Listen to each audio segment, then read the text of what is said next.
Hermione, what wisdom stirs amongst you? Come, sir, now, I am for you again. Pray sit you by us, and tell us a tale. Mamilius, merry or sad shall it be? Hermione, as merry as you will, Mamilius. A sad tale's best for winter. I have wonders of sprites and goblins. Hermione, let's have that, good sir. Come on, sit down, come on, and do your best to fright me with your sprites. You're powerful at it, Mamilius. There was a man. Hermione, nay, come sit down then on. Mamilius, dwelt by a churchyard, I will tell it softly. Young crickets shall not hear it. Hermione, come on then, and give it to me in mine ear. Enter Leontes, Antigonus, and lords. Leontes, was he meant there, his train? Camillo with him? Lord, behind the tuft of pines I met them. Never saw I men scour so on their way. I eyed them even to their ships. Leontes, how blessed am I in my just censure, in my true opinion. Alack for lesser knowledge, how accursed, in being so blessed, there may be in the cup. A spider steeped, and one may drink depart, and yet partake no venom, for his knowledge is not infected. But if one present, to arbored ingredient to his eye, make known how he hath drunk, he cracks his gorge, his sides, with violent hefts. I have drunk and seen the spider. Camilla was his help in this, his pander. There was a plot against my life, my crown. All's true that is mistrusted. That false villain whom I employed was pre-employed by him. He has discovered my design, and I remain a pinched thing. Yeah, a very trick for them to play at will. How come the posterns so easily open? Lord, by his great authority, which often hath no less prevailed than so on your command. Leontes, I know it too well. To Hermione, give me the boy. I am glad you did not nurse him. Though he does bear some signs of me, yet you have too much blood in him. Hermione, what is this? Sport? Leontes, bear the boy hence. He shall not come about her. Away with him, and let her sport herself.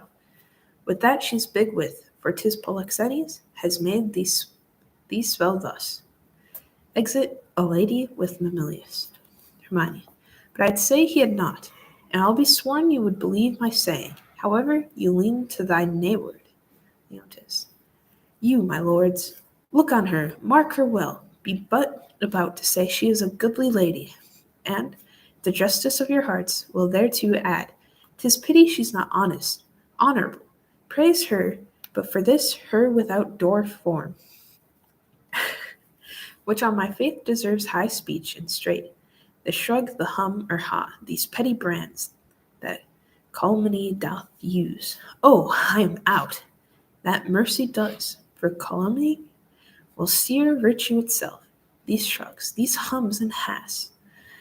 When you have said she's goodly, come between, ere you can see she's honest, but be it known, from him that has most cause to grieve it should be, she's an adulteress. Hermione, should a villain say so? The most replenished villain in the world? He were as much more villain, you, my lord, but do mistake. Leontes, you have mistook, my lady, Polixenes for Leontes. O thou thing, which I'll not call a creature of thy place, lest barbarianism, making me the precedent, should a like language used to all degrees of mannerly distinguishment leave out betwixt the prince and beggar? I have said, she's an adulteress. I have said with whom. More, she's a traitor, and Camillo is a federary with her, and one that knows what she should shame to know herself, but with her most vile principle, that she's a bed-swerver, and even as bad as those that vulgars give boldest titles. I am privy to this their late escape. Hermione, no, by my life, privy to none of this. How will this grieve you, when you shall come to clear knowledge, that you thus have published me? Gentle, my lord, you scarce can write me thoroughly, than to say you did mistake. Leontes, no, I mistake, and those foundations which I build upon, the center is not big enough to bear. Give me a second. Schoolboy's top, and with her to prison. He who shall speak for her is afar off guilty, but that he speaks. Hermione, there's some ill planet reigns. I must be patient till the heavens look with an aspect more favorable. Good my lords, I am not prone to weeping, as our sex commonly are, the want of which vain dew perchance shall dry your pities, but I have that honourable grief lodged here which burns worse than tears drown. Beseech you all, my lords, with thoughts so qualified as your charities, shall best instruct you measure me, and so the king's will be performed. Leontes, shall I be heard? Hermione, who is that goes with me? Beseech your highness, my women may be with me, for you see, my plight requires it. To the ladies, do not weep, good fools. There is no cause. When you shall know your mistress has deserved prison, then abound in tears as I come out. This action I now go on is for my better grace. Adieu, my lord. I never wished to see you sorry. Now I trust I shall. My women, come. You have leave. Leontes, go, do our bidding. Hence. Exeunt queen, guarded, and ladies. Lord, beseech your highness, called the queen again. Antigonus, be certain what you do, sir, lest your justice prove violence, in the which the three great ones suffer, yourself, your queen, your son. Lord, for her, my lord, I dare my life lay down, and will do it, sir. Please you to accept it, that the queen is spotless, if the eyes of heaven, and to you, I mean, in this which you accuse her? Antigonus, if it prove she's otherwise, I'll keep my stables where I lodge my wife. I'll go in couples with her. Then when I feel and see her, no farther trust her. For every inch of a woman in the world, every dram of woman's flesh is false if she be. Leontes, hold your peaces, lord. Good my lord, Antigonus. It is for you we speak, not for ourselves. You are abused, and by some putter on, that will be damned. For it would I knew the villain, I would land damn him. Be she honored flawed. I have 3 daughters. The eldest is 11, the second and the third 9, and some 5. If this prove true, they'll pay for it by mine honor. I'll geld them all. 14 they shall not see. To bring false generations, they are co-heirs, and I had rather gild myself than they should not produce fair issue. Leontes, cease no more. You smell this business with a sense as cold as is a dead man's nose. But I do see it and feel it, as you feel doing thus, striking his own breast, and see withal the instruments that feel. Antigonus, if it be so, we need no grave to bury honesty. There's not a grain of it the face to sweeten, of the whole dungy earth. Leontes, what? Lack I credit? Lord, I'd rather you did lack than I, my lord. Upon this ground and more it would content me to have her honor true than your suspicion. Be blamed for it how you might. Leontes, why? You good? Okay. I yield my time to Camden.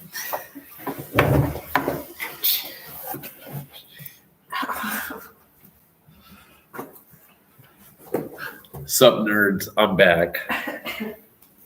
I've got a few things. I got a blanket and a different shirt. Thank you, Isabel, for doing that. That was very kind. That was a well-needed nap because I need my vocal cords to not be ripped out of my stomach. And that's exactly what I need to do. And also, it's really cold in here. And I feel like this is going to somehow get me sick. I think this is, it's not doing warm here. It's not doing warm. I don't think so. It's doing cold. Yeah. And you're right next to the window. So I don't want to get a cold, especially during this. So we're going to be warming up with a blanket. To my fellow blanketeers. This is going to be sort of a blanket time. As of right now, I'll just going to get a little bit cozy while we get ready for our next topic and a class that I think everyone should take here at UWBC, which if you could find a similar one in topic, that'd be wonderful as well. But We're going to talk about it a little bit more. Hope you all enjoyed Shakespearean after a little bit of Stardew Valley talk, but as shaded didn't go on for that long, but that's okay. It's just Stardew Valley, it's only a great game. And that's sort of how we're going to be getting into our 6 a.m. topic now. It has now been 12 hours. Yeah. Welcome, everyone, to the longest day of my life. Yeah, it's I'm gonna grab some stuff from my room. totally good. It's been a very long day. It's been a very long time. Thank you all for being here. I actually wanted to wait. This would come a lot sooner.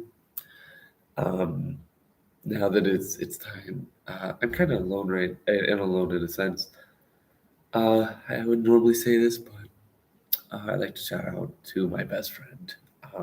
They'll probably won't be ever reading this, and honestly, no one will probably do this ever because this is a kind of weird category. But shout out to my best friend. Thanks for always being there for me. Let's get on to the next topic. Now, this is a class that I think everyone should take at this school, exactly. And I have a few reasons why I think people should take this class. I think it's a good class overall. I think it gets the credits out of the way, and I think it brings up a lot of good points about life.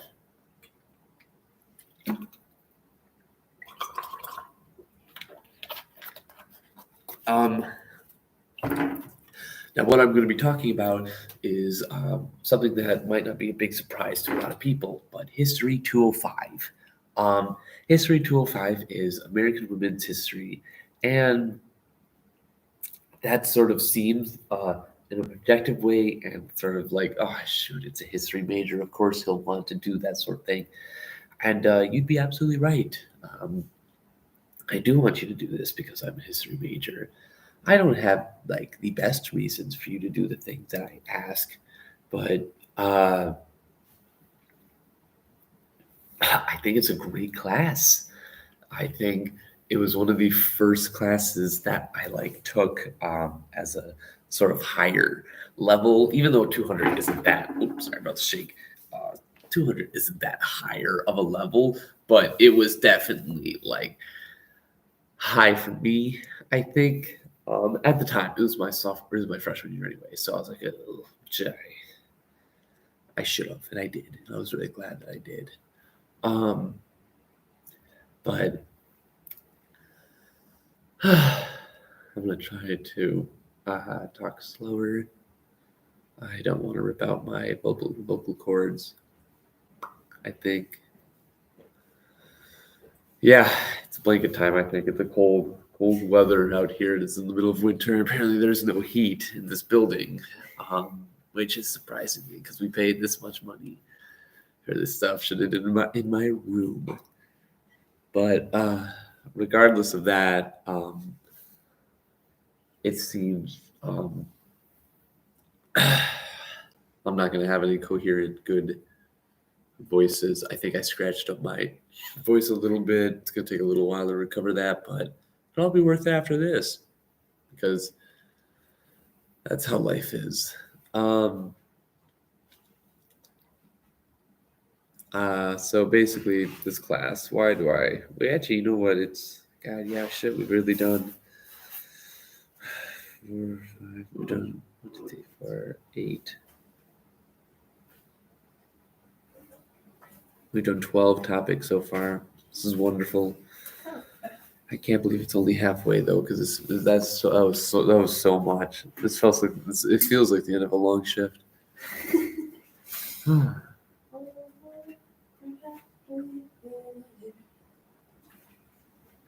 It's gonna be a long time. I kind of wish I put in a guaranteed break in between so that everyone could get rest in the day. But it is what it is. We're up early in the morning, even though we never really went to sleep. But I got 12 more hours of this shift, basically, until I pass out in my room in about 6 hours, and I do not wake until the morning. And I'm okay with that because I don't plan on waking up till the morning to do everything else that I need to do to get done. Because a lot of that stuff is pretty useless. what and whatnot. Um, yeah, it's going to be really exciting, I think. But there's this class, and it's American Women History, and you know what? Actually, this isn't going to be the time that I take an extra inhaler hit.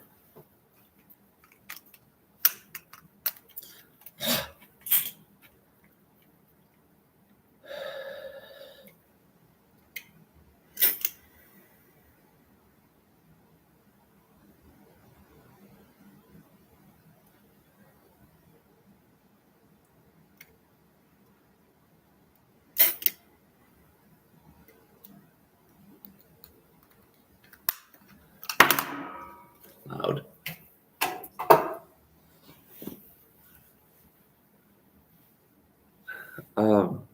I mostly just need to stay awake for the next one, which is going to be my more proactive one comment, I think,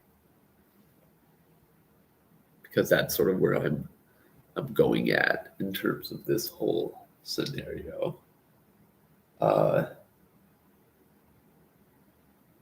But oh boy, it's sure tiring to be out here. I should probably be talking about the topic, but I'm technically still filibustering regardless if I'm talking about the topic or not. So I guess that sucks for anyone who thinks they're getting a good conversation right now, because they're not. They're not going to. Because I'm tired. And I need energy to talk about these things. And I don't have that energy right now. I just took a tiny nap and I need to wake up. Because we need to talk about some things. And I'm not excited for 11 a.m. I wish I started this at a different time. I kind of wish I did this at noon. So that it'd be 6 a.m. and I only have 6 hours left. Or I wish I did this at 6 in the morning so that I would be done. And I wouldn't have to worry about this the rest of the fucking day. That's not what I did. I made that decision to not do that. And I made the decision to wait 12 hours. And therefore, I'm going to be doing an extra 12 hours of work. And that's life. And that's how I have to go by it. So, nothing I can do about that here. So, we'll get into it a little bit more. This class was taught by someone called Dr. Weber, an amazing history professor around here at UWC. It was a class that I never really thought, oh, Dad, you're awake? What are you doing here? You were this late? Huh. Anyway, but talking about the class, the class is an American Women's History class, which I thought was a fantastic class overall. It was 205, History 205. It can be taught in a history portion, but it also can be taught in, I believe, a women's gender and sexuality studies portion. So if you have one of those majors that are trying to complete either or that, it gets rid of a lot of stuff. In general, I believe it gets rid of 2 to 3 different categories in terms of our catalogs or our like audit requirements, which is good overall. And that's it's something that people want to get done right away, and that's good. I think that's good for a lot of people. I think it's funny. I think it's good. But other than that, there's a few things that the class is it's very interesting about it. Obviously it's American women's history, so it talks a lot about women's history, but it brings up a lot of interesting points that you don't see very often. It's kind of the I think a really big point it brings up is like stuff like what is feminism, and I think that's sort of one of the big hitters for the class of what actually is it. What is it and what is it not. And it's not even to spoil much of it, to be honest, but it was a fantastic class to learn more about it, because sometimes you think it's something but it's not, but that's something you think it is, and then it expands upon it. You're like, whoa, I didn't think we could get any further than that. And it's pretty impressive to see how far it can go. And there's great books by Bell Hooks. One of them is in there. Bell Hooks is an astonishing author. And there was one book that we read, it's sort of a bigger book, but it was sort of about Confederacy women back in the day. I think it's 3 stories in total about women in the Confederacy and how they dealt with it, or just like women during it. And they had the story about a woman who was in the Confederacy, like their husband. Women's War. Is it the other one? It might be Women's War. I think it's Women's War. Women's War is the book. It's a fantastic book. The 3rd chapter. It's like 3 chapters. Yeah. Yep. 3 chapters is all the book is, and each chapter is a different topic about a different person. And it's a wonderful book. I'd recommend it reading in your free time if you ever get a chance. God, I feel like I'm going to start sounding like a smoker soon. I'm getting scared. But other than that, it's a class in which you're going to be able to do a lot, and a lot of the time it's lecturing, and that's sort of what you're going to be learning about. And is it all right? I think it's a great lecture. Dr. Weber does a great job at handling lectures and understanding what student needs are, and knowing what people want to talk about.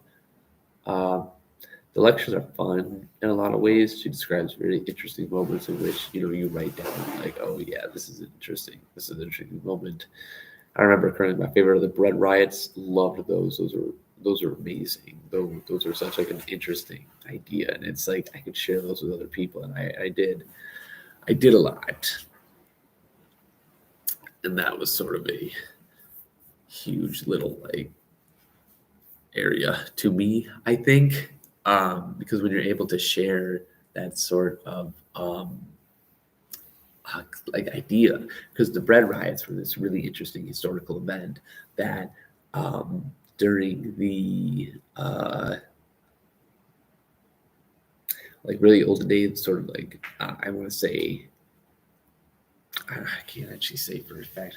I'd have to think about it, but basically during these days, what would happen basically is these women would sort of like look at these like rising bread prices. They'd be like, "Whoa, that's not cool." And so what they would do is they'd go to this the bakery of sorts, and then they would just sort of like go there and just decimate it. They would break everything and do all that. But the best part is that they would tie the bakery person to the window, not the window, they would tie them to a chair and sit there and whatnot. And just like, they'd be like, dude, prices suck.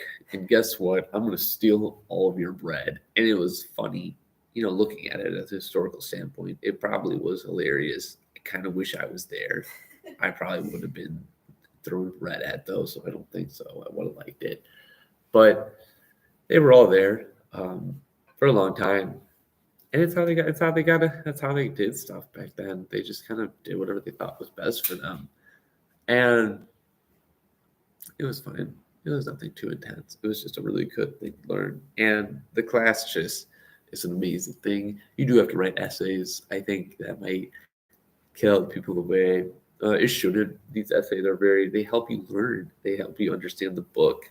And honestly, if you read the book, you should be fine. But some people don't like reading the book, and that's on you. But I think that's sort of how the class is going to go in any way, if you were to even try that out in any case.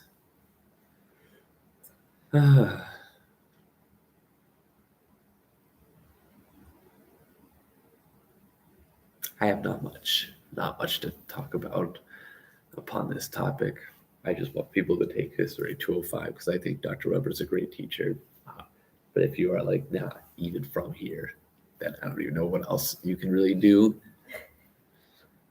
But yeah.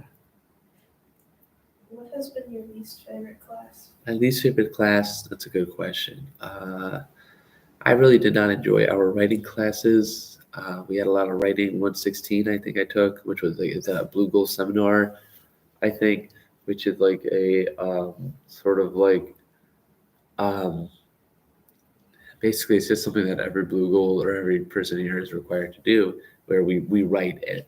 We take a class, but it's one of those classes where it's like 5 hours long, and so it's like a 5 hour throughout the week. So it's like two and a half, or two like 1.5, 150-minute class. Maybe it is 2 hours. I think it's 2 hours. And it's painful to be in, and I never liked it.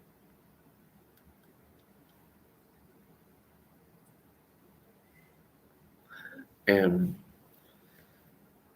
it was just stressful as hell, and it was bad. It was terrible. It was a terrible class, and she wasn't like mean. I just didn't think she gave correct instructions because we had so much time and she didn't do anything with it. And that's really it.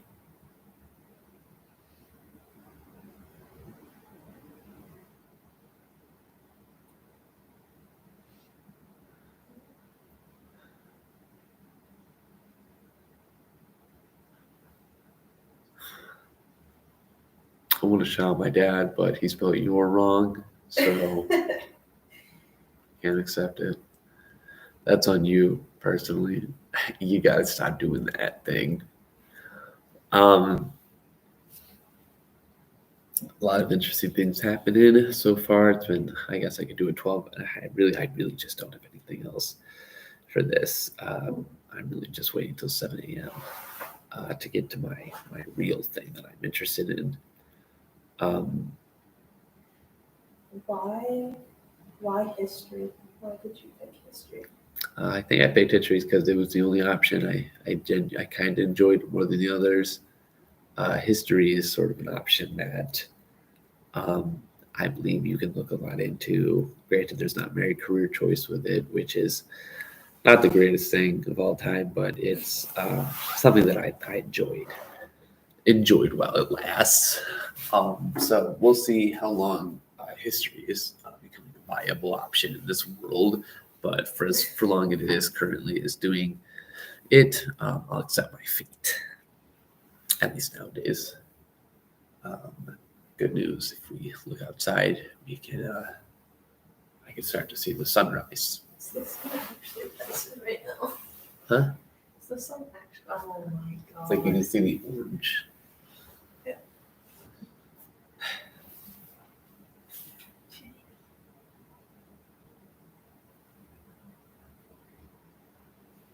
It's pretty.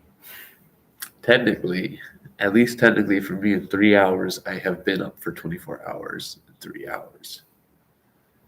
Should have took a nap. Should have took a nap before this. For real. Yeah.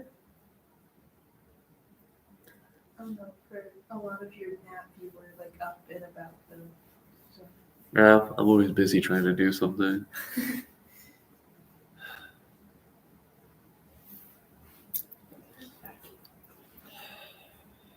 I had it at like 8:45 this morning. Mm-hmm.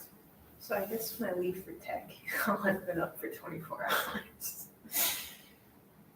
You should have gone to bed. It's not like I do much in tech. And I'll just like nap through my lunch. Sleeping so hard tomorrow, today, technically. At 6 o'clock, it's all over. Well, I guess like 6:30, it's all over. I got what I wanted. I got like near 50 people on the list of people who will be here, but that's something that I still hate that it's cold and not warm in here. I feel like that's causing sickness.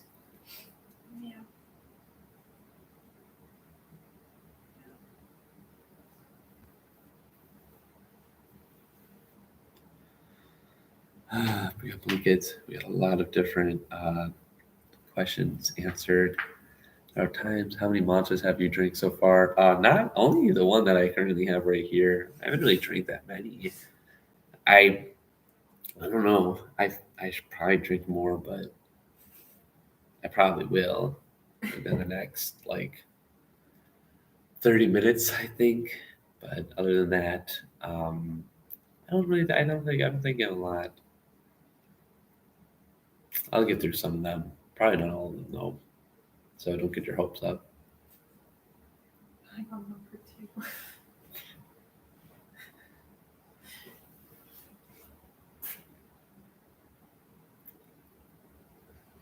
Wish I had some tea. I hear tea's good for your voice. Yeah.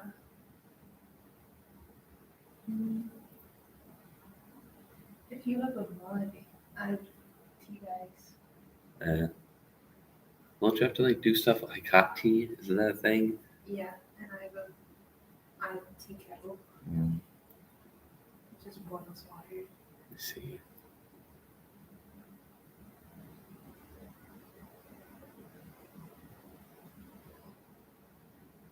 Is there a mug you could grab from the?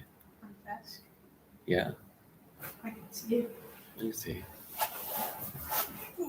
Someone needs to bring you some Captain Crunch. It's not the food that I need. I already got like I have some pizza next to me. I think it's just the fact that I'm just worried about the voice. Moreover, because I lose my voice. Like we're only 12 hours. And it's just not gonna be worth it.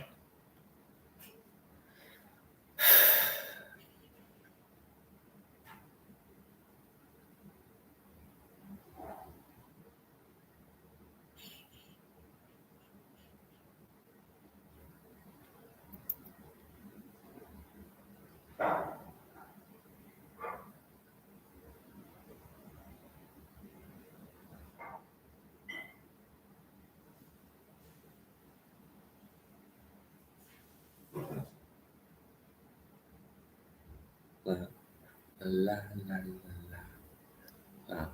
Mow. Mow. I can't do high pitched noises anymore. It's gonna hurt more, I think. I grabbed you one of these mugs because we have like 6 of them. Fun. Alright. I'll get my kettle and my tea. Awesome. Thank you. We're gonna try tea for the first time, it seems, folks. I have to. I don't really have much of a choice. I'd rather be safe under these conditions. Tonight's night out tonight. Soft weather is coming in. Nothing much going on though. I can't say I'm too happy about the rest of the night. It's just such a weird area to like really like because it's a lot of work that I don't want to do.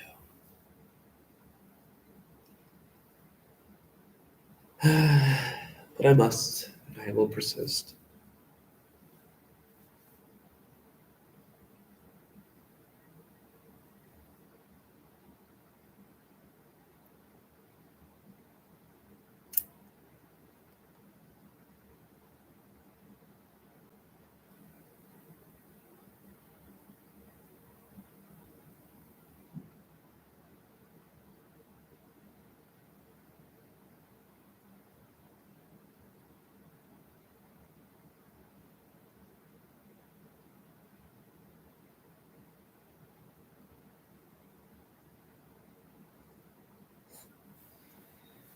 Sucks when you're all alone. There's nothing to stop you.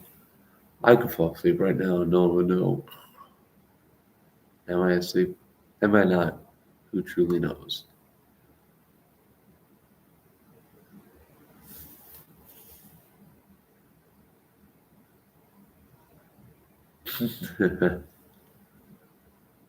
You should be in bed. I don't know why you're up at 6 in the morning, Dad. You don't. You gotta go back to bed.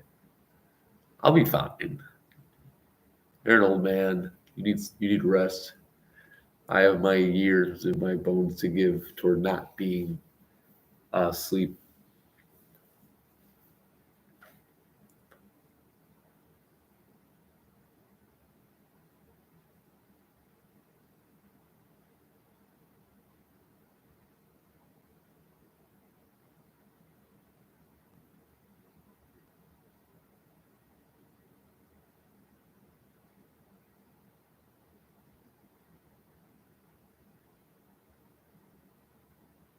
We got some topics.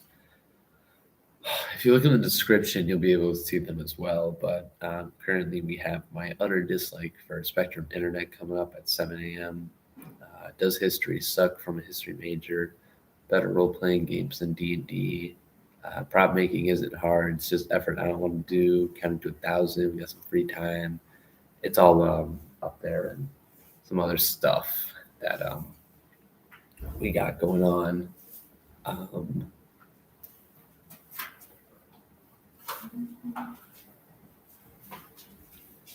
I can just keep my tea kettle in here, so you can make tea whenever. I'm not good at making tea, I might say, so I don't know when I'll be able to do it. Does warm water help it better than cold water? Boil like your voice? Yeah. Okay. Yeah. So here's tea. I actually might make some cup of tea. Oh yeah.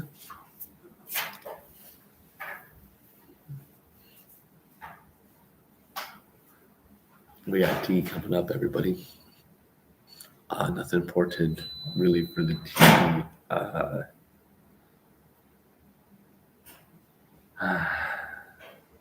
Warm water with lemon. I don't know if we have lemon.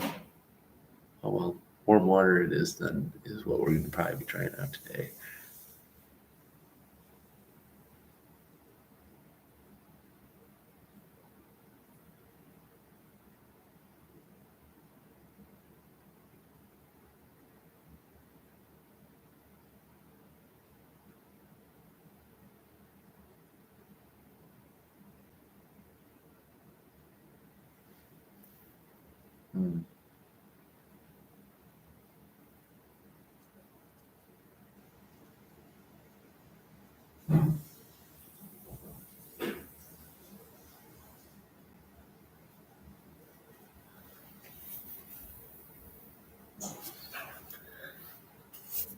The laptop is still decently cold, so it's not.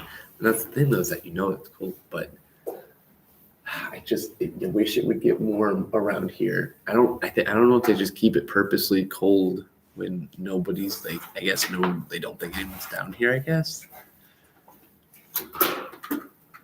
So I hope they warm up something.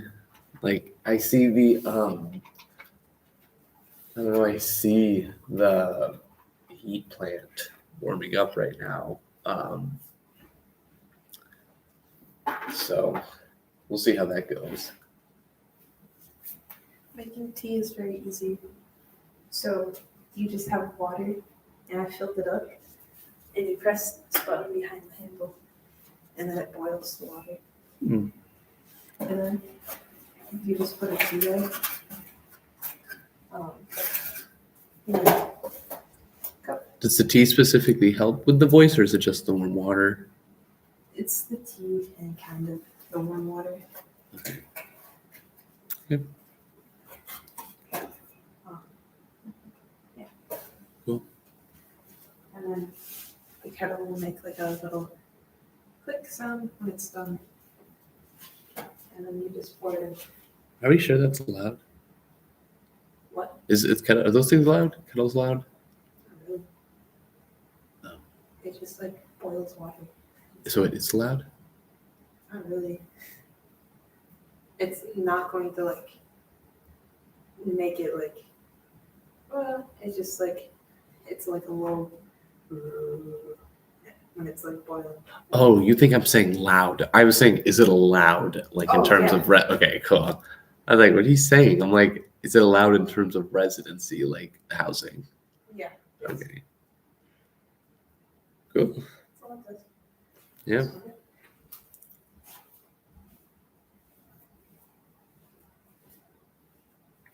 Yeah. We'll be getting a lot into this.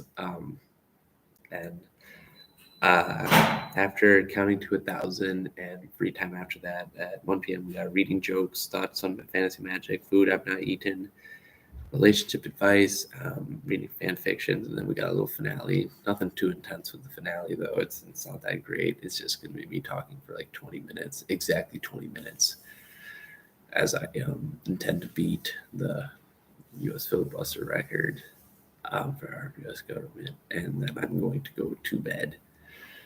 So in about exactly 12 hours.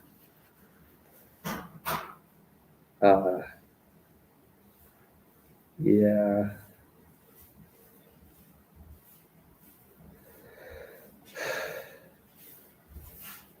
Wish it was sooner. Wish I started sooner. I do wish. If I would have known, I wish I kind of started at noon. To be honest. Yeah. Yeah. Because then I would have had that sleep right away, and then I would have been here.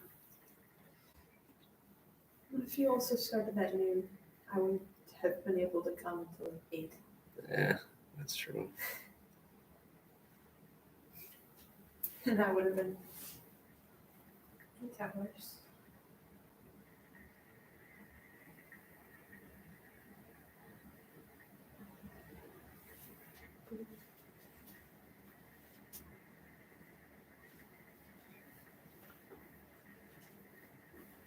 Yeah, I know that. How many people are watching right now? Only 3, but one of them's my dad, and I think 2 of them are just people who probably just have it on. What? It's probably just 2 people who have it on in like the background. Camden's dad. Oh, your dad heard you read Shakespeare? Maybe not.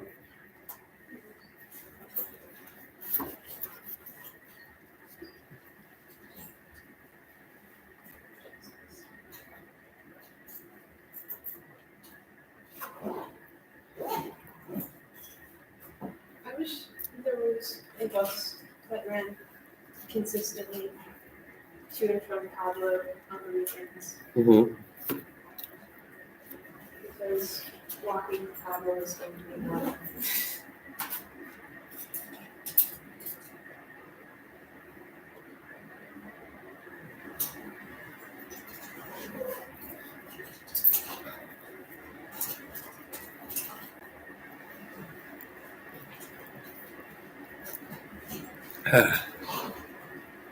Another day, another dollar. As we certainly see, the sun has been shining bright lately on all of us.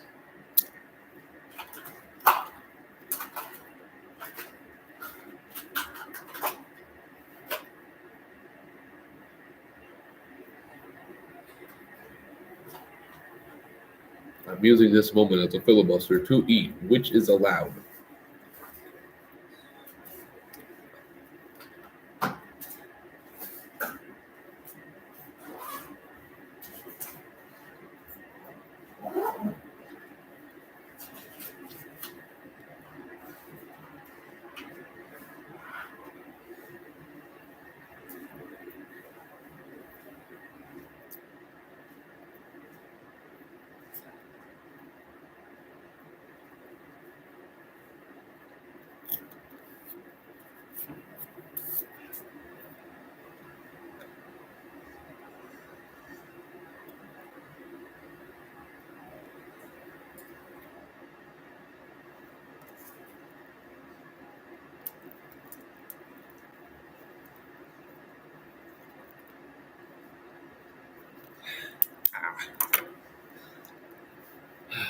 The Spectrum Internet topic I'm going to be talking about is probably one of the most passionate things I've ever talked about in my entire life. Why do you hate Spectrum? Yep.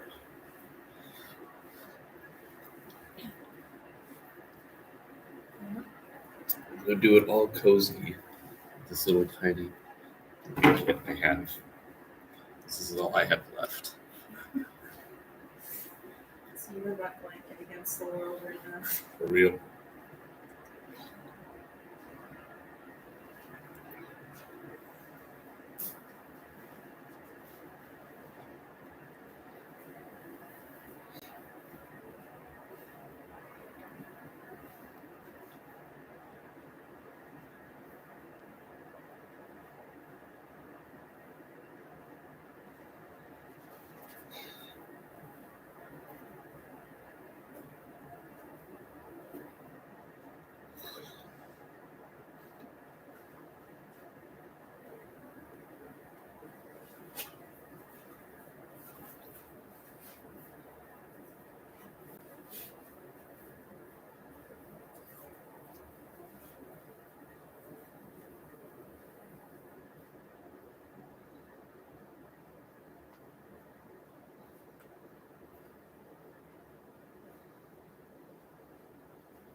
Camden?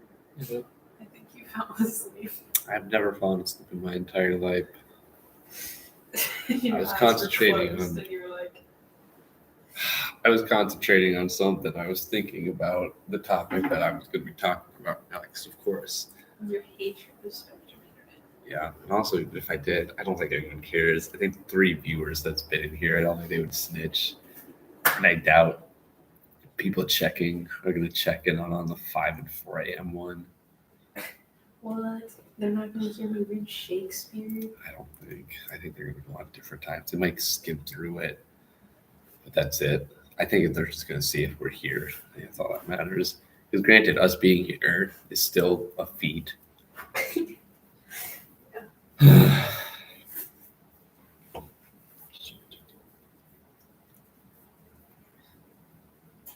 A cup of tea.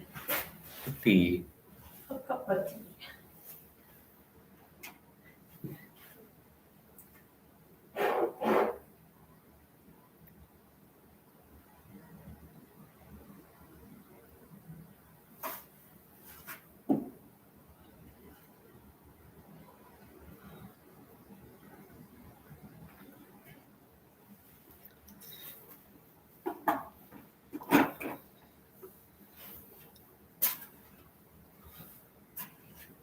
Have you ever had tea before? no, we at first. So, pretty much the longer the tea bag is in there, the stronger it will get. Okay. I'll get a spoon so you can fish it out when you're like, Where do you put it after you fish it out? Just anywhere. you can put it anywhere or you can like throw it out. You see. So, like you could put it on a piece of paper. Okay. I was gonna put it on the box, but yeah. Oh, yeah, that works too. Okay. Something. Or like, you can just drink it with the bag in, but that's just really strong. Let's see.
You prayed.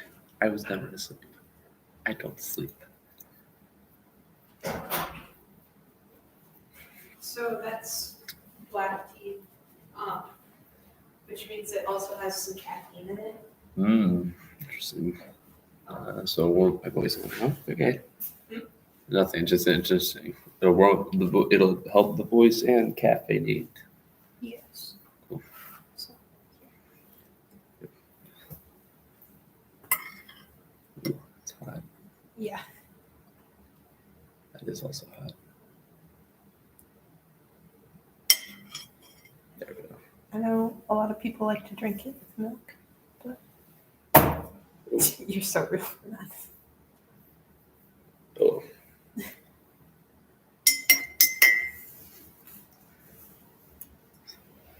Then I assume just small sips at a time. It's hot. Yeah, if it's hot.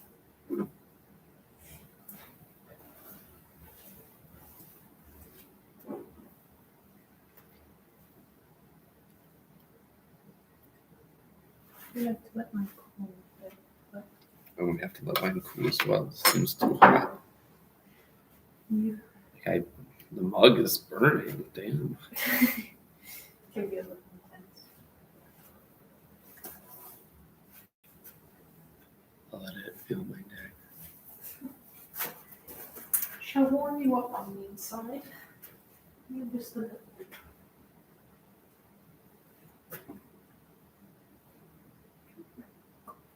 Welcome everyone. It's now light out. We can now see your car.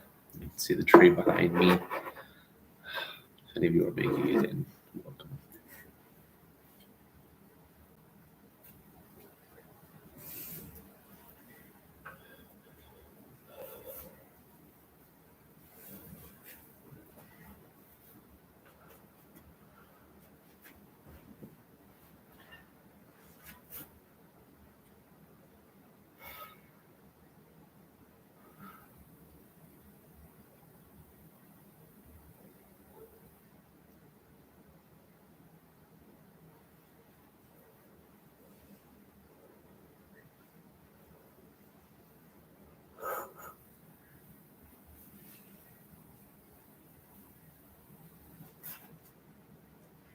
Do you think people are going to wake up, see a rant about Spectrum Internet?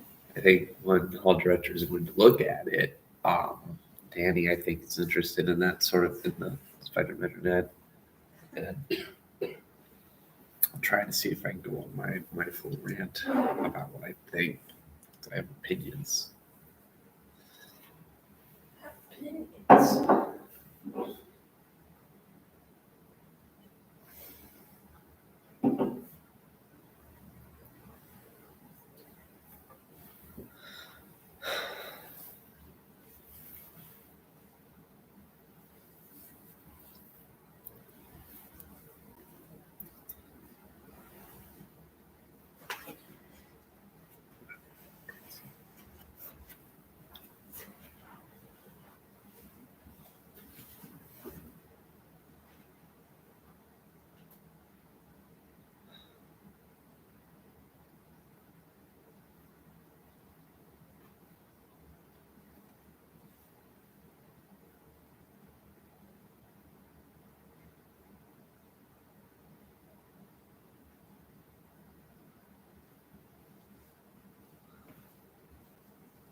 To exist on the floor.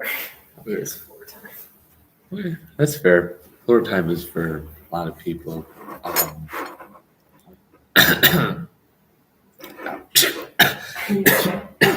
Yeah, I'm okay. A little bit hurts at the throat, but I might as well try that tea now, I guess. Tea time. It's tea time.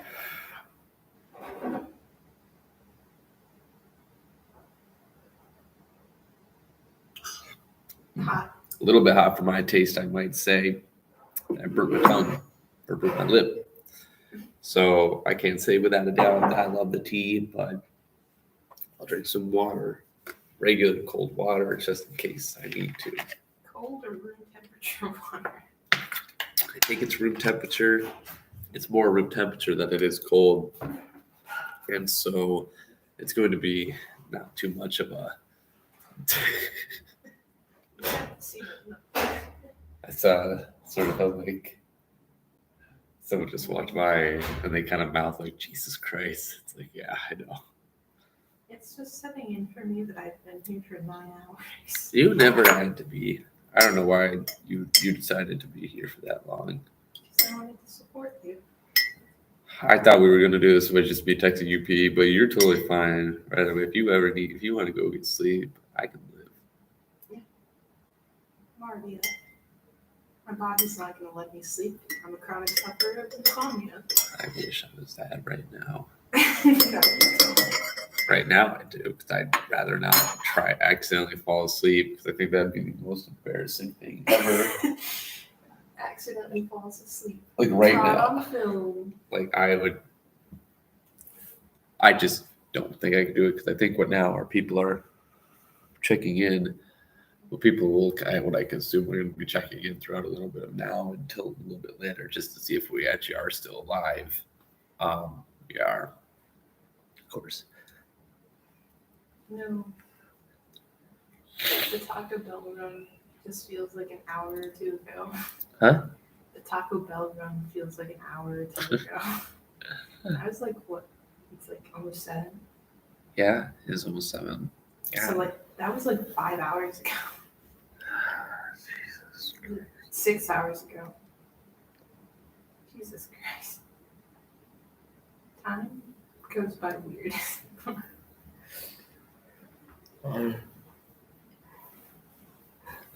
I think I'm going to get one of the greatest sleeps of all times. Good morning, Billy. I'm glad to see that you had a good night's rest. Today we're going with a good morning. We have some tea ready, mostly for me and Isabella here. There's currently only 2 of us out here right now. I think there's a few people in the chat. They've been sort of just chilling for a while, which is cool. It's totally fine. And yeah, it's a great little time. What we got around here, we're gonna try to get through the topics within the next 12 hours without me losing my voice. Yeah, you have any advice? I don't know, you voice, you act, you sing and stuff. What do you use for your voice?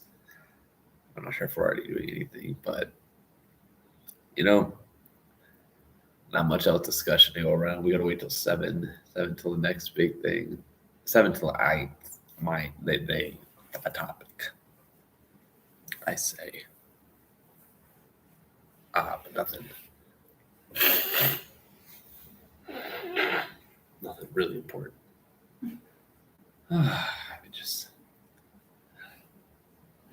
I gotta get a pillow, relaxing, honey tea, salt water. We got tea. I don't think we got the other 2. We got warm water. It's technically boiling hot water, but I'm waiting for it to cool down. As of right now, I'm not sure what you're doing up so early. Maybe this is how you wake up. I don't want to do that. I don't know how people wake up at 7 out of their minds. I must say, if I have to say so myself.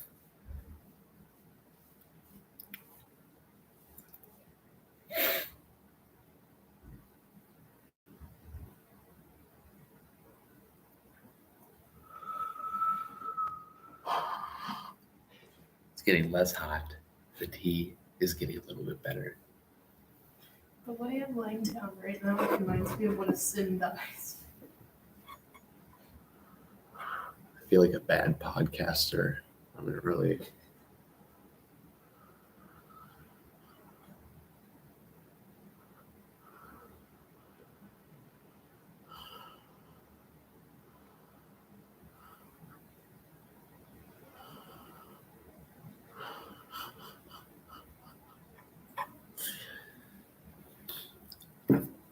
I feel like my grandpa lost it away. My grandpa would drink coffee at the beginning of like every day, and that was sort of his thing.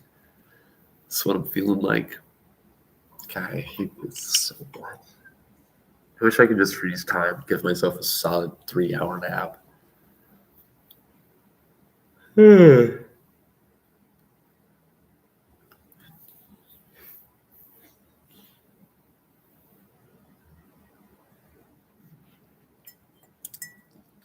What did you talk about before? Your video game. Huh? What did you talk about before? How to be creative. Oh, yeah.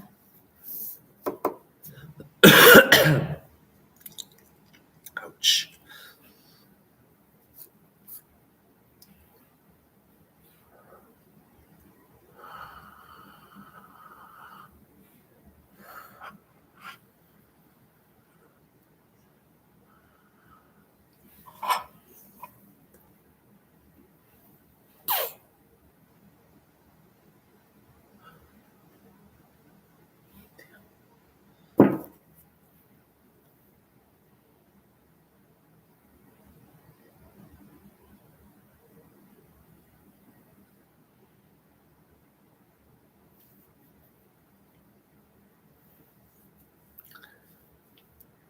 I'm going to drink this before I have to go on to the next topic.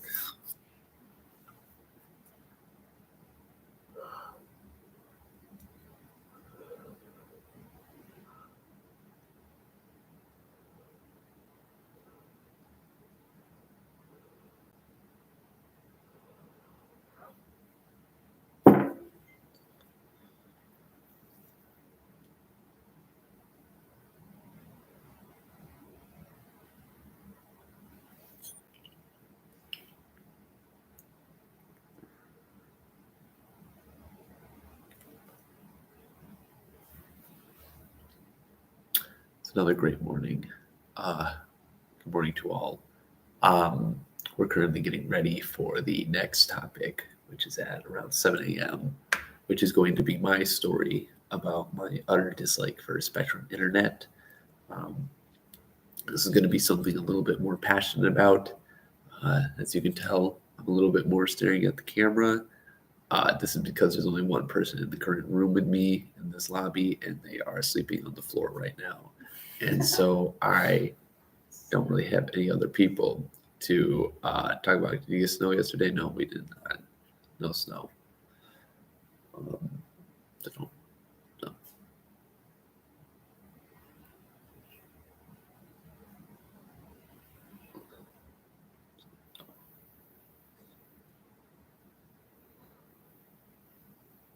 Yeah. It's gonna be a fun topic. I'm gonna enjoy this topic. Oh, what's in my hair?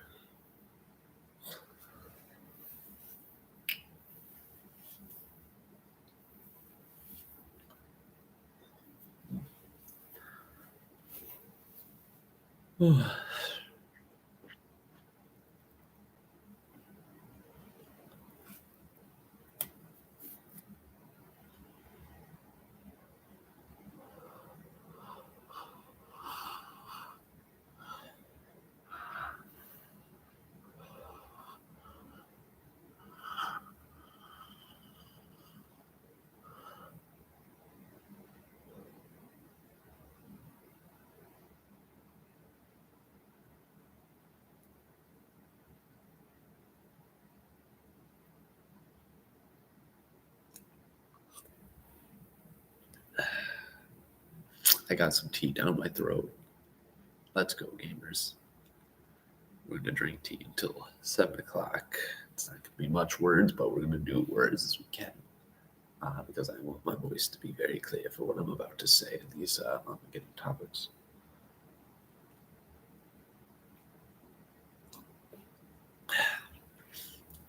Tea's all right. I think I'd understand that it's healthy. I think it's going to help you out with a lot of things, but I don't know. I think I'd have to drink a lot more of it to get really used to it. But nothing too serious, I don't think. I couldn't get too serious in tea, I don't think. Well, it happens.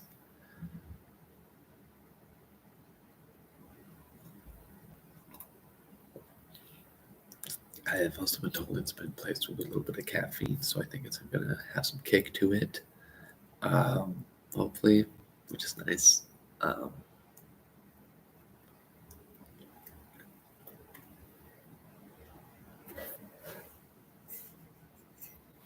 Still nothing. Still nothing. It is very cold today, right now. Very cold. Because we got really nothing going on today. Oh, damn. Huh. Interesting.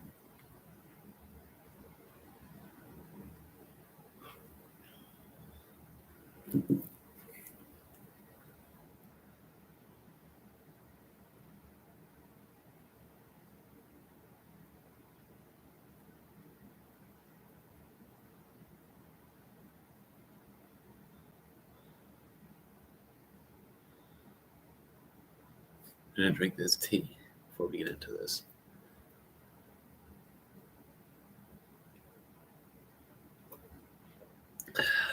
This tea is a bunch of warm water. We got caffeine apparently, and tea. So it's sort of, I think it's a good combination for my voice to get better, and also just for me to be a little bit more awake more than usual. Because I'm getting ready to talk about a topic I'm passionate about. And that topic is going to be ready in about 4 minutes. I'm pretty stoked, to be honest with you. Because I think there's certain things everyone should know about certain companies, you know, especially internet companies.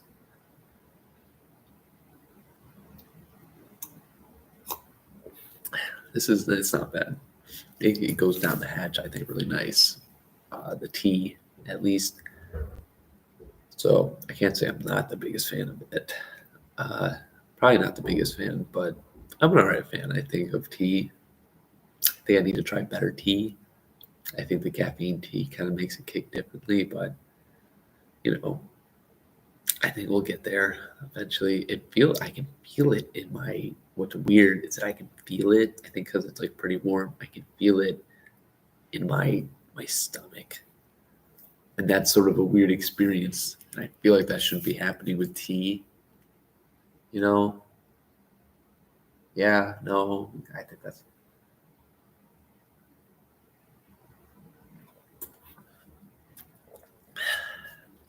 It tastes good though, and I think it's helping I think it will help out my throat a little bit more. So I'll accept my fate.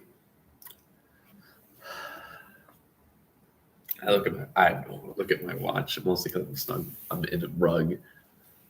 Snugbugged in a rug. I might stay for this fine morning. It's really cold here because I don't actually think they have heaters on in this building for some reason, even though I see the heat plant on. So I don't really know what's up with that. I'm a little bit upset to that fact, but you know what? I don't control the heat plant here, therefore I'm not going to really have a say. They wouldn't let me have a say anyway, so. Oh God, the tea feels weird in my stomach. I'm gonna stop drinking it. It feels nice, but it's not nice. It doesn't feel nice.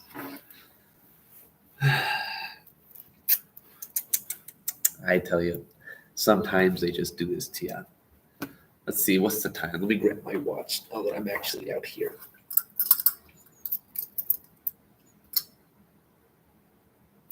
It is almost 7 o'clock. A prime morning for a lot of people. And I've just had a caffeine-laced tea. And so now I'm a little bit awake. As I see the one person in the lobby on the floor sleeping, it seems that I am the only one awake who needs to have a discussion worth discussing. Now, it's not 7 yet, but once it turns into 7, we're going to get into a serious topic that I want to talk about, something that's absolutely diabolical to me and something that I find very pressuring to me in life. I believe looking at the timer, we got about 20 more seconds. Please prepare yourselves. It's nothing serious, just something deepest down from my deepest darkest. So I'm just going to drink one more thing of tea.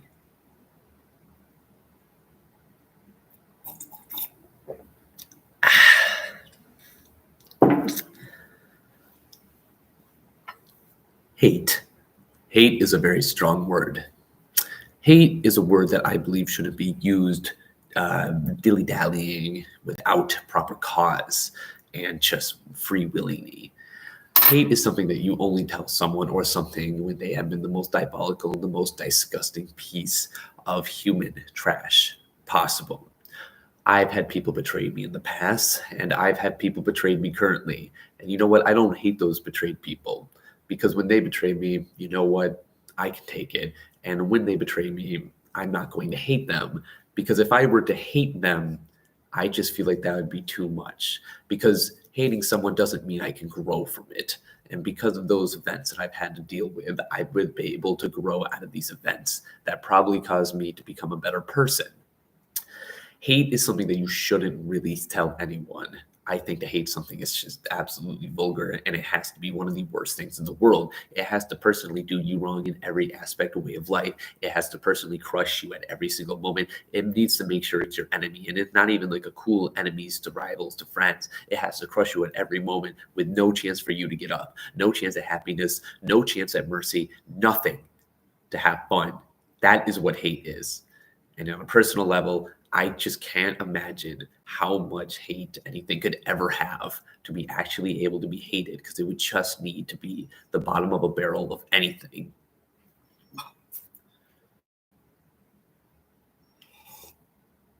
On that note, I hate Spectrum Internet. Spectrum Internet is one of the absolute worst things I have ever experienced in my entire life.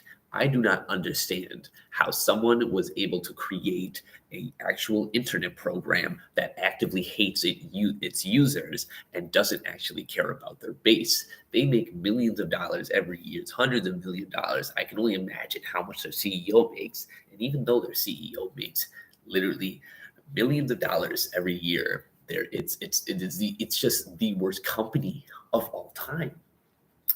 I cannot describe to you how much disgust I feel in my bones whenever I see a Spectrum Internet card drive by, because I know whoever they're going to, it's basically a hitman, because whichever home they're going to, they're killing any source of fun, they're killing any source of any appreciation, anything that anyone actually wants.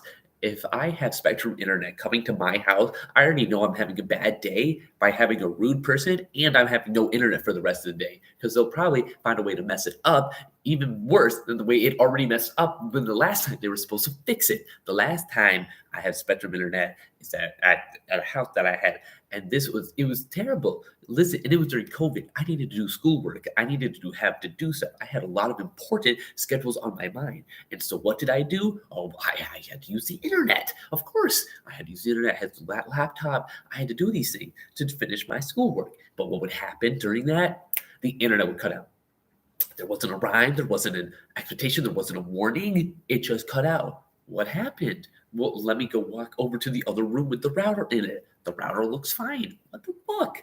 What? The router looks fine. So why is the Spectrum Internet not working? And so we call the Spectrum Internet up. We're like, hey, gang, why isn't your internet working? We remember your commercial that said you had nationwide coverage, and it was absolutely perfect. And when we look at that nationwide coverage, apparently our house, unlike the side of a village, which isn't really that small, a pretty populous town, if I do say so myself. But that was the one where you cut us off completely. Like, were we the bottom of the barrel that you didn't like? Or is that just how you treat all your customers? Like, I'm pretty sure you do. But because of that, every single goddamn experience that we've ever had.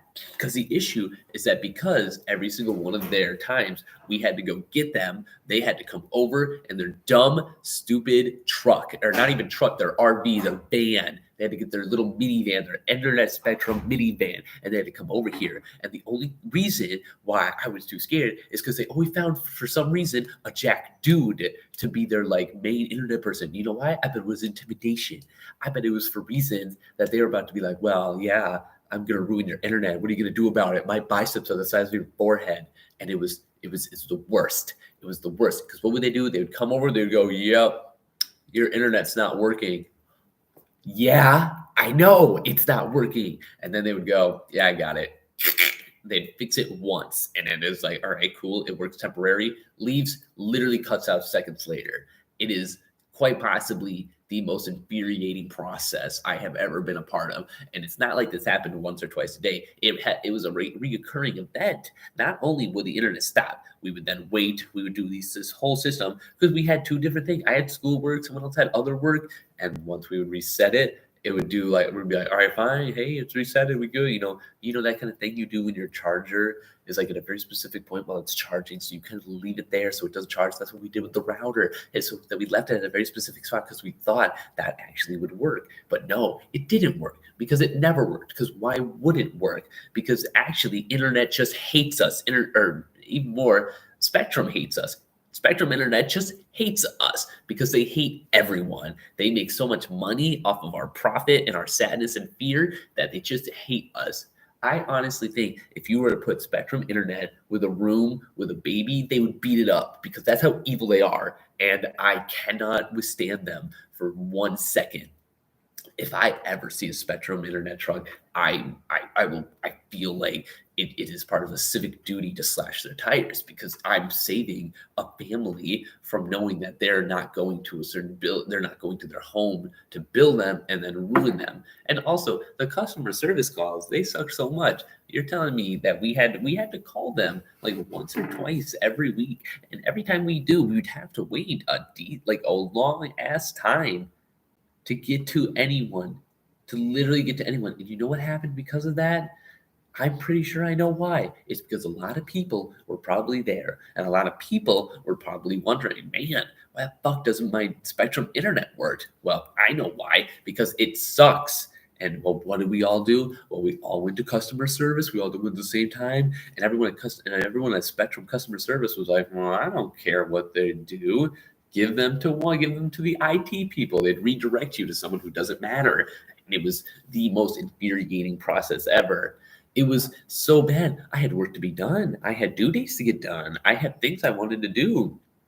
And if there's one thing I know for a fact is that when you're in the middle of something, all right, if you're in the middle of homework, if you're in the middle of the game, it just can't disconnect it, and it's just the most infuriating process. Because what would happen is that I'd be talking to friends, but I wouldn't know if I was talking to friends or not, because if everything went too silent at once, I'd be like, well, shit, did Spectrum Internet cut off my wages? And by wages, I mean like internet once again.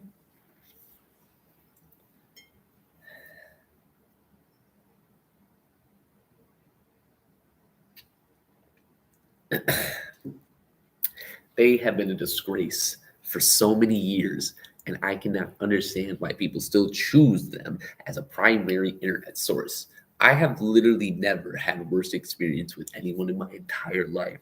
And you know what? It took them months. I don't know if I could say years, but it took them a damn long time to figure out what was wrong with our home. And it was the fact that they placed a router at a very bad spot and like the beginning of all this time. And because of that, that's what kept messing with our internet.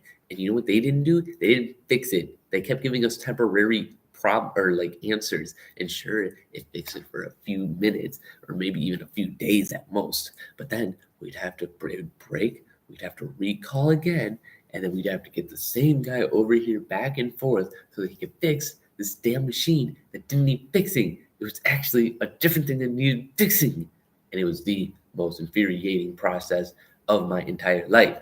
It is so absolutely diabolical how the fact that they could get away with this. I think they do it for fun. I think they, my entire section about torture methods, I think they do those for fun, just in general, on people who are just nice, like trying to get other good internet access. Because when you're Spectrum Internet, you have so much money that you don't care about these things, and then it's just a dumb event that you just can't do about Spectrum Internet. Oh, Morning sunshine. Thank you. Morning sunshine to you too. Have a good one. You do. Anyway, I have never once ever actually had to just sigh and leave my computer for once in my life, but every single time, and it almost happened every single day, I'd have to look at my computer as I look at that little internet search bar go from a healthy internet search bar, Ethernet cable, into just a blank something with nothing. Do you know how dehumanizing that is? That was the worst experience of my entire life, and I will never recover out of it. I never liked Spectrum Internet. I liked them even before they became an official thing because, it's Spectrum. And you come from so much stuff, you expect so much from Spectrum because you expect from great stuff from their TV channels and their cable. You would think that their internet cable would actually be good. It's not. It was never good. And I don't know why I thought it was good because when we changed to Spectrum Internet, everything went wrong. Everything.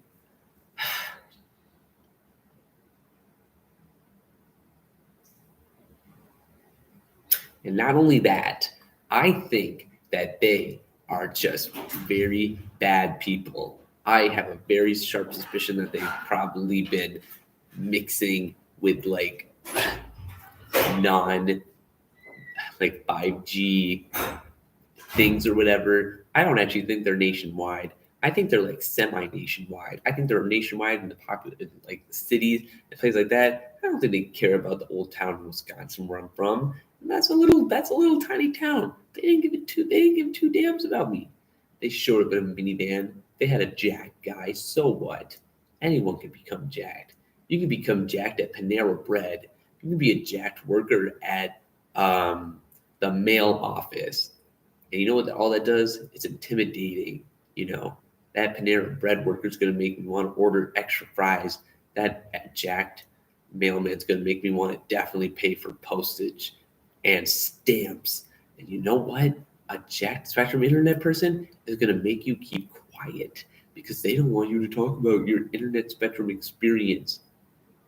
I'd spit on him if I could, except I wouldn't because I understand he would probably beat me up.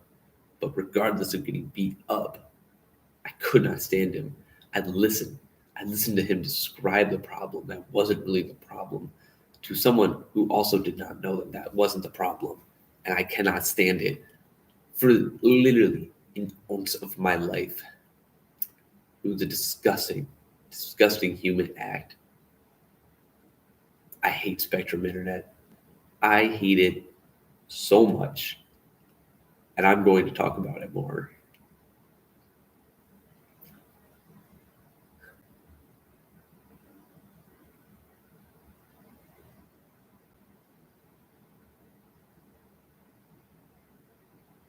You ever want to stub your toe, but really hard, or you put a stick in between it and you do it yourself? Yeah. I'd rather do that 1,000 times and let Spectrum Internet be back into my life. They have been a walking corpse in my entire dictionary of life. And quite frankly, they're the epitome of what I consider a terrible friend. It's something you look up to at first. You go, wow, okay, these guys have kind of the fastest megabytes per second speed we've seen in a while. Maybe this is good. And then it wasn't. It absolutely wasn't. And I will not be messing with that. Because Spectrum Internet doesn't deserve me at my worst, nor does it deserve me at my best. They don't deserve anything.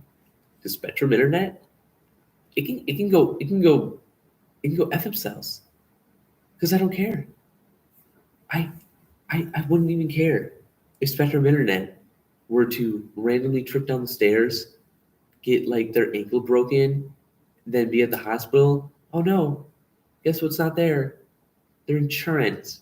It's missing, right when it shouldn't be. And now they have to pay $130,000 with damages. Oh no, they can't pay for that. Sucks. Suffer. Literally, I cannot take them anymore.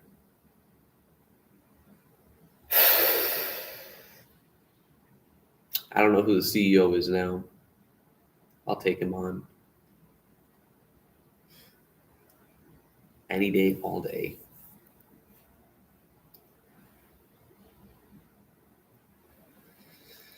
I'm going to take some tea.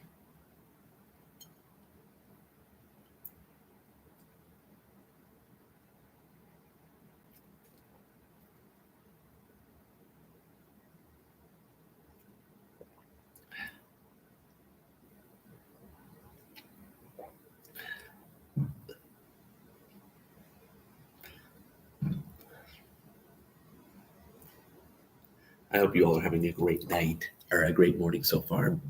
I've been up all night, as I had been, and I'm going to be up for a while.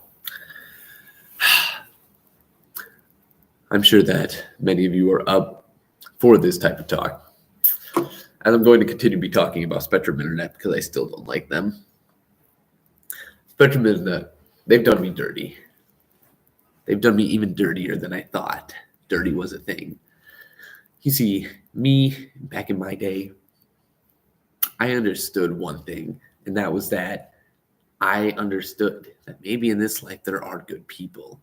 And there are just some good people. But then I learned there aren't. And there's something called evil people. Yeah, those evil people, I think they all work at Spectrum Internet. I think they collectively grabbed every bad person and evil person in the world and put them all in a Spectrum Internet call center and tech center. I don't even think they were looking at resumes. I think they looked at it if you were evil or not. I bet they saw some guy steal candy from a baby and said, "Do you want $60K a year?" Hired him on the spot. I bet they saw a dude kick another dog and they went, "Yep, you want 6 figures?" and gave him a managerial position on the spot. I cannot describe how much I loathe those people. I don't even understand how you could even live with yourself. You're just a bad person. You hate everyone else. You want people to suffer. I don't understand your point. It's so frustrating. It's so frustrating. Why even do what you got to do now? Why not just leave? Have a better home. Become someone who matters. And don't belong to Spectrum.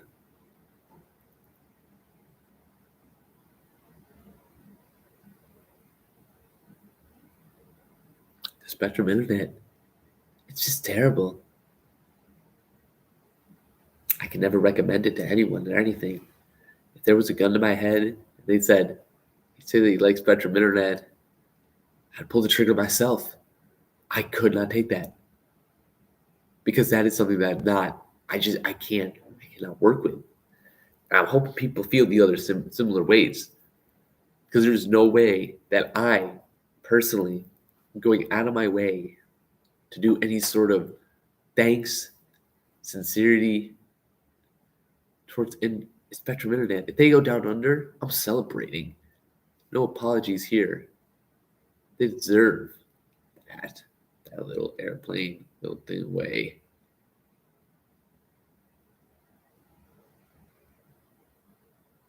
I'll get them. I'll get them one day. And they'll wait. They'll see.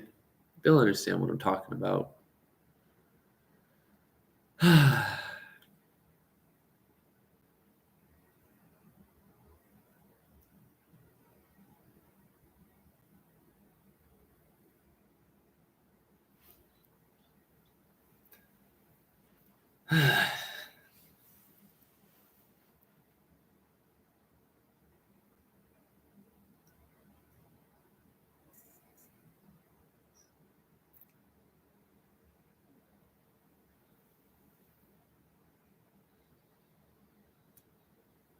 Yeah. It's really bright out. It kind of hurts with my eyes.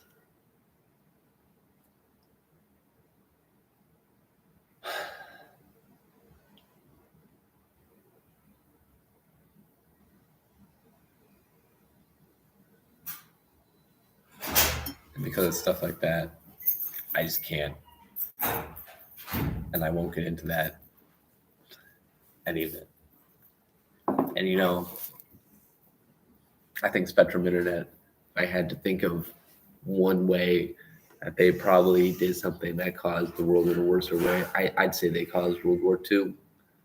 I know it's a far-fetched, but I know they started it somehow and probably won. They probably started poverty. They probably started world hunger. Internet Spectrum probably started just evil, the whole concept of being evil. They started it. So I think people took inspiration from it and, Spectrum Internet. Because obviously they didn't know what they were doing. And all they knew that they were doing is that they wanted to be bad people and have a terrible service and make people pay for it because it's their only damn choice. And then when people came to ask for help, you ignored them and didn't actually give them what they wanted. And then you charged them.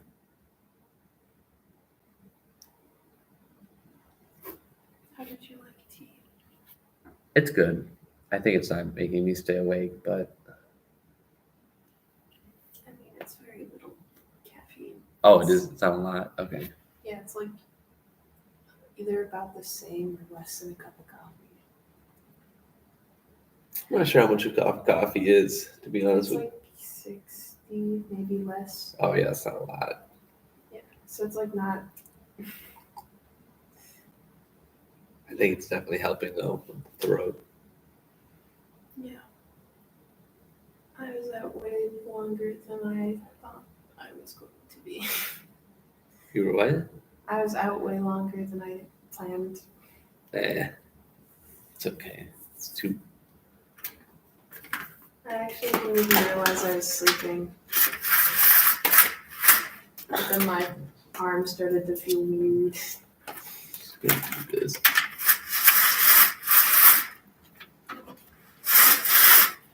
I'm gonna be up. Are you even homies if one doesn't watch the other fall asleep in the lobby while entertaining a crowd on the internet? I wasn't watching you. How do I? Okay, good enough. It's bright out. I think that was messing with me. That it was just bright. I didn't want to look at the sun. Like what, 7:30? About 7:20, more realistically. I feel like a kid when I slept over at like my cousin's house, like on my cousin's floor, and just like. I'll be honest. I'll be so honest with you. I understand the tea's good for you and good for my throat. It just doesn't taste good. I think it goes down the wrong hatch almost. It feels weird. I felt it in my stomach when it was hotter, but I don't know. Colder, and you also haven't eaten much.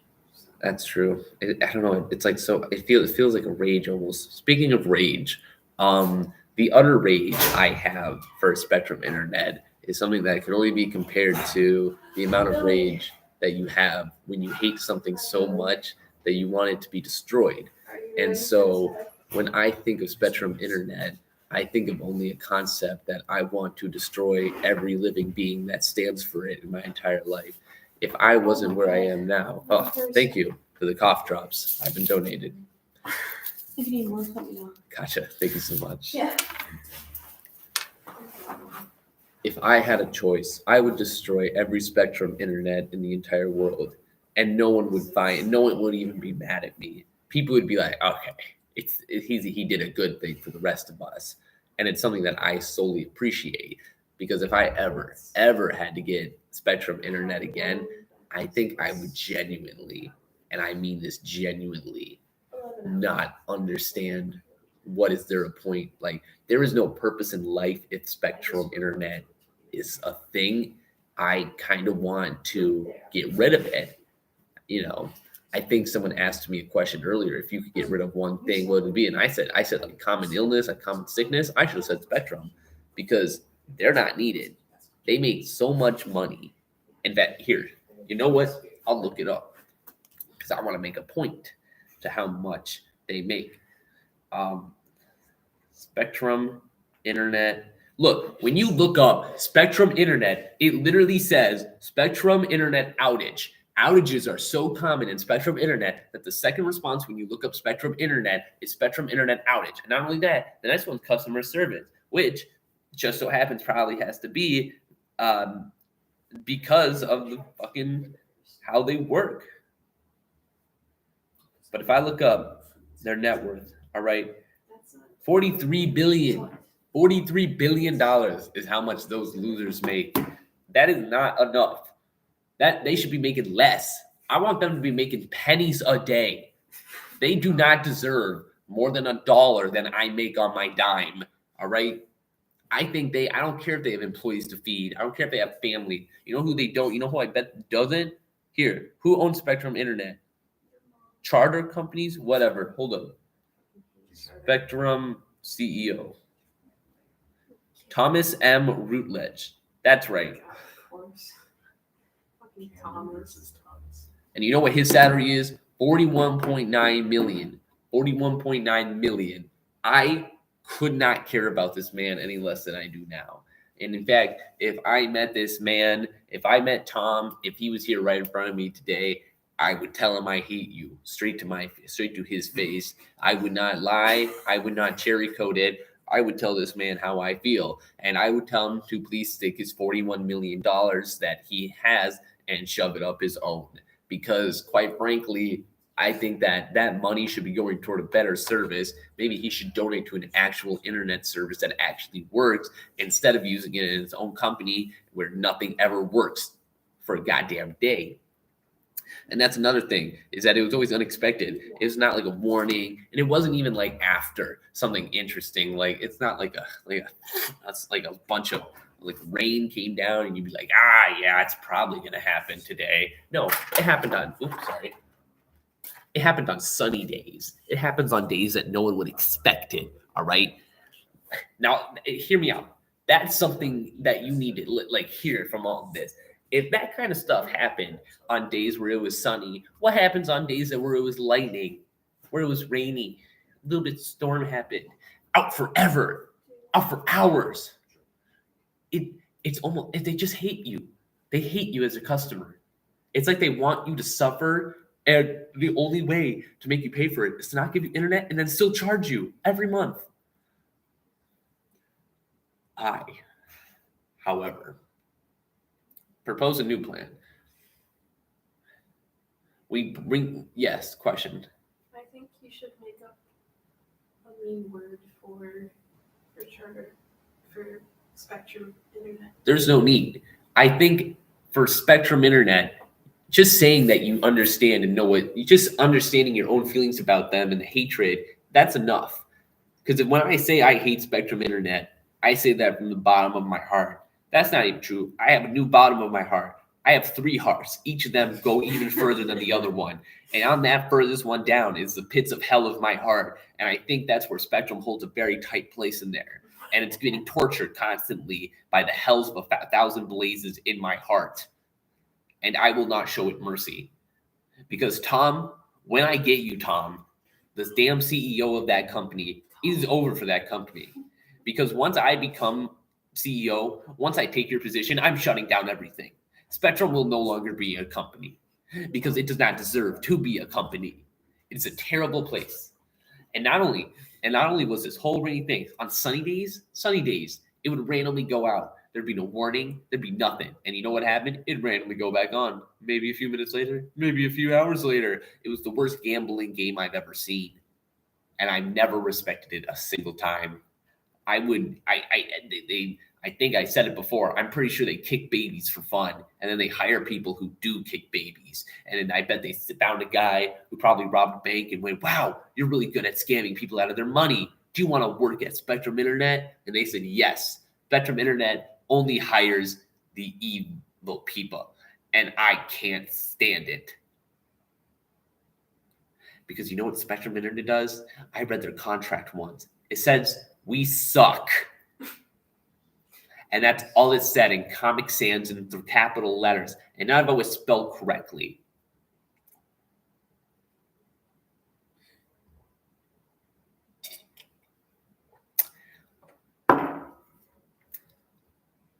If I had to personally fist fight Spectrum Internet on a one-on-one fight, I would not hold back. I think I could unleash everything that I've learned in my 20 years of experience of fighting. And I would go all out. I would lose all my limbs probably doing it, but it would be worth it in the event because there is no way I can withstand another second of making sure that other people have to suffer with Spectrum Internet being around. Quite frankly, they are disgusting, vile. I don't normally throw up in my mouth, but last time I thought I looked at them, I almost did. And to be quite frank, I hate the Spectrum internet vans. They're mini vans. They look like weird vans. I don't want to see them in my town. And they don't deserve. You know who I do expect? I don't respect them, but they're better. I can respect AT&T, Verizon. Well, they're not really. I don't know if they're more internet people, but I can respect them more. 5G internet. I'll take my data over that Wi-Fi anytime. The only thing Spectrum was ever good for was Charter on TV cable and nothing else. And that's sort of where I draw the line of why they don't even deserve to be here. Yeah, fuck that Spectrum. Advertising my ass. They don't deserve to be up there. Only real legends deserve to have minivans, and Spectrum doesn't deserve that at all. I don't even know how long Spectrum has been a thing. It's been a pain in my ass for so many years.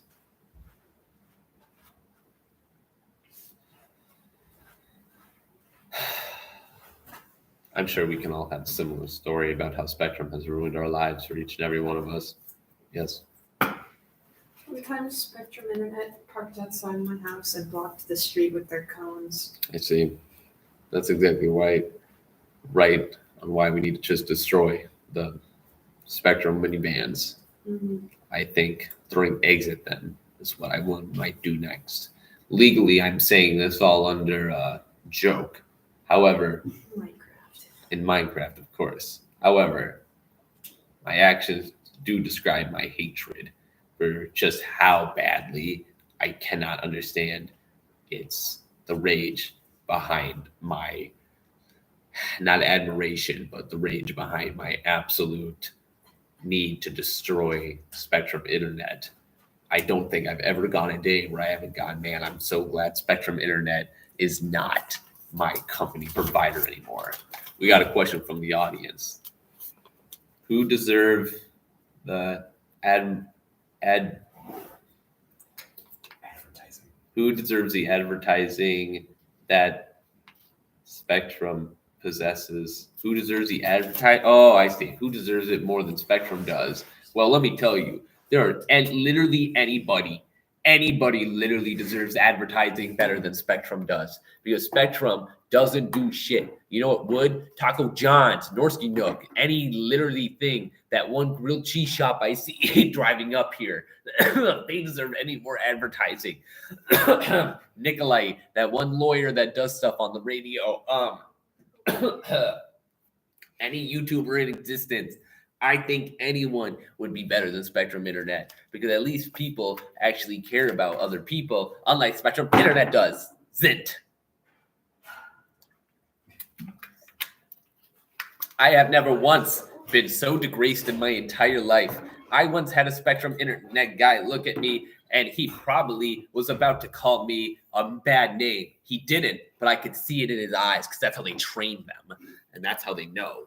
And that's how you know they're going to be mean. And that's how you know they're going to probably throw stuff at you. Spectrum Internet people, they're getting ready to take your router. They're going to spit on it and go, this looks terrible. Who did this? And then you have to go and tell them, you did this. You did this last week, actually, because we called you in because something already happened to the internet router last week. And then they have to go, wow, you lie. And then you go, no, I didn't lie. And then they go, and then they slap you. And then you have to go, why the hell did you do that? And they go, you don't talk to me. And because they're jacked, they're going to slap you. And then you're going to go through your wall. And because you're going to go through your wall, they're not going to do anything. They're actually going to smash your router after that. So you have to buy a new one. So now you have to spend $200 to $300 on a new route inspector. And then they're going to charge you for it. Now they're going to bill you because one person came over there. And they're going to bill you for the gas. And they're going to bill you for the mileage. And they're going to bill you for the inconvenience. And they're going to bill you for the medical bills that they use to slap your hands. And it's this whole process that I cannot imagine that Spectrum Internet employees are allowed to take. And quite frankly, it disgusts me.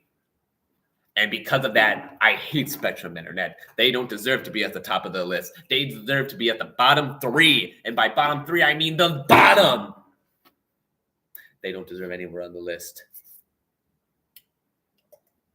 There was a little tiny glass left. Yeah. What's on the bottom 3 along with Spectrum Internet? I don't even care. It's just Spectrum Internet at the very bottom. That's all that matters. Anyone else can be above them because anyone else actually cares about their employees. However, Spectrum, I've never once had a good experience with them. Do you know how many times me and my dad had to bond over it? how we had to bond over the fact that Spectrum sucked. That is such a weird bonding way, but we had to do it anyway because Spectrum sucked ass. They never did once what they said. It took them several times, so many times, to figure out what they actually did wrong, and then it didn't even work. And then we had to buy this new router, and then the router didn't work. It was so frustrating. I had so many close call games where I was right there to victory, and what happens? Out of nowhere, boom, disconnected. Internet's connected. And then the worst part is, what am I going to do? If I'm talking with people, what am I going to say? Well, shit, now I got to be like, hey, guy, I got to go to my 5G. I got to go to my data. And I got to be like, guys, something whack happened. Internet lost. That means that I couldn't do anything fun for the next hour to 30 minutes. Now, let's say I get back in the next 30 minutes. I got to be like, all right, guys, that won't happen again today. Happens 30 minutes later. What do? I get off for the day. There's nothing to do. What? I think Spectrum Internet is just trying to stop people from talking about it. They cut off your internet so that you aren't able to talk to people on the internet. So you're only allowed to play solo games. You're only allowed to play Peggle. You're only allowed to play solo random games that no one else is going to play with friends so that you can't talk to people. I couldn't Skype anyone. I could do nothing because they hated me and they hated you. This is fear-mongering. This is propaganda I'm spreading because it's true. Yes, question. So LTS is always shutting down our Wi-Fi. Do you think LTS uses Spectrum Internet? I'm not sure. I don't think so, because I think we use AT&T over here, or Verizon. I don't know if that's the same thing, but I don't think so, because I think LTS is a separate private organization from something. But that's a whole separate issue, I must say. But regardless of that, I don't think there's ever going to be a good experience with Spectrum Internet. I think a lot of people can speak for this, and I'm going to speak for this very vocally, as you all can tell, is that it's just not worth it. I've never had a good experience. No one will ever have a good experience, and I hope their entire company accidentally burns to the ground on an accident that I caused. Because that was a rhetorical joke, of course. I would never actually commit that sort of treason or arson or type of that stuff. Although it really wouldn't be treason. It would sort of be like a heroic act of heroism. But regardless of that, they are a bad company. I hate them from the bottom of my 3 hearts. And to be quite frank, if I ever see them ever again, there will be beef, there will be trouble, and I will not be happy with it. What are you guys looking at? Are you staring at? I'm staring. I think that timer's going to go into your memory. Not mine. I can't even see it. You're going to have, usually have timers about it. I can see like the outline of it, but not it. I've been staring at it for most of the time. What a wonderful time. That actually did help a lot, shutting the curtains. No, I'm not. I think it's just the glare that was making my eyes like not watery, but like almost dreadfully. Shit, man. Yeah, what can I say? Let's go. We can go into more casual talk. Spectrum Internet. What about it? I just don't think it's that good. It's a pretty disgraceful internet thing. Internet. Do you have a favorite internet provider? I have whatever we currently use here at UWC, or actually, yeah, whatever we use at UWC. I've never gotten 200 megabytes per second on a download before. And that's another thing. Oh my God. Not only did Spectrum Internet completely fuck me over by having me always cut out my internet at multiple times, but they also ran at the worst internet speed of all time. I was not only hooked up to the internet, I was hooked up to the Ethernet. There was nobody using the internet when I was using it. I was home alone and it was perfectly fine. I shut off all other things. I wasn't even using my phone. 0.1 megabytes. How is that possible? How are you that bad of an internet provider to do 0.1? Why are you allowed to add decimals to my download rate? You are supposed to be a good internet. You were a router. I connected you to the router. You were in the internet and you still sucked? At downloading speed, I couldn't take it. I can't take it. At that rate, I knew for a damn fact that Spectrum Internet was the worst possible thing I have ever done in my entire life.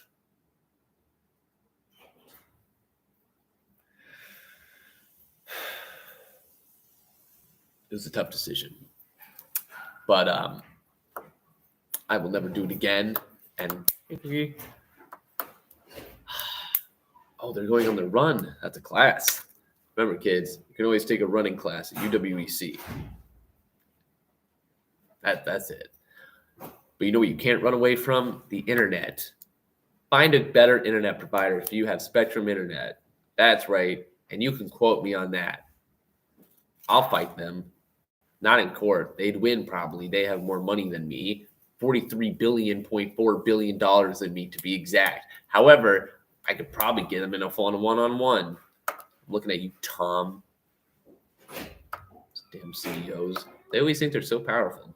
They are, but hey, man, check me on the street. I could even recommend the sheets. I can't believe it. Because could you believe it? He's getting paid $43 million a year to do what? To do nothing. I bet all he does is social media. I bet he just looks pretty, and that's all he's good for. And I'm not one to accuse looks, but still, I don't even know what he looks like. All I know is that he's $43 million worth. I know he has somehow an ace up his sleeve. He probably used a connection to get to that CEO position. And the same way that I will too. I'll get under his wing. I'll become an internship. I'll become an intern. I'll become a trainee. I'll become an apprentice. And I'll take his spot right from under him and then disband the entirety of that goddamn organization because it's a dumb organization and no one wants it there.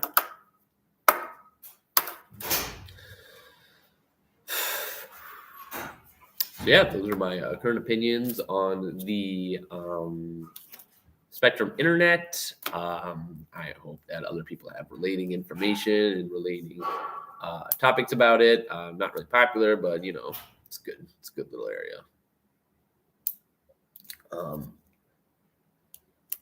What would you do to Tom, the CEO of Spectrum? How would I what? What would you do? How would you defeat him? How I would defeat the CEO Tom? Well, you see, I can only assume Tom is like his internet, extremely weak and slow. And so with that being said, I think it would be easy to just give him a 1-2 and just create a whirlpool of punches that would just break him to the ground and watch the bones shatter into a million pieces. Wow, maybe this tea did get me up. I don't know. No, it didn't. Isabel only said the caffeine was like 60, whatever. Granted, I'm not even finished with this. This is 210. Although I will say the tea made me want to pee faster. I should look into that. Is that what tea does? This was my first time having tea, so it was an interesting experience. My voice definitely feels better though. So that actually, you know what? I'll be so honest, that actually worked really well for my voice. So that's really nice. I should drink more tea. I can become more sophisticated. Tea does make you smarter, I think. I don't know if that's true or not. I'll have to do more research into that. I'll have my secretary look up tea facts. Once I get a secretary, that is, of course, one day. One day I will. But, God, dude, Spectrum Internet, I tell you, if there's any better way to just live your life, it's to not live your life with Spectrum Internet. I have never wanted to, what's the word? I've never wanted to scream in somebody's face long enough for them to not realize that they're Spectrum Internet.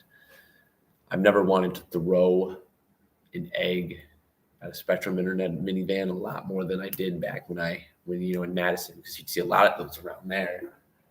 And oh God, all those runners outside, man, they're running at an early time. I don't understand when people wake up this early. I shouldn't be up this early. This is past my bedtime.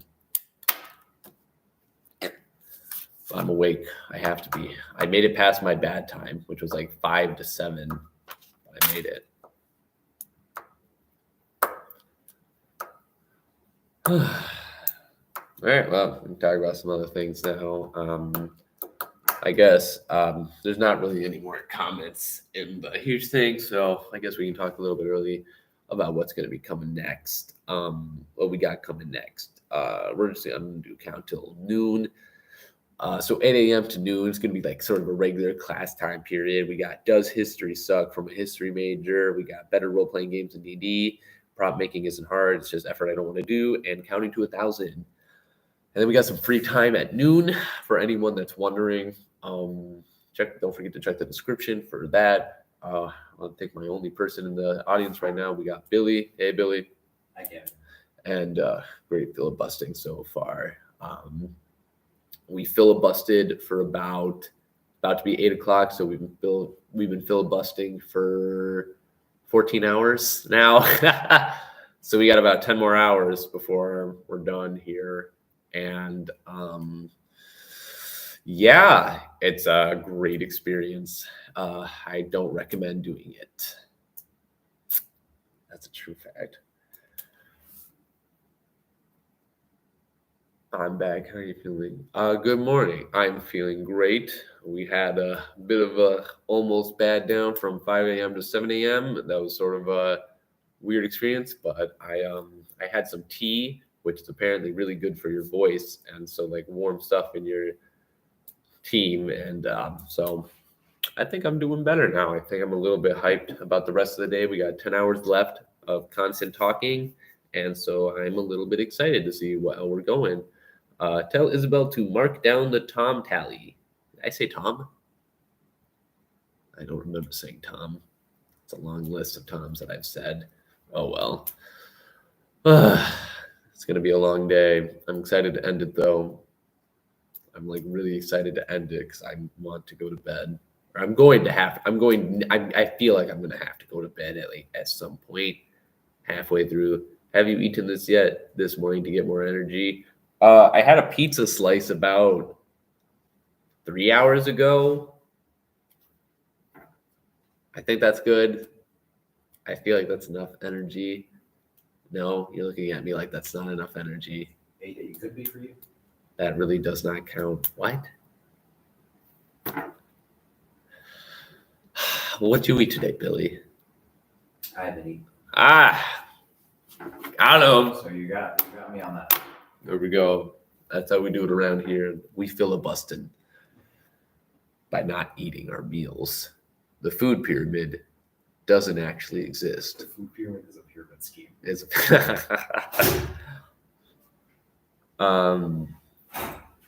I guess I should eat some.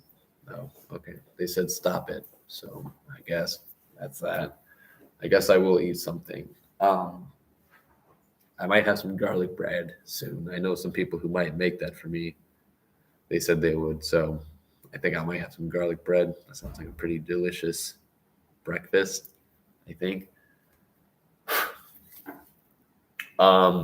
Yeah, we got another 10 minutes till the next topic, which is just Does History Suck? From a history major. That's just going to be talking about a few things. We're going to talk about a few rhetorical questions regarding history from a sort of timeline standpoint and history from a researching and studying standpoint. So we're going to be talking about, is it really worth it in these situations, and how do we progress from it, and different stuff like that. And I think it's going to be a really, really, really fun time for people who probably aren't people who aren't history majors. It's going to maybe suck a little bit, but you know what? This is my filibuster, and you should do your own if you want all this stuff. I'm looking at you, other RA in the building. Me. Yes.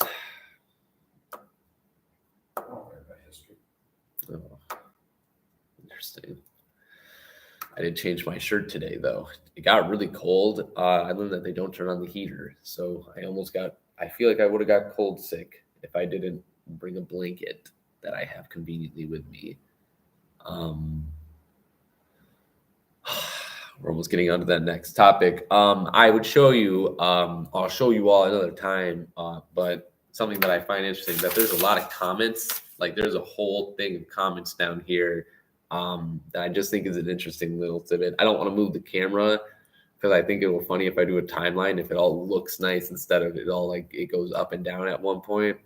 So just believe me that there are a lot of like note card and comments here, which don't forget to leave your own comments. It's fun. Ooh, my belly is rumbling. I think I do need to eat something. Yikes. That's not good.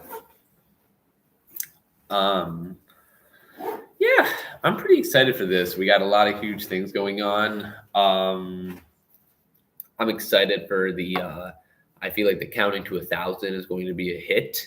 I'm hoping I don't forget it. So don't forget to show up at about 11 a.m. in about 3 hours. That might be a hit. That might be a total flop. We'll see how it goes. It's going to be sort of an AEA, like on and off event. I haven't really been doing good on counting numbers recently. So I'm going to hope that the counting number parts doesn't get to me too easily. And I'm going to just go at it like that. We do have a note from the audience. What are some filibuster topics that didn't make the cut? So some filibuster topics that didn't make the cut that some were sort of more for protection stuff, and I'm okay talking about it, I think now, because then we know that has a. So there was one topic I was thinking about talking about where it was called power scaling religious figures, in which power scaling religious figures like, oh, who's stronger, Buddha or is it Jesus? And so that was sort of an idea that like it was kind of thought out, but then it was like, well, maybe it's more of like let's respect religious different cultures and not like say one's better than the other. And I understand that point, so we're not going to really do that one. There's another one that I didn't really think it was a good idea. It was this my favorite, or I think my favorite type of fears. And so you'd have like claustrophobia, a lot of phobias, because a lot of phobias are interesting, but I felt like if I did that, it felt like I'd be accidentally making fun of a phobia that I didn't want to. And in case someone in the audience just so happened to have a phobia or a fear like that, I didn't want it to make it seem like I was actually making fun of them. So I decided to cut that. There was also this one where I was going to read the entire lore of Warhammer 40K.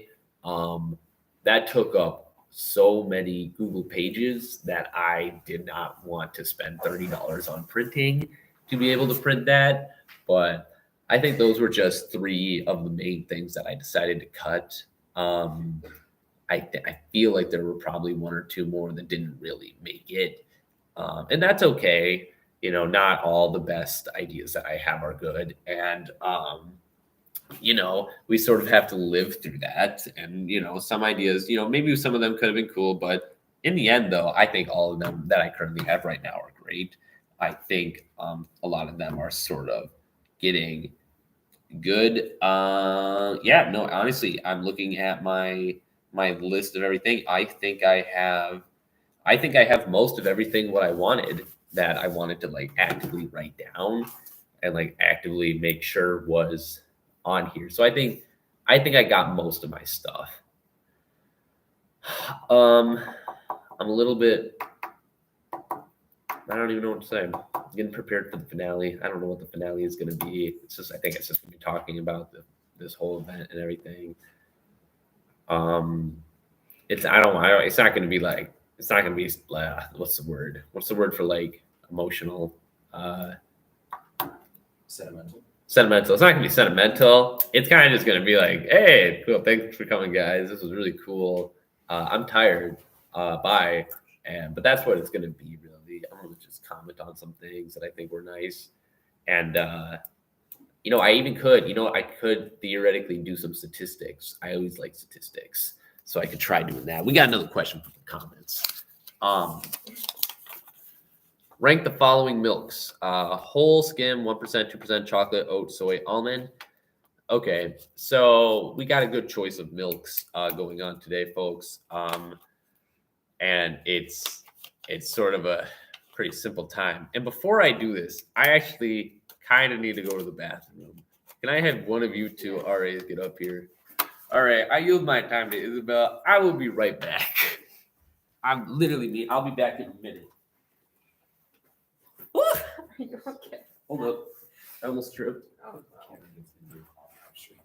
I haven't done that before. But that'll be 6 minutes. hello.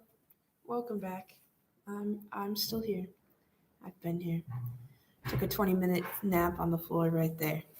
It was very good. But how are you all? How are you? Good. Good. That's Getting good. ready for the day ahead. Oh yeah. Big long day of tech. Advertise the show. Oh, Mid-stream. just in case you haven't heard from me earlier in the show.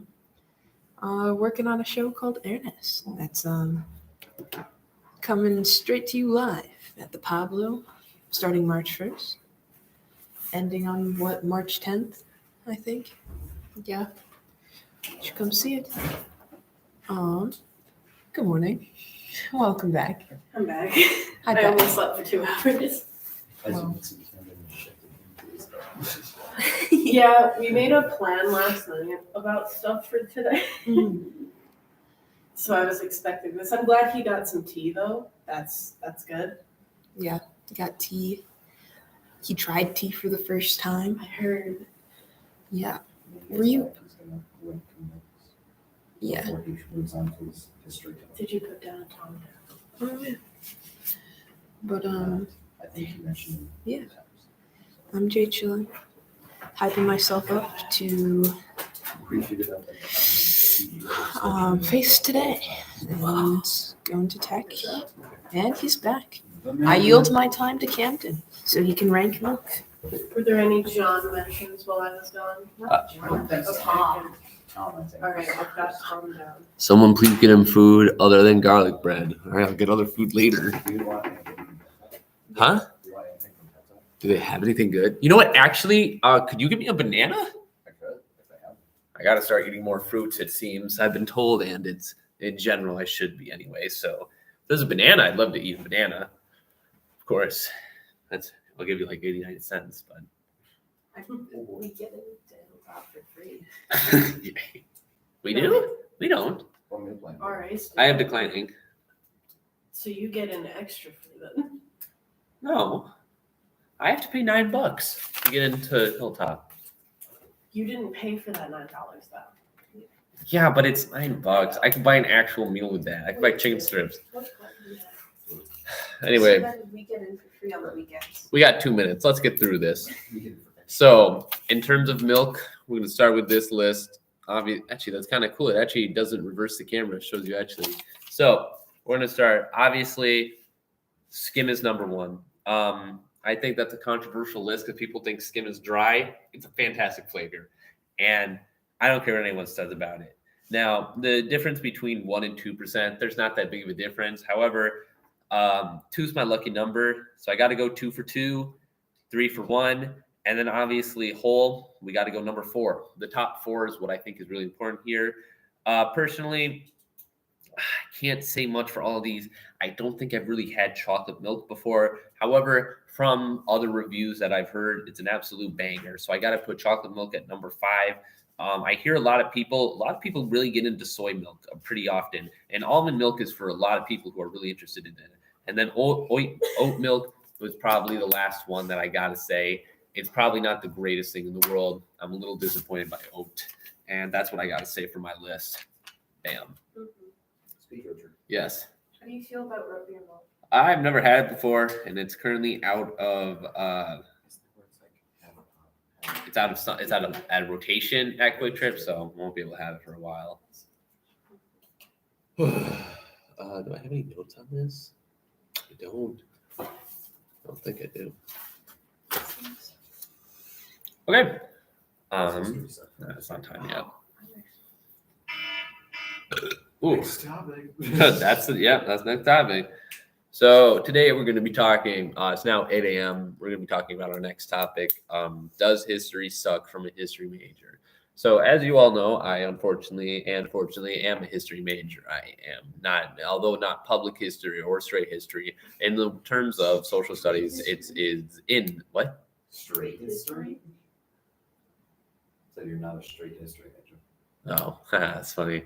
I'm not. Anyway, but because of that, like, sort of area of that sort of like history stuff, where I am not a, in that kind of area of the public history, but it's more, teaching all that, but I still learn the same history stuff as a lot of people will sort of take into notice. And so what I do with a lot of that stuff is I find it really interesting to talk about history. Obviously, I try to talk about history a lot of times when I can, and I try to bring up fun things when I can. I think I like talking about the bread riots of Virginia. I think those are like the most fun things that could have happened, because I think they were they weren't revolutionary. They weren't like extremely important in the sense of like the entire world, but they were an interesting fact between a lot of different categories of like women, womanhood, and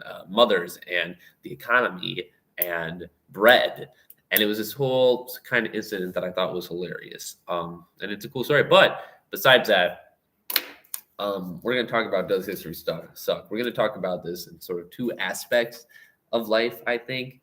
One of the aspects is going to be sort of from an ancient time of like thinking like in overall, does history suck overall? And then we're going to talk about it in a sort of a time where we're going to be talking about, is it actually good for us to learn about it if it is that bad? And so history, we talk about history in a lot of ways. And I'm sure if you looked at anybody's history book, I'm pretty sure, I think it's not a common misconception that you could probably say that there are more negative things than there are positive things. And, in a sense, it probably is realistically true, because the issue with a lot of history is that different customs and different acceptings and morals, I think that's the big idea, is that morals have changed throughout time for a lot of things. If we look back in the day at ancient Aztecs, they were very much, they were humans that, just like us, for example. However, they had a lot more killing rituals. I believe the Aztecs were the ones who did heart sacrifices to Aztec gods, and they were the ones, I believe, who played correct me if I'm wrong, if anyone knows better, but I feel like they were the ones who played the ball game where you had to hit it through that hole in the side, and then you had to get through. And the historical context is that if you lost, you died. And that was, in a sense, that wasn't even that bad. And what's actually interesting about the Aztecs is that they viewed a lot of things, death, as a good thing. It's very different. They actually viewed suicide as a good thing. They were sort of like, oh, you had to do it. It took will strength or something along those lines. And it was sort of this huge thing. So, if you died to one of those things, it was sort of like it was kind of like appreciated or that. Whereas nowadays we think about that stuff and it's sort of not like the greatest thing ever. People try to prevent it and whatnot. And so the issue with a lot of these times of talking about history is that the issue that I come across that I think I'm going to have trouble with teaching history in to a bunch of high schoolers is the fact that I'm going to have to tell people, listen, a lot of these people aren't good people, but we kind of have to think about their time and kind of what was sort of the norm, because it feels unrealistic to ask someone from so far back in the day to kind of have our standards of morals, because life was so different back then and so many people had different attributes that we can agree that they realistically during our time, and just in general, a lot of people just sucked in general. However, I think what we can just notice is that they are also a part of their time, and we can only really compare them to our time I don't think we can really compare them to our time, but we can move them in sort of a timeline of how they've affected our timeline. Yes? I would also argue that we could compare them to our time, because there have always been people that oppose the common belief. That is true. We could do that.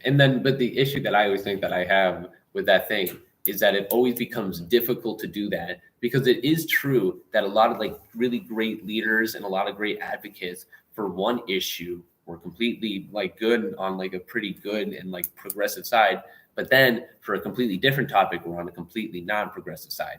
You take a lot of people who were you think about the end of the Civil War, and a lot of people were abolitionists, and and they were like, yeah, we need to get rid of slavery, like Black people deserve the same rights as us. However, that only went into the right of Black men and not women. And then it was like, well, women don't really deserve the right to vote. And so you get into that area where it's like, well, shoot, is this person really a good person, even though they were progressive in one area, but they weren't in another? So it's a weird line to draw that line between. And that's an interesting part, which is why I always am going to say that you shouldn't idolize people, I think, in history, because, and it's honestly true today, unless it's someone like close to you or like someone you know, like you shouldn't really idolize many celebrities nowadays, because humans most likely have a bad thing and then it kind of gets messed up in the end. And it's a sucky thing about history, but it's true. But throughout history, morals have been changing for the entire time, and different cultures have different morals, and because of that, that sort of shapes a sort of thing where a lot of times we'll see this stuff like we see, like back in the day, death was sort of like, for some culture, death was sort of like embraced and it was sort of like worshipped, whereas now it's like no one is trying to die. And it's an interesting concept to look at that, and you have to take a lot of things with a grain of salt from a historical value. And I think it's fun. I think it's fun to look at historical values, I think, because it's interesting to think about what people thought about during a time period. Because especially in ancient times, you didn't really get much, because you have people needing to like decipher and translate ancient texts, which might be a little bit harder than a normal like book maybe from the 1700s. But it's all fun regardless. The point I'm trying to get across here is that if we think about this whole idea about how different people have different things, if we even think about people about 100 years ago, completely different morals than we had now. They didn't think some people deserved rights, a majority, I want to say, and it was true, but it was sort of like how the majority of people thought.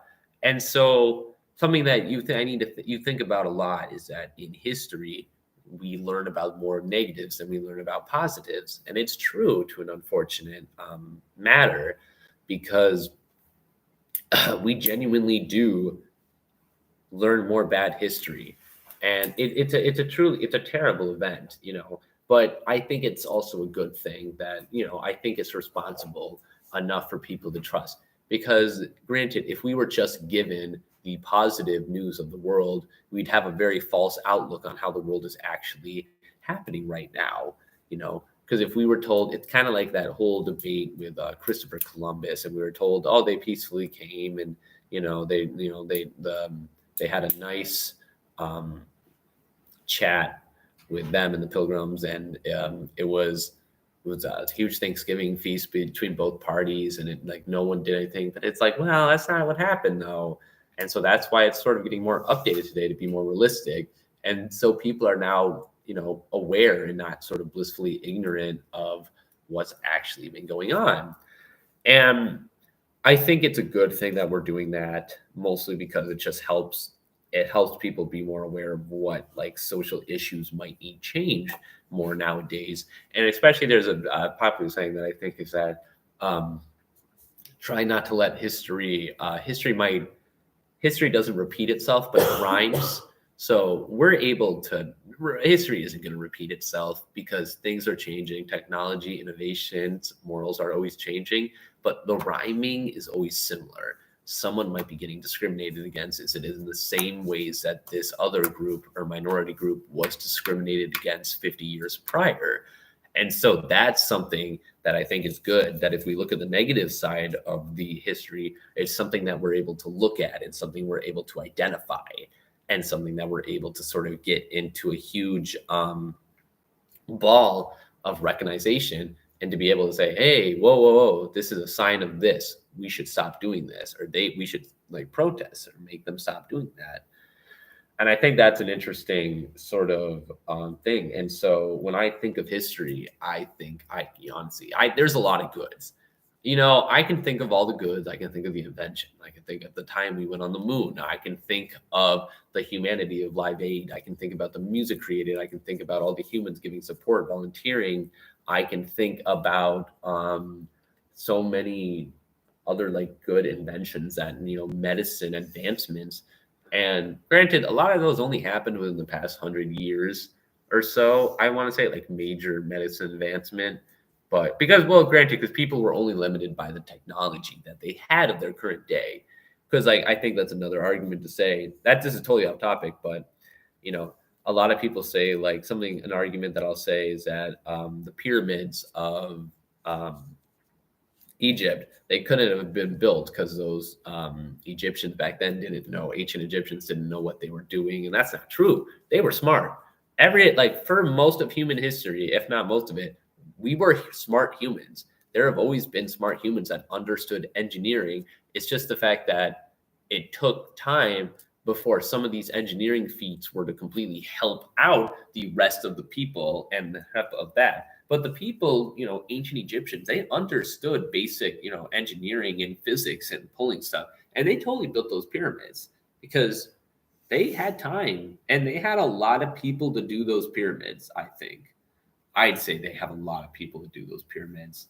It was like, because they had a lot of slaves and that just did their things and, stuff like that. But humans have always been smart for most of history. It's just that, none of them would have been able to do the medicine stuff we do now if it wasn't for the fact that like recently we've kind of discovered more medicine goodness. But in the way that I think about it is that in how history is sort of playing out. I don't think it goes that far. Oh, that's why. There's like one piece missing and it's right where the sun is. This is the worst. That's disrespectful, honestly. Did it fall? No. This sucks. No, that's Anyway, but in the terms of all history, I think in my perspective as I'm gonna what? They're like the builders of Oak Ridge are like, we're gonna take this one panel out. Yeah. Exactly at 8:12 a.m. Bastards. Camden's gonna get. But I'd say this is that even though like being into history, I can understand that for a fact that history probably sucked. And it sucked because, if we had the same morals, if we had the same sort of progressive era we have sort of now, because it's clear to say that we are in the most progressive era of time of all history. We have a very, we're very, accepting of a lot of cultures and people like that. Well, at least we try to at least. But we are there. We're at that point. But I feel like it's difficult to compare to the rest of history. And so if we compare our current morals to the rest of history, it becomes sucky because you're like, wow, that wasn't good. This wasn't good. And this. And so in a sense that I want to say as of modern historians, it does suck. And it's not really, the only thing we can really do now is get better from here, because here's an issue that something I think is really interesting is that culture is always going to be changing. Pop culture is always going to be changing. And the stuff that I say today could be offensive 40 years down the line. And I'm unaware of it because maybe the stuff that I'm not really aware of is something that I need to be more, I'm just not aware of as of right now because it hasn't hit that motion where people are like, whoa, you can't say that yet. And I'm like, well, I'm 30 years in the past. Granted, that does give me time for 40 years to grow into the next stage of how we kind of do stuff. But other than that, Anything else you want from Hilltop other than banana? just a banana, my sir. Sounds good. Thank you. I'll be right back. But other than that, it's sort of hard to compare history to all that. And so if we were looking at it from a standpoint of having morals in our current time, looking back at it, I feel like if we were to compare history that way, it would be unfair for ourselves in the future. Because if we were going to be comparing ourselves to the future, we might not know what we can and cannot say that might be rude or offensive that we don't know of now, or something that might not really be of the current time. Because you see that a lot with like words that are coming of like more coming of age. And you know, like a good example is the word queer, is that you see that a lot more nowadays, whereas you couldn't really say that back in the day. That was more taboo and it wasn't really a popular term. And it's sort of like, it hit or miss with a lot of words and a lot of like phrases and a lot of themes for certain things. And because of that, you get this whole thing. And so I want to say that I do not think history sucks. I think I want to say that in our current morals, things that happened for most of human history, not that cool. And in our current morals, it's not that great. But if we were to compare all this stuff to the current time, it just wouldn't be fair for our future selves in history. Therefore, I'm going to make an argument to say that we probably shouldn't compare that sort of stuff and just say it's historical. It was history. And all we can do from that history is grow better and get better because of it and become better than what we once were yesterday. And if we are able to do that, we're able to create a better history, a more progressive history where we're better than yesterday. And it happens one very slow step at a time. But even if it stops, even if it goes at one small step at a time, you look at us, we're better than 10 years ago. We're definitely better than 20, 30, 40, 60 years ago. We're better than that, right? We've grown as a world. I want to say we have total in terms of, there's technology, morals, and all this stuff that I think, it's stuff, wouldn't fly 200 years ago. Definitely not 200 years ago. That stuff wouldn't fly nowadays. But I think it's a great push into a direction that we need to see. And so basing off of that, we're going to talk about sort of on that topic. I want to say, is it important to teach students this sort of moral dilemma or this history of sorts? So basically what this is saying is essentially that, well, should we teach sort of old history and all this stuff doesn't really matter? Because I see a lot of times, I see a lot of questions about actually, no, not even that. I student taught for a while. And because I student taught, I understand what people are wanting to see. And a lot of times people would say in class and they'd go, wow, I really don't care about history. When will I ever need to learn this? Fair enough. It's history. A lot of the times it depends what teachers are teaching. You might just be learning this. A lot of times it's either like American history or it's AP history or it's construction history. It was just really broad, world history and that sort of thing. But the big thing within it, however, is that, in my opinion, is that basing on the last comment of history doesn't repeat, it rhymes. I think that kind of brings in a new notion that it's not really, I think we might be teaching about the wrong things in history, because a lot of the things that are sort of rhyming, I think things that rhyme are more recent than later, because granted, you have different studies of that you could teach, which is totally fine as well. Because history is about learning about a lot of history. And, whether you like it or not, I think it's good to just know about history. It's good to keep up with your history, especially if it's your own country and sort of our culture. Is kind of like how high school does American history.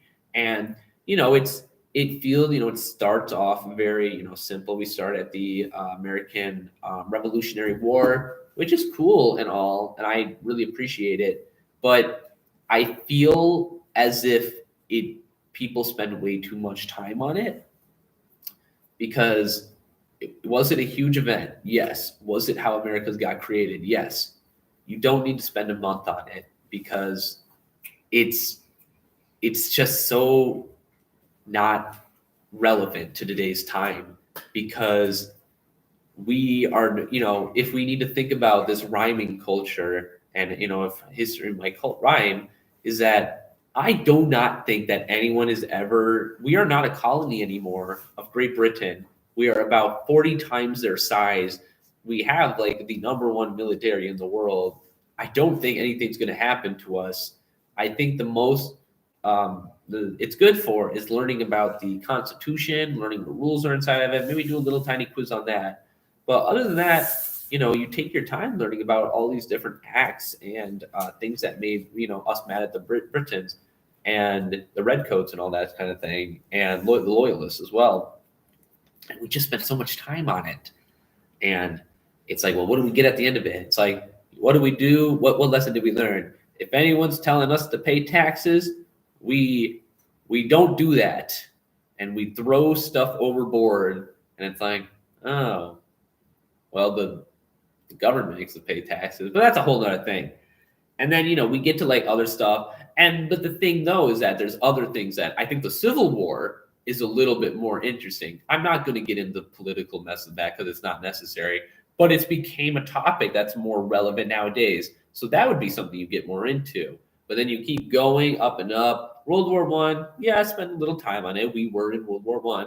And then you go to World War II. We had a huge part in that. You might as well go into that. But what you really shouldn't, at least in my opinion, I think, and that sort of thing, is that you should be sort of asking yourself, not really what happened during World War II, but what happened because of World War II. What happened afterward of it? What did we do that sort of set a notion for a lot of labor laws? What set a motion for women in the workforce? What set a motion for a bunch of factory workers? Fun fact, after World War II, we had a booming economy because we made so much money off of ammunition, weapon, tanks. It was literally like we had a booming economy because World War II was, and I say this is weird, was the perfect thing because we just came from a Great Depression. We needed something, and this was our boost. And this is how you show a trend of America having a huge, huge economy. And these were the boomer age. So then you could explain how, things were cheap, and you could, living wage was easy. You could buy a house for 30 days of work, feed your family and all that stuff, and keep going. And then you talk about like 1980s to 1990s and the slow decline, and that's how you explain economics to a bunch of students. And because of that, you're able to explain this sort of history that you wouldn't be able to normally do just because it's sort of this huge event, I think, at least. T-Store's not open. But it's an amazing, I think it's a great value that not a lot of people get into a lot, because it's just what it is. And history will probably not be a fan favorite for a while. It's probably going to be sort of a secluded thing that only a few people really get interested into because they like history or they like that sort of topic. And that's okay, because history isn't everyone's thing. Some people are more into writing, some more people are into science, math. It is what it is. You have to choose your own topics. But it's important, though, to learn about the type of history that's more recent so that we learn about it and we choose to avoid it. Stuff like the Civil Rights Act and stuff that are more recent is something that we should be learning more about, because in case those are more recent, so they might be more prone to repeat or to rhyme. And because of those, that's why we need to keep a track on that sort of thing so that we're able to understand history at a better level. Now, it's not saying that we shouldn't learn, and we should always learn about ancient history. I think not only that, because ancient history, I think, and other like world history is great for so many different reasons. I think it's great for a cultural standpoint. I believe it's great to learn about different cultures. There's also so many different, and you can learn about like what inventions other countries have had, and sort of like interesting, like the Silk Road trade has how certain things become a huge like importance of one off of each other. But overall, I don't think history suck, because if you were to say the argument that history suck, you would have to say that we suck. And to say that we suck when we are at the best, like most progressive time in human history, I think it's unfair to all the humans that are currently in the time right now, in my argument. I think that my argument stands point. Yeah. That's just what I think. That's what I think about history.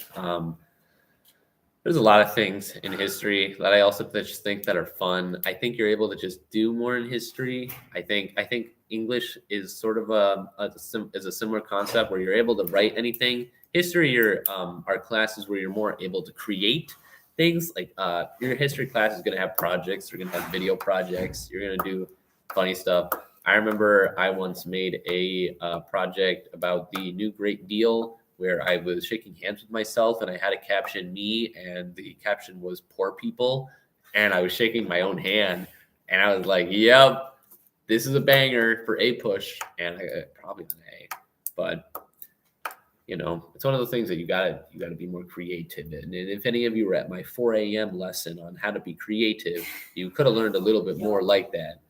That was a good one. Were you all at my 4 a.m.? I was God, I feel like a professor. Shit. Were you at my 4 a.m.? You guys at my 4 a.m.? Who is here? I was at your 5 a.m. You were at my 5 a.m. God, I was at my 5 a.m. I was at about this much of your 5 a.m. Anyway, but yeah, history sort of just. I feel like if we, take history, throw it down the drain, it kind of just ruins a little bit of a new scope because you don't really learn about a lot of these topics and a lot of things. I think like the most other thing that we learn, because like a lot of time we learn about like Black History Month, like the only other time class we would probably learn that is probably English, when we would like maybe write an article, like read a speech and then write about it. But other than that, I think history is the only class where you would be like, yeah, like this is what we're going to focus on. Because it's important to history, because there's a lot of important things in history. And the thing, though, is that although it's true that, sure, it might not matter, like, I shouldn't say that. It does matter. If it doesn't seem like you'll just remember it, like, some students might be like, oh, I don't care. Like, it's not going to affect me. True, but it's important that you're aware of it. I'd rather you be aware of it and you just kind of like bum out rather than not know about it at all. Because if you know about it, you're going to be able to at least put connections together at later references that might make you go, wait a minute, this awfully looks like this event, which ended out very poorly for our current standard of morals and honestly just human well-being. And it's a whole weird argument. I hope it gets good. I don't know how it's going to go. I don't know how history's going to be. Maybe I'll have a dead career. We'll find out. But yeah, that's kind of all the really things I had for does history suck? I think I made a compelling argument on my part. I don't really got much else to work off of here. Let's see what I got. Oh, there's my wand. I found my wand. Yay. That's good because you have to talk about fantasy magic later. I do. I do not have anything prepared for that. And I feel really bad because Alex is really interested in that. Just pull out the wizard shit and give us an update on the elders. No, I need opinions, but like actual opinions. It's a whole deal. I want it to be interesting. Yes, Isabel. You could talk about like hard versus soft magic systems. What? Hard versus soft magic systems. Like. Okay. Yeah, I can see that. A lot of magic. We can talk a little bit about it. A lot of magic. I have a few books on magic, I think. This one's another one. I got another one. Here's another one. And I got another one. There's nothing to talk about. Well, no, it's just a little interesting thing where it's just, a lot of these different magic is a very interesting thing to talk about. I think it's only it's something so not, I don't want to say boring, but it sucks so much normally because I think I don't like something that I majorly want to talk about in the world of magic is that I don't like how people explain magic. I think it's, although it's cool, sometimes descriptions are cool. I don't think you should have to describe how magic works. I think magic should just work. I think magic is It shouldn't be something being able to be scientifically explained. I've seen in a few things. Isn't that like the point of magic? Saying something is magic is like, that's the explanation. There it is. Yeah, it's just magic. Yeah. What about when science and magic merge to make something new? I just don't think that should be possible. I think magic is its own, because if you are able to combine that, hold up. Oh, my hat's over there. If you're able to combine magic and science, then it's really just science. You're just making more science in a magical way, because if you can do that, that means you can explain magic with science if you're able to combine them. Because you have to make sense of magic, because it's this whole, it's a process that's just terrible. I mean, you could just say magic just works this way because it does and still apply to science, but you don't have to explain why it works. You just know that it does for some reason. Could be true. Could be used. Damn, I really wish I had a banana right now. I can't control pills outside. I can ignore that. You're an RA. Just walk in I there. don't have that much power. Don't DoorDash. I have free DoorDash. Don't DoorDash a banana. Not to Just for me. the bit. I'm not. I won't accept it. Could you? They'll probably spit in it. Mm-hmm. You could DoorDash. There's some From there's Quick Trip, a cookie. I gotta have a banana. I gotta be healthy. I gotta have calcium. If you need more tea, oh my god. There's just a little lever on the back of the 20 cents kettle each. that you just flip. It'll Mm, make a click when it's done.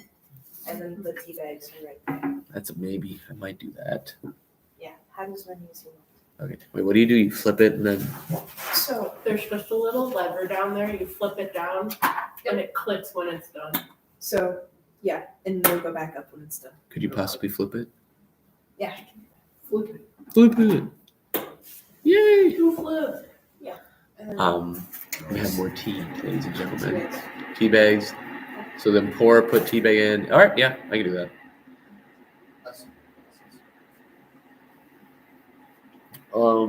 We got about 30 minutes till the next topic. There's a lot of time to wait. It is, however, also 8:30 in the morning, so I think it's a good time to talk about blessings. I'm blessed about something.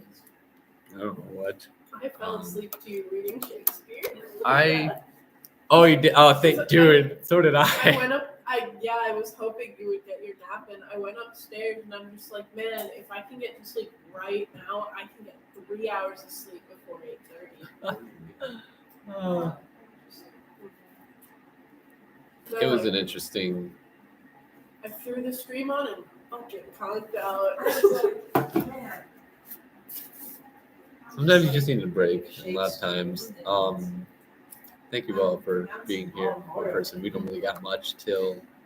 I think I know the only person in here, so whatever. Yeah, upon We don't got needing really a anything break, till 9. So I have my apologies if it's not that sarcasm exciting, but done. I'm sure you're not really caring anyway. Totally fine either way. Assembled. So that's going to exist. So I'm gonna go drink tea. How do you feel about the game Omori? The what? The game Omori. The what? The game, the video game Omori. Boring. I'm not talking. I'll be honest. Haven't completed it. I got a little bit through. Crazy. The history only took 30 minutes. Well, that's true. Most things only took 30 minutes. But what matters is that I explained my thought thoroughly out, and I had a good reasoning and argument for it. I feel like I argued my point correctly. What color folder gets what subject? Oh, good question. He did. So, we're gonna go green Ooh, Bad start. That Awful vibes. start. never mind. I'm switching that. Green is science. Mm-hmm. There it is. Yellow is history and social studies. Blue is math, and red is English. So yellow is history. When I think of the letter H, I think of yellow, And when I think that, it's sort of a yellow era. There's not really much. History is a huge thing, and history is just such a. It feels like a yellow word. Green science, that's biology, whatever. It feels like it. Blue is math, because whenever I see sort of like that, like whenever I see math, it's always a bunch of blue stuff everywhere, and it's it's just whenever I see math, I think of blue, because it's like, blue's a pretty, mathy color. I think if you looked up math, it would show something blue on Google. And then red is English. That's just the last one. Normally I would do purple for English. So red, wrong. Red is math and blue is English. Yeah, I was gonna say red for math. Math makes me pissed off. I don't know. I just can't see it. It's an opinion, I guess. So may your opinion be worthy and may mine not be. But Any ideas for a whiteboard? I got nothing. I'm an idealist, man. Your water is ready. Thank you. This won't be me leaving the floor. I'm still holding the table. I'm going to get some tea. As we wait, I'm going to still talk so that you hear my voice, and so it doesn't look like I've been away. As I grab some tea, I'm going to pour the tea in the thing. Did you get a tea bag? I will. Do I have to pour it in now or later? It doesn't matter, but Yeah, usually you put in the tea bag first. No. and pour water over it. What flavor tea is that? Irish breakfast tea. Mm, You do half and half. You do it and then pour more water on top of it. really? That's actually how you dilute acids. Fun fact. You fill it like halfway with water, whatever you're putting it in, add your concentrated acid, and then fill it the rest of the way up. So you don't make shit explode. That's right. We're back. We got tea. What kind of tea is it? Irish breakfast tea. Irish breakfast tea. It has caffeine in it, it seems. Nice, they say. It's very good with milk. We got a nice in the chat. Let's go, gang. Chat. Let's go, game. Let's go, gamers. Chat, can we get a like? And No, you don't get a bingo. You don't get that bingo. You don't deserve it. Camden, I will leave you here Okay. to fend for yourself. I can. I have been defending myself for the past 14 hours. Okay, Isabel's also been helping me. Yourself. Not defending. Oh, Defending for yourself. what? Doing this all by yourself. Not all by myself. I've helped with Isabel. Assistance. What? Never mind. Okay. I don't know what happened. I don't know. But it's okay. Killing it, King, they say. Thank you. I will do my king behavior like I always do because I work that.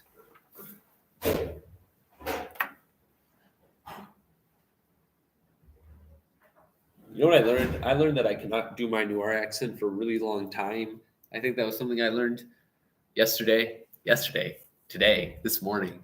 Because I was doing this in bed, where I was a new art detective, like the year was 1924.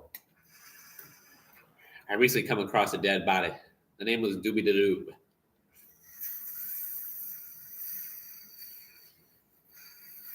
You should just put your inhaler at the other end of it. Oh, buddy. What was that? Cancer. Do you need like a Zyrtec or something? No, I'm fine. Okay. No, I just realized I can't do the accents because I was talking for a while anyway. Because it was weird. I think after 4 hours is when the voice starts getting kicked down, and I don't know. This tea helps though. Thank God. Thank you, Isabel, for that. For the tea. And that's the tea, sis. God, would you look at this? We're halfway through, everyone. More than halfway through. We're getting there. And since there's some people in here, we're going to be talking about try honey or salt water for your boys. That's what you said, Billy. But I don't have honey, nor do I have salt water. I feel like we have salt around here I don't remember. I don't think we do. You're supposed to gargle it. So I've been told. Oh, Yeah, you don't like just drink salt water, you don't drink. Oh, you like No. I oh. gargle it. but you would drink if you were to put honey in like lukewarm water. You do drink that. Oh, so wait, do you drink the honey as well? Yes. It goes in the water. Oh, with the salt water? No, No. No. That's combined. no, with they're something else. separate things. It's so confusing. You could also do straight honey, but it goes down. Really slowly. Well, if I get any honey and or salt water, I will see what happens.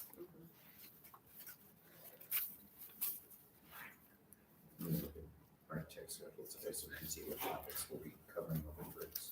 We'll be covering at 9 a.m. We're going to be talking about our. Oh, hi, Mom. We're going to be talking about better role playing than D&D.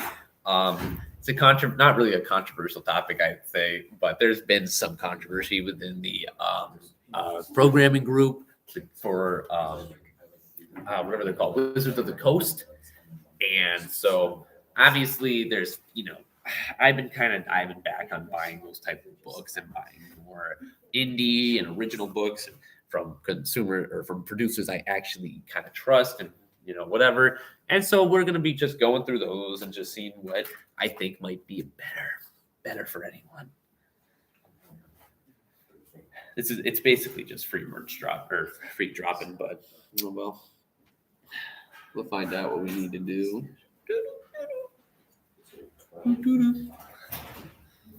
12 is free time. What's the other time you guys have? 5. That's reading. Reading fan fan fictions. You guys get to see reading fan fictions. We'll be watching it over stream. It seems that I even remember my sister said that she wouldn't share which fan fiction she read with me, so I don't get to read. Didn't you read one last night? I don't know. I think I did. Oh, the Lestia Argonian Maid. Yeah. That's actually That's not. it's a book in Skyrim that you can find. Mm. Actually, 2 books that you can find. So like the one side is one of the books and the other side is a different book. There's no order. Oh, how fun. I'm gonna really hope this isn't what I don't think it is, because I did not read this beforehand, and I don't see any words that would give me concern. But we'll I have. mean, You check the tags. Yeah, haha, totally. Yeah. And then You also have to improvise with your own made up word. My mom said it was Twilight fan fiction. That's what Macy read. Guys, you'll never know what my sister reads. Outing your family on your filibuster. Hey, it wasn't me. It was my mom. Blame my mom. Sorry, Mom. I like how your mom was in chat and my mom was in chat earlier. We actually have a lot of moms in chat. So Gavin's mom was also in here. We could start a mom club, honestly, with the amount of moms that we got. Camden. Do you like moms, Camden? No, Okay. No, no. Do you like your mom? I do like my mom. I love my mom, I must say. Good to hear. Yeah. She's listening to it right now, so under a lot of pressure. Contractual obligation. I should, Hi, Camden's mom. there was sure no other opinion I could have said. Anyway, What is your favorite historical fact?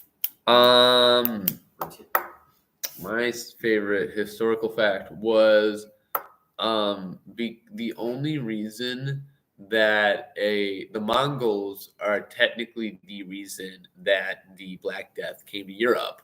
The Mongols were fighting these guys from in their kind of the Russian area or modern day now Russia area. And basically what happened was they found these bunch of Europeans. They let one live or one got away, something along those lines, except all that matters is one got away. One was alive. And this one was alive. The Mongolians already sort of had this it was kind of like an immunity to this sort of thing in a way, but the Europeans did not have this sort of immunity from this area yet.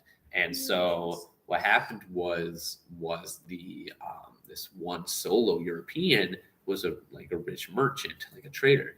And so he was the one who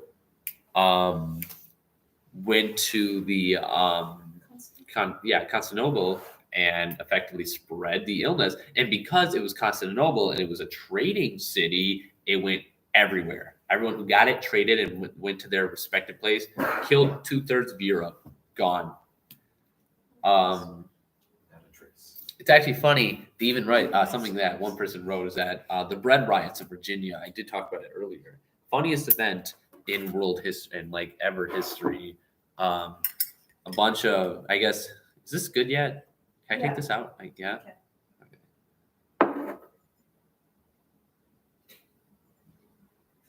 And then where do you go from here? I love how he just throws it on the pizza box.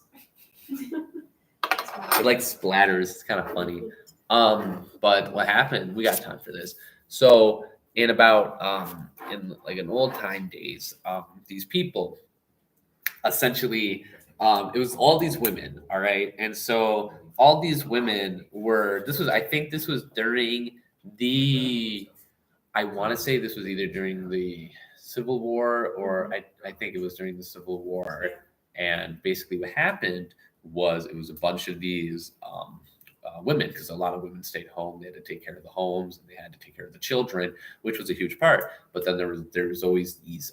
It wasn't just one; it was a lot. It was like people.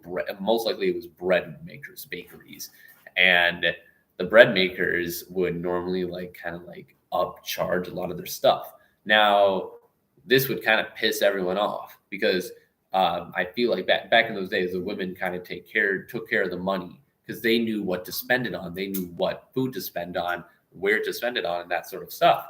And because they knew this, they kind of all gathered today one day, and they got like 25 to 30 of them. And this one famous event happened in Virginia where they stormed this bread maker's house, and they just started wrecking everything in between his house. They just started destroying stuff. But what they did beforehand was they tied him to a chair and made him watch. And then they like taunted him, breaking his stuff in front of him. They broke his windows, they broke his bread, and they humiliated him. And the best part about that entire story is that no one got arrested, because if you arrested every woman who was on there, who's going to take care of the kids? No one. Who's going to take care of like the economy, because they were the only ones buying stuff? No one. And so that bread maker just had to take it. And I thought it was just it's an amazing story for the masses.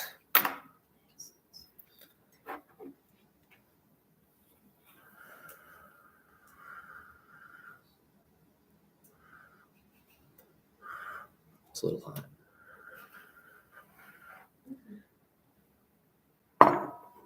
I'll drink some water. I have like 3 different drinks right now. This is heaven. One for each of your needs. We got that hydration, we got that throat, and then we got that energy. The road. Can we quote that? You know what I mean. Hydration, flow, energy. You all are dirty-minded, just like the other I didn't people. fucking say anything. It was just hilarious. Do you have a favorite historical domino effect?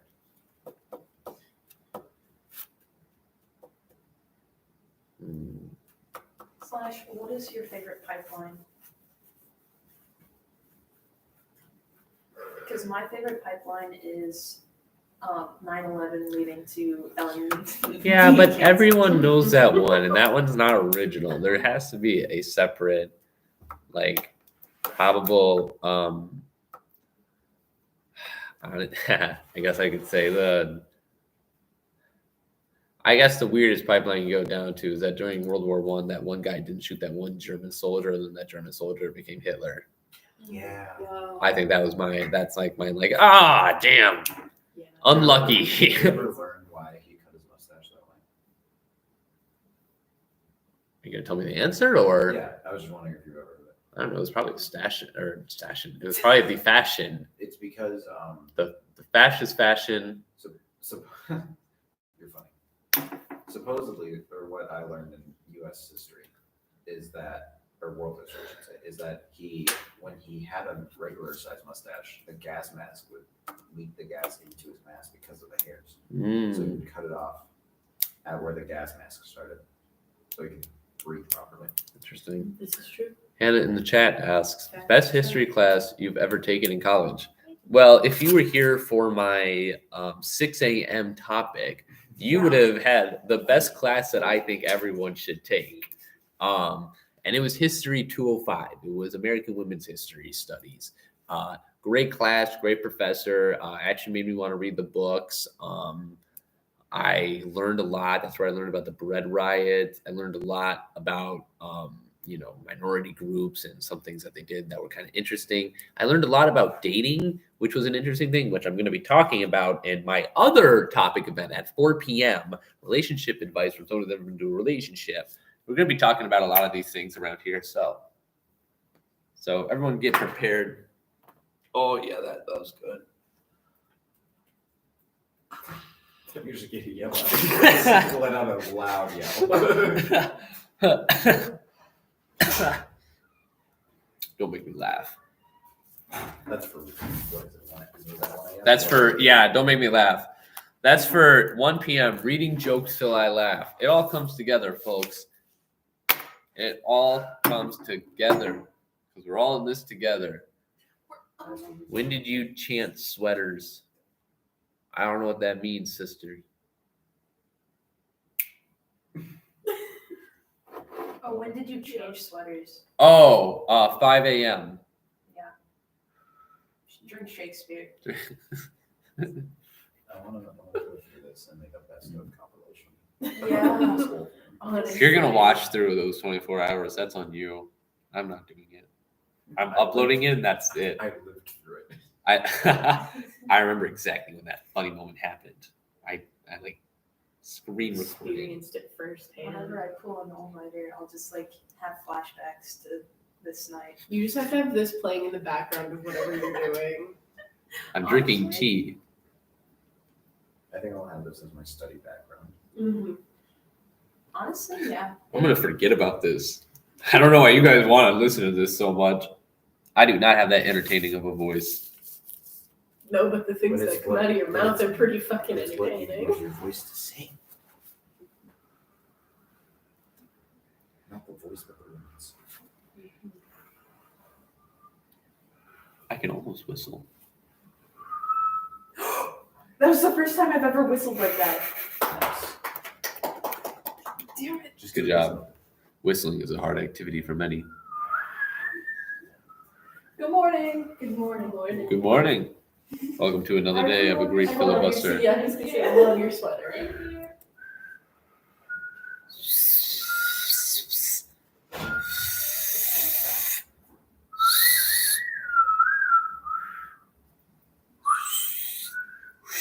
I hate Are you breathing in or out? Whistling is difficult. It doesn't seem like something that I can't do it. It seems like something that I'm not good at. Therefore, I will stop and quit early. Someone's waking up right now and just checking in on the live stream and just hearing me whistling. Yeah. They're like, he's lost it. Sucks for them. Anyway, so what are we going to be talking about next? We're going to be talking about better role-playing games for D&D. Like I said before, Wizard of the Coast has been doing some fishy things. I am still in the lobby. Yes, Shardy. And we're just going to be talking about, they called me Shardy first. Shy. They called me Shardy, but with RT. Wait. Oh. And so it's Who like said Shart, Hannah.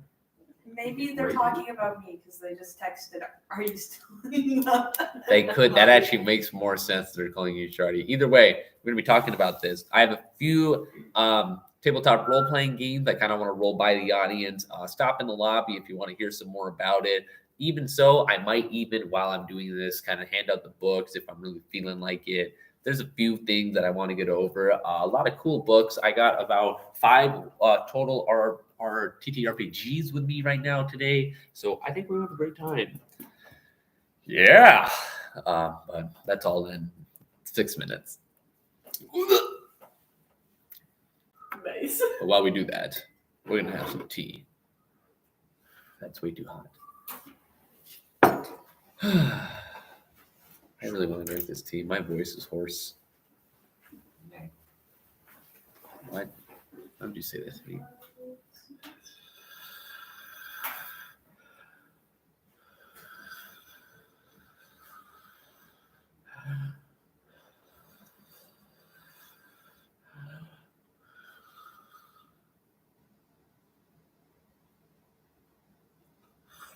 Okay, it's good. Please read this for Hannah. I have a message. Shardy, you are my angel.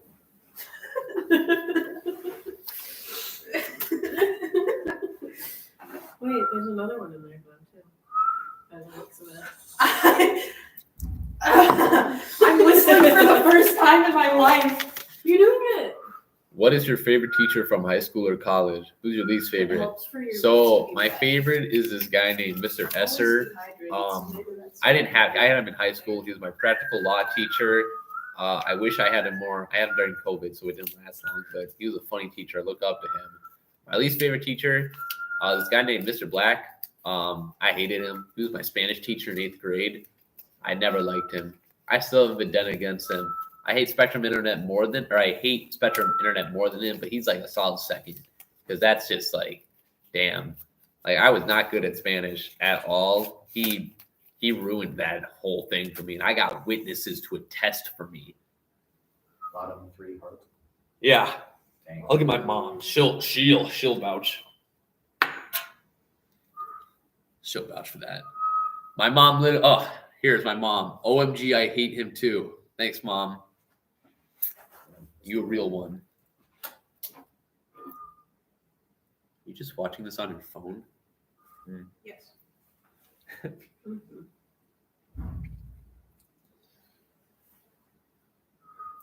Yeah, I woke up not knowing where I was and just hearing your voice. It was really, really a trip.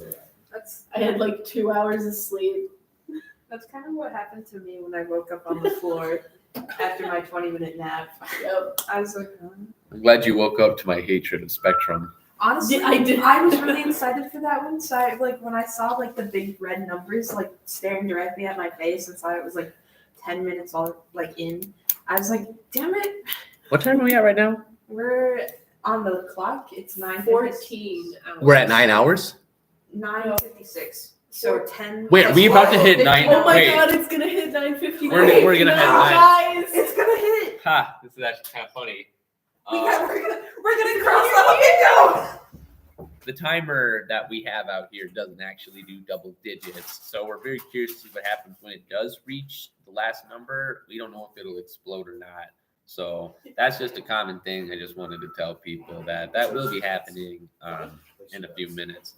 But I think it's Um, going to explode. don't forget to come back at 9. Everyone It's just gonna pause. in about 2 minutes, 3 minutes. And just, like, stop. We'll be Oh my back, God. for this. We can sort of count down. We always start at the correct time, so don't worry. 9 o'clock will be starting on the dot. It'll be all right for all of us. We'll have a great time, I think. Absolutely wonderful time. Well, this is a moment we've been waiting. And we've been waiting 15 hours. Yeah. Many hours have been put into this event. Too many, I might say. Are you going to start a countdown after this? Because you have less than 10 hours. What? I don't know. We're already past. Oh shit! Are we? You're past 15 hours. We are past 15 hours. Almost past 15 hours. God, 50. I'm We're actually about really, to I'm hit really 50. curious to see what happens to that Yes. timer. I don't want to show you it because it means I have to move everything. Take a picture. But actually, you know what? We'll make this fun for the audience. You know, that's Bring the right. timer We're bringing over. the timer over here. Oh, Just you wait. money moves. They get to see the timer for the first time. I'm thinking Hamilton. Can you reach? Yeah. Oh, don't you be plugging. All right. Ooh, sorry. All right, everyone. We're gonna reach the timer. That's right. We're reaching the timer that a time might time.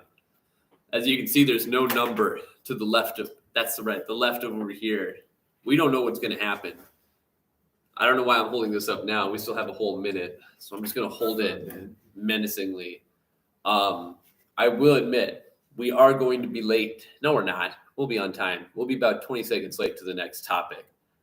I hope none of you mind, and I apologize to the audience for that occasion, but we'll have to see what happens here because this might be more important than my life itself. Well,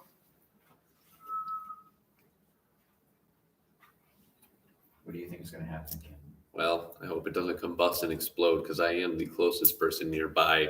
And your filibuster won't be complete. No, yeah, that's what I'm upset about. Yeah, it's not dying. It's dying without a completed 24-hour full. What if I turn it? I hope I don't turn it off accidentally. I'm scared. That'd be really funny. I'd cry. It is 9 a.m. It's gonna happen. All right, everyone. I hope you're all having a great time. Let's see what happens.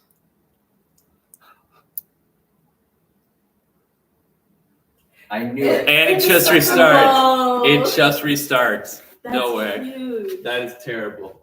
This is monumental. I never expected this to happen. That's awesome. This is inspirational among the masses. What a video. All right, let's get into cooler stuff. Gotta put a sticky note Oh on my it. gosh. It did the thing. So Bingo. congratulations.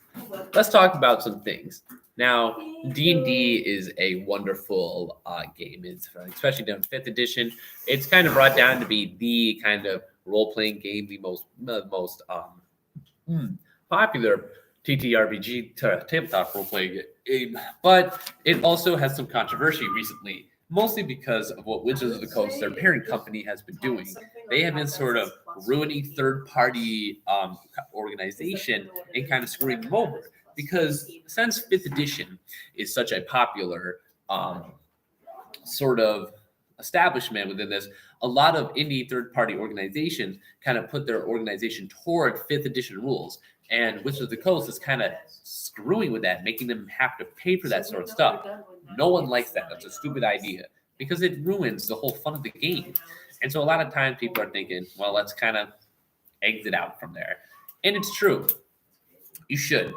Now, there are, and I mean this and I quote, so many choices to get out of D&D. Because not only is D&D sort of sit within this own, fantasy realm with its own little lore and its own little rules, there's a lot of different gaming systems that have totally different things, and they're honestly all just as great. Now, I'm going to talk about a few that I think I just want to personally approve of, and I can go with this one. This isn't the main book, but we're going to start with a game called Pathfinder. Now, Pathfinder is an excellent use of a TTRPG because, peace out, because Pathfinder, I want a banana. Thank you. Thank you. Pathfinder is an incredible game. The thing that is the difference between D&D and Pathfinder is that it has so much information that's why people kind of turn it off from being a user beginner friendly TTRPG. And although it's semi-true that might be a little bad, there's also a thing about having a bunch of different things to it. Because the fact of the matter is that there is more customization than one book than you will get in so many source books of D&D. And it's a true fact. And there's so many different spells, there's so many different feats, there's so many backgrounds, that there's just a lot that you can work with. And because there's a lot that you can work with, there's different spells, there's different things, and they have a very large list of lore and aspects within Pathfinder that are able to sort of help you do better role playing than that. And because the fact is that there's a lot more classes as well. Pathfinder is efficiently good at creating classes. Classes are sort of this, as you all know, D&D has been pretty, straightforward with their classes. They only added the Artificer over this year, and it hasn't been the greatest decision ever because it's very basic and it doesn't really matter at all, I want to say, and it's okay. That's okay because that's fine. It doesn't matter that it's okay. But what the thing is that every new source book of Pathfinder has 4 different classes each time. It's happening. It's happening. That's what she said. Whoa. Yo. And because each time there's 4 new classes, that means different abilities, different mobiles, different all these things, and you get so much added. Because the thing is that Pathfinder adds so many source books that it's almost difficult to get like zero options for anything. There's so much customization. There is so much, and they also have a lot more different of an approach for how stuff works. If I believe correctly in their core books, instead of so in D&D you get an action and a bonus action, and then sometimes a little tiny things. In this game, you get 3 actions per turn. Now, the thing that I think was interesting with this game is their actions work more in a level of a like severity. So let's say you wanted to cast like 3 low-level spells. That's 1 action per. But if you wanted to cast like 1 really good spell, maybe that's 2 actions, or maybe a really really good spell. Giant fireball, maybe that's 3 actions, and it'll take your whole turn, but you're making use of your turns, right? And it's I think it's an extremely great system. They explain everything in such detail, and they go in depth so interestingly that honestly, if you even just got the Pathfinder core book, that's another thing. They're created by these people called, if I believe correctly, Paisio. Paisio is, I might say, one of the best role-playing games people in the world, because what they do, they just add so much stuff. Their core rule book. Now, let me tell you this: the D&D core rule book is about yay high. It's about a normal book page. I would say maybe less, maybe about this, a little bit, maybe more. The Pathfinder second edition is about yay. It's thick. It is like thick level of intensity, and it's worth it. I honestly just enjoy reading them, even if I don't play them. I just enjoy reading them throughout time and time, because it's such an interesting, different role-playing game that you'd never expect. And there's so many things you can do. There's so many spells, because some of the spells have prerequisites. So you have to kind of plan out what you think you're going to do. Because if you want this one, well, you have to get this one as well. So you have to plan out as your character, is because your character now has to have several things that they don't know about. And it's this huge thing. It's absolutely incredible what Pathfinder is able to do. And not only that, Pathfinder is something that I've seen that they do that I've never seen anyone else do before. Is that they have a world, really specific world inside their game, because what happens essentially, what happens essentially is that the Pathfinder community, what was I just saying? They have this thing called Lost Omens. Now, Lost Omens basically is a really extensive, how do I say this? It's a very extensive world that they built. And sure, like Dungeons and Dragons, they did, I believe, like Wizards of the Coast, or like they sort of did a, they have some things in a sense that is sort of like a world of their own. However, they don't have Lost Omens, because Lost Omens is so many different categories, and each of them have their own things. There's books about magic. This is, I think, no, this isn't one, but there's about gods and deities. There's about stories. There's about the knights. There's about the bazaar. I think it's bazaar. And it's so amazing how much lore they can fit into one simple thing, because for the most part, they kind of expect you to, D&D is more, maybe a lot more homebrew in terms of town, but Pathfinder, they say you want to track if you get the right stuff, and they set you on a track to set you in a perfect world, like set up perfectly for your players to have fun. And I think that if you're willing to put in the work as a DM, and if you're ready to make a character and take time into making a character about that, I think it's an extremely easy task to get ahead in and to fully utilize it. And there are so many characters to say. They're literally, like, I cannot, like, and there's just so much to do. Granted, it doesn't have like immediate support like D&D Beyond has, and a lot of these things don't, and that's okay. That happens. There's nothing you can really do about that, and it's just life, But I think it's all right. Magus and Summoner are the 2 spells in this book, and this is a random book about magic. It's out of nowhere. It's out of left field, and it's something that I find completely amazing and astonishing. And the thing is that with this game is that they take characters from other games or their other books, and it's all one story. Like you can meet characters that are always in like their certain class, and amazing character designs are into it. And I think it's an absolutely wonderful game in order to really get started in this whole Pathfinder stuff. I think it's fascinating. Let me take another sip before I go on.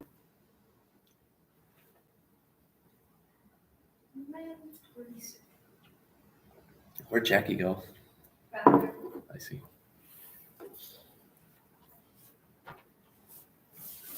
Now here's another interesting one. Now I'm going to be talking about a few people. I'm probably talking about a few things. Chaosium is a company.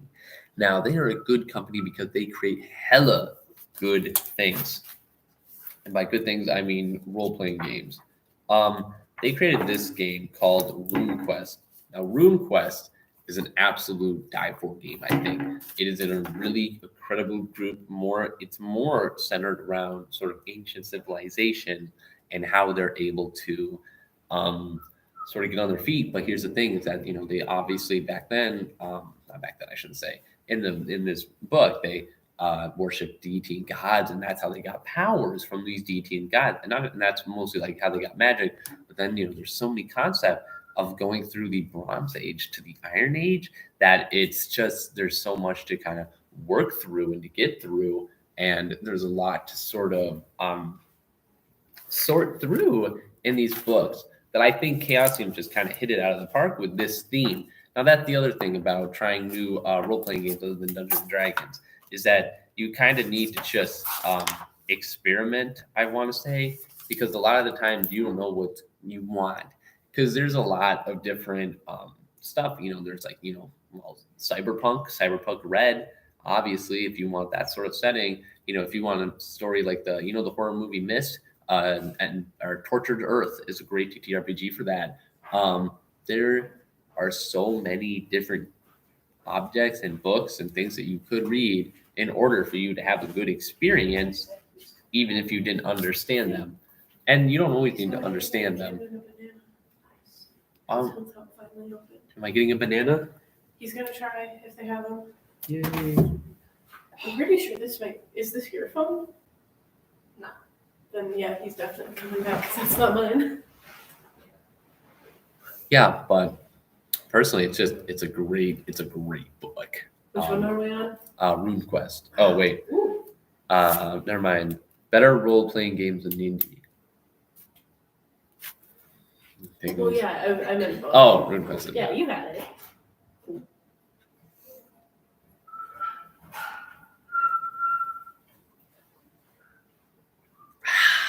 Tea. But another thing is that we're also going to go into another book that I quite liked a lot. I think, and this is called GURPS. Now, GURPS stands for an amazing thing called Generic Universal Role-Playing System.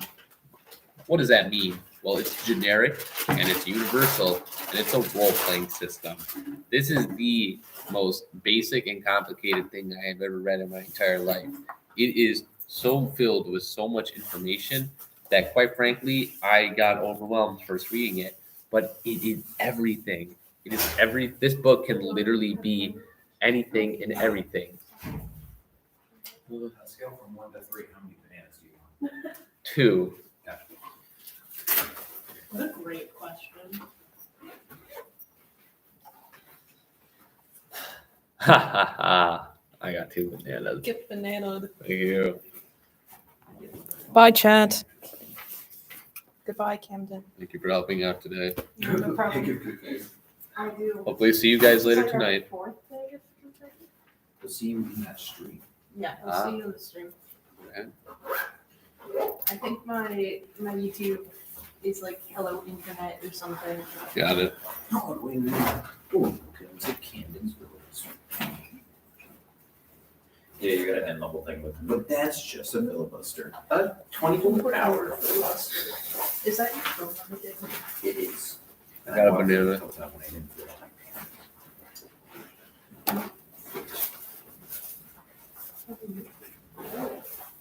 Let me also make sure I get the script. This is good. This is a good banana. That's good. Good. So that's how you don't get scurvy. Yeah. One. You good? Yeah. Okay. You look like you're about to throw up. No, it just happens when I eat bananas. Great luck with the rest of your time. Thank you, Billy. Thank you, Bell. Have a good night. Have a good night. I have a feeling I won't see you until like Monday, maybe. Probably not. Fair enough. Go on, Rachel. I'm gonna take a short break. But I'm gonna take a short break while we eat these bananas before I continue going to GURPS. I'm writing some time fillers for later for Awesome. the off topics. We need. That's what we need here. We'll work on them. Thank you. There we go. Pickle Fest has officially started, which means that there are a lot of people getting drunk at 9 in the morning.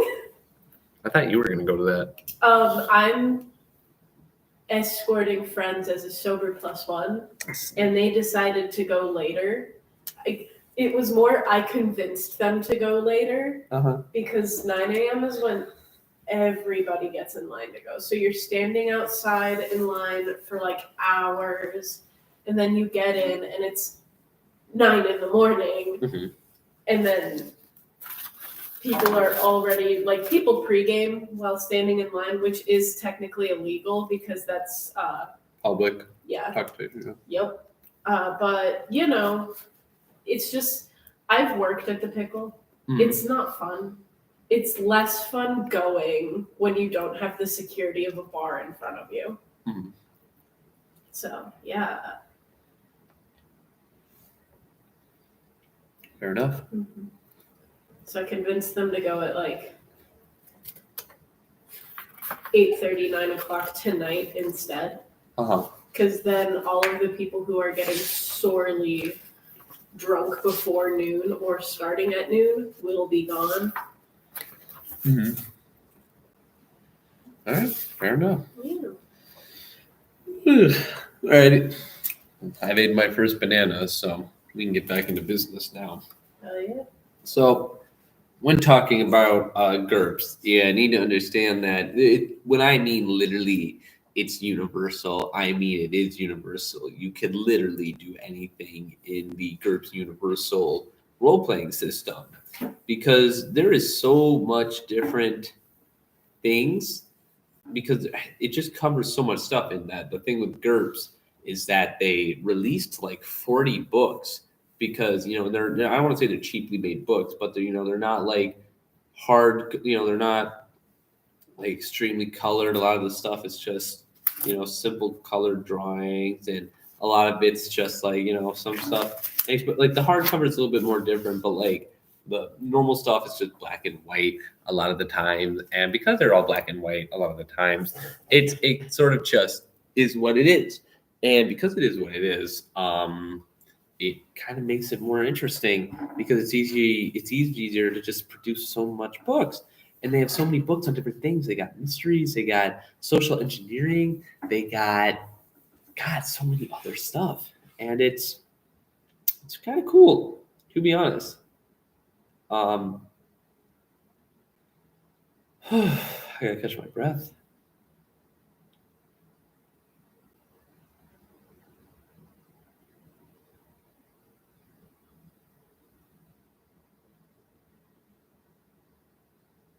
You look like you just shut down.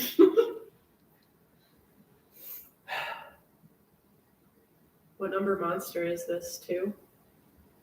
This isn't a monster. No, I'm talking about the drink. Oh, this is just a number 1. Nice. I don't know how, honestly. I was going to say, I can't believe you've made it last so long. Yeah, For the amount of times I've seen you drink out of it. I don't even know how. It's still like half. I don't know what my body's doing to me. It wants to live, I guess. No way. But the idea that it just has a lot of different qualities within it, and there's a lot of things. But what's something that I think is something really interesting about it is that it has rules for everything. because it has rules for different something that's important as TL, which is technology level, which inside of GURPS, the role playing games, essentially what it does is GURPS is able to sort of be like, all right, like if you're in like a TL2, which is like sort of like a Bronze Age sort of area, you're not going to have these extremely massive battles, and you're not going to have these massive things that you're going to sort of own and do that thing. However, if you were in a TL of like 8, which is like high technical cyberpunk, you're going to have like nano weapons and maybe like laser space guns and stuff like that. Simple stuff like that. Nothing out of the ordinary, at least from what I'm thinking of. But if you have all these different abilities, but what's interesting about GURPS is the generic universal role-playing system is that they have something called advantage and disadvantages. Now, advantages are something that, if I go quickly, there's something that kind of boosts you in a way. They're like a good thing for you because it's like, oh yeah, this is something you want. The issue is that, if I believe correctly, yes, it costs points. And so the system, instead of like a lot of like D&D system where you're going to have like points for your different 6 attributes and that sort of determines everything, you have a certain amount of points. So a normal amount of points is like 100 to 200 points. Now, depending on the ability, which is a lot, there's a lot of abilities you could have. It depends for what type of thing you have, but you also you can spend your points on these things. Like, for example, for 25 points, you can get dark vision, or for 5 points, you can get an extra mouth, which is very weird, but you get a lot of different like things to add to you. There's filter lungs, which is pretty good, which is only 5 points. That's nothing bad. I don't even know what this is. Injury tolerance, 25 points. But then there's also, but the idea is that there's also things that are like really really good, but they cost a lot of points. And so like I'm trying to look through a really good example right now because some of them are like 100 to 200 points. If I could actually find out. Okay. This is making me look like an idiot, I'll be honest, unfortunately.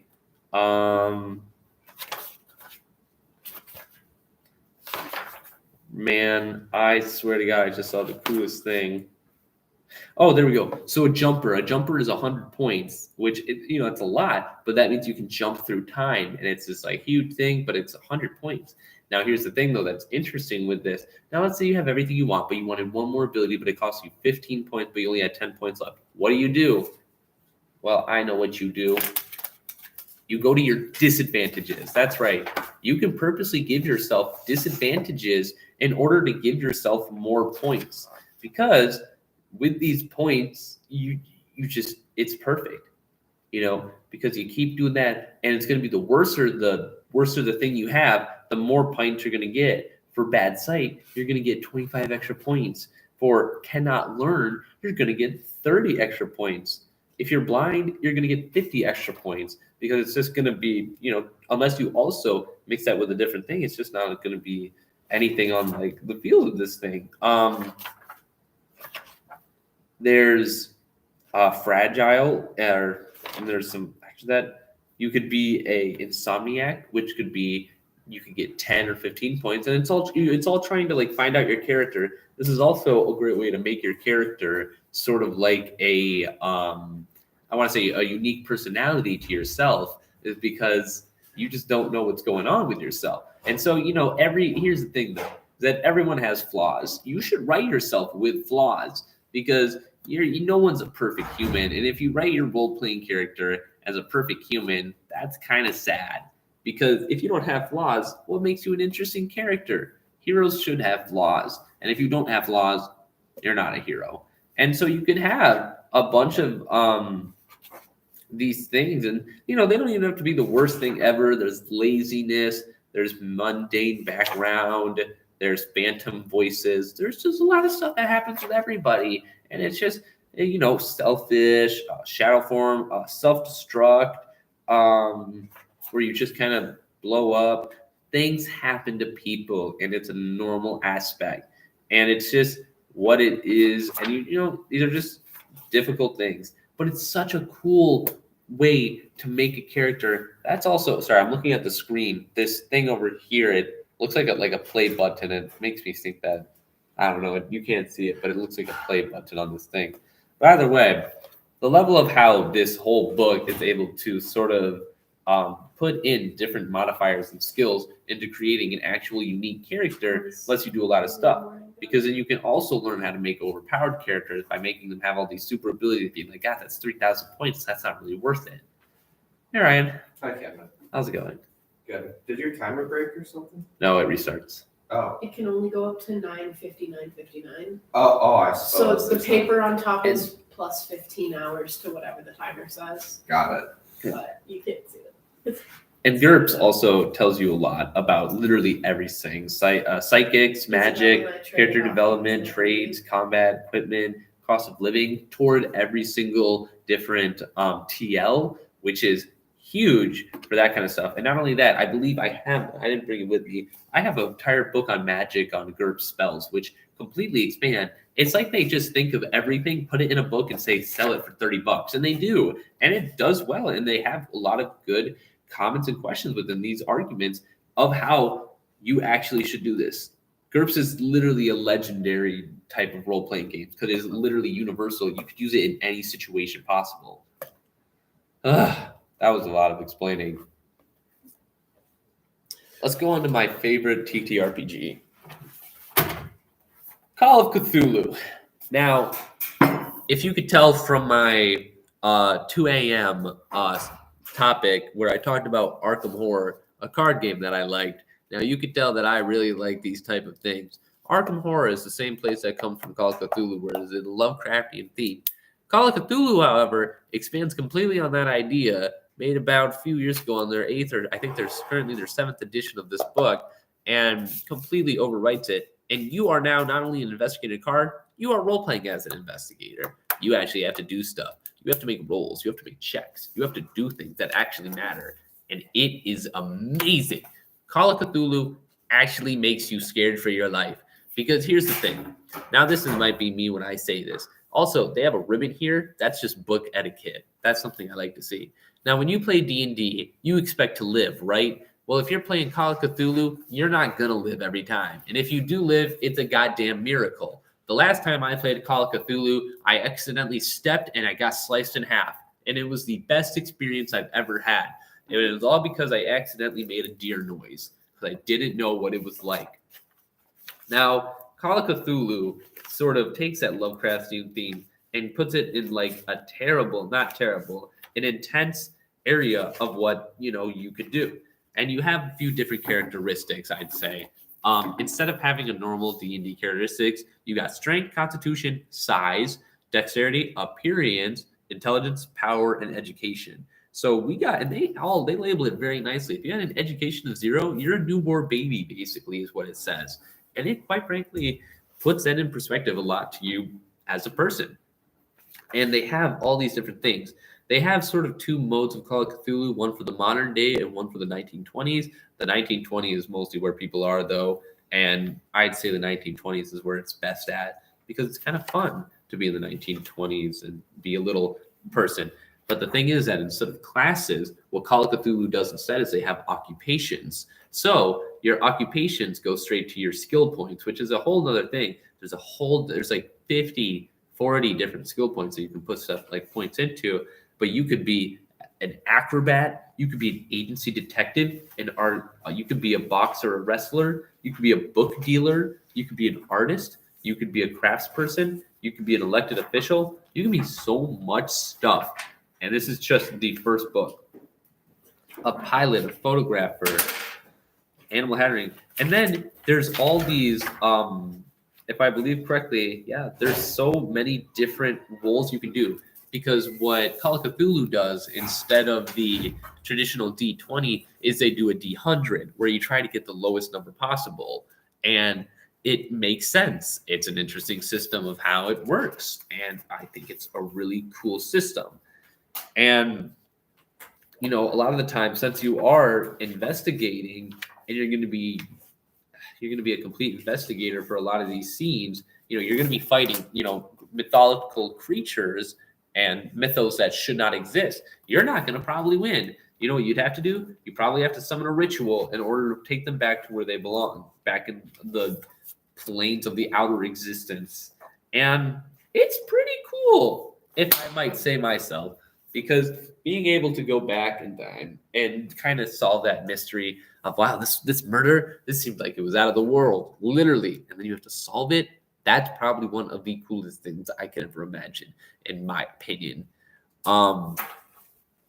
I personally enjoy that game one of the most. I'll take it from here. Do you consider games like Fallout or Sky Island to be the video game versions of TTRPGs? Are they better or worse? I say no. I say no for this reason is because in the best way possible, it is fun. I think they have to be in their own genres because although Fallout and Skyrim both have they have dialogue options. All those dialogue options are scripted, and sometimes you don't always get to say exactly what you want to say.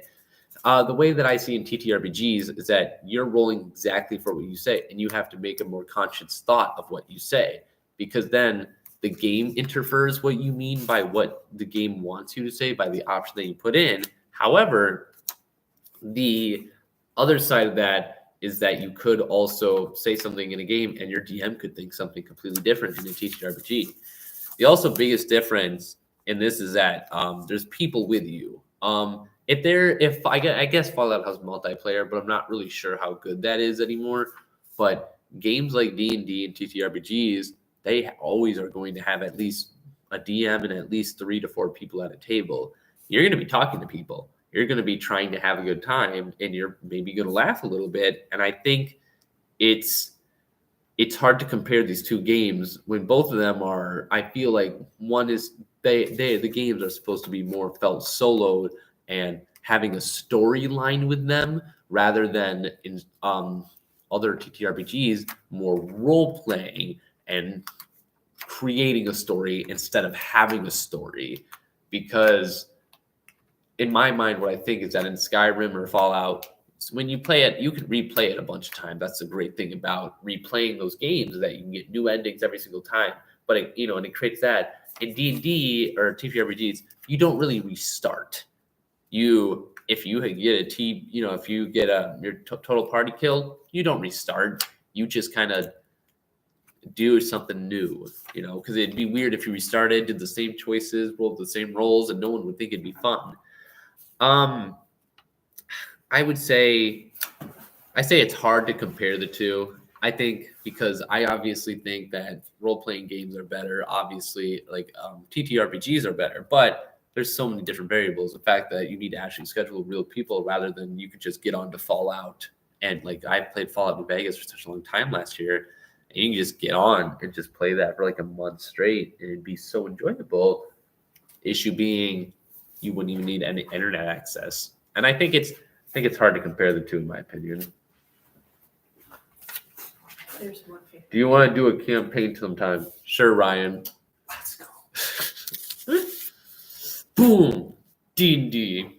Oh, well, what game? What campaign of what sort? I don't know. I've always done just random stuff that the DM cooks up. So You might be the DM then. I'll do it. All right. It might not exactly fit the rules, but it will be mostly right. Have fun with it. It's the best part about homebrews.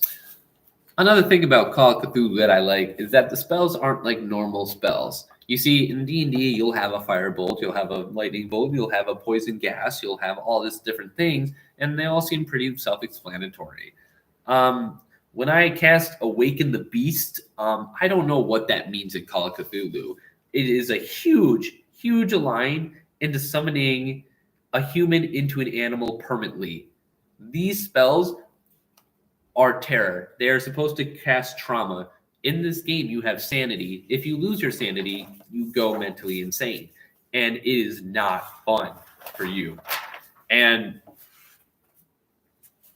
that's the type of thing that you just do on a whims. Because in Call of Cthulhu, there's a lot of these sort of ritual types that are sort of calling toward deities and calling to bring, bad and destruction. And the reason is that a lot of these spells and rituals are used for this kind of stuff in this sort of game is so that the investigators can try to stop it.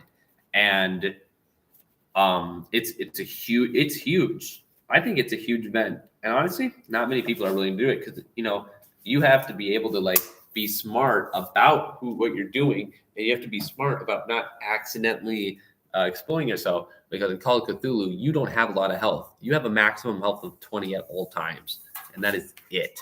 And that's really all we can do. Which TT has the best combat system? Which has the worst?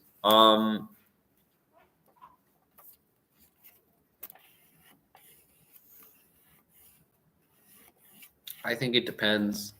I think in terms of strategy and actual consequence, I think I'm going to say Call of Cthulhu has a very interesting combat system because there's a lot of segments that go into the combat system of Call of Cthulhu, considering the fact that what could happen is if you're in a fight, it depends on a lot of things because you'd have to get into it. Like, let's say you were fighting normal people, you don't have a lot of health, they don't either.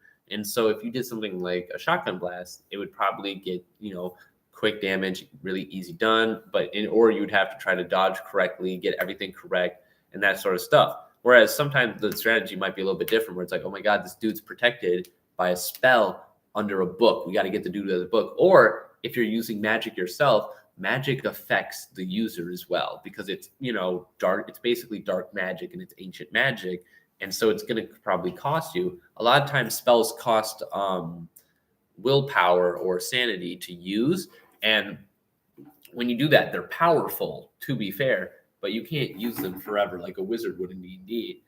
I haven't played the most of these sort of things, but I'm a fan, but not the biggest fan of D&D combat. I think it's fun, level like 1 through like 8 to 10. But once you get to those higher levels, everyone just has a lot of health, and it feels like some things aren't fair, and it's a lot of different overpowered attacks all at once. And I'm not sure how fun it gets when, especially for the DM, when the barbarian or the fighter with who multi-classed has multi-hit, barbed raged, and then did 200 damage in one round, and that's this isn't fun anymore because the DM his entire counter just got ruined.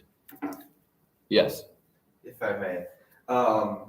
So in my experience, sometimes D&D, specifically battle sections, can get very lengthy and kind of drag on a little longer than they might need to, in my opinion. Mm-hmm. What are your thoughts on that?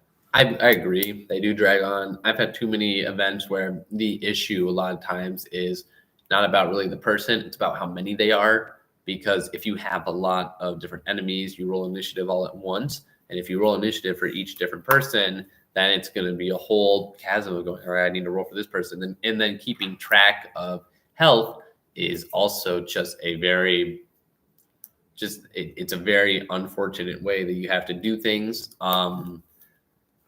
I think the way they combat it, there's no really way to better combat in current D&D 5th edition. I think you kind of have to, as a DM, because the idea is that you're making it fun and trying to be challenging. So you could make, if there's a villain or something, you can make it seem like, they're the big boss, but maybe there's a few enemies around.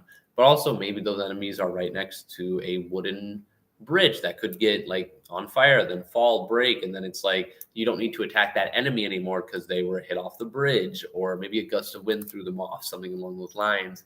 And you don't need to put so much pressure on the players to attack these sort of minions or goons, because it just it's not fun if you do that, unless it was one of those things where it was like kobolds where they have such low health where it's you hit them once, you don't need to roll.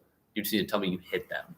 I think what's also what doesn't benefit from it is the fact that D&D only has a bonus action and an action as normal play. Games like Pathfinder have 3 actions per turn, which can all use different things. As if you want to do a powerful attack, it might be 3 actions, 2 actions, where a normal attack might just be 1 action. And so that would be sort of a situation where it'd be better because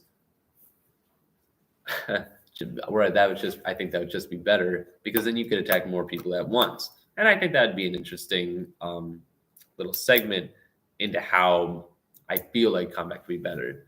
Someone said, thoughts on players just doing what they want since they don't know the dumb rules. Well, unfortunately, we got to listen to the rules. Not everyone can moonbeam their way out of every situation. And it's just, man, you know, sometimes you need to keep track of your spell slots, which I'm sure everyone does here.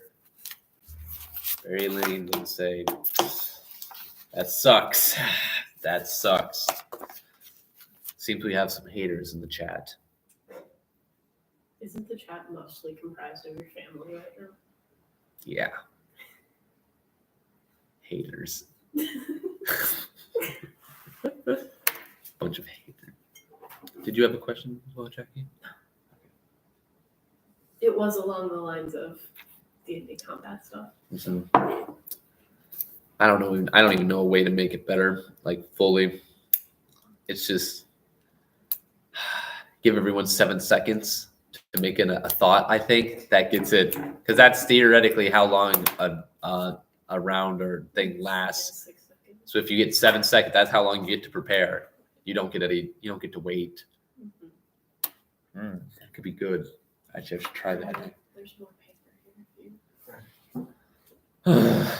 But yeah, D&D combat. I will say the only thing that's good about it is that it definitely makes you feel powerful leveling up at certain stages. Because then I think once you get to that point where it's like you get double attacks and you're like, whoa, 2 attacks? Yes, Are Jackie? you a milestone or XP guy? I am a milestone. XP takes a lot of work. I've never done XP. I never will. Is there anyone who's an XP? I don't think I've remember ever met anyone. I've met one person that for our D&D campaign my freshman year, he tried running XP and then fucked it up because he forgot to add money into the mix. Because currency affects your XP. Like when you get certain amounts of money from exploits and whatnot, you get a certain amount of XP added on with that. But that would also mean that like your characters don't level up at the same rate because you might get different amounts of money. It's terrible. XP in D&D is awful.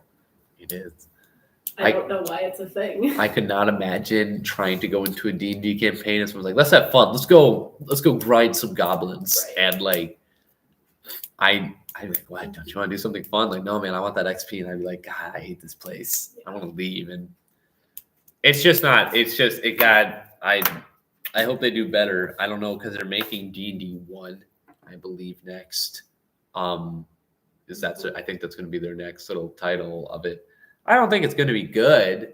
I think it's going to suck regardless. I'm not going to buy it. But other than that, we just got to get the D&D combat updated. But I think there's a lot more things. I still think, because Pathfinder is something I was talking about earlier. Pathfinder has more customization when it comes to everything.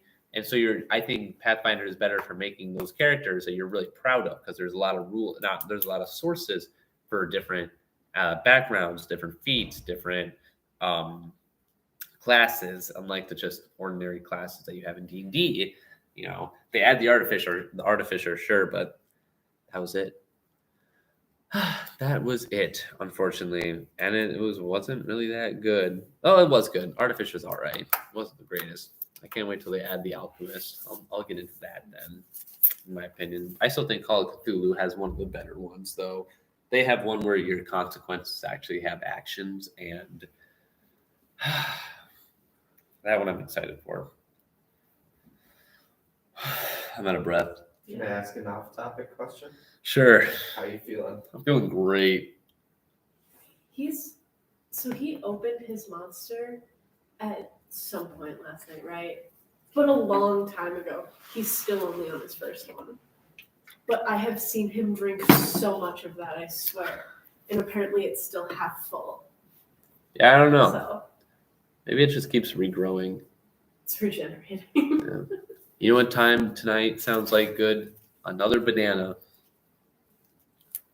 That was a sentence of sorts. Have you ever considered just biting the top of the banana? Because that's what I do. And then you just cut it. Ryan. It works. Ryan. Don't you get that bitter ass taste in your mouth from it though? Now you kind of like, Ah, you know? Or you could do actual food. This is food. It's like a new food group. Is you on Twitch or YouTube? YouTube. Haters. I tell you. I remember when I asked Rachel last night where I could find the stream, instead of pointing to like the QR code that's clearly at the table, she pointed to the one that's taped to the ceiling. It's over there. Huh? Hi. Alright. Good morning. Good morning. We're currently just finished up more food or something. We're currently talking about D&D and role-playing games. We just finished up a conversation about topics about better role-playing games than D&D. We've had a lot to talk about, I'd say. These are for when you find your times of Gotcha. nothing happening. Gotcha. Yeah. It's a little bit early. We're going to be talking about prop making next at 10 a.m. And after that, it's going to be counting to 1,000. I'm not sure which one any of you will find more interesting, but don't forget to come by at 11. I'm really proud of my counting to 1,000. But prop making should be an interesting little gimmick. But if we want to talk more about D&D, I just think it could have been better. I think it failed where it did fail, and I think it's currently failing now with the amount of lack of source books. And honestly, they just don't understand their market value right now of what they need to do. This is a good banana.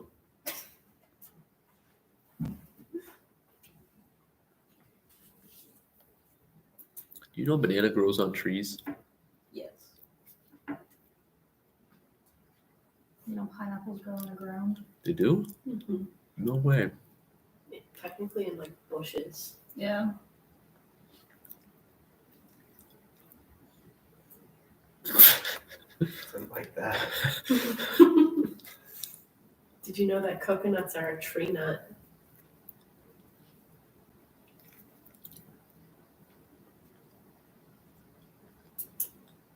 Have you ever considered eating a hot dog like that from the top down?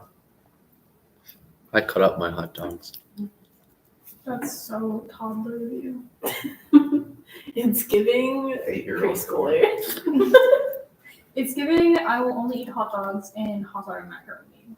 I've been Real. filibustering for 15 hours. I don't need this. Oh, you're almost at 16. I've been almost filibustering for 16 hours. I do not need this abuse. You're doing great, King. But anyway, 10 minutes. We're just going to talk about some prop making and how it's effort I don't want to do. We're going to talk about how my laziness has betrayed in the mass amount of life of doing props and sort of the starting process and how I think it's really easy. But I just really don't want to do them. Ryan, you got a question over there. Before you start your next topic, why don't you talk me through your NASCAR lineup for this week? I have no idea who my NASCAR lineup is for this week. I'm going to choose the number 22-2. I'm going to choose anyone named Camden, Cameron, or Cam with a K. And then I'm going to choose anyone who looks slightly attractive. That's real. Did you set your lineup? Nope. When do I got it? Tomorrow. What time? Like, probably 2. I might be awake. I was gonna say, is Camden going to be perceived by anything by that time tomorrow? Real question is, will I be dead by tomorrow due to exhaustion? Please don't die. I'll try my best. Yeah. Let's see. We'll drink more tea. Does this scroll have anything on it, or is it just nonsense? Oh, it's a bunch of scroll with wizard words on it. Okay. Yeah, I like that bit. It was a good bit. That was a great bit. Thank you. I thought it was hilarious. Yeah. Oh, it's really Yeah. trying to think of Pentagram is also another good role-playing game. It might not be the biggest one, but it's something I tried out recently. Pentagram is a new role-playing game. It sort of take place during King Arthur and Merlin's time, where it was kind of like Knights at the Round Tables area, where you essentially are just a knight. It's all right. I think it was made by the same people who made Chaosism, who were the same people that made RuneQuest, which is ancient sort of ancient sort of stuff, and then Call of Cthulhu, which is Lovecraftian stuff. So they all made the same thing. Pentagram only has their starter kit out, so I got it not too long ago, and I'm trying it out. It's all right. It's not the greatest. They have a lot of systems that I think are interesting concerning their like pros and cons of like their skills and checks and whatnot. I don't really like how their quests work out because they don't really have quests. It kind of just seems very shallow at the moment. However, it's not bad. And if it's anything other than Wizards of the Coast Dungeons and Dragons, you might as well get it. Because Dungeons and Dragons is one of those games you don't actually need to buy the source book for. You just need to buy a dice and you're basically set for Or you life. can just pirate the source book. Yeah. You could. Pirating. I 100% have it pirated. Off topic comment Go ahead. question. How many things have you pirated and how much do you enjoy pirating things? So, I'm going to hope that everyone here understands that this is a no snitch contract. Now, I pirated a few things in my lifetime. I've done it a lot. I did books that I really shouldn't be having. A lot of them are actually these type of books over here. I bought some books. I didn't buy some others. It happened. I was given it. It's not my fault. Have you ever pirated a game? A game? Yeah, as in like a video game or something like that. No, I have not. I've been good to the game industry. I think so, at least.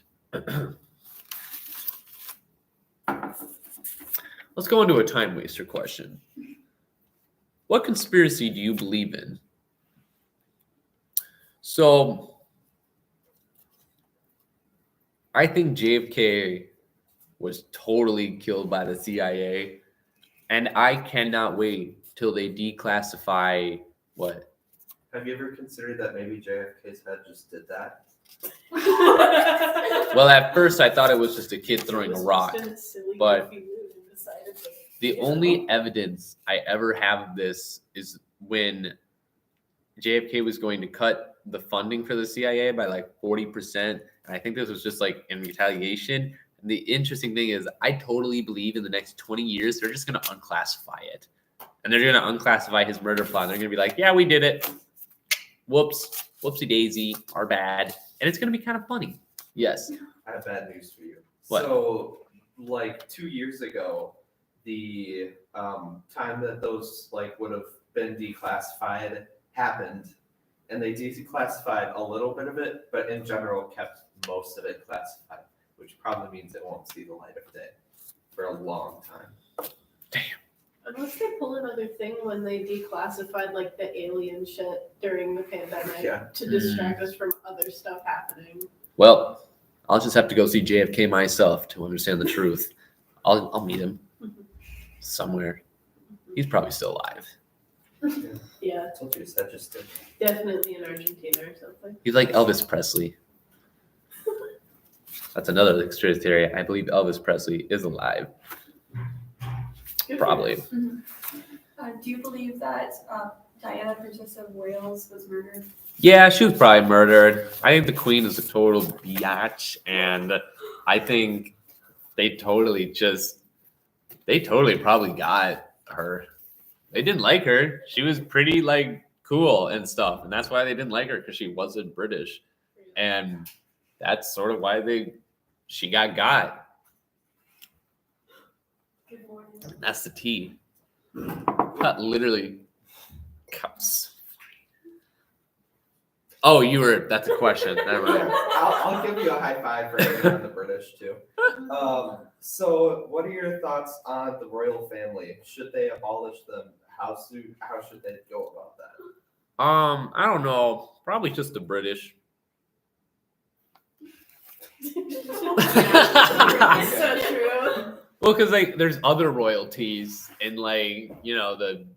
You're saying just abolish the British Yeah. royal family. I see. I think they've been getting attention for too long. I think we should focus on the Netherlands. They seem kind of cool. Yeah. Yes, Gavin in the What corner. about British overseas territory and British territory? Like where? Like Isle of Man, Jersey, Guernsey, Alderney, Bermuda. They own Jersey? Jersey, the island Oh. outside France. Oh, No, never they mind. actually own New Jersey. New Jersey? They own New Jersey. That would explain a lot about New Jersey. Yeah. Yeah. I guess so. Might as well. Okay. They'll just like kind of sink into the ocean sooner or later, I think, anyway. So Isle of Man. Can you tell us about like the Revolutionary War of the British versus us? we kicked their ass. Which is I guess that's not really true. They did kick our ass pretty hard.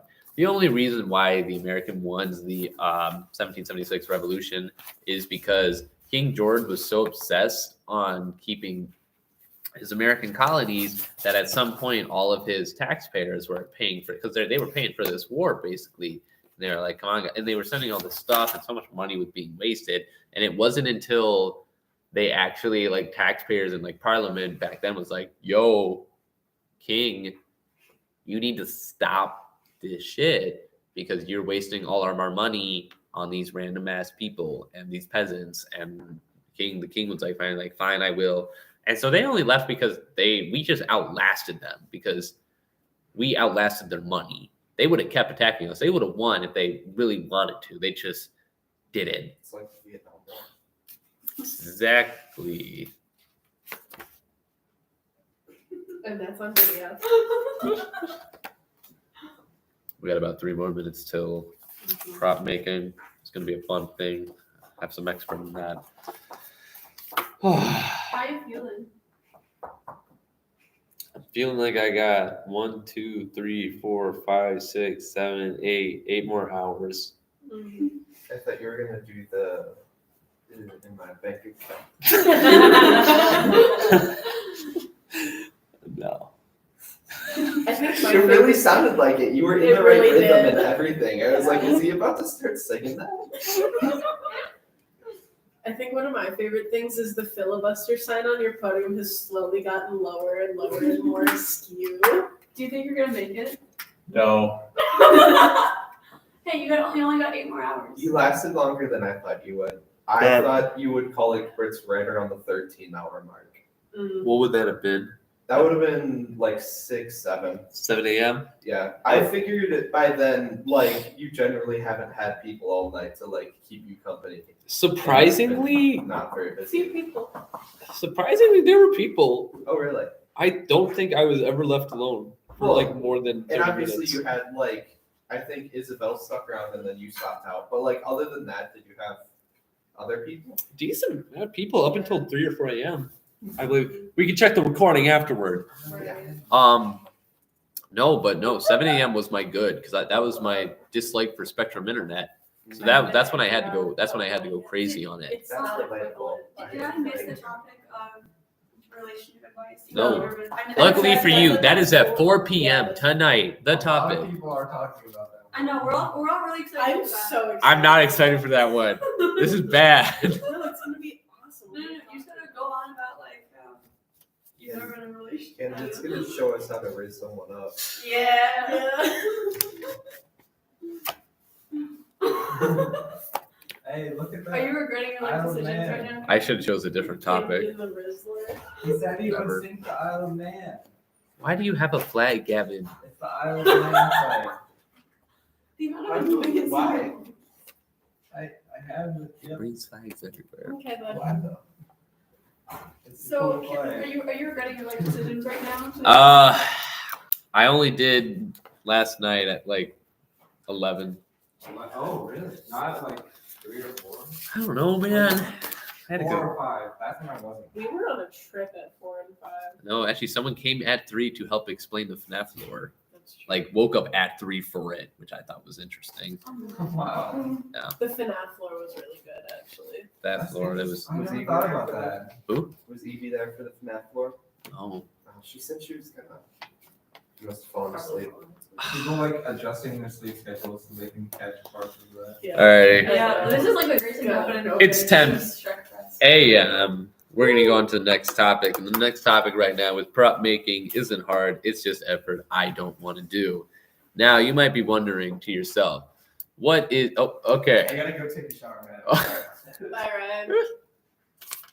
So you might be thinking, what is prop making? Well, it's a process of making while doing props. Essentially, a lot of times in the theater world, you'll find it a lot more common that there's these people who have the unfortunate position that have to make prop, and a lot of times they just have to find props as a prop master, but sometimes they'll have to create the props as well. Now, normally this is sort of a total theater thing, but I got into it sort of recently just because I thought I got bored, and I thought, wow, I could totally do that. Because what inspired me is I think I went to a I went to a performance of Godspell, and I'm pretty sure I went, yeah, I could build that hammer that someone was wearing. Cause I was like, that's so easy to hold, and it's like I could do that, and then it was, and then I was like, I totally could. And I was like, well, I shouldn't. I should do something cooler. And so I tried looking up. I went, well, what's the better thing I can do? And I went, okay, I know what I can do. I'm gonna make a axe. All right. Now, why would I make an axe? For any other reason, a guy would make an axe that you can like foam with. I wanted to fight someone, and so I asked a friend. I said, "Hey, if I make an axe, will you fight me?" Because I knew he had sort of a cosplay sword, and he said yes. And so now it was square and bare, and we were getting ready to sort of do that. But the idea is that I need to make that axe first in order to be able to sufficiently fight him with said axe versus his sword. And so that's how I kind of got started into this whole thing. And the thing, with that, something that I realized that throughout this sort of long list of making props and understanding, I want to say this first. I do not understand everything that it comes to take when making props. I just kind of doing it a little bit more. I kind of understand the basics of it. And from what I've gathered so far, I think it might be just, now I shouldn't say incredibly easy, but it's really straightforward. But it's something that just takes me like a month to do because I realized I really just don't want to put in the effort because I'm extremely lazy about it. Now, why is this exactly? Well, I'm not really sure, mostly because I just don't care. Because it's just a lot of effort. It's like a lot of small things, but they're not really small things. They're just they're like medium tasks, but they're not too medium. They're simple in a sense.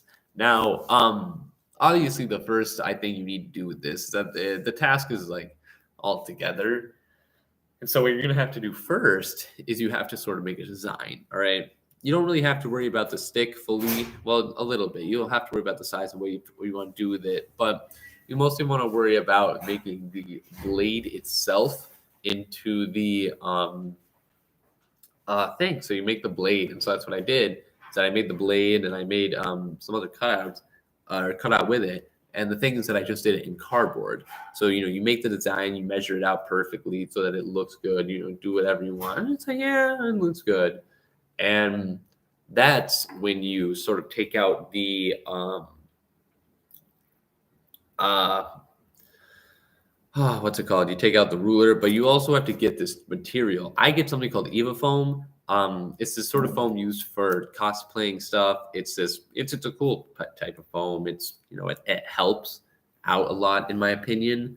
But I use it as sort of my basis because it's stronger foam and it's better. And I'd rather have Farmer's Throne than like one of those like foam that you see at like the yoga mats or something along those lines.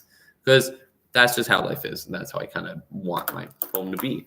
And so that's what happens. And then, the process is then now you have to go wait for that. You get on Amazon or something. The foam comes in, and then you kind of wait for it.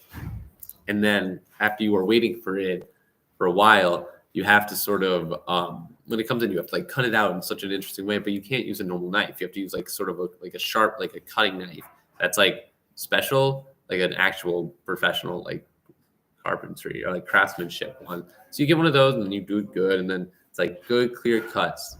Because if it's not, it gets all scruffy, and then it takes a while to off that, and it's a whole dumb process that nobody wants to do, at least not nowadays. And after you are able to do that, it's such a I don't remember what I have to do next because it's so boring and I don't want to do it because it's so much. It's not that much work, but it is a lot of work, you know. And but after you take that off, you then get this thing. At least the strategy that I use is I use a fiberglass rod for my handle because sure you take the foam and I made a long stick however I want, but it's gonna be flat, right? Because it's it's foam. But if you sort of like kind of cut or like sand a little area in between the two giant sticks and you put a fiberglass rod in between, it becomes strong because it can bounce off of things and it can become something that you can sort of just hit and mark, and it's this huge thing within there. And so after you do this sort of prop making thing, you now have a stick and you now have a blade. Now I used a strategy where I put it in. It didn't really matter. But now that you have all that, you have to do the sort of other form. I made one other part comparing to the blade, which I'll explain later. But now you have to go to the like boring parts. And it also not to matter is that you had to make two different sides of the blade so that you can stick them together. Because the issue now is that you have to detail it. And detail basically includes kind of sharpening the blade down, not really sharpening, but since it's foam, but like kind of sanding it down, making it look like a smooth edge, making it look nice. Because if you want it to look nice, you might as well try your best. And after you do that, everything's good. You then have to get a heat gun because a heat gun is going to be able to compress the foam, and so it's not going to spread out as much, and it's not going to create as much crease or cracks, and it's generally just going to look better altogether. And now once you have all that done and stuff is complete, it is what it is in that sense. And then you're just straight up going to kind of spray paint. Spray paint is the next step. That's going to be one of the hardest one, only because you need a place to like actively do it. I did mine outside when it was nicer outside. But there's, some places if you have a theater and you're in the theater department, you can use a shop to do it. They have a lot of like spray paint arenas that like suck up the fumes or something that I've learned, or I have no idea. But that's what happens essentially is that, this happens to sometimes to that. And you know what? It sucks it up and everything goes great and everything's life and everything's awesome. Then after spray painting is done, I used this thing called contact glue, and I used contact glue, which was a sort of special, like it's this glue that's really nice. That's how I actually glued everything together, all the sticks and the blades together, because that's what it sticks, like, and it's good because what it is that you take glue on two sides of something, you wait a few minutes, and then once you get it, when they go together, they perfect. Then you kind of put that all together. The way that I did mine was it was an axe, a thing, just like axe thing, and then there were like straps holding it, or I guess like straps holding it across. Glued both those sides, perfect like a charm, and that was sort of it. That's all it takes to make a. So, excuse me. That's all it really takes to make a pretty self-sufficient axe or prop in that general, is that it's just so much tedious work because you have to go out, and it's not like the worst thing in the world because sure, like spray paint is somewhat expensive, but then you can keep reusing it over and over again because it's like the same wood color, same metal color. And then the contact glue, that's not even that much, but then the fiberglass rod, it's like 60 cents. So it's like, yeah, but then you have to go to Menards, and it's so much stuff that I just don't want to do because then I just like I have stuff waiting in my dorm right now. Like I have a bunch of home in my dorm waiting for stuff I could do. And I have stuff I want to do. I want to make a stiletto and I want to make something interesting. But I have to do all that effort. I also have to get cardboard back again. And I really don't want to have to get my cardboard to do this whole process over again. Because if I do, I might just, who knows what saying I'll do. And I just don't want to do it. But because I don't want to do it, it proves a point, I think. I think it proves a point that it really isn't that bad. It's the point that anyone can probably do it. And to prove that point so much, I did it a second time. I made a Warhammer, which realistically doesn't look like a Warhammer now. It just looks like a really good like hammer, like a giant comedic hammer, which I'm going to be used to killing flies. So I guess it's going to have a use. But it's one of those things where it's like you kind of have to just experiment with it and get into a bunch of like journeys and tests to see if it really works. The issue that I had with it is that it wasn't really good with in my opinion, it wasn't good at all with like having the same length of stuff. There were some parts that, because in a Warhammer, there is like the base of the like metal stuff, like the stuff in the middle, and then there's like on the other end, there's a section with like the spikes that you hit people with on a Warhammer. But in between that, there's sort of like U-shaped, like W-shaped, not W, but like a U on the top and U on the bottom, like shaped, like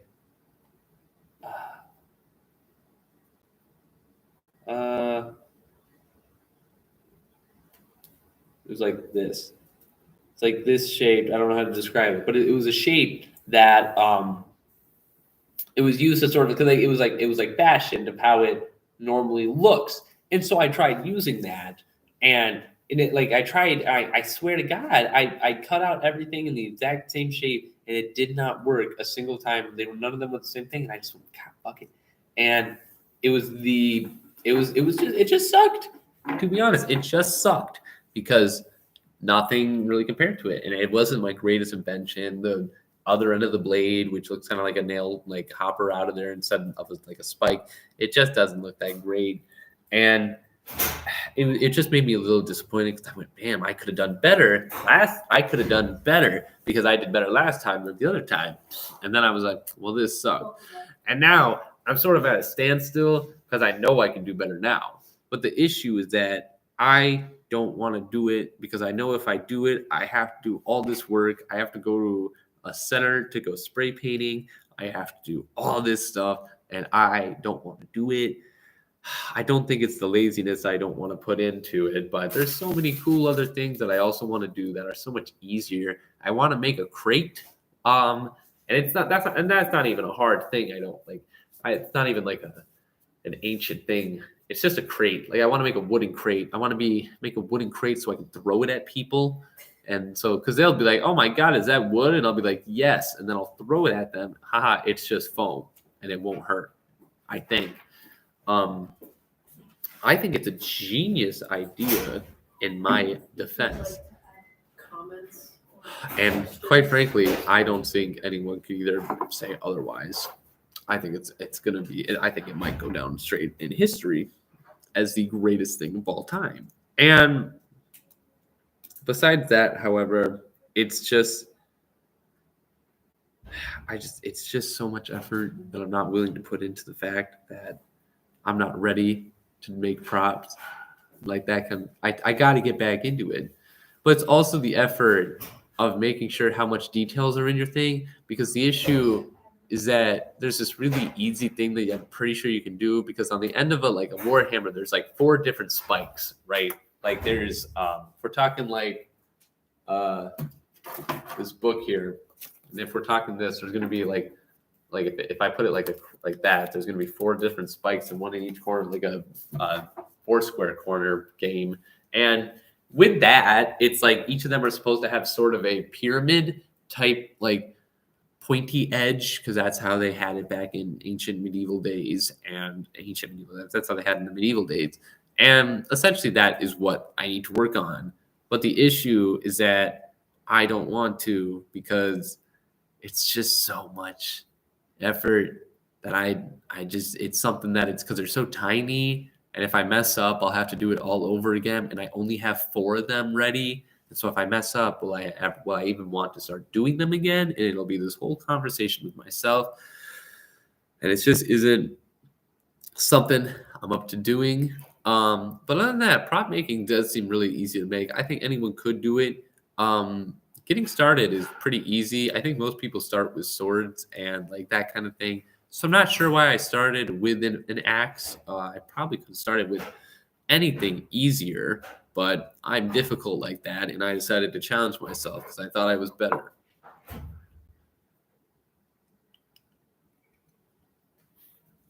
God, this tea sucks. Is it just bitter? It's kinda Is it getting like cold? a little bit. It's just That's probably why. it's just not good. Be careful about tea, my friends. If you heat up water and just add a little to it, it helps dilute it a bit. It cuts the bitterness. Oh well, I'll accept it as long as it helps the throat. But other than that, because I think I need to create a new prop. There's hello, Mana and Haley. The difference is that what I think I need to do is I need to create a scythe. I'm creating a scythe for a friend, and I think I just need. It's going to be hard because I need to get motivated about it. But to get motivated about it, I need to like actually work hard on it. But the good news is that I already have like one experience working on sort of a scythe type blade. So I think it might work out. The question is do I want to challenge myself? Do I want to do a Death Reaper kind of blade, or do I want to do like a traditional farmer kind of blade? Like what? Like if I gave someone a scythe, do I want them to shout like I'm a scary like death creature, or I'm a peasant farmer from the 17th century? There's a lot of questions that I have in between that I'm not really sure that what I really think is going to be the great, thing that I think is going to be perfect. Also, I think the worst part about prop making is that the foam costs a lot of money. Not really. It costs not a lot of money. It just costs more than I want it to. I wish everything was cheap, which is a wish I think everyone always has, but it's just so much work, and I just can't do it because it's a lot of money. And that's another thing. It motivates you. It motivates you to be able to save stuff with your prop making is because I've been like not reusing, but like taking tiny bits from other like cut off portions if I don't need my tiny bits and making them into more efficient sort of structures and tools and stuff that I needed for other projects, which granted isn't the greatest thing in the world, but I'll take what I can get because in this economy, all foam is any foam. And I'm not sure how else I'm going to get other foam in this world. That was a lot of talking. I'm going to take a hit on the inhaler. Yo. That's right. Asthmatic over here. Thank you. Thank you for the claps. Shit.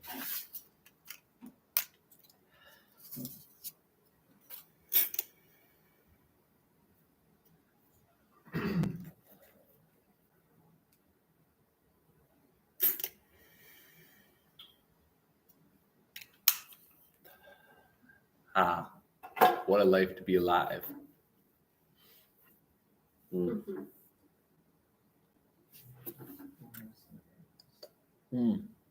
Feel the back of my tongue. Feels weird. It's because of the tea I've been drinking, I think.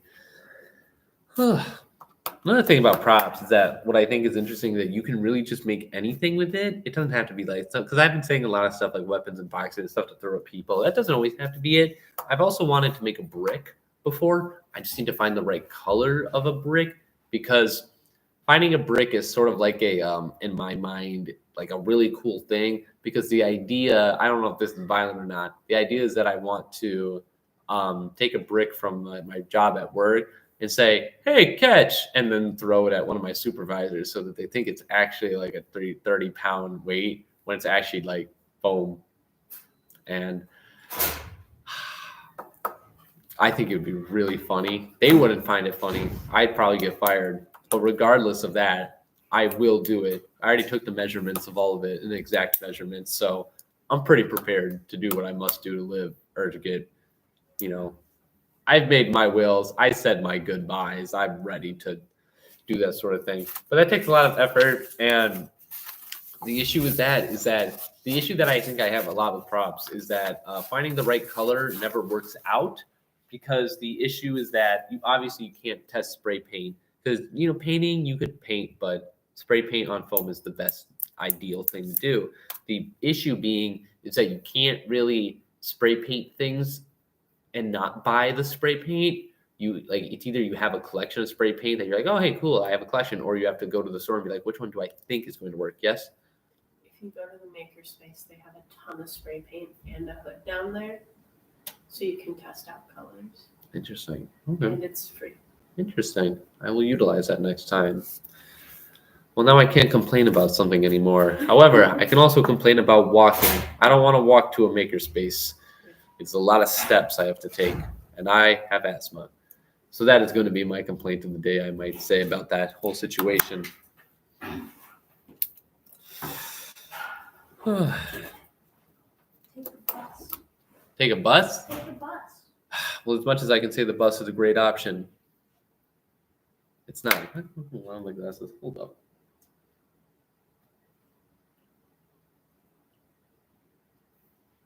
The glasses seem crooked at all times. Interesting. This is not good. This is new. Is one of the it's just getting worse. Are one of the arms like bent? I don't think so.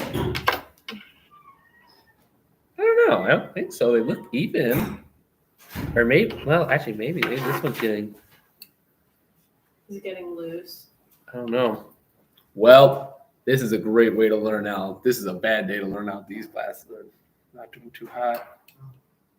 I have a glasses repair kit in my room. If that turns into a thing you need to use. Whether now or later. Oh, looks better. Little crooked still. Better. We'll find out how this works. This will be another day to see how this goes. That's funny though. I didn't expect that to do that. That's an unfortunate side. That's an unfortunate little thing that happened. I will say, not too fond of it.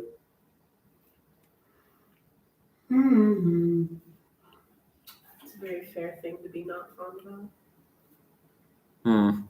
It happens.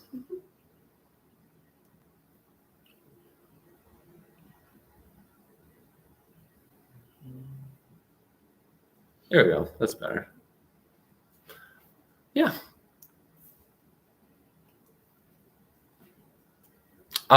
Sorry, I haven't said anything in a while. Anyway, but there's other props you can make as well within this whole prop world. A lot of times, I think you can just make props of anything, which I think is kind of the joy of it. I've seen people making props of large. We have a lot of props in our current theater area, art department, where they make a lot of they make food is a lot of times a popular art solution. It's just make random stuff out of art. And that's the sort of fun little thing that I like looking at, and that's what I personally think is a great idea overall.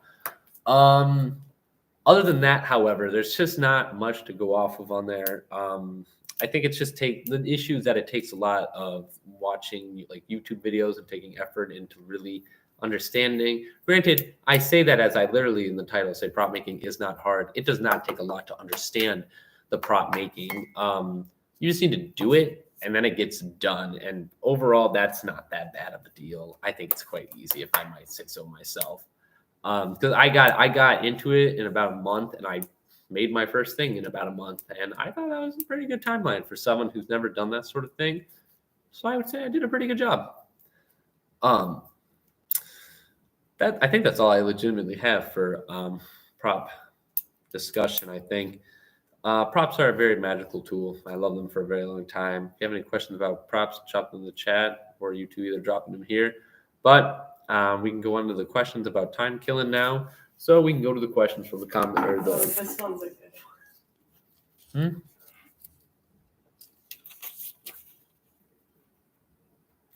Describe your perception of Bowser's and Luigi's relationship. I think they have a good relationship nowadays. I feel like they used to have a bad one back in the day, but I think they slowly grow out of it because they realize that it's not good for the family here in the Luigi area. And this is something that they just need to pull through. And if they don't, then they need to start getting do the overs, or else there's going to be big consequences at the next family dinner. That was a lot. I remind you all that in about 35 minutes, we're going to be talking about 1,000. Not just 1,000, we're going to be counting to 1,000. It'll be my most extensive thing. I might even stand up for it, to be honest. Whoa.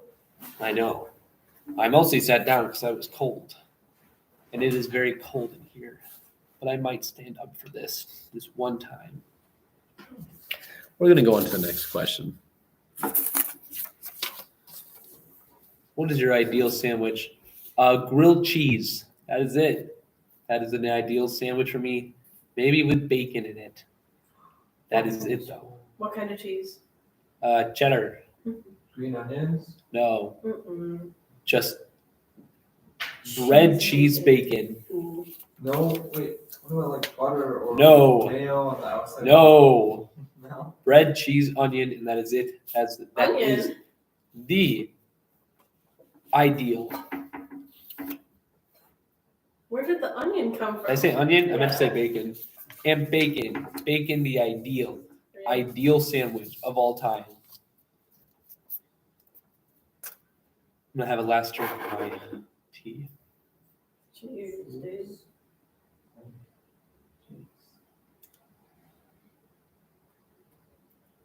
Chug, chug, chug. Still tastes terrible.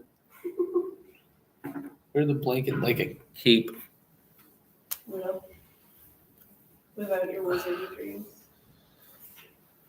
I wasn't a fan. Well, I guess I'd have to do it more like this. Mm-hmm. Ugh. Severus Snape who? Welcome to my cape. If I had my wizard hat, I'd put it on, but nothing we can really do here around that. Is a hot dog a sandwich? Explain in extreme detail, this one comment says. Well, let's talk about it. Now, in what order is a sandwich? Now, we need to talk about the qualifications of a sandwich before we ultimately get into where is a sandwich. Now, a sandwich is something that I like to describe between two pieces of bread, and then there's stuff in between them. Now, we can consider grilled cheese a sandwich because they're stuck between two bread. We cannot consider toast a sandwich because it's only stuck between one piece of bread. We could probably discuss a ham sandwich as a sandwich because it's stuck between two pieces of bread. Now, since we have that in detail, we need to talk about a hot dog. Now, what is a hot dog currently? A hot dog is a hot dog within a bun. Now, the question here is a bun made out of bread? Yes. Now, the question here, though, now, is the bun considered on two different places of the hot dog from the left and right, or is it considered a place on the bottom but not on the top, as there is space where it can lay down on the bottom but not the top? But you could also make the argument that it can lay down on both the right and side, the left and right side, in order to be able to call it a sandwich. So if we are talking in theoretical thermodynamics in here, if you wanted to call a hot dog a sandwich, you would have to be eating it at a 90-degree angle, and that's it. You'd have to be eating it at either a 90 or a 270-degree angle. If you were eating it at any other angle, it would not be considered a sandwich. Is a quesadilla a sandwich? A quesadilla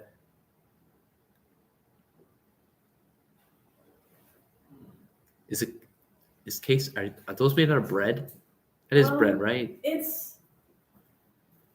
No, technically, it's a tortilla.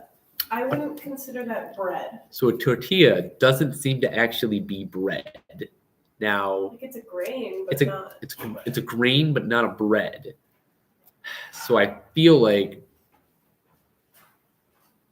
it wouldn't specifically qualify, and also I feel like it would also be on a difficult matter because if we're talking about sandwiches, we're talking about sandwiches that only meet in two places. A quesadilla is going to be meeting in all places as it is surrounded and wrapped, and it's like all around. So it's more of a wrapped rather than a sandwich, where it's, if you sandwich someone, it's going to be right, like up and down, like two different forces on one person or one thing. Yeah, that's what I said. That's what I'm saying, is that a sandwich is two sides, like two things of a thing into one. Like ham and then bread and bread, boom, it's a ham sandwich because there's two things going into it. I mean, some are.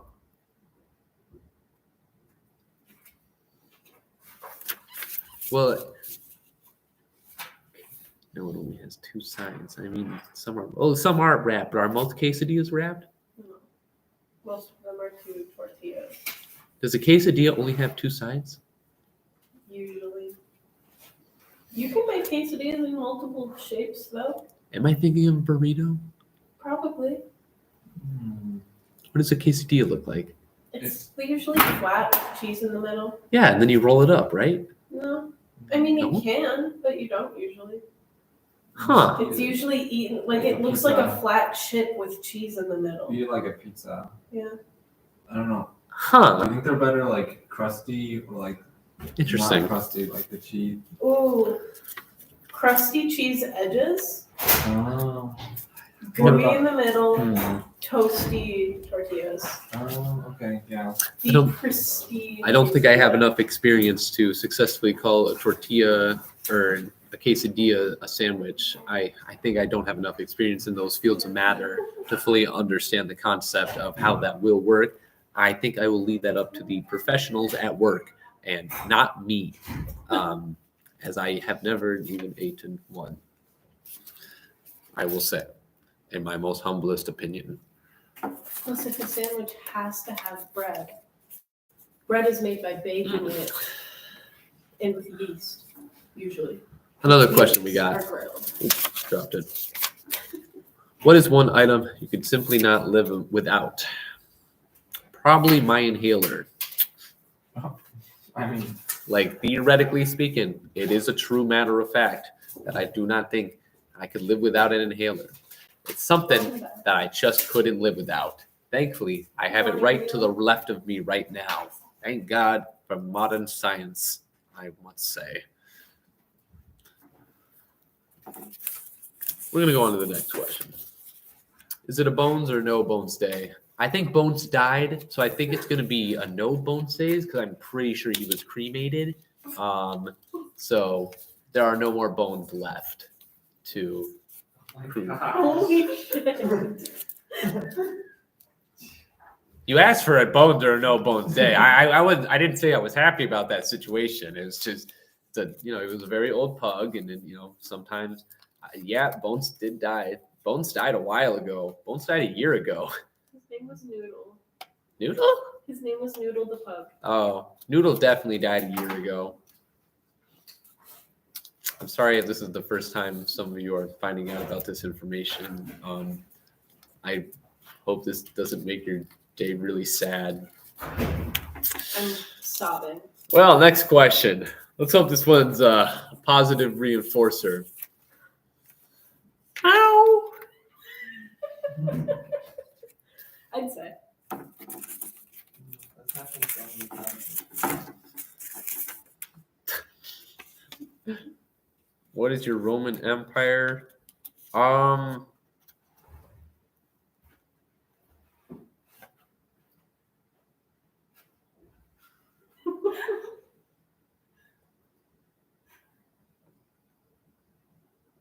I like my cat. My cat's kind of cool. I don't know if that counts as a Roman Empire, but I like my cat a lot. I think it's cute. I think he does some. What is? Just something you're obsessed with and love to talk about. Oh yeah, I like my cat. I like my cat. I think he's a cool little fella. I think he's a cute little guy. I talk about him more.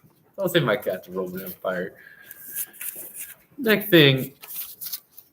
If you had to eat a crayon, which color would you eat? I think red would taste the best. I feel like, obviously cherry is what I think we'd be going for here. If it's like every other flavor of anything else in the world, I think it would be a really simple flavor to get into. And honestly, any other colors of crayons, I don't really see as getting into that much. There's nothing really much to work off of there. And I could say purple. I think purple would be a good second flavor. Maybe blue, maybe a little blueberry in the life. But other than that, there's not really much I can say off of that. It's a very simple answer, I think. With those answers, I'm gonna drink some water.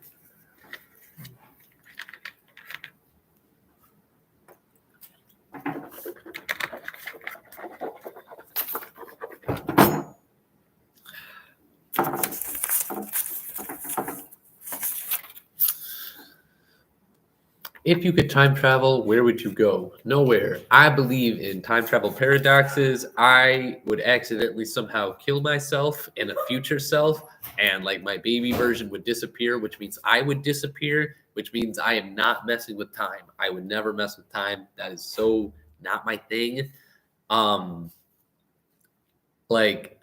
There's nothing I can't, like, unless I know if I go back in time that I don't exist anymore, my old self, and it creates a different parallel timelines, and I cannot go teleporting anywhere. It's I feel like it's good to be responsible about these things and to not be haphazardous about the fact that you might just accidentally destroy yourself being. I must say. Would you rather fight one horse-sized duck or 100 duck-sized? What if it definitely doesn't mess with anything?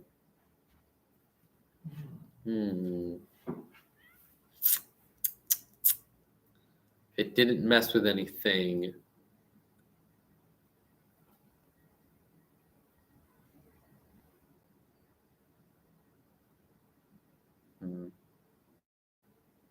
Maybe when they were putting up the Statue of Liberty, I want to see if it actually, like, it probably was, but I want to see what it looked like in its original color live, because I think it was bronze. It was bronze, yeah. I think it was bronze, copper. I meant to say. So I think that would have been a really cool sort of thing to see. Be like, oh, look, it's the Statue of Liberty, and then be like, I'll bet, and I'll tell someone, I'll bet you $100 it turns green, and then someone who doesn't know any better will be like, nah, and then I'll. If you go to Staten Island, you can see they have like life-sized pieces of the Statue of Liberty indoors, and you can go in and see like what the original color was and like size reference. Like they have one of Statue of Liberty's feet. They have the face, and I think that was it. Would you go back to the Library of Alexandria? It's actually an interesting thing to say. I wouldn't, because first of all, I would not be able to understand any language within the Library of Alexandria. And also, this is going to be a little bit of a controversial take, I think. Unless I see further evidence of it, I don't think the burning of Alexandria was as bad as people say it was. I think, was it a pretty big library? Yes. There were other libraries that also probably got burned in history that probably had equal to more knowledge about it. I'm not sure what made it like that. It's cool and all. It's a nice little area. But when people say like all this information was lost, like what? I don't think there was like the secrets to the universe in that library. Sure, it was probably like maybe a bunch of like philosophers' hot takes on life and maybe some mathematical books and, that time, but I don't think there was anything groundbreaking. But realistically, there wasn't. There could have been, sure, but we'll never know. And I don't know. It's the greatest accumulation of human knowledge known in history. We have that same thing now. We have a bunch of history now. We have a bunch of information about the world now. It's all on the internet, and it's all in like Oxford University. And I think we do. I think we have a bunch of information about a ton of things. And I don't know. I just think I just can't really get behind the fact that like it was important. Don't get me wrong. I'm not going to say that. I know say it as it is. It was still important. Don't get me wrong, because we shouldn't be burning libraries and everything like that. I just think that people give it a little bit more credit than I think it deserves, which, shoot me down if you must take that as an offense, I will say, but it's just an opinion. Would you rather fight one horse-sized duck or 100 duck-sized horses? Wait, hold up. It is theorized that the burning of set humanity back 1,000 years of advancement. Yeah, it's just a theory. A history theory. Thanks for watching. Oh well, I'll back up my sources one day. I'll write an article about it. I'll APA my sources because I don't know. I just if there's like some article that says what some guy said was in the Library of Alexandria, maybe we'll see how good it was in there. Could have been nothing. Louis. I hear that. Hi. On this other question. Good morning. On this other question statement, I think that one horse-sized duck, it would be a little bit easier. I personally am a really big fan of taking down gooses and ducks. And I think just because it increases its size, I don't think that it means that I could not defeat it. 100 duck-sized horses, however, horses are still strong. They're like tiny chihuahuas and dogs. And so they would kind of hurt a little bit more. And I don't think it would be the... About to get tangled? I was about to find your pizza box. Oh, that's right. And I just think that it would be a lot more easier to fight one giant duck. And also, I'd rather get beat on. And if I had to lose, I'd rather just get eaten up by one duck rather than 100 horses. Because then if it was 100 horses, it would just like hurt a lot more because then it'd be nibbling. It was kind of like the rat torture yesterday where it'd be like a bunch of things nibbling on you. And then it's just, oh my God, I cannot take this anymore. Yeah. And Morning, Ken. it's a terrible thing. And I just couldn't go by it. And we still have 20 more minutes until this. There's a lot of We're questions on outside. prop making technically, Oh, fuck yeah. but you have you can ask off topic stuff too. We have 20 minutes. There's a lot of off-topic stuff. Yeah, well. I put stuff there just for like if we need time fillers, and just so happens we Yeah, definitely did. Oh well, it happens. Oh, what's this? Have you used prosthetics? No, I currently have all my limbs still. Nothing's been gone yet, so I have not used any prosthetics. Like latex on your face. No, I have not. You gotta get into that. I've used Halloween costumes, but that's the closest I think of what you're saying. Hi, Camden. I'm making a prop weapon myself. Should I use cardboard or wood? Neither. So what you should do is you should use cardboard as a way to sort of scope out and limit what you think you want to make. So like if you were trying to make a sword, you should design it first with the cardboard so that you can get a layout and cut out. You should theoretically then use a type of, you don't want to use wood or cardboard for that because it's weak. It won't work on paint. And also wood isn't really the best for that kind of thing because you want to like kind of make it seem real. And so what you should probably use is foam. You know, if you want to use cheap foam, that's still okay. You just might have to sand it a little bit so it doesn't look like it has those ruggedy edges. And so after you use that, you're going to take the cardboard that you already painted used the cutouts of, and then put it on the cardboard, kind of maybe draw a thing. If it's a black foam, you would use gray Sharpie. You would do it out, and then you would cut it all out, and then that's where you would do two of them. So you would do two layers of them, so you put it together so that it's more rugged and strict. Put a fiberglass thing in between, and yeah, that's what I think you should use.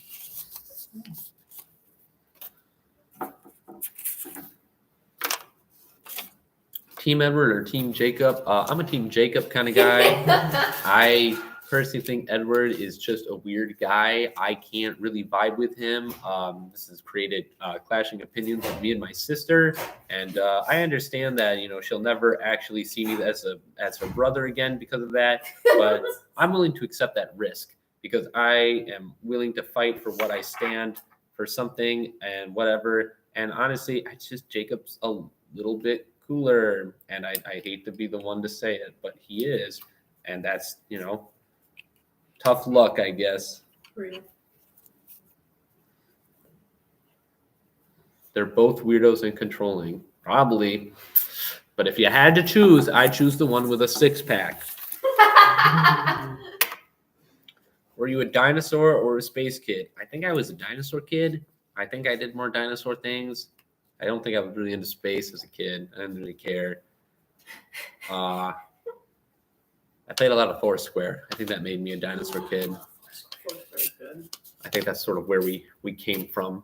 That's where my roots are from. Did you know that half the bones in your body are located in just your hands and feet? I actually didn't know this. So thank you to whoever gave me this knowledge I already knew. Mm-hmm. It was very good knowledge. We got a lot of paper stacking up. Soon we'll be able to see it on the top. What are your thoughts on hunger strikes? I think they're cool. I could probably do a pretty good hunger strike. I think this would be a great opportunity for me to show the company what I got. I'm going to ask Rachel for a raise. I'm going to say $2 extra every month. And if she does not give it to me, I will go on a hunger strike. Oh, hey, speaking of my boss. Speaking of my boss. Rachel, can I have a $2 raise? Sorry, I'm busy. I will not eat for the next 72 hours. I have to go. Places to be. And just like that, I know how to do a hunger strike. Camden, you already don't eat. Shut up, Cade. And what topic you on? I was on props, but we went over that a while ago. And now we're on off topics.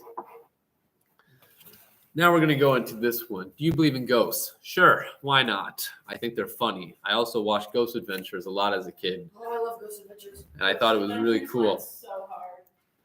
And because I thought it was cool, I believe they were real. We even went to a South Carolina prison where I thought I saw orbs. And I thought they were ghosts. Spiral orbs? Yeah. Wow. Yeah, we're pretty cool. I'm pretty cool. I've seen ghosts before. You were Zach Baggins in that moment. Yeah, I don't even know who that is. The main guy of Ghost Adventures. Oh, well, that's whatever. Ugh. If you could meet any historical figure, dead or alive, who would you pick? It's funny you say that. This was said at the history club once, and I said a really good joke. I said, I don't know if I can say this. I said I would want to meet Ronald Reagan so I could put him back to the ground. But other than him, I think I'd want to meet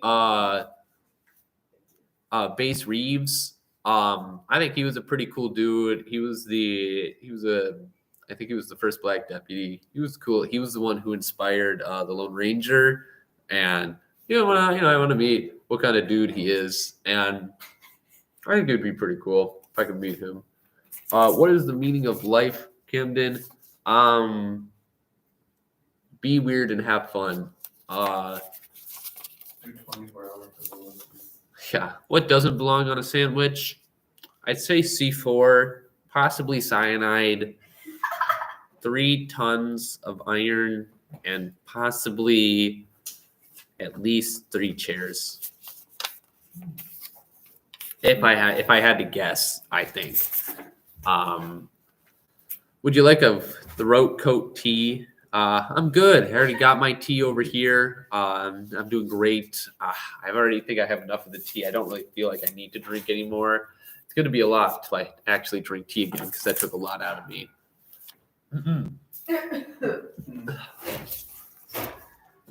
Favorite cryptid and realist cryptid? I like the Loch Ness Monster. I think the way people talk about the Loch Ness Monster is kind of cute. I think he's just a little guy. I don't really think he's scary. Realest one is probably Bigfoot. Bigfoot's probably real. I wouldn't be surprised. It's a hairy Sasquatch. Those things happen all the time. I wouldn't be surprised. Someone got one bad video. It happens. True. Do you watch BuzzFeed Unsolved? I used to. I watched it a lot with my mom and my sister, I believe, and so that was sort of a old school sort of thing. But I don't really think we do it anymore. But that's all right. It happens every so often. But that's okay. We'll see what the best we can do here is. Well, that's all we got so far. I'm gonna drink another drink.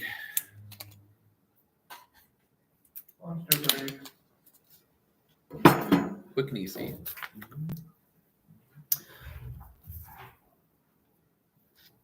So, I just want to talk about some stuff. In 10 minutes, we're going to be counting to 1,000. We're going to see how that goes. I'm not really sure how it's going to go, to be honest with you all. I hope I can make it to 1,000. If I don't, we'll see what happens. I think you got it. I'll stand up for that one. That one will be a little bit more serious. I'll try to take it in a more serious manner.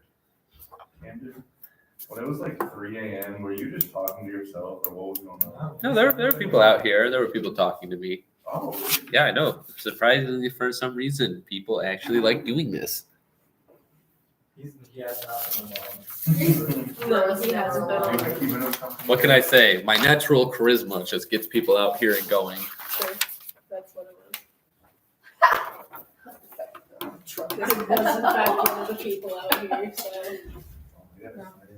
Thank you. You're welcome. Do you know all 1,000 numbers? No. No. We're going to hope I do good at number 80. That's just a drawing. Oh, thank you. It's a drawing of Nessie. Yeah. Yes. Yeah. I'm very excited for this. We do have some quotes from the past while, plus the John and Tom tally. Oh my god, John v. Tom. That was real last night, honestly. That was real. I was having in my brain. I'm hoping we get 2 more people for this Blue Gold event stuff because we got 48. Let's try to get to 50, gang. I'm trying to be 49, but my name won't work. We'll make it work. Make it work. Not bad, you know. It's okay. I just signed in with my regular team. This is going to be a long time. We have a lot of notes. We have a lot of things from a lot of people. We have another You already comment. cruised through all of those, huh? If you were a ghost, what would your backstory be? I did it at 49. Realistically, I think I would probably die accidentally. It wouldn't be a cool backstory. I'd probably just trip on the stairs or get pushed off by another person. And then I'd be like, damn, this sucks. And then that's it. I wouldn't have a cool backstory. I think if I was a ghost, I'd have to have some unfinished business. So I'd probably want to push the person who pushed me down the stairs. Depending on who that was, of course. I have some suspicions, but we'll never really know who it was until I push them down the stairs.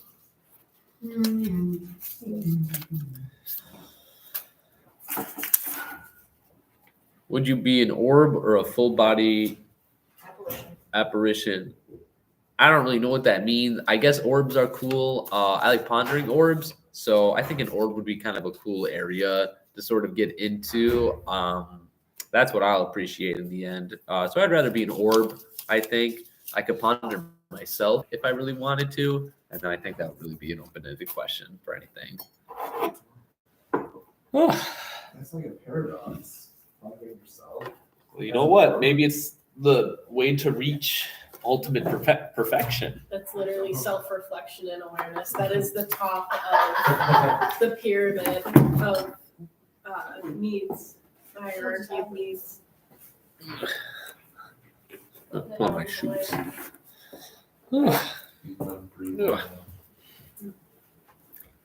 Gotta put the dogs back in I gotta put my shoes on. We're about to get serious now if we're gonna be counting. This section's just gonna be counting for a while. At 11 a.m. at least is the next one. I'm not really sure what their comments could be on this. If you want to put statements on topic, You can put numbers you want me to read, which is nice. Please, nothing above a trillion. I ask that only for my own sake because I don't want to think past a trillion because that's way too much for my mind to work out. And that's so much effort that I'm not willing to put into. Already too gone. Yeah. Oh, hey, how fun. We're actually, I believe this marks the 2/3 of the way there. Yeah. Or I think we just got there, but 2/3. Yeah. Looking good. Blech. Yeah, actually, we're an hour over the 2/3 mark. We're gonna sleep for years afterwards. Yes. Wonderful. This has been such a great experience. We're Probably not going to an see outdoor. Cam until Monday. I was up yesterday at 9 a.m., I think is when I woke up. So I for a total, when this whole thing finishes, I think I'll be awake for about 30 hours. Been there. Not fun. You're So gonna sleep like a baby. I Things hope a I little do. blurry. I hope I sleep. After hour 20. True. You won't feel it. I think my favorite overnight vibe is spending any amount of time overnight in one of the academic buildings on Lower. Oh, 1000%. Mine Great. was spent in Phillips. Rate this experience from 1 to 10. There were some In nice Phillips? moments, I think, Cade. There were Yeah, some funny excellent moments. I opportunity think to some couch. people said some nice things about this. However, It's not from bad. 5 a.m. to 7 a.m. was hell. I give this a 6 out of 10 for a whole experience so far. 5 a.m. to 7 a.m. I was tired. It was a weird time. What topics were those? It was yeah. video game and best class my favorite video game, my favorite class. It was just deadly in my mind. It was a lot of thinking, and it was a lot of times I didn't want to think, and it was tiring, and I still don't want to be awake. I should go to bed now, but Can't. I can't. I got to finish this 24-hour If you Yeah, shenanigan. finish it for the bit. Finishing is what I must do. Mhm. Yeah, don't forget to come by 11 a.m. If anyone's ready, we're not going to start too soon. We start on time like professionals are going to start. I'll get Yeah. ready my setup. I was gonna say if you have to go to the bathroom at all, I have the monologue ready. No, don't worry. My bladder is under control. Proud of you. Good job. Do you have enough water? Probably. Well, that's not a good. He has like a case of water. Okay, good. I'm only saying. Mhm. He's gearing up, yo. That's right. And we're back.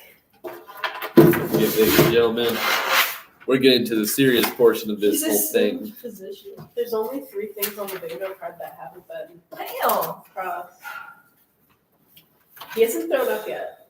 I haven't, thank God. Instant win. Have you felt What close at things all? have happened that I heard? The John mention, Okay. mentions of violence, talking Talking about about milk, this. bystander concern, where people like who I have are my coming chapstick in and ready see this all of a for sudden everything just in this get world. concerned a little bit. Yeah. Makes himself laugh. Skips reading a fan's submission. Takes a drink of water. Checks his pocket watch. Haven't seen that in a while. Plugs smart water. Baldur's Gate mention. Drops some lore or tea. The clock hits 9:59:59. It did that this morning. He finally sits down. I forgot what time that happened at. He talks to his stream chat. It's He true. mentions rats. Pulls out a prop. Muppet slander. He says he can beat somebody up. Gets asked to sing. Mentions of death and pushes up or down his glasses. My glasses are slightly broken, it seems. That doesn't really help me out. Well, we're almost there. We got about 2 minutes left till we're about to get into the numbers. Now we're gonna start with. I think I'm gonna start off with some easy numbers. I think I'm gonna start from 1, and we're gonna slowly work our way up with not zeros. We don't really mess with zeros in this economy. I think zeros are a little bit too intense for this current class load. But essentially what's going to be happening is we're just going to talk through all the numbers, and I'm just going to keep counting to 1,000. We'll kind of see where we go. from there. I hope we get far by tonight. This will be annoying. I hope everyone and God, everyone knows that I hold no will to what your pain is. So I, quite frankly, am apologizing firsthand so that you don't have to apologize later, and I won't have to do it either. So, in case you think my voice is ASMR quality, please go to bed, rest your head, and I hope you listen to the sweet swooning of my numeral counting. And just remember, I will never be an elementary teacher, so please do not ask me to help teach your children. So, it is now 11 a.m. We can start this process. 1, 2, 3, 4, 5, 6, 7, 8, 9, 10, 11, 12, 13, 14, 15, 16, 17, 18, 19, 20, 21, 22, 23, 24, 25, 26, 27, 28, 29, 30, 31, 32, 33, 34, 35, 36, 37, 38, 39, 40, 41, 42, 43, 44, 45, 46, 47, 48, 49, 50, 51, 52, 53, 54, 55, 56, 57, 58, 59, 60, 61, 62, 63, 64, 65, 66, 68, 69, 70, 71, 72, 73, 74, 75, 76, 77, 78, 79, 80, 81, 82, 83, 84, 85, 86, 87, 88, 89, 90, 91, 92, 93, 94, 95, 96, 97,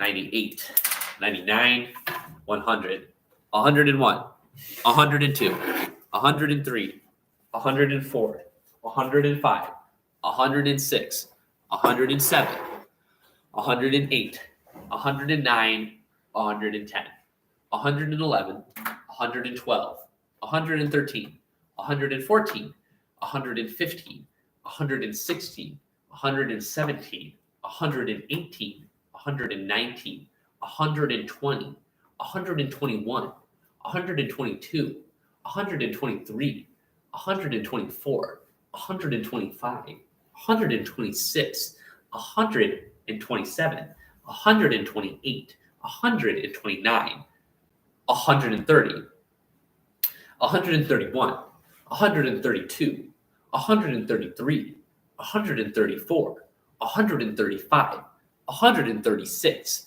137, 138, 139, 140, 141, 142, 143, 144, 145, 146, 147, 148, 149, 150, 151, 152, 153, 154, 155, 156, 157, 158, 159, 160, 161, 162, 163, 164, 165, 166, 167, 168, 169, 170, 171, 172, 173,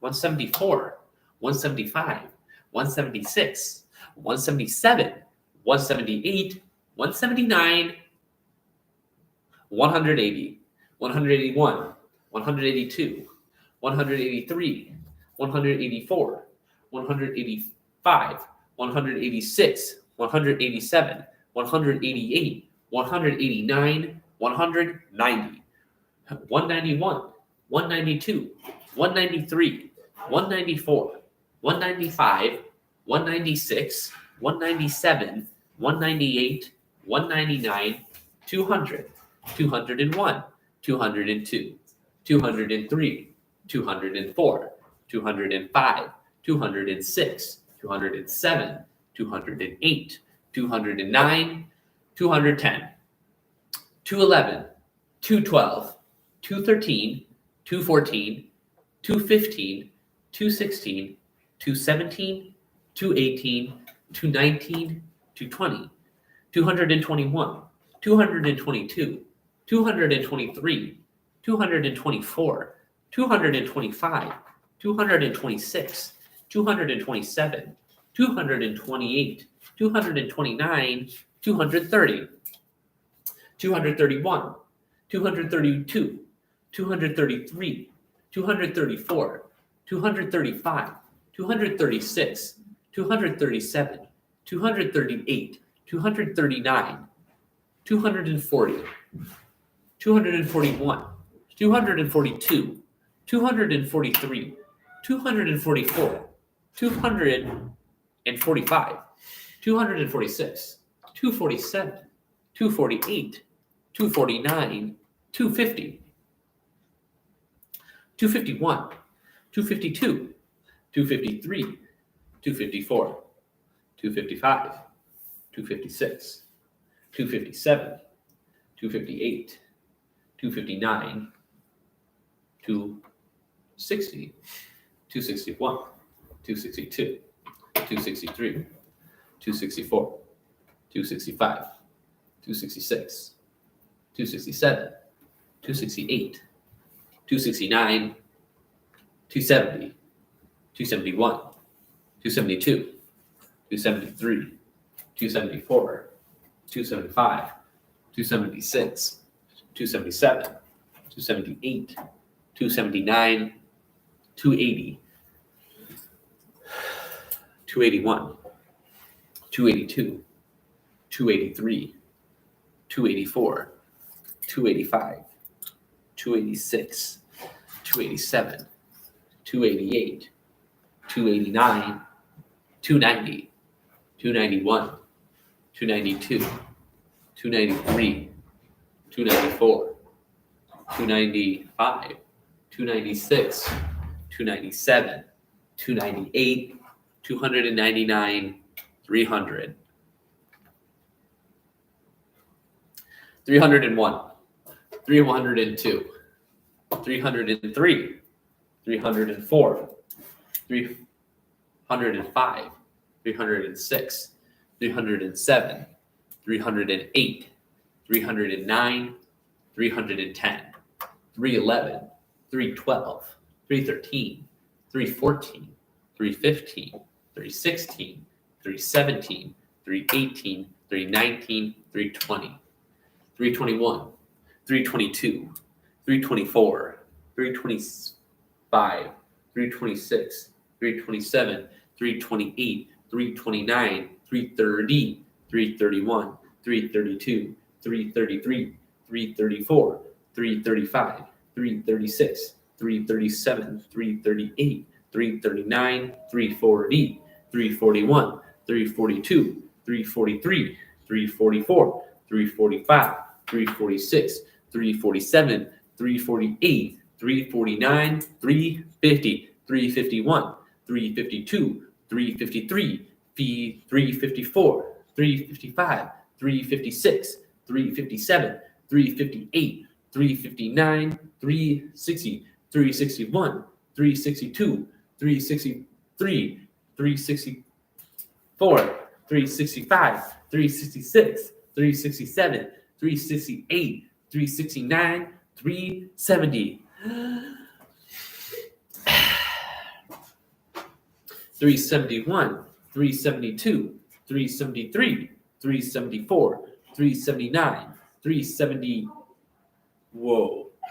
Wait a minute. 375. 375, There you go. 376, 377, 378, 379, 380, 381, 382, 384, 385, 386, 3. Did I skip one? 383, 384, 385, 386, 387, 388, 389, 390, 391, 392, 393, 394, 395, 396, 397, 398, 399, 400.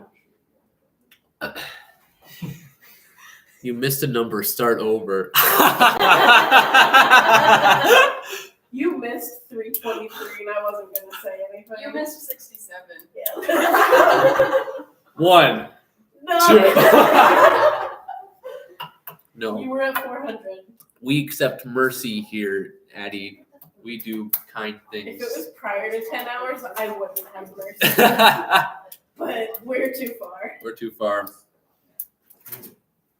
400, 401, 402, 403, 404, 405, 406, 407, 408, 409, 410, 411, 412, 413, 415, 413, 414, 415, 416, 416, 417, 418, 419, 420. Yo. Shut up. 421, 422, 423, 424, 425, 426, 427, 428, 429, 430, 431, 432, 433, 434, 435, 436, 437, 438, 439, 440, 441, 442, 443, 444, 445, 446, 447, 448, 448, 9, 450,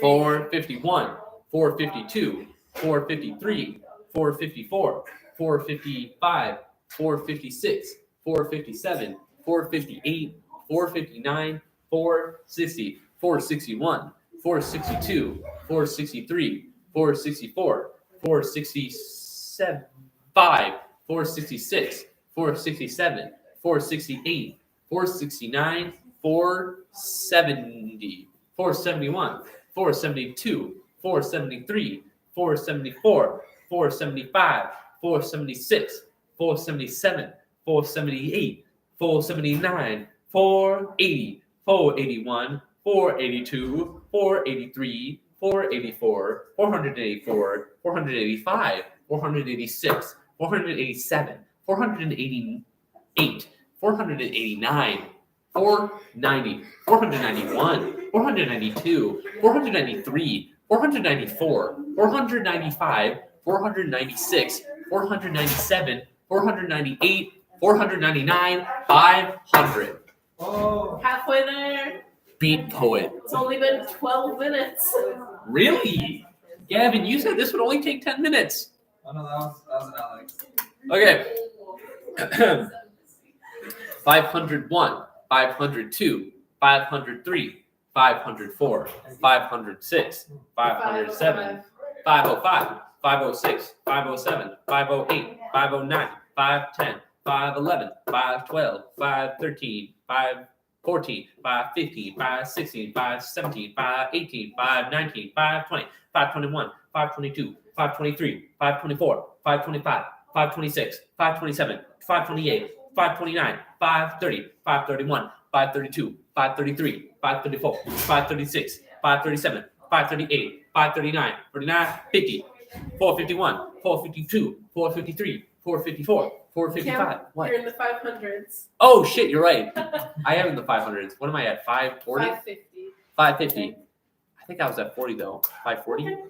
541, 542, 543, 544, 545, 546, 547, 548, 549, 550, 551, 552, 553, 554, 555, 556, 557, 558, 559, 560, 561, 562, 563, 564, 565, 566, 567, 558, 559, 560, 561, 562, 563, 564, 565, 566, 567, 568, 569, 570,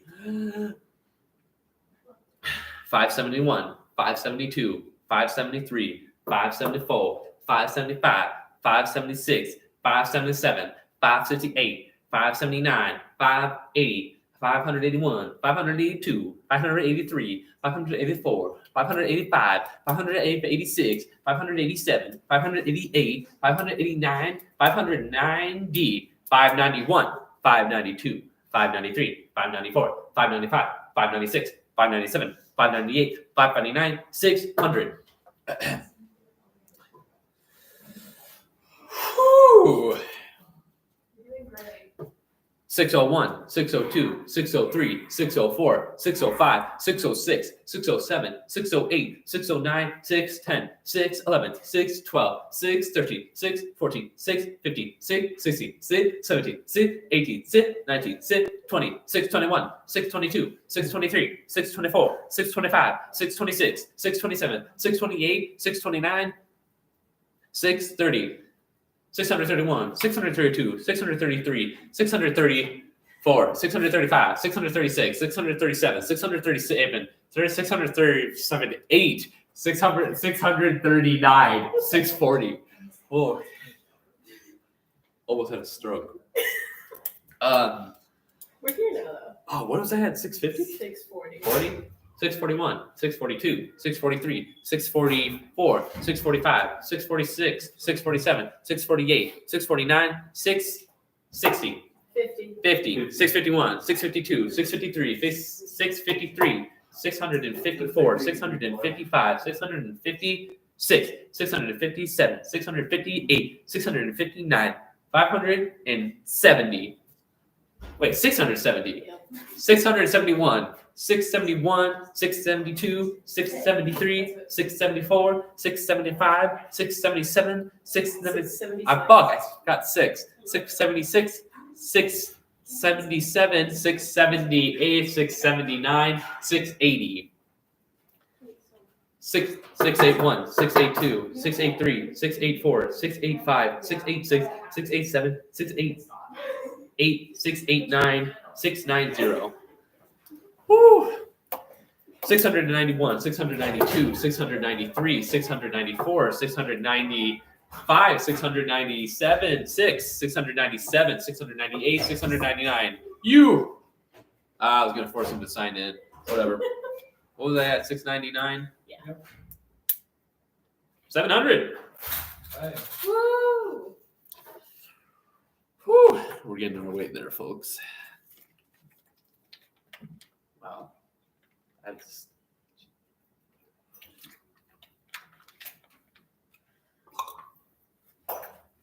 it was funny. I started this with like 9 people watching. It went quickly down.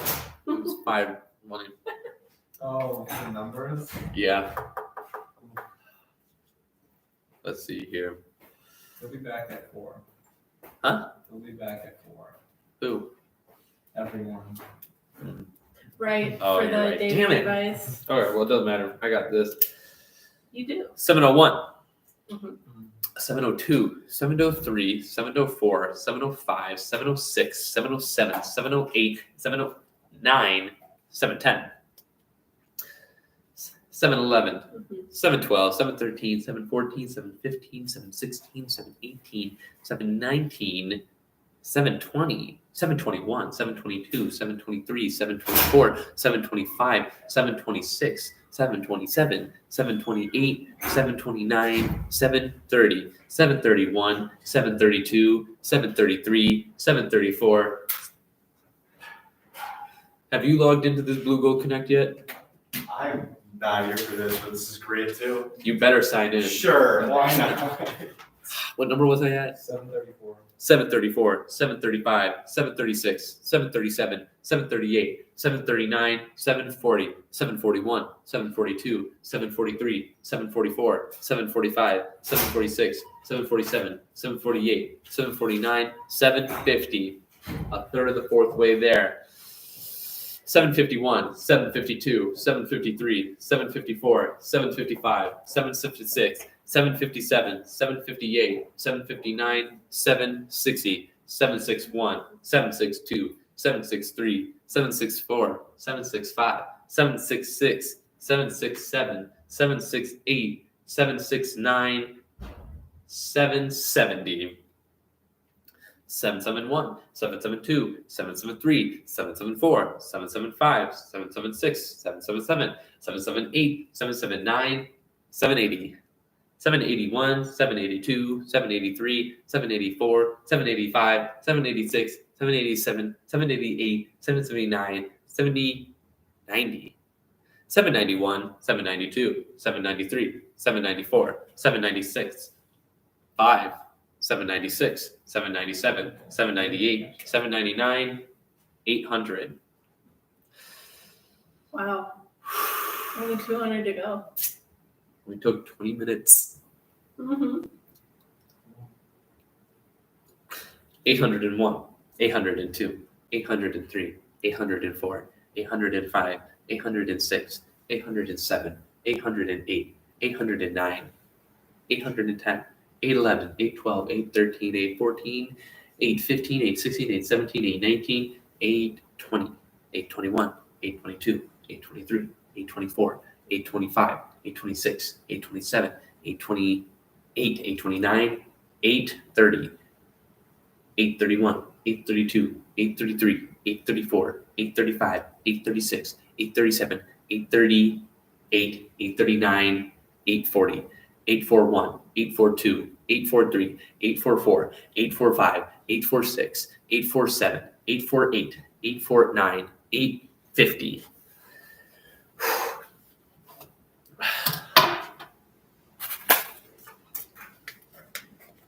Mm-hmm.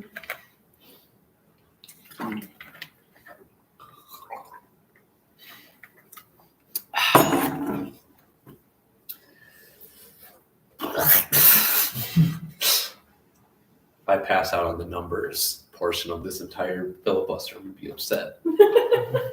Of all the things. Of all the things.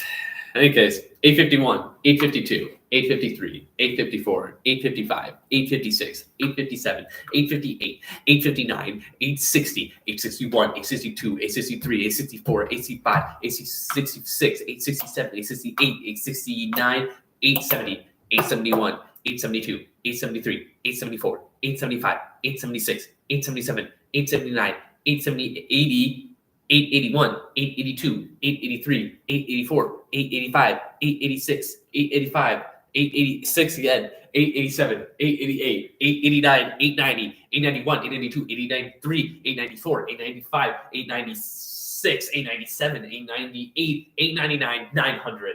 901, 902, 903, 904, 905, 906, 907, 908, 909, 910, 911, 912.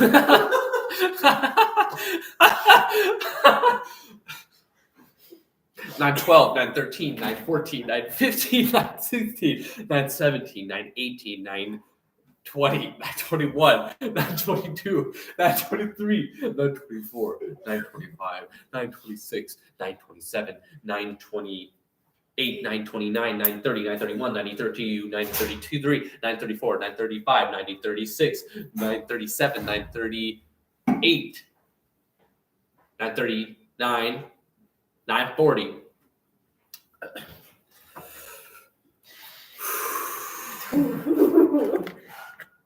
What a trip. Forgot about 9/11. Never forget, dude. Come on. Happens to the best of us. Especially I- history majors. I was really involved with the numbers. 940, 940. 941, oh. I had a burp. I wasn't gonna throw up. Is throwing up gonna This is happen? it. Nope. So you're doing this for 24 hours? Oh yeah. Yeah. That entire list, I've been doing all of it. Yeah. Whatever that clock says, it's that plus 15 Oh. hours is where he's at. So we're at 17 Okay, hours. and yeah, because 24 I minutes. saw the story post and I was like, there's no way that's right. Yeah, no. I've been doing stuff since 6 p.m. last night. And he's going till 6 p.m. tonight. Okay. Or a little past. 9:41, 9:42, 9:43, 9:44, 9:45, 9:46, 9:47, 9:48, 49, 49, 9:50, 9:51, 9:52, 9:53, 9:54, 9:55, 9:56, 9:57, 9:58, 9:59, 9:60, 9:61, 9:62, 9:63, 9:64, 9:65, 9:66, 9:67, 9:68, 9:69, 9:70. 971, 972, 973, 974, 975, 976, 977, 978, 979, 980, 981, 982, 983, 984, 985, 986, 987, 988, 989, 990, 991, 992, 993, 994, 995, 996, 997, 998, 999, 1,000.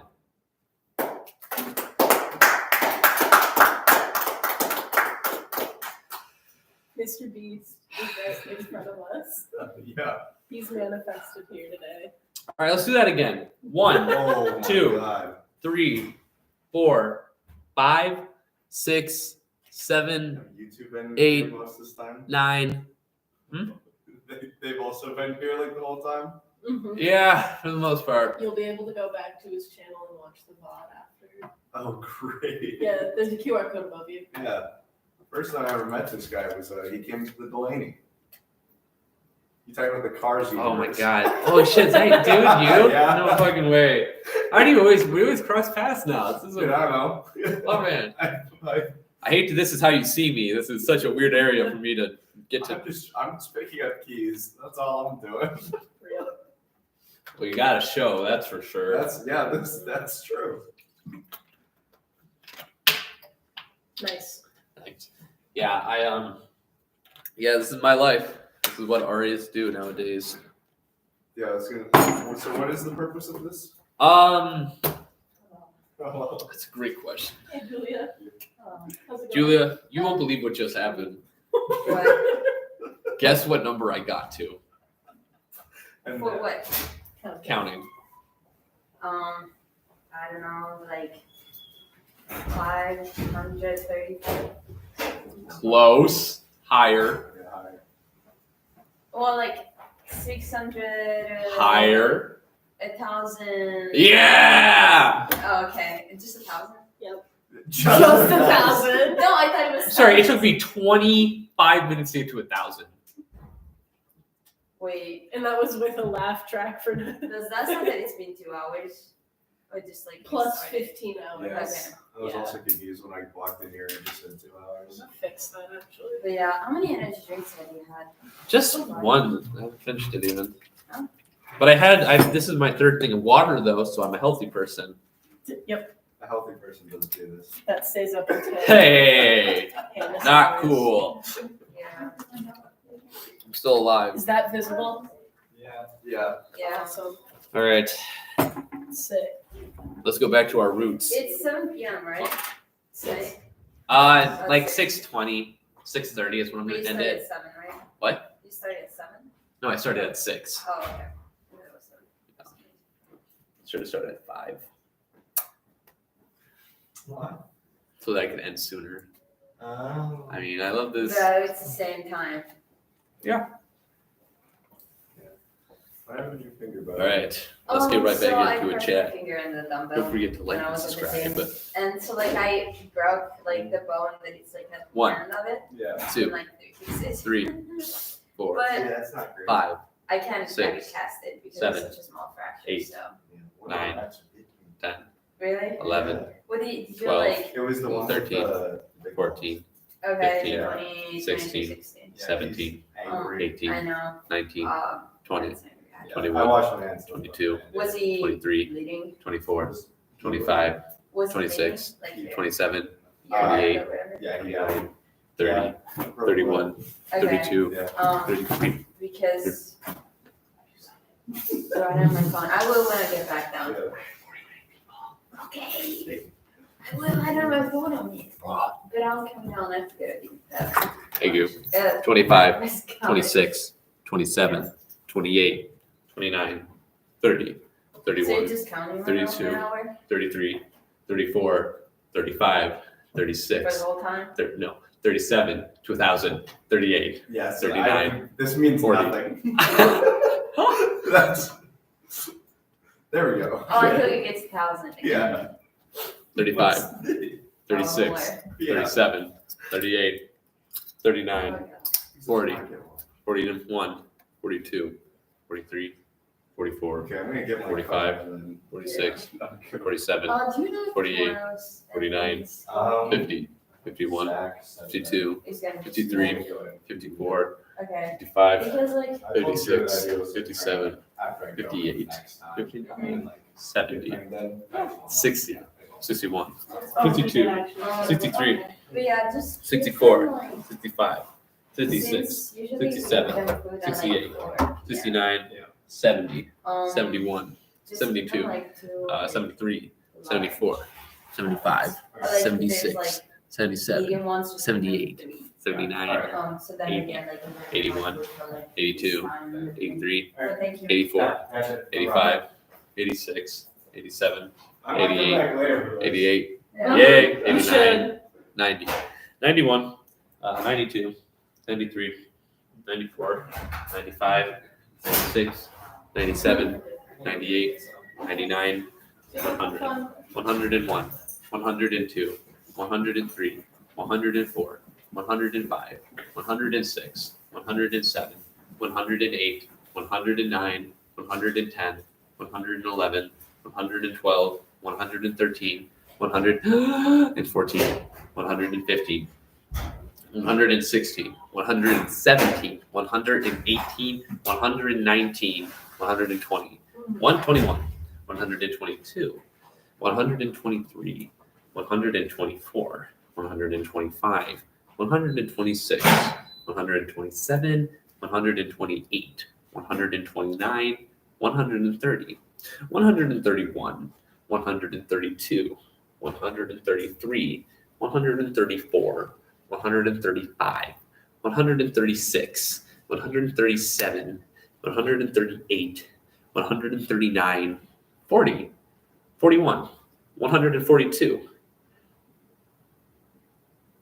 143, 144, 145, 146, 147, 148, 149, 146, 147, 148, 149, 150, 151, 152, 153, 154, 155, 156, 157, 158, 159, and 160, 161 to 162, 163 to 164, 165 to 156, 157, 158, and 159 to 160. No.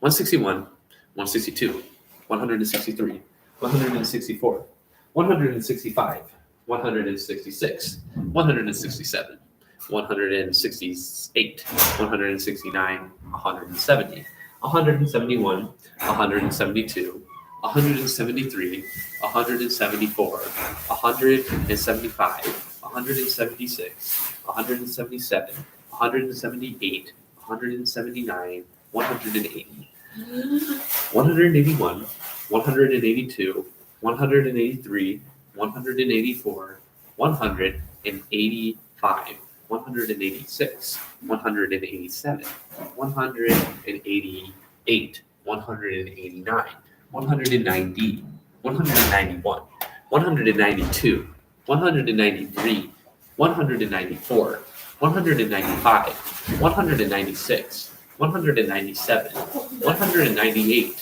199, 200, 201, 202, 203, 204, 205, 206, 207, 208, 209, 210, 211, 212, 213, 214, 215, 216, 217, 218, 219, 220, 221, 222, 223, 224,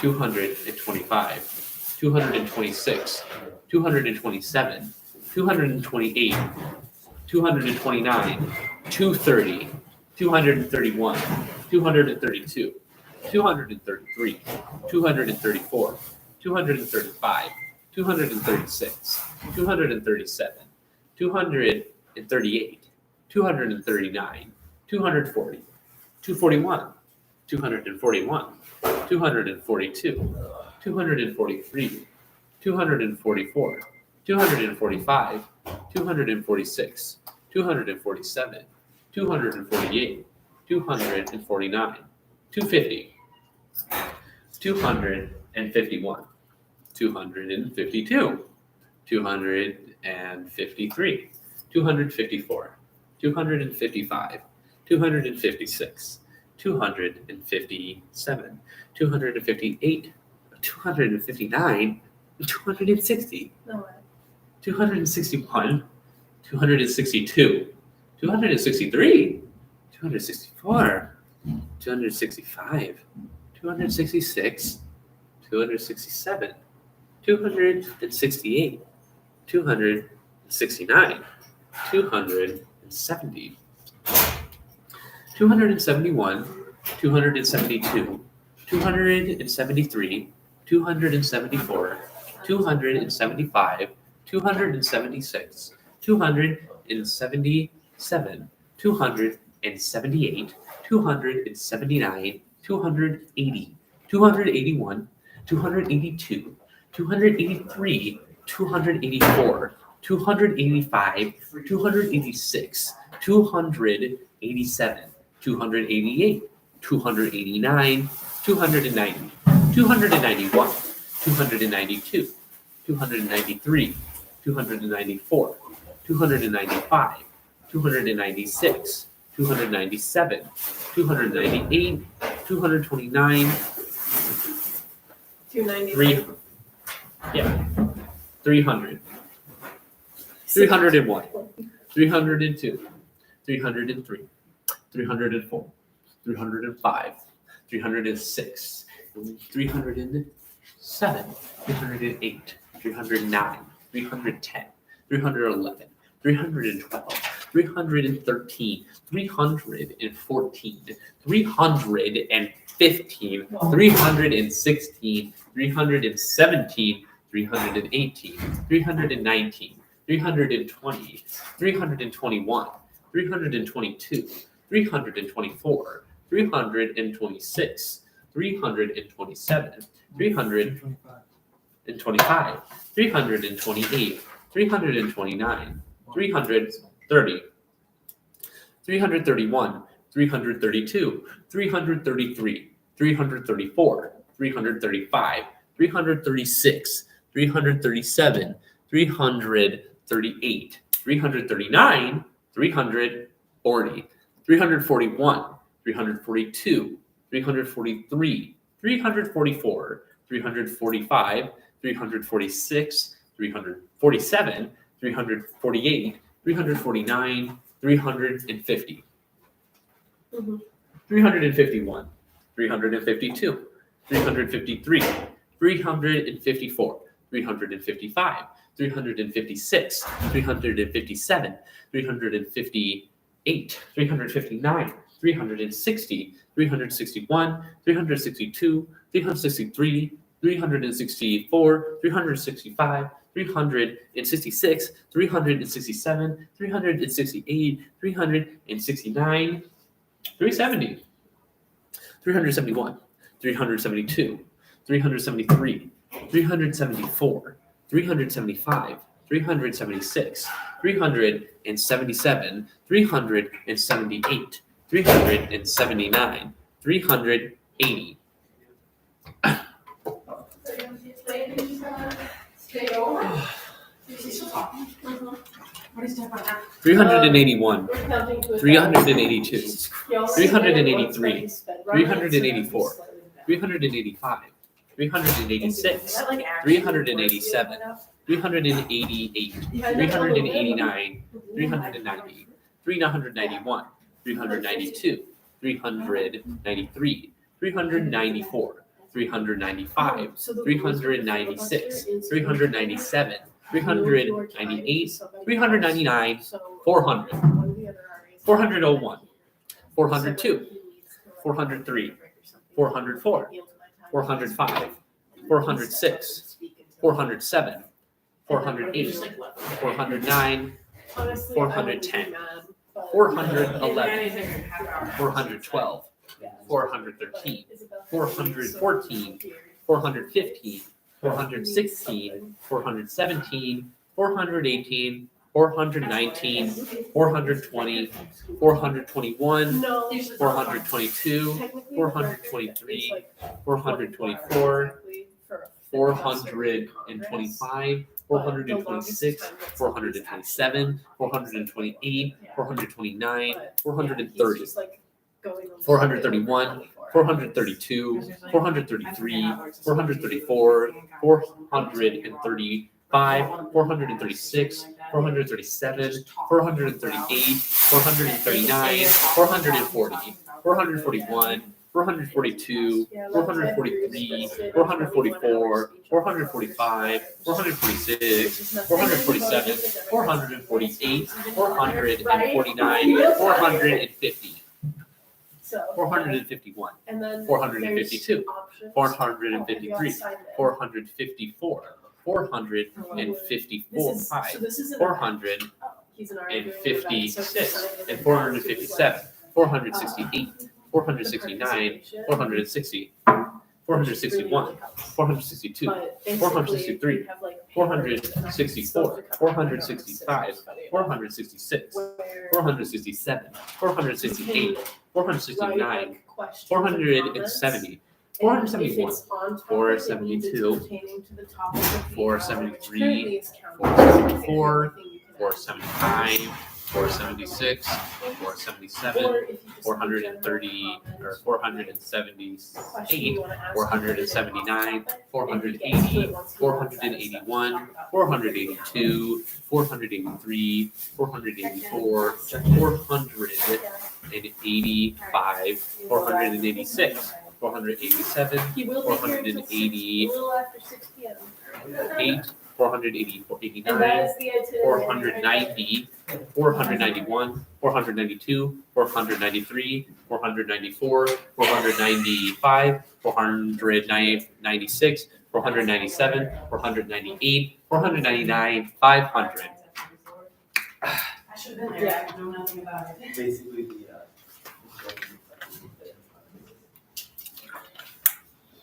You're doing great. You got this. Thanks.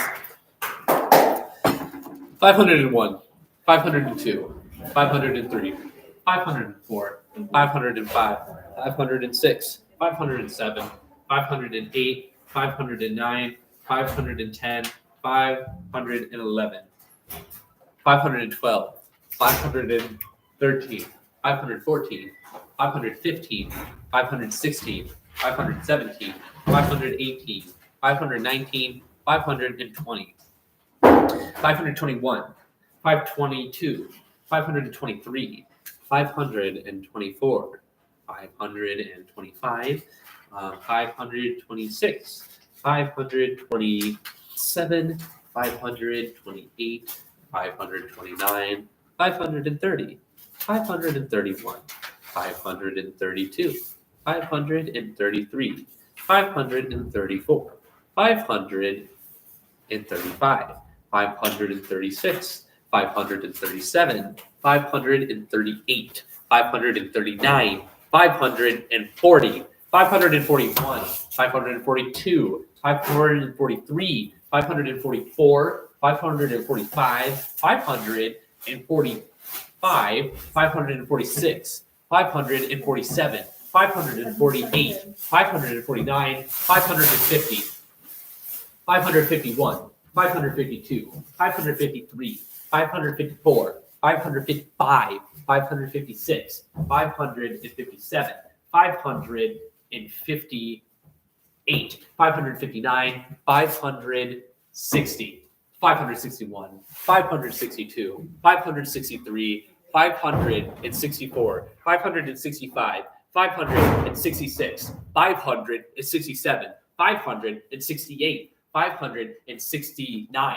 570, 571, 572, 573, 574, 575, 576, 577, 578, 579, 580, 581, 582, 583, 584, 585, 586, 587, 588, 589, 590, 591, 592, 593, 594, 595, 596, 597, 598, 599, 600.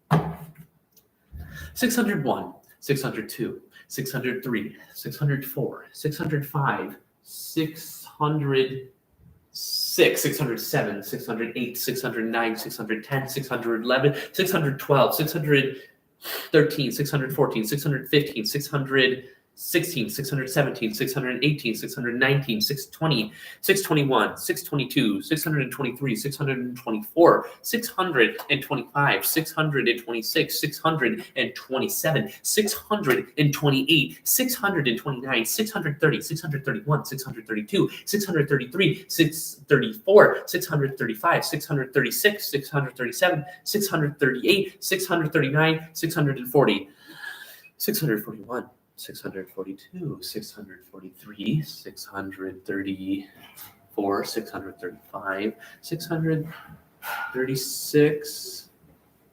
637, 638, 639, 640, 641, 642, 643, 644, 645, 646, 647, 648, 649, 650, 651, 652, 653, 654, 655, 656, 657, 658, 659, 660, 661, 662, 663, 664, 665, 666, 667, 668, 669, 670, 671, 672, 673, 674, 675, 676, 677, 678, 679, 680, 681, 682, 683, 684, 685, 686, 687, 688, 689, 690, 691, 692, 693, 694, 695, 696, 697, 698, 699, 700, 701, 702, 703, 704, 705, and 706, and 707, 708, 709, 710.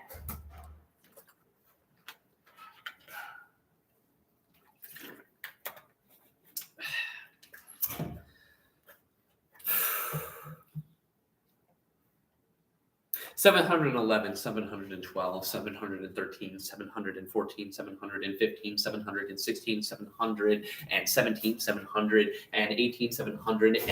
720, 721, 722, 723, 724, 725, 726, 727, 728, 729, 730, 731, 732, 733, 734, 735, 736, 737, 738, 739, 740, 741, 742, 743, 744, 745, 746, 747, 748, 749, 750. You can do it. 751, 752, 753, 754, 755, 756, 757, 758, 759, and 760. 761, 762, 763, 764, 765, 766, 767, 766, 767, 768, 769, 770, 771, 772, 773, 774, 775, 776, 777, 778, 778, 77, 79, 780. 781, 782, 783, 784, 785, 786, 787, 788, 789, 790, 791, 792, 793, 794, 795, 796, 797, 798, 799, 800. Still 10 minutes. 801, 802, 803, 804, 805, 806, 807, 808, 809, 810, 811, 812, 813, 814, 815, 816, 817, 818, 819, 820, 821, 822, 823, 824, 825, 826, 827, 828, 829, 830, 831, 832, 833, 834, 835, 836, 837, 838, 839, 840, 841, 842, 843, 844, 845, 846, 847, 848, 849, 850, 851, 852, 853, 854, 855, 856, 857, 858, 859, 860, 861, 862, 863, 864, 100, 865, 860, 50, wait, it's 50. 866, 867, 868, 869, 870, 871, 872, 873, 874, 875, 876, 877, 888, 889, 890, 891, 892, 893, 894, 895, 896, 897, 898, 899, 900. And we're back.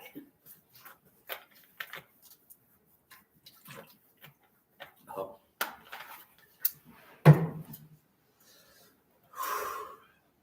901, 902, 903, 904, 905, 906, 907, 908, 909, 910, 911, 912, 912, 913, 914, 915, 916, 917, 917, 918, 919, 920, 921, 922, 923, 924, 925, 926, 927, 928, 929, 930, 931, 932, 933, 934, 935,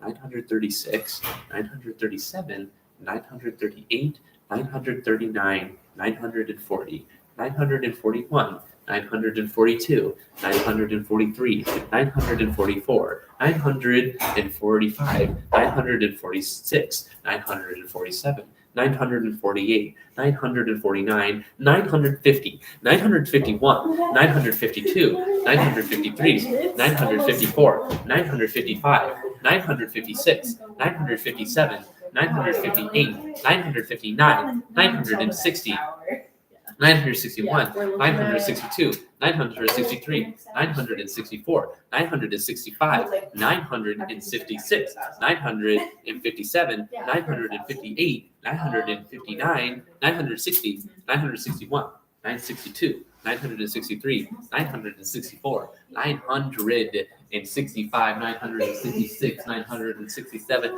968, 969, 970, 971, 972, 973, 974, 975, 976, 977, 978, 700, 979, 980, 981, 982, 983, 984, 985, 986, 987, 988, 989, 990, 901, 991, 992, 993, 994, 995, 996, 997, 998, and 999, and 1,000!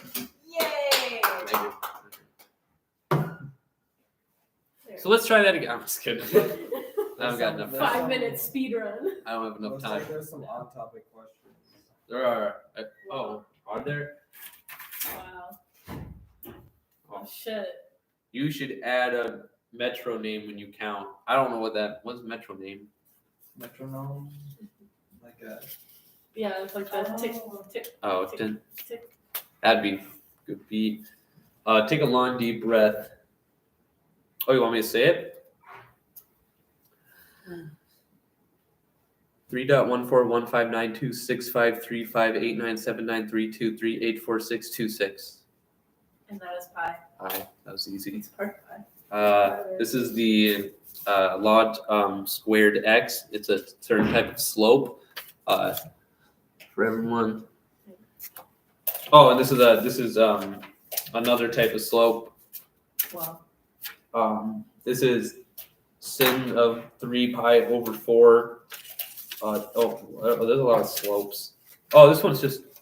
Oh, well, this one's not fair. This is just too imaginary a number. We don't accept imaginary numbers here.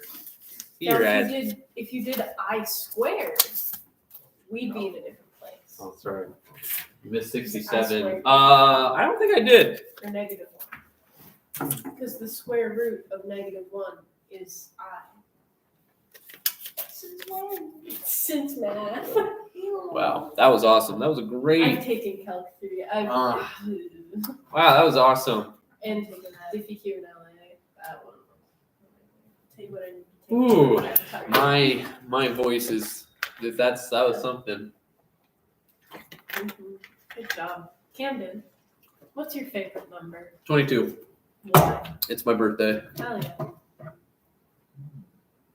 What about when you turn 22? You know what's really funny that you put in that number that I missed 67? I just looked at a video that apparently a friend sent that says Camden forgets 67. Oh. I didn't know it was that well known that I skipped 67. I apologize for the crowd. Did they clip it? Yeah. I got clipped. Fuck. There's gonna be plenty of those. Hope not. You did this. Yeah, I know. This was a damn good one. This is a great decision. Well, I'm not restarting. Yeah, you only have 2 minutes. Get it, 500. At 12, can you do UWE's? Oh. Sorry, Andy. I didn't know you were watching. Mm-hmm. At 12, can you do UWC history? About how do you think it will happen? I have no idea what that means.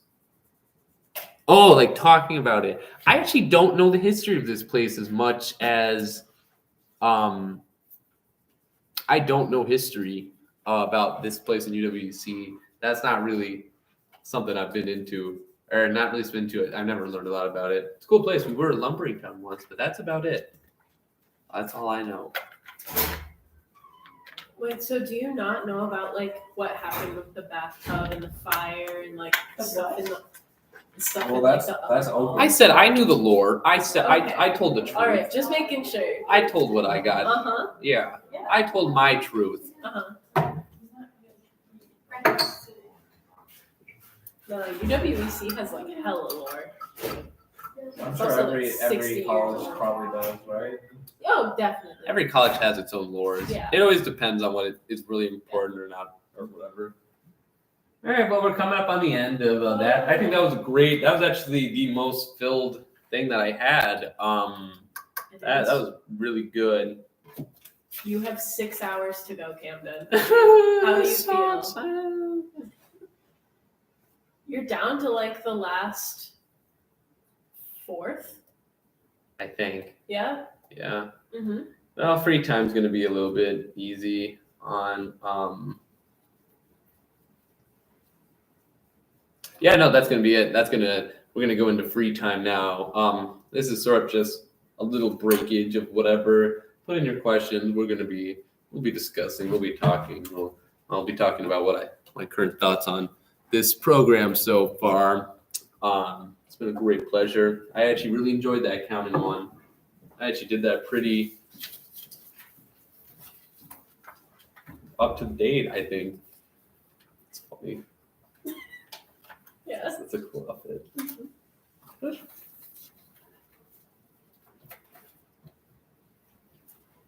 Good luck. She has her phone so she can't hear me. I want to say good luck with the Titans.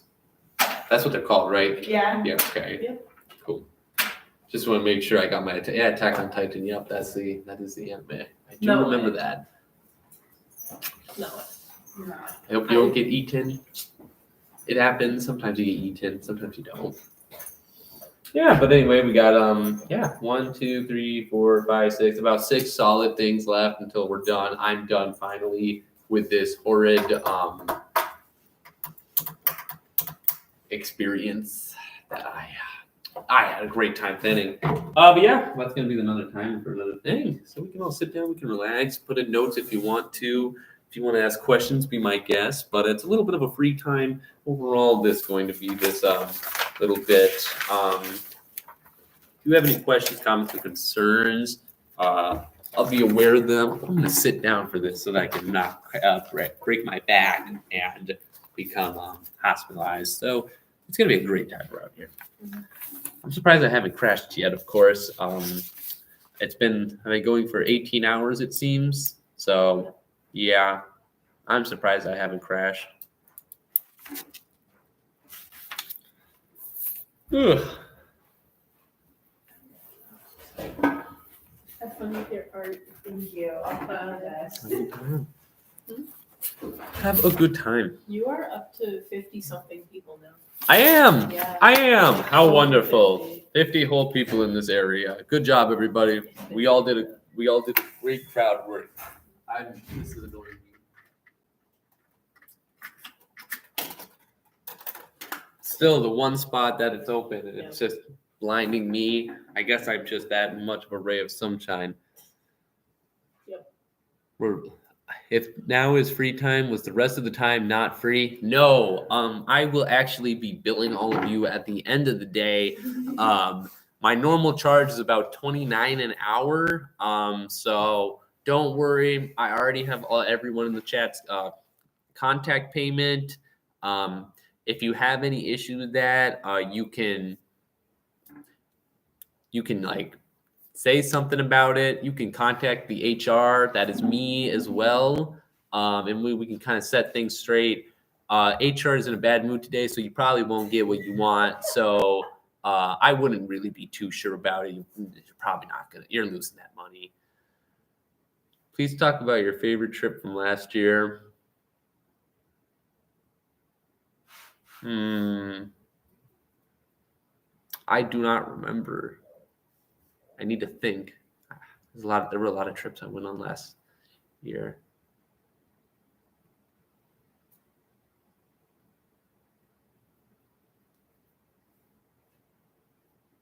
Went on a walk once. That was really nice. I think I had a really great time. Do you think this is a good time to reflect on the past 18 hours? Yeah, actually, I do think that is a great time. This is a great time to reflect on the past 18 hours. And it was truly, I think so far, I don't think I survived this far. I think my aunts and uncles gave me 16 hours, and I surpassed that, fortunately. So I'm a bit lucky for that, I want to say. I want to thank everyone who's doubted me so far, and I'm so glad I could be able to prove you wrong into the fact that I'm better than any of you have ever said that I wasn't. I don't mean to rub it in, but I do. So. Hi, Rachel. What's been your favorite part of the last 18 hours? My favorite part of the last 18 hours? Honestly, I think I had an adrenaline kick at 7 a.m. with the hatred for Spectrum Internet. I think that was an interesting aspect that I really enjoyed. Talking like explaining the FNAF lore and knowing nothing about it was an interesting event. I think talking like a wizard is what really got me ahead. I think that's kind of what made me sort of reflect on that. I think counting to 1,000, the last thing I just did, was genuinely one of the most fun things I have ever done, which might be the saddest thing I have ever done in my life. But if any of you guys, anyone else here, needs someone that is able to count to 1,000, I am your man. I know how to do that absolutely perfectly now. I can even do it on a beat, as we all just saw previously. Yeah, I think this is a great past hours. There are there's a lot of comments. There's more than my finger can adjust, but there's a lot of different comments about certain things, and it's a pretty cool feeling, I guess. But yeah, pretty excited about that. How's your voice doing? How's the voice? My voice isn't even crashing that much. I had some tea today, which obviously, as we all know, tea apparently in warm water helps your voice. Did not know that. So that's going well. I've drank more water than I have in a very long time. So it's weird. It's a weird experience. And it's even weirder because I haven't even drinking this full thing of Monster yet. It's like right up to here, which I don't know how I'm awake. I'll be so honest, which either means I'm going to go through the hardest crash tonight, and it's just like maybe this is my new life, and I'm just cracked up and on life. So that's going to be sort of, yeah, no, that's sort of how this is. I think this is how it's going to go for a while. I'm really excited about the next few ones. Apparently, I think I have a few jokes in reading. I got a few jokes. I got 100 of the funniest jokes over there. Don't worry, I won't laugh at any of them. Very stoic today. So it's going to be a very interesting ride as we all go through this heroic journey. And then Thoughts on fantasy magic? That's a nerd topic, but I know one guy who's going to that because he likes that stuff. Every food I have not eaten. That's gonna be a funny list. And then apparently relationship advice is a hit. I'm scared. I don't think I give good relationship advice. So I'm really scared. I don't really like the fact that people want to go to this. That's not my thing. I made that as a joke. What? 18. Yeah. If I can, I will go to the fanfiction commentary one. That sounds fun. Oh yeah, I'm excited for the fan fiction one. I asked if people would give me their fan fictions and stuff, and they say yes, but I don't know. I think I'm getting a poetry. Who knows? We got some questions in the chat. Can you settle the age-old question as to whether or not octopus is? I don't think octopus is acceptable to eat. I think it's like I'm not really a big fan of seafood. I think they're stick, and if the tentacle sticks in your throat, you can choke to death. And I think that's just gross. I do love my cat. Once again, I did talk about that earlier. Jar Jar. I named him after Jar Jar Binks. Not much to go off of that, however, but it's a good time. Talk about how you win in Go Fish. I win a lot in Go Fish. My mom and my sister kind of suck at it, so I win when I gotta win. Yeah, no, this has been a fun time. I don't know where I got this spoon. Ugh. This is a great time. I hope everyone else is doing a great time around here. I hope everyone around the clock is doing good, just like me, and not absolutely tired or anything like that. I'd never be tired. I don't get tired easily. I think the 2 hours of sleep were potentially my downfall. Luckily, all I got was a 20-minute nap. At like 5 in the morning. Yep, and that's all I needed to survive. Did someone take your place while you were doing that? Isabel. Nice. Isabel started reading A Winter's Tale by Shakespeare. Oh, I was in that play in high school. Hell yeah. That's fun. Because Isabel and I made a plan where at Ooh, 5, This I kind of went looks like an octopus. to catch a couple hours of sleep. Oh wait, goodness. And was gonna come back down at 8:30. I think it So looks like an when I went octopus. up, I I don't turned know. the stream on and it It's was when I Isabel thought. reading Shakespeare. I think it looks like And an I fell octopus. asleep to that, Oh. and then woke up to Camden If you guys have any complaining questions, about comments, or Spectre concerns, Wi-Fi don't at, be like, afraid to 10 ask. after 7. I'm kind of So trapped I here didn't for sleep another as long hour, as I so wanted to, I got but nothing left. I got like an Hello, hour Maya. sometime. How's it going? Good, how are you? I'm doing great. How many times did you count to 1,000? Twice. Oh, only twice. I just expected it to be more. Did you try in French? No, because I don't know French. Learn French right now. Okay. Maya, are you giving me a poem to read? Poetry? No. You and Evie said you were going to do that. That might have been Kenzie and Evie. What's the poem? Let me see. No, I don't have it. Oh, You said you were going to give me one. I said I was going to give you something. It was not a poem. I was going to have you do a live reading, but then I forgot about it. You can still print it out now. I was honestly gonna turn in my Circa abstract. I'm my still God. debating on it. Luckily for now, we have free time. So this is an hour of free time. You can print whatever you want. I might just read it no matter what. I would love to see you try and Are you- pronounce the things. Are in you my running out of abstract. things to talk about? No. Oh. I'm at, it's just a free time. I got other topics later. Um, It's just a time to talk. You know, it's like a good time to Here's- filibust with the others. Here's more paper for submissions, though. I don't have scissors, so they're handwritten, but No, we did not get any snow, and Is he just there's talking people with about- me in here. A few yeah, of to them. a I don't know string. all Is of there them. anybody on the stream? Yeah, I know most of there's them. some people in this. I know all them. It's a lot of his family members. Yeah. Which I love support. And then we're down to 3 things left on crossed out on bingo. It is an interesting thing. They are doing a bingo version of the Have you filibuster. eaten anything? I had a banana and 2. I had 2 bananas. Fair enough.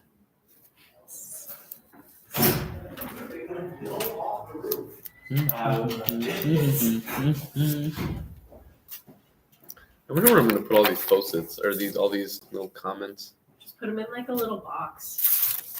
And then every now and then, if you need a thrill or like Just want to have some food for thought. Just draw a random one out of the box. Yeah, because I definitely want to open up this box and read. Yeah.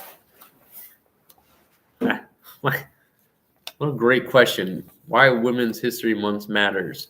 Well, as a proud feminist, I would say that Women's History Month matters because of the numerous amount of inventions, innovations, and activism made by women throughout the years of forever. And it's finally time we support them in History Month next March. Let's go, women. I think that's the first time Camden's read one of your things and answered it, actually. Yeah. It's the first time he's I'll answered. Yeah, The one about what's my best fit, I didn't put that one in. That's awesome. We don't have much going on right now. It's a free time. It's big questions, and we'll talk about this kind of stuff. But that's really it. We're gonna have some fun. It's gonna be going on 18 hours now. We're gonna see if this is lunchtime period for other We're people to already chill. on 18 hours. On 18 hours is gonna be a great time. I think I'm excited. I feel like, looking at this list 8 hours ago, I was a little bit nervous, but now that we've gone through 8 hours of hell, I think this is a pretty okay board in my mind, at least. You should keep you going for a couple What? She's walking away after leaving a note. If you could get a full body tattoo, what would it include? I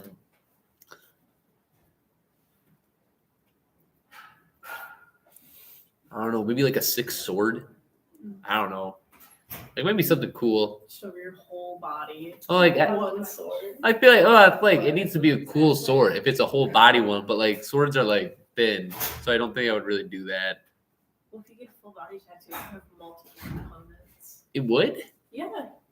I don't know. I feel like that'd be a lot of work. Yeah, it would be. That'd be a lot of money as well. I don't do good with tattoos. They scare me. Needles. They're not that bad. How would you rate the pain? If you got a full body tattoo, what do you think the pain level would be? At least a 7. Okay. That's a fair. Is that fair. an accurate statement? It depends where you get it. Well, on my back.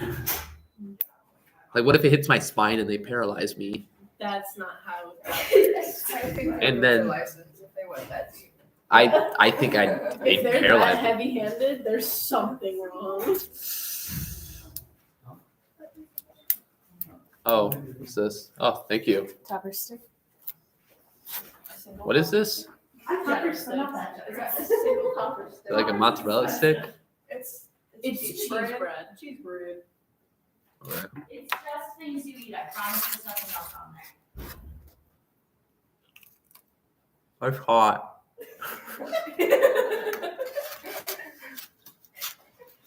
We'll let it cool down.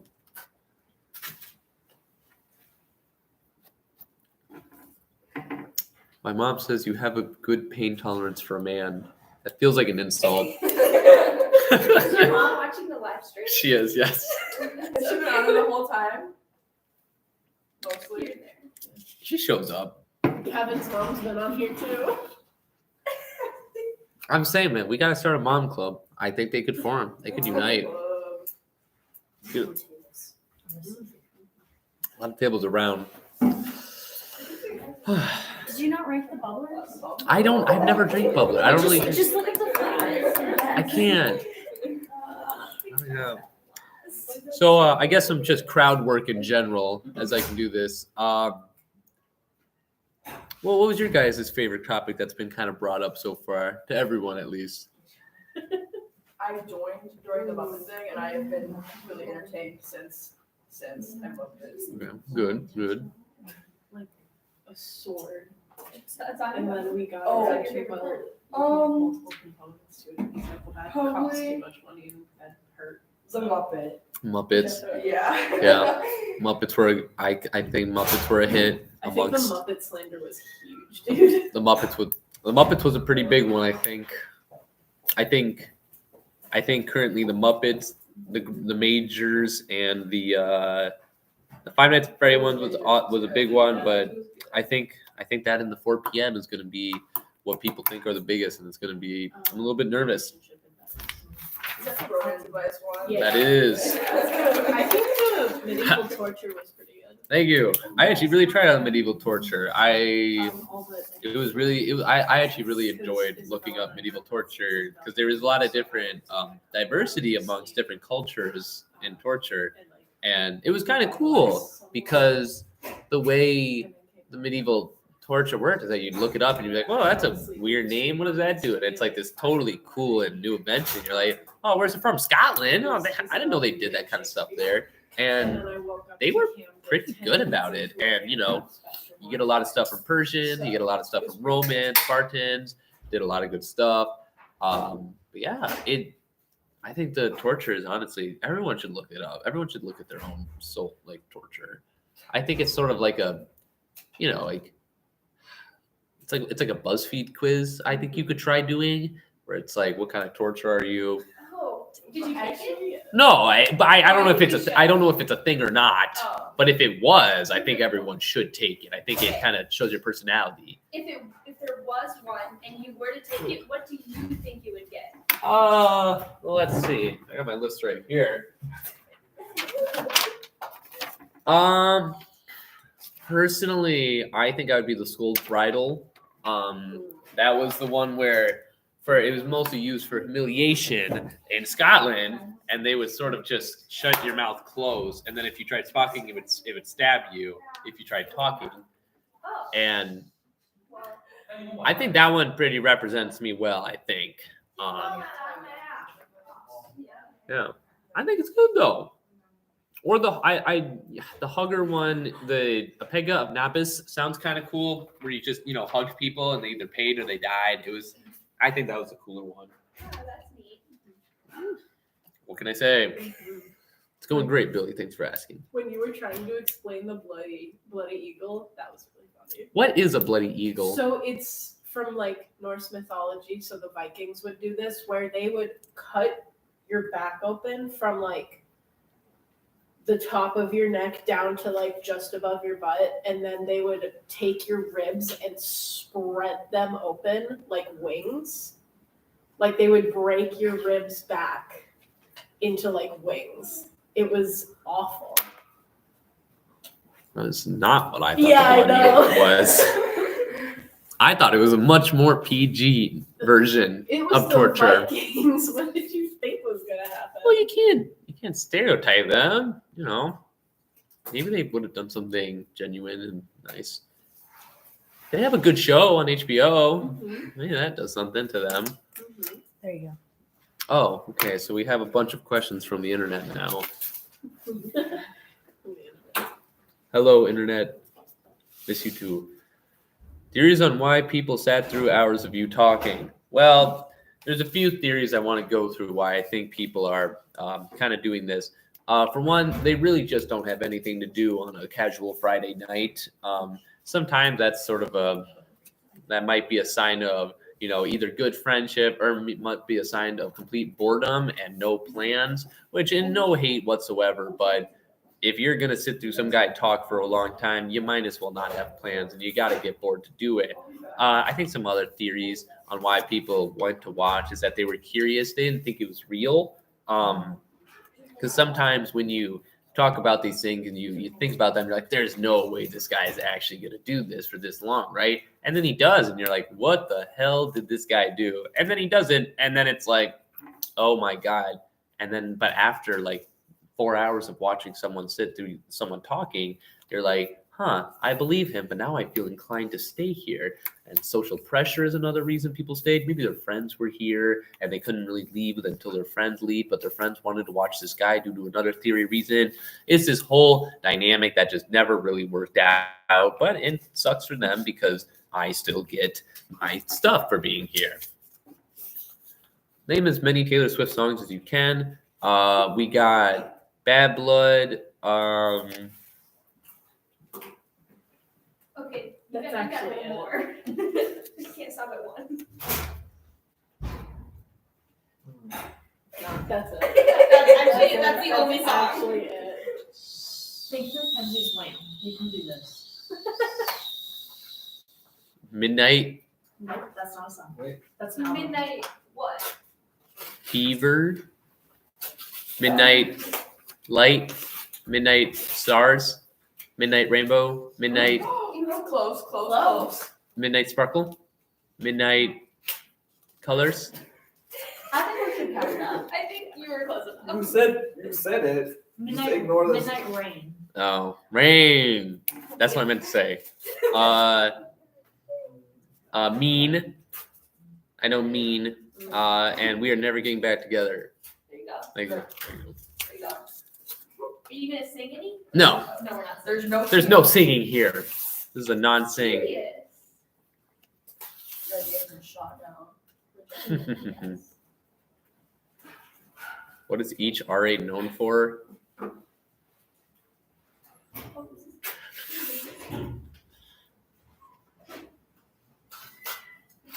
I can't speak for residents because I don't know. All I know, well, how do you know? I know Ryan for driving, having like that, like car thing. He drives around a lot. Ben's, I think, is known for LLC. That's what it reminds me of him. Sarah does admin work. Evie, she's funny. Kenzie is Taylor Swift obsessed. Who else is on the staff team?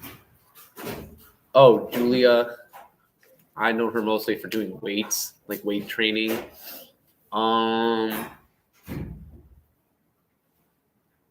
Isabel's known for. I think it's interesting. I think their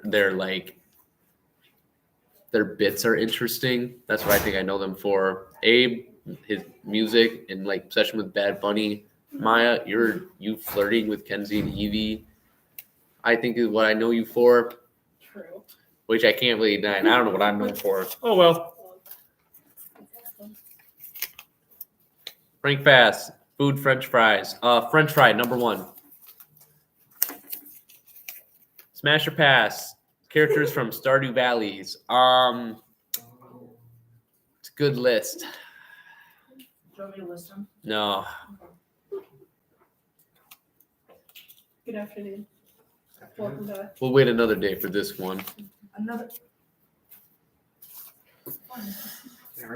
Anyway, we're back on the 25 minutes. We got 35 minutes till the next topic, which is going to be reading jokes till I laugh. Now, a fun fact that not many of you know is that I recently, and by recently I mean a month ago, sent out a group chat to the document to all the RAs, and I said, hey, you guys should put some jokes in this Google Doc. I checked it this morning. They didn't put any jokes in the Google Doc. So I had to find all the jokes by myself as, I gave them their one chance to help out. None of them did. Lest it be known. Think of your RAs right now. That's right. Think how they didn't make me laugh. So I had to put my own jokes in. It's going to be a brutal time. And I hope you all know this. Because I had to look this up from the 100 funniest website ever, which I'm not sure if it actually is going to be the funniest website, but I'm going to assume the websites don't lie, and it's going to have to be funny. And if it's not, it's all over for someone. Wow. That's very intense. We're getting intense around here. I'm skipping intensity, but I didn't mean. You got another question. How long is it appropriate to wait for someone to play you back in chess?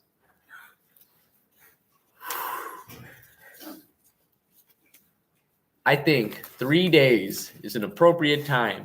And it's really lucky that 3 days is an appropriate time because in chess, you are able to set a maximum time of a 3-day wait time in chess.com. Now, what some people do, which is an extremely inappropriate and disrespectful way of playing, is to go, I don't really like that. I need time to think. And so instead they choose a 6-7 day week period. But not only do they not wait, until maybe 3 days, they wait until like 6 days and 23 hours. And then you respond within 2 minutes. And guess when they respond? In 6 days and 22 hours. And it never really stops. And he does this for a whole 3 months. And then he draws the whole chess game like a dumbass, and I do not enjoy him. I wasn't the one who put myself in a drop. I will kick you.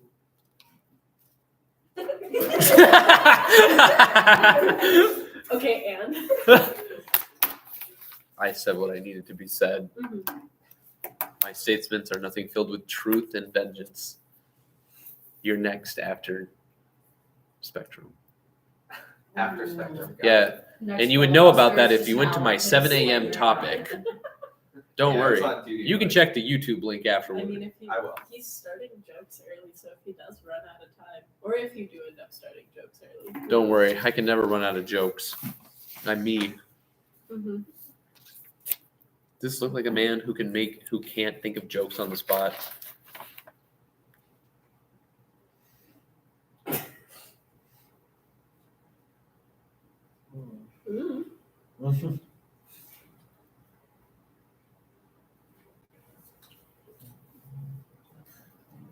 Okay. Weird. We'd be right. I don't even know what to say now. So we're going to read the dictionary. We're going to start with some words that I think look funny. Oblinging, helpful. It is an adverb. Or maybe that's A for adjective. Gambol, which means to frolic. Does anyone here know what frolic means? Yes. To go around with joyous whimsy.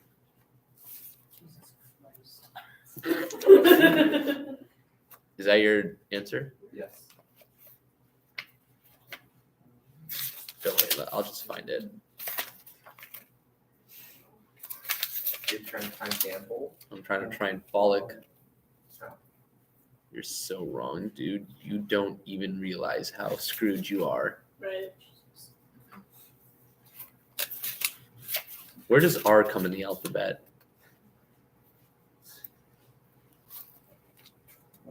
No one knows? You After look, Q. it looks like you're a little far ahead in the book. You might want to work towards the back. No. R. No, I got it. Well, Frolic. Frolic? Oh. What's that?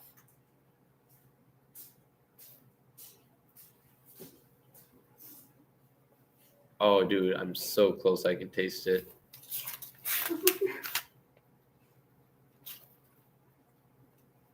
What if they just don't have it in there?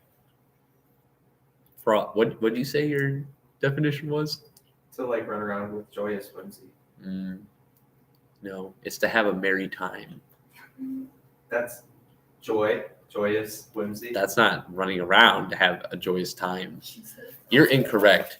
Anyway, next word, pillage, plunder. It's a noun. We got, piles is a plural noun, which means hemorrhoids. Ooh. This is a giant thing that says in Sharpie, garbage, hillbilly, what? Oh, raisins. They're insulting raisins.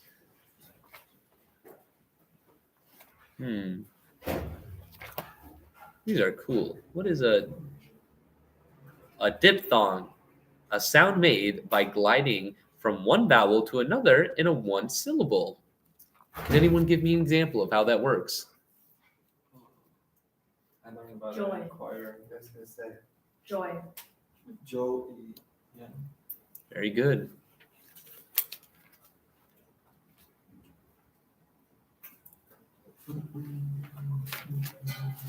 Bent, curved, determined, inclination. Can someone show me an example of in this room what is bent? Correct. Cool. Yeah, I'm good at crowd work.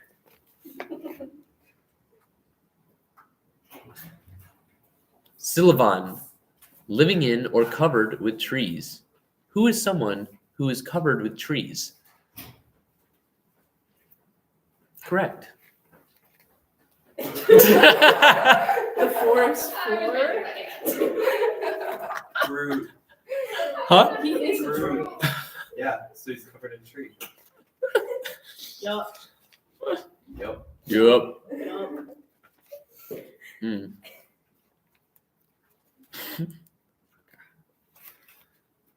prosper, thrive. Who is someone that is going to prosper in life? Wow.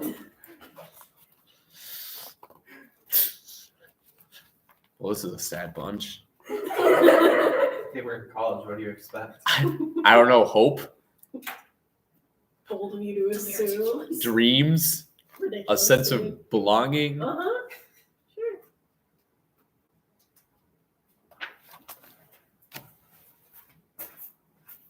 Hmm.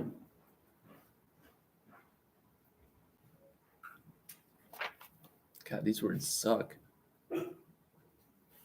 Oh, metabolism, changing of food by organism and energy cells.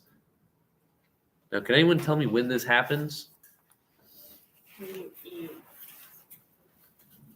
Correct. That's a lot of questions. Well, we'll have to go and pause the dictionary for now. Still have half Let's an get on to hour some for questions. this, so. Thoughts on Duo versus... I like Duo more. I don't like the fact that I have to fingerprint ID myself with Okta. I think it's a terrible verification process. Yeah, it does it for it. You like have to. I don't. I get the same push notification. Well, I guess they hate men or me in general. What kind of phone do you have? Android. Uh-huh. Do you guys have iPhones? Yeah. Damn. Whatever. Write my essay for why I deserve a scholarship. So my name's Maya. I'm such a inspirational person. I think I deserve this scholarship. Why? You might be asking. Well, let me tell you. I have 3 traits that no one else has. Violence, I have flirtatiousism, and I have an ability to jump at least 2 feet in the air. Now you might be wondering, how are these things going to make me get farther in life to help this scholarship? Well, you see, when I'm able to jump 2 feet in the air, I'd need a running start. Now you can think of any person in the world. I can run up to them, and I can definitely jump 2 feet. Now that might not be a lot, but you know what also I have? The violent trait.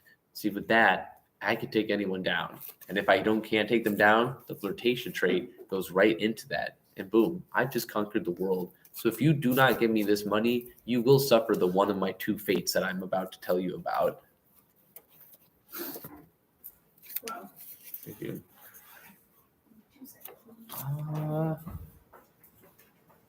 Celebrity crushes my... I think as a child I had a crush on Megan Fox. I don't really know why. That's fair. That's fair. Yeah. I don't remember why. I think it was just because I watched Transformers and I was like, a woman, and it was like cool. And I think that's the only reason. I think that's the only reason why I've actively done that. But there's not really been any real crushes recently, I guess. So nothing too intense. Heat up your Pop-Tart first or eat them? I actually have never had a Pop-Tart, so neither, I guess. Favorite day of the year? My birthday.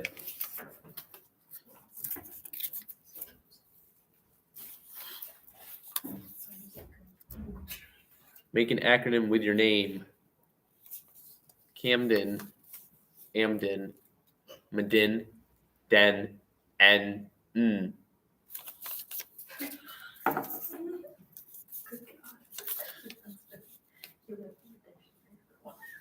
That did happen. That's not the first time it's happened. I think that's the 3rd or 4th. I can spell parachute. It's the longest word I can spell. I hope you don't need proof. Rank the chess pieces. All right, so if we're talking about normal chess and not checkers, we're talking about honest quality, queen on top. Now, as much as I want to say the king would normally be on top because technically he is the most important piece of the entire thing, I just can't really see it as that good of a piece. I personally think that after the queen, because the queen can do everything and it's the one that's going to be primarily protecting the king. But right after the queen, we got to get the king in there. He's kind of important. He can do some decent moves and, get a draw, do some interesting things. But that's really about it. Nothing too intense, nothing insane, nothing that's going to make someone go crazy or like wild and actively do anything. But he is important to that class. The next one I think is most important is the horse. The horse's L is such a unique characteristic that you don't always see coming because you can always see a bishop's diagonal or a rook's up and down, but you never really see these type of things happening. And it's a pretty solid course, I think. And I'm pretty much a big fan of it in the overall play game. I think after the horse, we got to go straight to the rook. I think the rook is better than the bishop in terms of its ability. You place 2 rooks at the end of the line, and if there's king is there, that's an instant checkmate, and that is one of the greatest things you can do in your entire line of anything that is possible in these current times. Besides that, though, then after that, the bishop, and then because obviously a bishop is able to do some strong moves, but it just kind of goes back like diagonally, and it's not really the greatest thing I've ever seen. And it's mediocre. I'm not a huge fan of it. However, and then we had to end with pawns. They might be strong, they might be cute, but they're just not ready for the big game. And so what? They can turn into another player. They can turn into another character piece. So what? That means they're another character piece. It doesn't mean they're a pawn anymore. The pawn doesn't get grow up. They just get replaced. So that's what I think. I think they're just a little bit stubborn. And I'm not a big fan of them, to be honest. But that's okay. Because sometimes pawns just need to understand that they're not the play of the game. Oh, damn. I was going to read the dictionary more. You all get saved another day. We got some questions for the next 20 minutes. Is water wet? No. What? Good answer, actually. Thoughts on Oppenheimer? I haven't seen it. I think it's weird. I think it's a weird movie that is getting popularity. There's this thing I remember we heard a long time ago where it was someone in Oppenheimer is historical, correct? However, there's a point to be made in Oppenheimer that it's like there's this thing that we do where every so often we go like it's and I don't want to say it's propaganda it's military. It's kind of like Top Gun. Like Top Gun was really good because at least they made me want to buy a $230 million cruise missile for a very high plane tech. However, Oppenheimer was just 1940s. Some guy blows up an entire like half of an entire place. And, I don't really feel bad about that because he always has like a oh man, I'm destroyer of death. It's like yeah, you're a nerd, and so at that rate, I'm like I don't even like him. I don't even like Oppenheimer. I thought he was a huge nerd, and I can't say I can't say it. Like the movie's probably cool and all, like the sounds and IMAX or whatever, but honestly, I just think it's a little bit overrated for a movie on that scale. What's your favorite Vine? Oh, that's a good one. Actually, that is a great question. There's a lot of good Vines. I'd say it's probably one by Danny Gonzalez. He made good Vines. I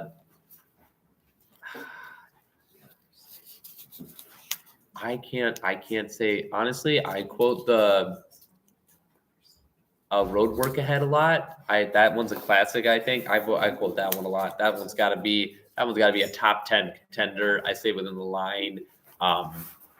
It's just something you got to look forward to most of the time, all the time, and nothing but the time. And that's sort of just what I'm into a little bit. What's your star sign? What do you think that means? So whenever I do the star, it kind of looks like this. But I messed it up. So that's my best star impression. It's not a good one, but I think it means the inability to draw. So I'm not super happy about it. Wait, does this mean like? Does this mean like Libras? Oh, I'm a Capricorn. I think that means I'm a goat, and I'm okay being a goat. I'm cough drops. I don't need anymore. Yeah, I'm just the goat. I think that's what a Capricorn is, and so I don't even care. It's easy. How long can you hold your breath? 23 seconds. That's a lie. 5, actually. I tried it when I got waterboarded. Favorite music genre? Electro swing. I think that's electro swing, jazz. Valid. Yeah. You know? So valid. What word do you want to be added to the dictionary? I wonder if it got added to the dictionary. I feel like it did recently. Ick. Ick. Yeah, that's Something true. it is. I don't know. I seen a lot. Like situationship was one that I thought would have been interesting because that hasn't. I don't know if that because I wonder if that actually because I hear people talk about that one, and so I want like an actual explanation for it. I think. And so, Which word? situationship. Because you talk about, you hear people talk about that sort of stuff all the time, and it's like, well, I want to know what that actually means, because it's just like, is it just a confusing relationship? Is it like you aren't dating? Like it's a whole weird thing that I don't understand whatever is going on for it. Did you have an imaginary kid as a friend? I did not, but if I need to bully someone, my sister did. Did I write that wrong or did you read that wrong?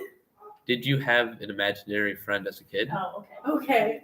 You said, did you have an imaginary kid as a friend? Oh.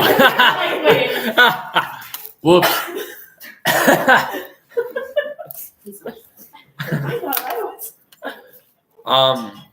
I did not, but to bully my sister, she did, and it was named a weird name, and I thought it was funny, and she tried to get it named after me, and I don't remember what it was, but I'll make fun of my sister any day for that.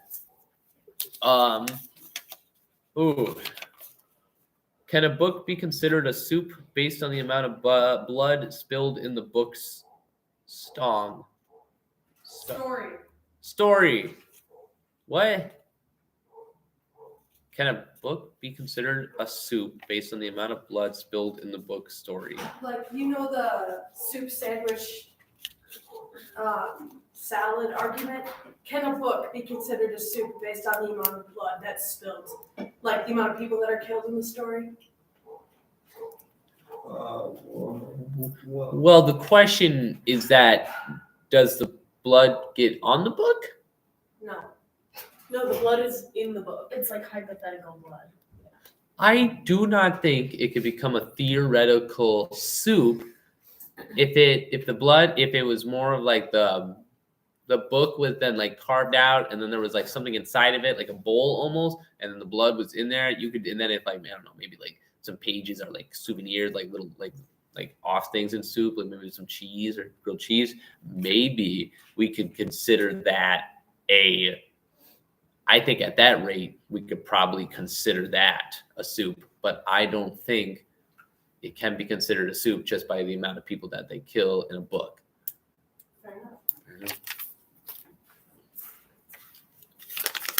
Celebrity crush. Megan Fox when I was 12. That's it. Do you think a beach ball is a good beach toy? Yeah, of course I do. It's great with hitting people. You can throw it at other people. You can do that thing where you like hold it underwater and then you like shoot it up and it goes really high. And then you're like, whoa, look at that ball. And it goes really high. And I think that was an excellent, excellent thing. What? I was shuffling. You're welcome. You don't need to shuffle them. I was going to choose Evie's first. Well, too late. They're shuffled. So much paper added to this damn collection. Mm-hmm. Do you believe in soulmates? Yeah, I do. I think I think soulmates are a real thing. I think they're not really. I think there's that one theory, the string theory, where it's more just you kind of like find your own, or I don't want to say find. You kind of make your own soulmates. I think, if you always live your life believing you're going to just randomly find your soulmate, I feel like you're not going to get the opportunity to make your soulmate at a right time. And so I believe I got a soulmate. I have like a pretty good like platonic soulmate right now. And at that rate, that's just how it is. And that sort of thing, it just happens. It's nothing weird or anything. But I think people just need to find their own soulmates by just creating connections. Because you never, maybe you won't know your soulmates until you both opened up to each other. Do you regret your career path? As a teacher, yes. Kidding, of course. I do wish I went into something that made more money though. Possibly. Maybe like a coach, like a PE teacher. That would have been an interesting choice. Or business communications. I could have totally done that. Who do you think stole Rachel's green fidget? I think it was a random resident. A resident. So apparently, Rachel had like a fidgets thing, and apparently someone stole one of her fidgets. I totally think it was a resident who did it over winter.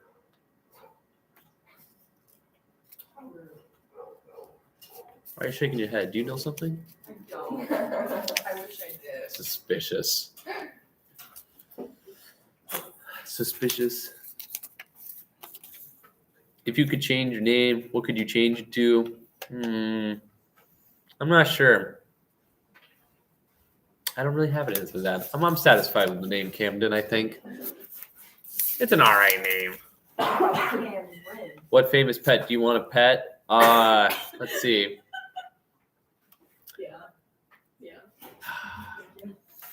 I want to pet the presidential turkey that gets pardoned. I don't think they kill them. I think they just leave them alone for a while. So I'm okay staying there and kind of just living life with them. I'd pet it. I want to see if it bites me, but other than that, I think that'd be a pretty good pet.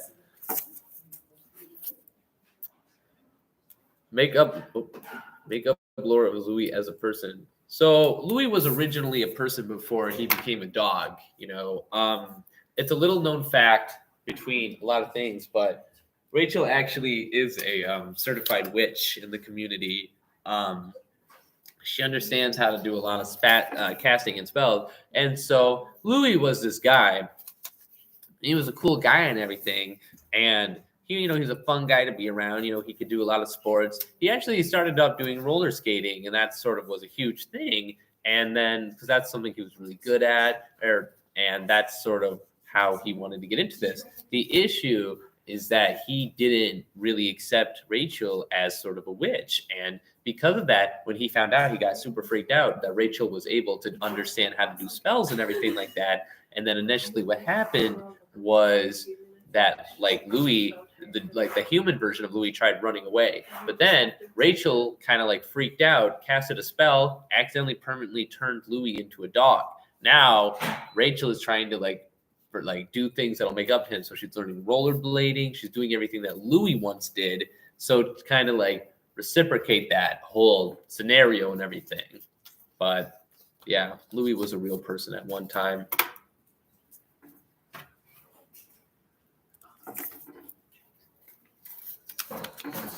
Least favorite genre of movie and why? I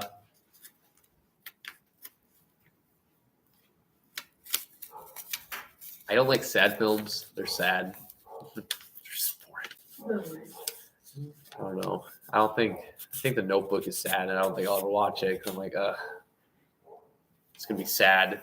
So not my top pick, I might say. If you had a pet worm, would you take it on walks? No. It'd be more of like a pocket pet, because what people don't realize is that if you had a pet worm and you put it on the ground and you drag it, you're going to burn its skin, and you're going to drag its skin on the ground, and then it's just going to sort of do nothing.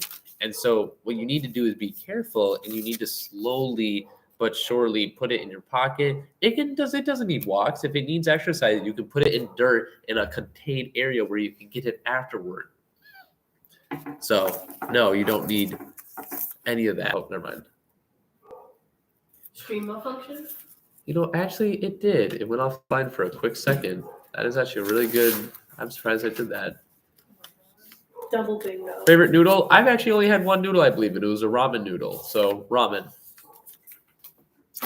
Here's a big one from the list.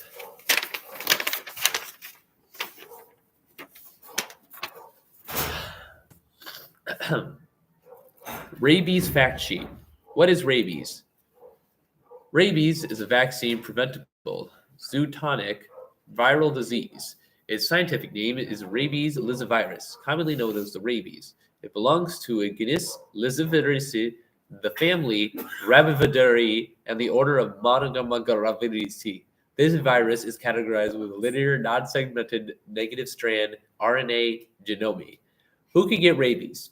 Any mammal can be affected, but mainly infects bats, coyote. Oh, but mainly infects bat, coyotes, foxes, raccoons, skunks, dogs, and humans. Children 5 to 14 are frequently victims of rabies due to contact with animals. Rabies affects boys more than girls. Dang. Where does rabies occur? Rabies is considered one of the most neglected tropical diseases, primarily due to it affecting marginalized, poor, and vulnerable populations in Asia, Africa, and Africa. However, it is presented on all continents. Globally, more than 29 million people receive PEP, post-exposure prophylaxis, which is a high antimicrobial drug given after a high-risk exposure. How do rabies spread? Rabies is spread in a couple of different ways. It is most commonly transmitted through a bite of an infected animal, but can also be transmitted through a scratch or direct contact with mucosa, such as the eyes, mouth, or open wound. How soon can symptoms appear? Symptoms begin once the virus reaches the brain, so the incubation period depends on the distance between the exposure site of the brain, along with variations due to type of rabies viruses and the level of immunity. Typically, the incubation period lasts weeks to months, early, nonspecific lasting days, and acute period ending after 2 to 10 days. How is rabies treated? After experiencing an experienced bite, humans will receive post-exposure prophylaxis with many steps. Those with no previous vaccine will get a dose of human rabies immune globulin and rabies vaccine on the day of the exposure. The rabies vaccines will then be given on days 3, 7, and 14 after exposure. Those who were previously vaccinated will not be given the dose. Treatment should prevent you from developing rabies, so you cannot expose it to other people. Great job, guys. We stopped rabies. Now, I want to thank the community and everyone involved. And now it's going to be the 5-minute warning, where we are going to be doing stuff. So I'm going to move over here as I do. So like I said, what's going to be going on for this little...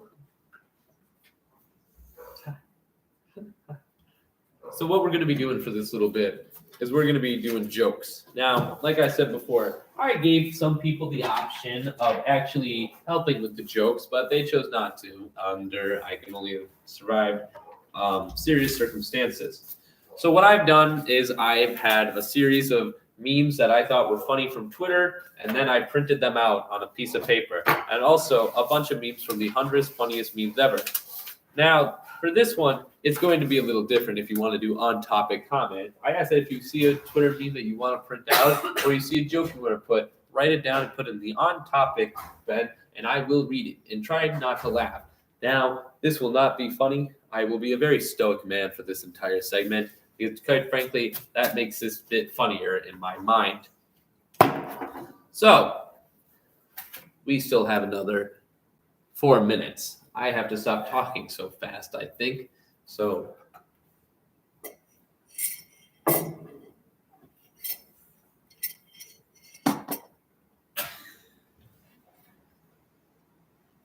guess we could look at the one thing that's in here.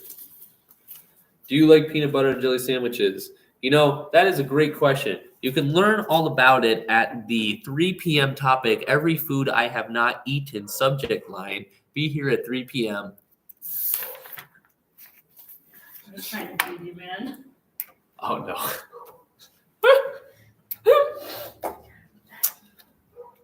Hardest class? I took a writing class. That sucked. Favorite kind of paper? Thin. And I'm going to see Ernest, yes. What a great time. Yes.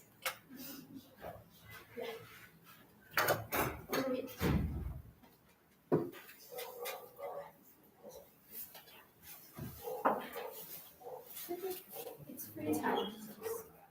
For 3 more minutes yet? Oh, which one's 1 minute?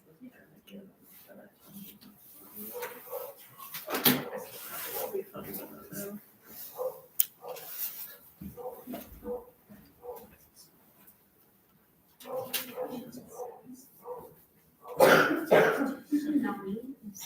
Yeah, what is in there? I can't remember. We have another comment from below. Filibusters, yay or nay?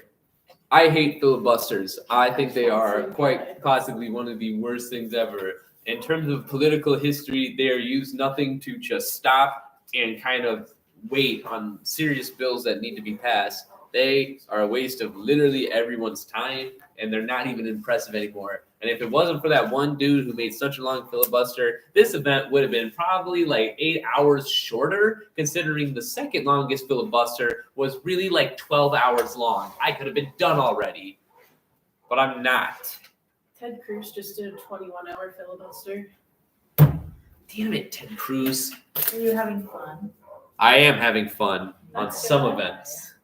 Yeah. What's your least favorite part so far? Waiting. Everything's not perfectly on time. It needs to be on time for it to work perfectly. So, we're almost at the time. Now I'll let the audience raise their hand. Would you rather me start with these Twitter memes I found, or would you rather start with these 100 jokes that I found on the internet that are from 100's funniest jokes? Go through the first 25 jokes and then switch to Twitter, please. Okay.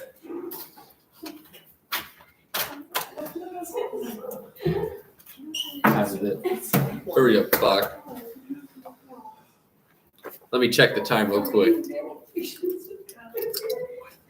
It's 1 o'clock. Where's the pocket one? Haven't seen that in a minute. It is on. Yeah. And I was here for when the clock hit 9:59:59. It just started over.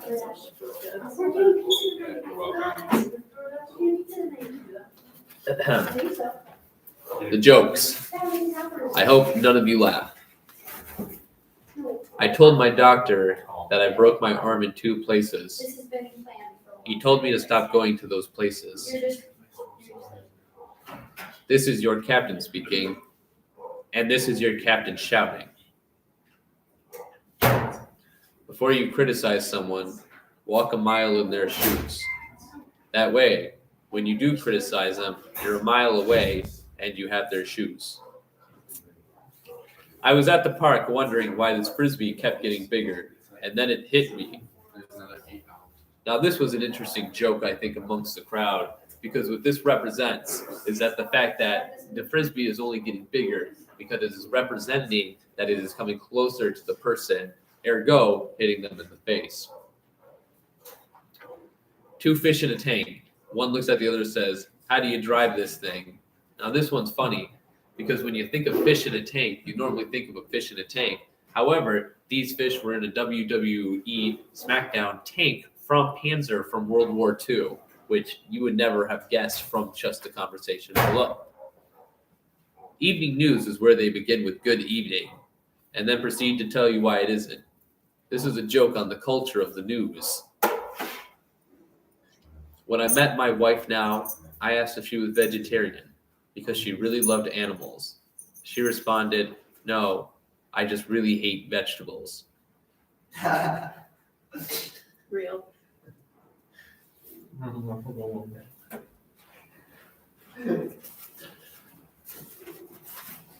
I know they say that money talks, but all mine says is goodbye. I have an inferiority complex, but it's not a very good one. What do you call a lazy kangaroo? A pouch potato. My wife and I laugh about how competitive we are, but I laugh more. My wife told me to stop impersonating a flamingo. I had to put my foot down. Have you guys heard about the guy who stole the calendar?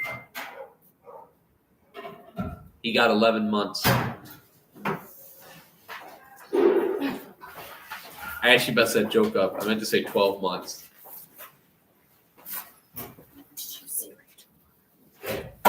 What?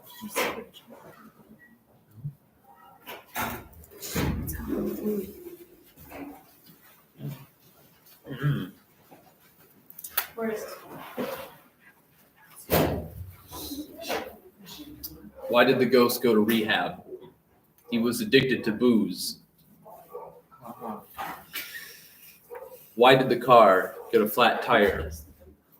Because there was a fork in the road.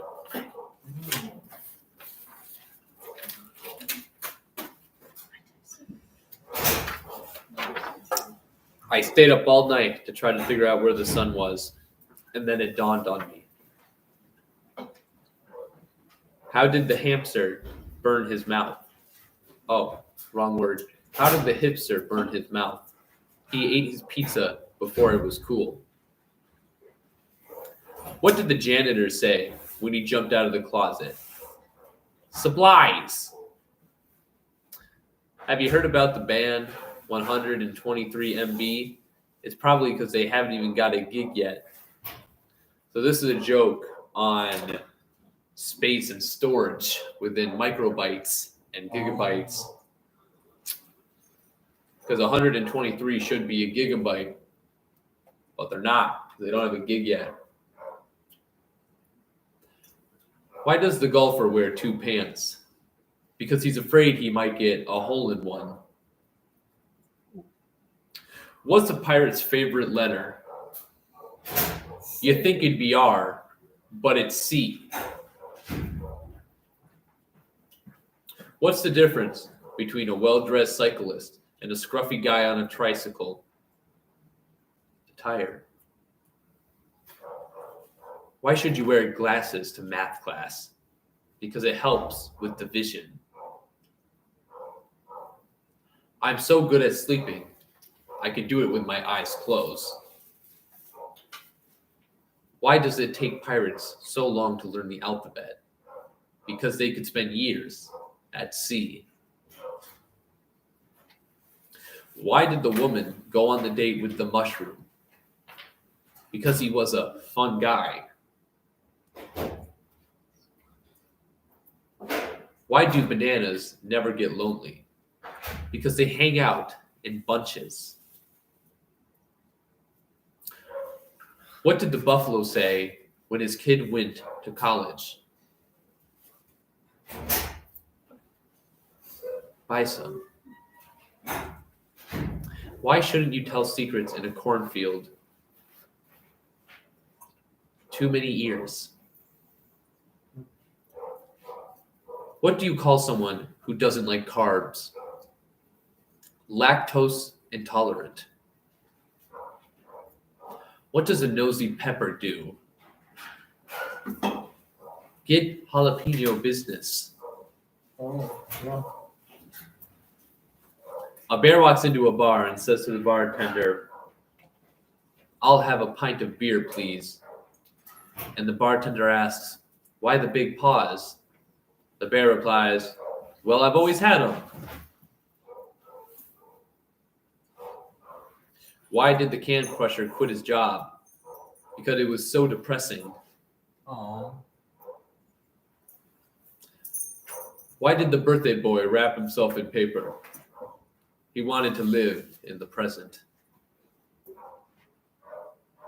How many have we gone through? Not all of them. We're going through all of them. It hasn't. I got a few more. Oh, I mean, We're doing this for an hour. It's been 6 minutes. I don't care if nobody laughs. This is called personal hell. Where was I? We'll just start from the beginning. Why did a house wear a dress? Why couldn't the toilet paper cross the road? Because it got stuck in a crack. Why didn't the bike want to go anywhere? Because it was too tired.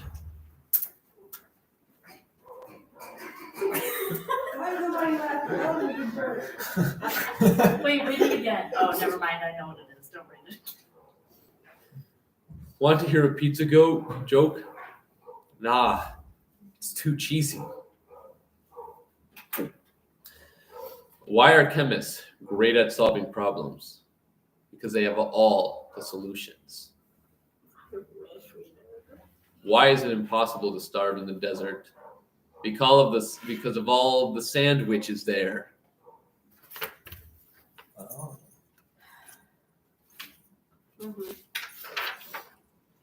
A string walks into a bar and the bartender goes, "Sorry, we don't serve strings here." The string walks out all sad and defeated. Then he has a great idea. He ties himself in a bow, cuts off his ends to look pretty, and struts back into the bar. The bartender looks at him and goes, "Hey, aren't you the string I turned away before?" And the string goes, "Nope, I'm afraid not." Oh, is that how you make afraid not? Oh. Okay. Cool. What did the cheese say when it looked in the mirror? Halloumi!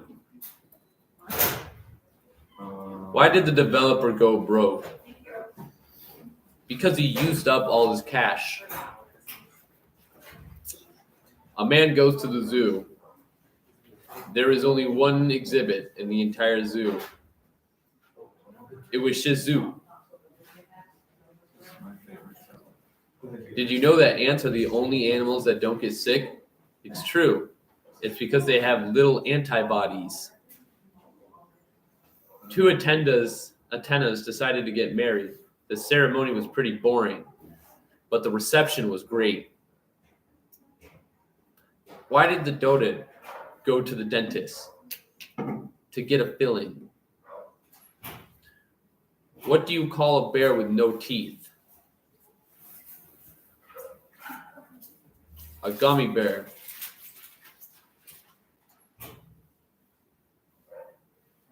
Two friends are walking down the street thinking of something to do. One friend turns to the other friend and goes, "Let's go for a drink. There's this new place that does the best punch you'll ever drink." So they make their way to the bar and walk straight up to the bartender and say, "Bartender, 2 glasses of your best punch, please." The bartender replies in a stern voice, "If you want some punch, you're going to have to get in line like everyone else." The friends turn and look around, but there's no punch line. That was about 25 jokes. We can go on to the Twitter memes. So these are Twitter memes that I thought looked funny. Doctor, we had to remove your colon. Me, why? Haven't said wowzers for a long time, probably due to grief.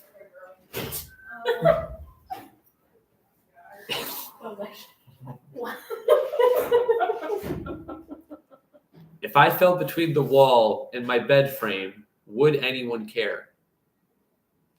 No. I have just decided to never make a mistake ever again. Trust something I'm excited about. Sometimes it could be so hard to be the voice of the generation and the philosopher of our time and a prophetic oracle and the funniest person alive because I'm also very beautiful and charming. Mm-hmm. Having evil thoughts at the grocery store. What? Yeah. This one where this person says, "Oh God, they are about to take 2 points away from us." And the caption says, "Harry Potter after murdering someone in the bathroom." Please do not invite me to any function. I am not domesticated. Pleading insanity to get out of a $14 parking ticket.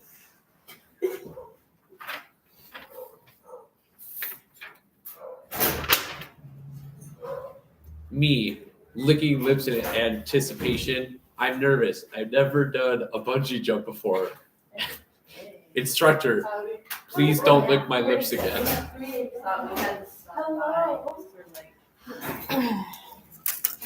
Wait to read this until we get back.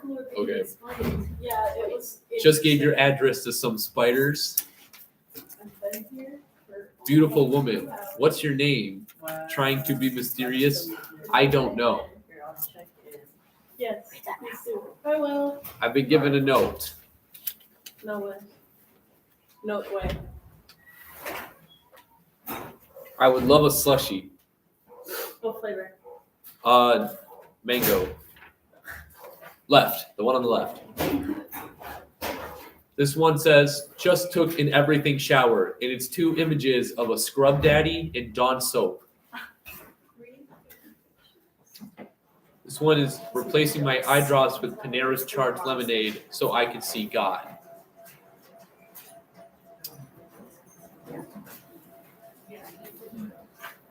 We then go back to the other bad jokes.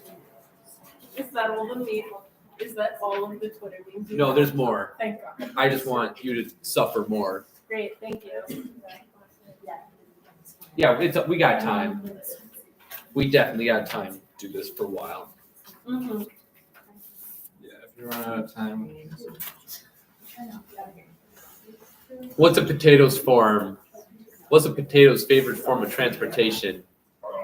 The gravy train. What did one ocean say to the other? Nothing. They just waved. What did the right eye say to the left eye? Honestly, between you and me, something smells. What do you call a dog that's been run over by a steamroller? Spot. Why is it hard for a communist to tell a joke? Oh, what? It's not funny until everyone gets it. What's the difference between a hippo and a zippo? One's pretty heavy and the other one's a little lighter. Oh my Hey, what's a Zippo? It's literally a little lighter. Like a lighter. Knock, knock. Who's there? Deja. Deja vu. Knock, knock. Shut the fuck up. I don't think that's the next line. Who's there? I know. That was it. Okay. Knock, knock. Who's there? Doorbell repairman. Rebel is who?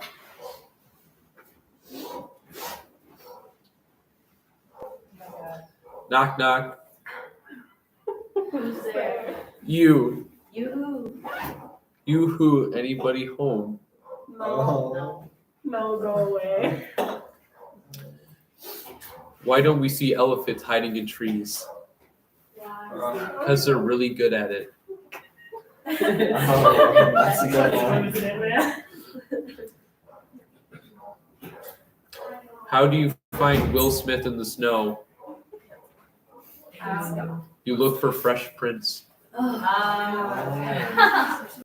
We'll see you later.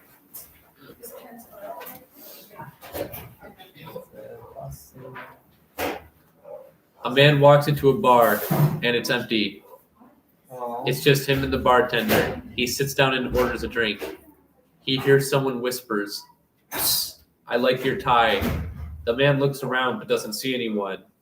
"Psst, that color looks really nice on you." He asks the bartender, "Excuse me, are you speaking to me?" The bartender rolls his eye and says, "No, sorry about that. It's the peanuts. They're complimentary."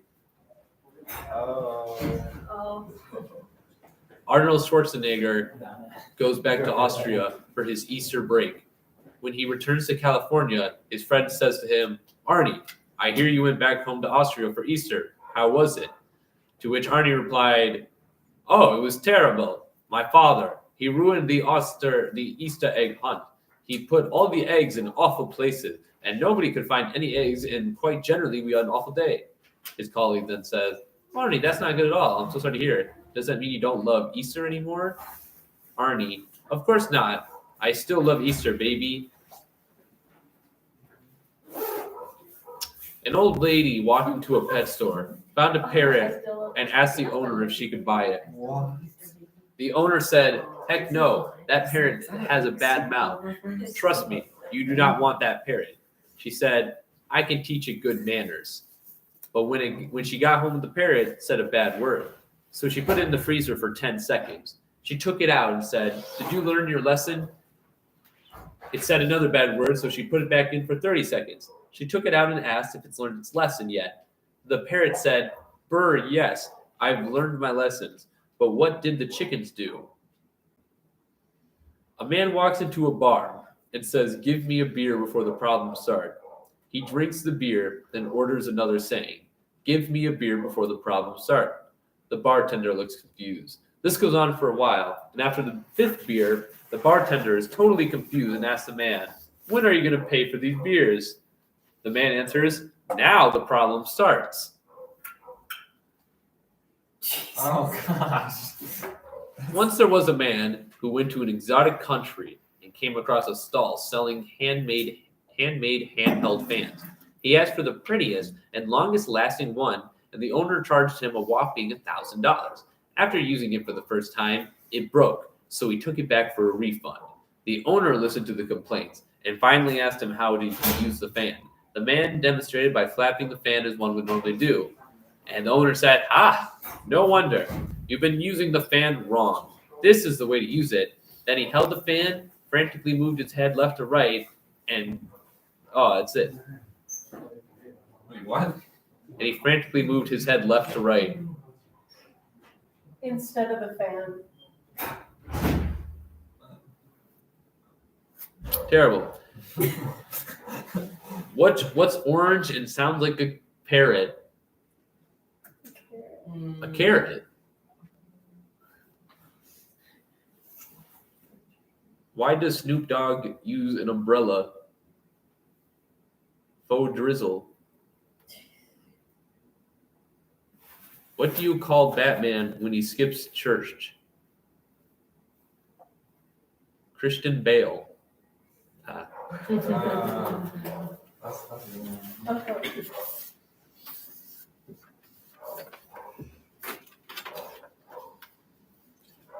Why can't Chuck Norris use the internet?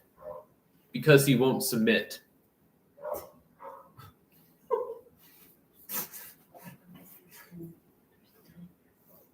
A man goes to a pet shop to buy a parrot. The shop owner points to 3 identical-looking parrots on the perch and says, "The parrot on the left costs $500. Why does that parrot cost so much?" the man asks. The owner says, "Well, the parrot knows how to use a computer." The man then asks about the next parrot and learns how to cost $1,000 because it can do everything the first parrot can do, plus it knows how to use the Unix operating system. Naturally, the increasing set of man asks the third option, only be told that it naturally costs $2,000. Needless to say, this begs the question, what can it do?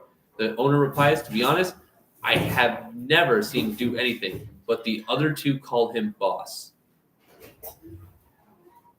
I told my boss 3 companies were after me and I needed a raise to stay at my job. We haggled for a few minutes and he gave me a 5% raise. Leaving his office, he stopped and asked me, by the way, which companies are after you?" I responded, "The gas, electric, and cable company." Why did the Scarecrow get promoted? Because he was outstanding in his field. A product.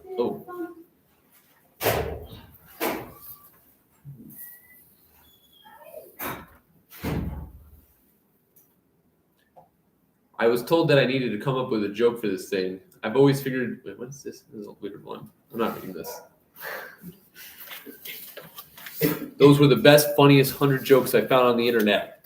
The internet never lied to me. I also have a few more Twitter memes I found. This was, in parentheses, whispers to widow at funeral. I noticed you have an opening in your T-Mobile family plan. Imagine posting pics of your newborn baby and it flops. You really did all that for less than 100 likes.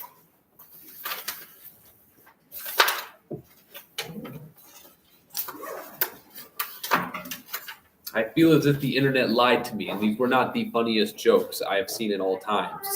I will have to place a complaint with the internet of Google. However, what's better is that we have funny people at Oak Ridge who will give me better comments about what actually is funny and what actually isn't funny. What's red and bad for your teeth? A brick.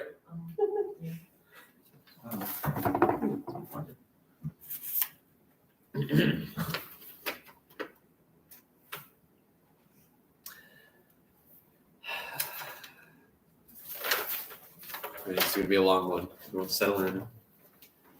An average father gives his average son a ping pong table for his 12th birthday. And to surprise his son And to his surprise, the son loves playing ping pong. He plays it every day and night. When no friends or family wants to play around with him, the kid sets up the table against the wall and practices with himself.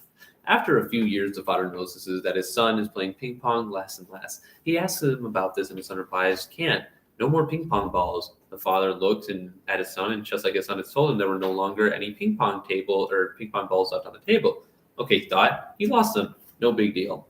Approaching the son's 14th birthday, the father decides he wants to do something extra special. He finds his son watching TV and says, "Son, it's almost your 14th birthday. What kind of bike would you like?" The son, without moving his head away from the TV, just replies, "No bike, Dad. I want ping pong balls." The father was a little taken aback by this kid and asked, "What do you mean? You don't want a bike, son? You're turning 14. The son made further comments and just returned to his program. Well, this wasn't going to fly the father tonight. This isn't going to fly, the father thought. You know what? I'm buying him this damn bike. So the father goes to the local sporting good and store it and picks up his son out of a nice stylish bike with all the shock and removable doodads he can get. He also decides to get him a few packs of ping pong balls and throw them in the helmet hanging from the handlebars. The morning of his son's birthday, the father sets up the bike with a big ribbon and goes off to work. Returning home, the father finds the bike sitting in the living room, seemingly untouched. The bow is still on it. The kickstands are still in perfect little carpet divot it created from this morning, but all the ping pong balls were gone. The father assumes the son must have been playing ping pong, but to his surprise, he finds him in his bedroom playing on his game console. The father asks the son, "Son, what is wrong with the bike? Don't you like it?" "Yeah, Dad, it's a good bike, great bike, love the bike," replies the son. The father can't help but question, "So what happened to the ping pong balls?" But the son ignores him. The father assumes his son already lost the ping pong balls and is too embarrassed to tell him, so he drops the subject and moves on. Next year, for the boy's 15th birthday, the father decides he wants to have a new computer. Knowing that this isn't something you just buy for something, he asks his son, "Son, what kind of computer do you want for your birthday?" The son answers shortly, "No computer, ping pong balls." The father thinks this is a bit odd, but knows how much his son enjoys ping pong balls, so he doesn't say anything else about the subject. After buying the new computer for his son and setting up it with his father, again, tosses a few packages of ping pong balls, in with the present, and off to work. 5 p.m. rolls around, and the father returns home. The computer hasn't even been started. His son is sitting in the living room listening to music, and ping pong balls have all disappeared.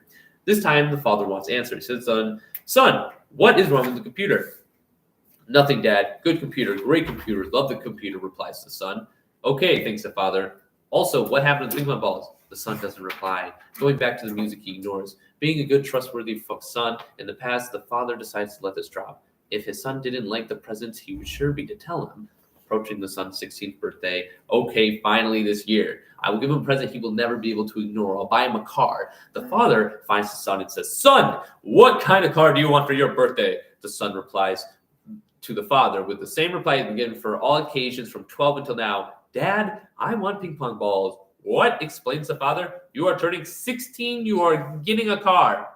Being a little annoyed, now the father decides to pull a fast one on his son. After buying him a car, he decided to pull a prank on his son and fill it from the floor to the sunroof with thousands of ping pong balls. He put them all in the trunk, the vents, the glove, under the seats, everywhere. Pushed the car into the driveway with a big bow, and off to work he went. Driving up to the house after work, he notices that the car doors are open. So is the trunk. And as he gets close, he notices that all the bows and ribbons were gone on the door. It hasn't moved. And all the ping pong balls were gone. Okay, he says to himself, he's good. Thinking his son just taught him a lesson on parking, the father walks into the house expecting a pie in the face or to be drowned in his own ping pong ball joke. Instead, his son was just sitting on the computer chatting in MSN. "Son, don't you like cars?" yells the father. "Yes, Dad, good car, great car, love the car," replies the son. "Well, what the F happened to the ping pong balls?" The father almost screams. But then again, the son just ignores the father. The father dismisses this as his son is just trying to get under his skin for the initial prank, and once again ignores it. So a few years pass, and every occasion the son is asked what he was like, and his only reply ever is ping pong balls. Unfortunately for the son, around his mid-30s, he's diagnosed with a terminal illness and laying on the deathbed. "Son," walks in the father, "you are not long for this world. Is there anything I can do to you to get you to make you feel more comfortable? Pictures of loved ones, sweets, anything?" The son was looking very weak and pale. "Ping pong ball, Dad, ping pong balls." The father didn't even argue this time. He runs down to the gift shop and gets a basket, fills it with seed flowers, goes into his wallet and pulls out all of the family photos. And by sheer dumb luck, there's a pack of 5 ping pong balls left in the gift shop, so he buys that as well. Returning to the room, the father gives the baskets to his son and kisses him on the forehead. He returns around and asks Nurse's question, only to find out when he turned back, all the ping pong balls were gone. This does it, son, asked father. Yes, Dad. Have I been a good father to you? The father questions. Yes, Dad, you've been a great dad. Love you, Dad. Can I ask you one thing before our time is up? Yes, Dad, anything, says son, looking very weak now. Okay, well, I just want to know, after all these years, what happened to all the ping pong balls, said the father. Okay, then, Dad, I'll tell you. And then the son took a deep breath, and then he died. Damn. Well, that was not what I expected. How many minutes did that just waste? Too many. How do I? Sorry that it's flashing the camera. Give me 1 second. I gotta fix this camera angle. There we go. Better. Who submitted this? Oh, me. Gavin, what the hell? Oh, there's several ping pong ball jokes. That was one of them. But they all end the same. They all end with the son dying? Yeah. What happened to the ping pong balls? What would you like to know? So that yeah, that's a doozy. That's a something. We're going on to the next joke. I hope it's better, and by better I mean I hope it's not sad. It's written out, so it's not the worst. Where do you learn to make a banana split? Sunday school. What happened to the frog that parked illegally? It got towed. Oh. What do eggs drives? Yolk's wagon. What type of bear is toothless? Gummy bear. How do cows learn about current events? They read the Moo paper. I have a joke about construction, but I'm still working on it. I bought Velcro sneakers, but they were a total rip-off. Solid collection. Better than the dead boy. If I had to give an opinion on what I think, they're slightly better than a dead person. But that's just me. That was wonderful. Those are great jokes, Gavin, and everyone else who did not do that other stuff. Luckily for us, I think we had a really good, we're still going strong on a lot of these stuff. I'll see if there's any jokes I didn't say. So far, none of the jokes are making us laugh, which is great. This is exactly what we wanted.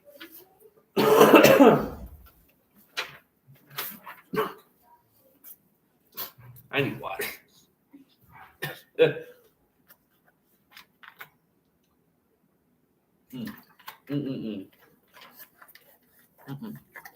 Delicious. What time are we at for the timer on the thing? 19:30. 19:30? 19? Yeah, because it's that plus 15. Oh, I mean okay, yeah. 4:31. Yeah, all right. How awesome. These were great jokes, everyone. No one said any jokes in the other chat. Have you heard the Bulgarian train conductor joke? I did not. Okay. Print that out.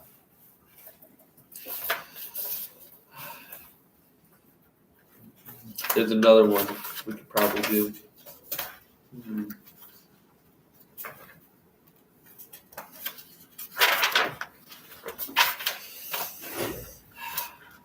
Oh, it's only 2 pages.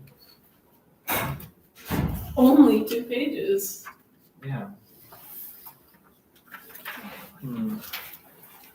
Those are probably all the jokes. I should have made 200 jokes for this bit, if I have to say so myself. These were not the greatest of all time. And it makes me a little disappointed. We're going to do one off-topic question while we're at ahead. While Gavin is about to print us an amazing joke, it seems. Oh. Summary of Twilight series plot. I'll tell you exactly what happened during Twilight. Twilight was this whole situation between this one teenage girl and a 300-year-old vampire. This 300-year-old vampire was a total creep and decided to be predatory toward this person. It was like, because why would you want to date some she can't hear you can't hear her thoughts. Maybe she's not thinking of anything. You know, maybe that's just a natural aspect of being a human. Maybe you just not have thoughts. And so he got attracted to her, and it was a super weird story. And it was like a fan fiction about someone who just likes vampires. And it was this whole weird situation nobody really liked. They shouldn't have even done it. That's on her, honestly, for getting involved with that. And then by the second movie, there was this like werewolf who I think actually liked her. I think they were similar in age. I'm not even sure. And then they created a weird third part, like three, like I don't know how to describe it. They created a weird three area people of sorts. None of it was funny. Teams were split. I think we had an Edward poster in our house, like a giant cardboard cutout. I wonder what happened to him. I wish we kept that, but I think we got it destroyed, to be honest. But other than that, I think everyone died in the end. The end. There was a man in Bulgaria who drove a train for a living. He loved his job. Driving a train had been his dream ever since he was a child. He loved to make the train go as fast as possible. Unfortunately, one day he was a little too reckless and caused a crash. He made it out, but a single person died. Well, needless to say, he went over to court for this incident. He was found guilty and sentenced to death and by electrocution. When the date of the execution came, he requested a single banana as his last meal. After eating the banana, he was strapped into the electric chair. The switch was flown, sparks flew, and smoke filled the air, but nothing happened. The man was perfectly fine. Well, at the time, there was this old Bulgarian law that said a failed execution was a sign of divine intervention, so the man was allowed to be let go. And somehow, he managed to get his old job back driving the train. Having not learned his lesson all, he went back right to driving the train with reckless abandon. Once again, he caused the train to crash, this time killing 2 people. The trial went as much as first as the same, resulting in the sentence of execution. For his final meal, the man requested 2 bananas. After eating the bananas, he was strapped to an electric chair. The switch were thrown, sparks flew, smoke filled the room. The man was unharmed. This, of course, meant he was free to go. And once again, he somehow managed to get his old job back. To what should have been a surprise to no one, he crashed another and killed 3 people. So once again, he found himself being sentenced to death. On this day of the execution, he requested his final meal, 3 bananas. You know what, said the executioner? I've had it with your stupid bananas and walking out unarmed. I'm not giving you a thing to eat. We're strapping you in and doing this now. Well, it was against protocol, but the man was strapped in the electric chair and was out without a last meal. The switch was pulled, the sparks flew, smoke filled the room, and the man was unharmed. The executioner was speechless. The man looked at the executioner and says, "Oh, the bananas had nothing to do with it. I'm just a bad conductor." Hilarious. An amazing joke. Timeless, I might say.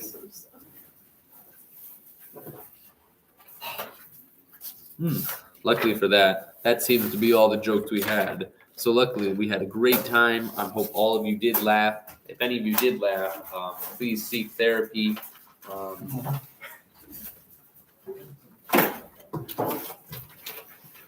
Hello. Thank you very much. There you go. Eat. Thirsty ice. Dude, I've been his given scroll. food. I'm so sorry. You step on my scroll? No, I kicked it.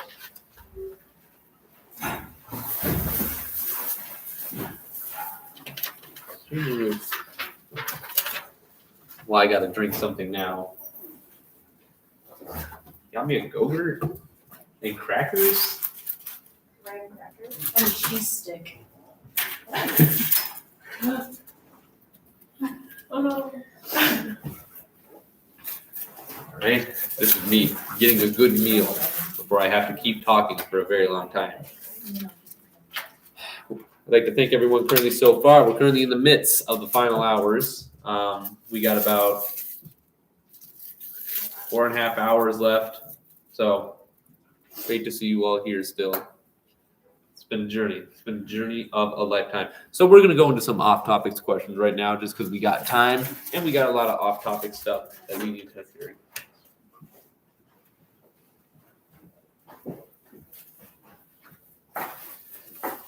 Try to name this organic molecule. So it looks like it is a octagon with a N and an NH.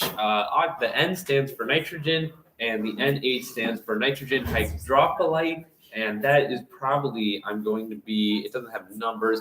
I'm going to assume this Austin is nitricide, and that's going to be my final guess of nitricide. Would you like the answer? No, Okay. Do you know what shape that actually is? Ron. Hi, Ron. I didn't say that wrong. What did you say? Ron. Ron? Round something similar. How much money is in your bank account? Yeah. Wouldn't you like to know, thief, whoever you are?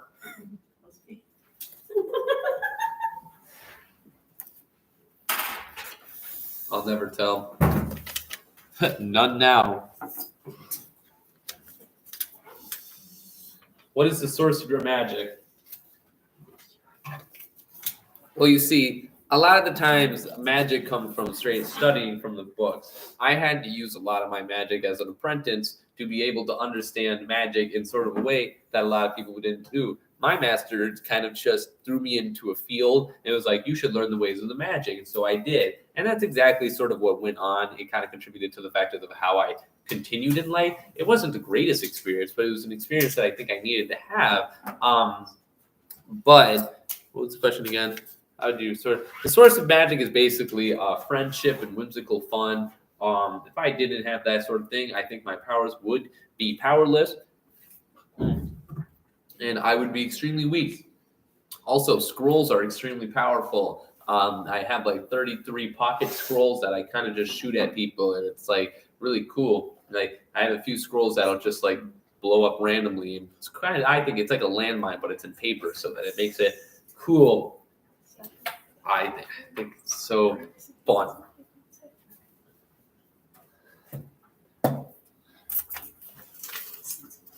Read us your resume. I can't think of the resume on top of my head. It has not been updated in probably a year, so I can't say it's that. I haven't needed to apply to a job in a year, but it's an all right resume. I have skills on it. I have my name on it. I have my email on it. I have other things on it. I have my address on it. I have my work experience on it. I have me on it. There's a lot of things I can contribute to that sort of resume in that area that I think is kind of beneficial to the greater public. Yeah. What? No. If you were the last man on Earth, what would the first thing you would do? Jump. I think it would be funny. That's it. Yeah. We'll see what happens. I'll hide. No man. There will be no man on Earth. We'll see what happens in the end. Try to draw a shark from memory. Don't worry. Luckily for you, I actually took a master art class back in the 8th grade where I drew stuff with Leonardo da Vinci, and he was sort of my trainer. Oh, these are right now.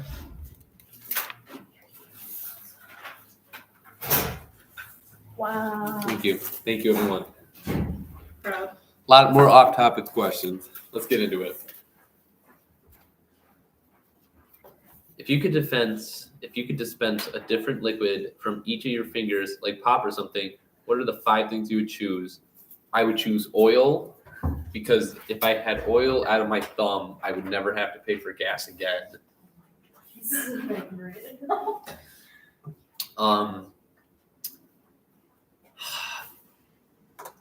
Liquid metal, in case I needed to burn my way through something, but it's also valuable. Gold, because gold. Water, in case I ever get thirsty, and probably straight caffeine out of my pinky. I don't know if that's a liquid, but it'll become a liquid if I squish it hard enough. And after I do that, it'll come straight into my bodily system, and I'll never sleep again. And that's sort of what I'm hoping for out here.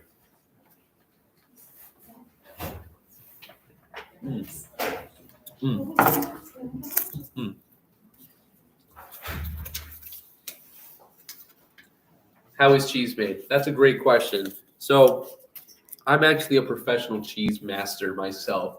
I've been in the arts of making cheese for the past 12 years.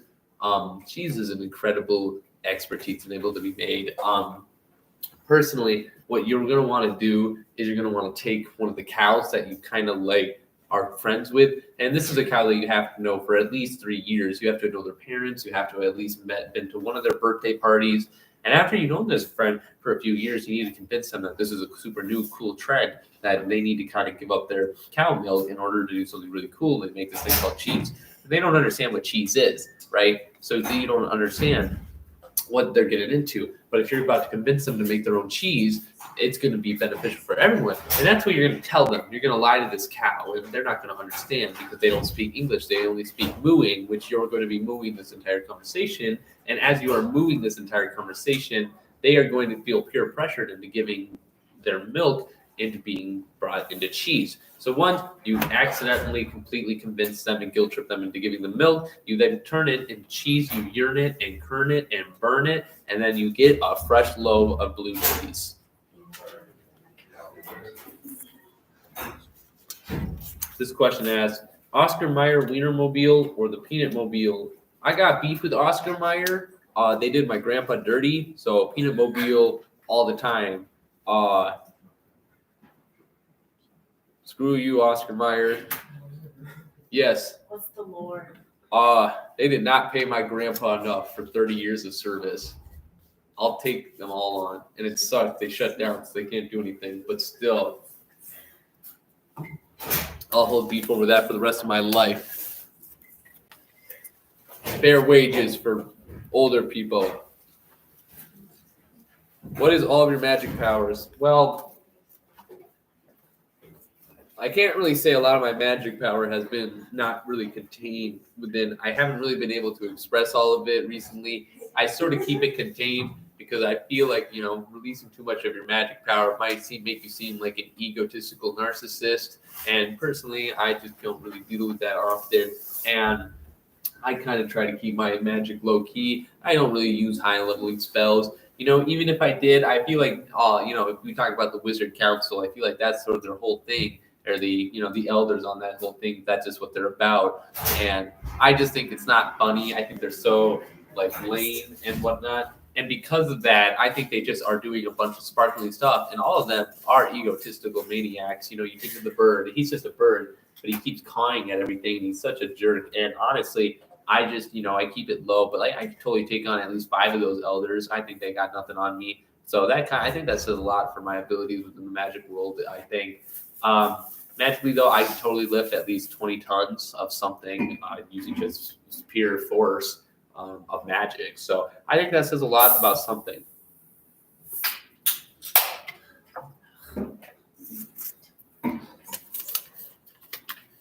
What is your favorite flower? I like those. I like the blue ones from Minecraft. I'm not sure what they want. They're the ones that kind of like spread out, not tulips, but. Yes, I think they're orchids. I like orchids. I think they look cool.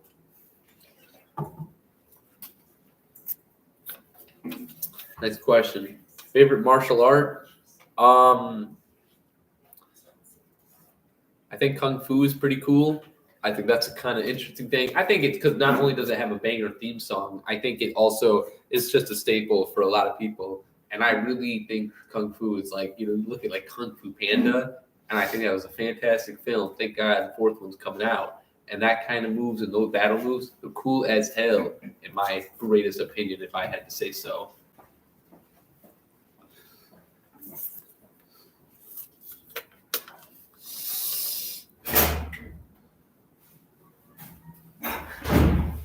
No.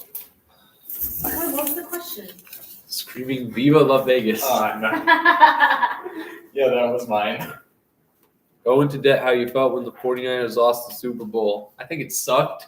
I personally was rooting for the 49ers because I thought they were winning. And I liked the historical value of the 49ers. And they lost.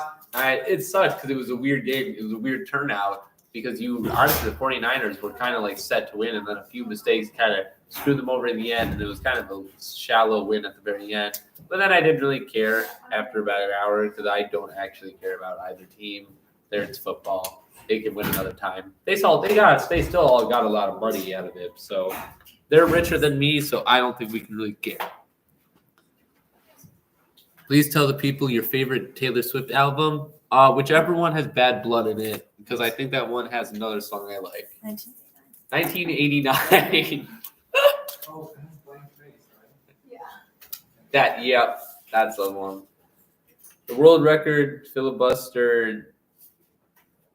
It's 24 hours and 18 minutes. I dare you to set a new one. That is the idea. You know, if you were at my first event, 6 p.m. Filibuster information/event rules, you would understand that that is exactly what we were going off for. Maybe off of the guy called Strom Thurmond, who did set that 24-hour and 18-minute posture opposing the Civil Rights Act, which is an interesting thing. So yes, we are going to be setting that. It's not really setting a record because I am not a legit politician. However, it is what it is. Oh. Do you agree that you look like Mr. Monopoly? No, I think he has a mustache and he has better drip and he's rich. I do not have 2 out of the 3 of those things. Can I see the shark that you drew? I was very focused on you. I just want to see that. It's gone. It's gone. The pile's gone. When you find it, can I have it? Sure. What are your thoughts on grapes? I've never had a grape before. I think they might be juicy. I think maybe I have. I don't remember at all. But if they are, I think they might be okay. Maybe I feel because you see in those films where they people will pour like grapes down your throat if you're like rich and like from like Cleopatra or like ancient Rome, like that kind of thing. I feel like I could try that out. Maybe I should do that. I'll do that on myself one day. See how that goes. Next question. This piece of paper believes in you. Great. You go to the bottom.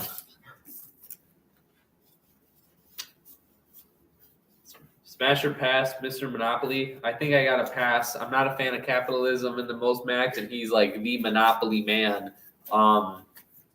I just can't really see him as a positive role model. So I gotta pass on it. It's just not that cool. He's a whack guy. 10 more minutes left. Thank God. Who do you think is worth more, Bezos or Mr. Monopoly? I think, historically speaking, let's talk about this. Bezos is technically the richest man of the new world or the modern world. And in that sense, Monopoly, Mr. Monopoly, unless there is like a canon artist or canon like segment where we learned that he actually does stuff up, he's not Mr. Monopolies, he's only Mr. Monopoly. And thus, meaning that he would only own one Monopoly. There's not really a lot of monopolies you could own. If he owns the monopoly on the housing market, normally that's only a housing market within a certain area. So I believe, realistically speaking, he would only own a monopoly in one region of America and something along those lines, or he would do something like that. And if that was the case, Bezos would still win because Amazon, he'd be the monopoly over packages and just a general, Amazon is through entire everywhere, like nationwide, they started doing stuff. So that's pretty good for them. I think Bezos is more rich though. Are you secretly Chuck Norris? I am not. I'm not.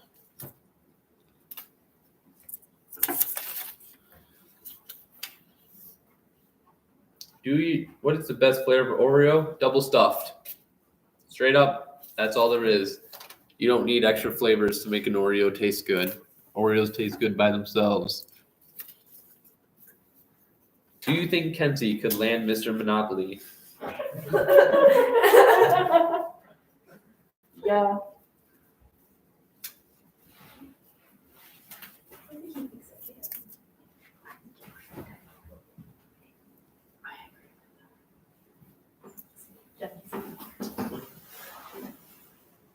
Let's say no. That's rude. Mr. Monopoly would. And I do agree you look like him. What is that supposed to mean? Whatever you want it to mean. Yeah. Okay. What is the best tea store slushy flavor? Pina colada. Pina colada is currently the best flavor on this floor right now. That's all we got. Thank you.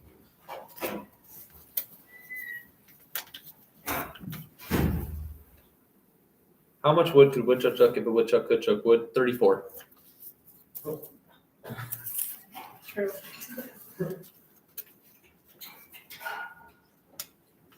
No, he is not. Wait, what was the question? A microaggression. Oh. Oh, that's another microaggression.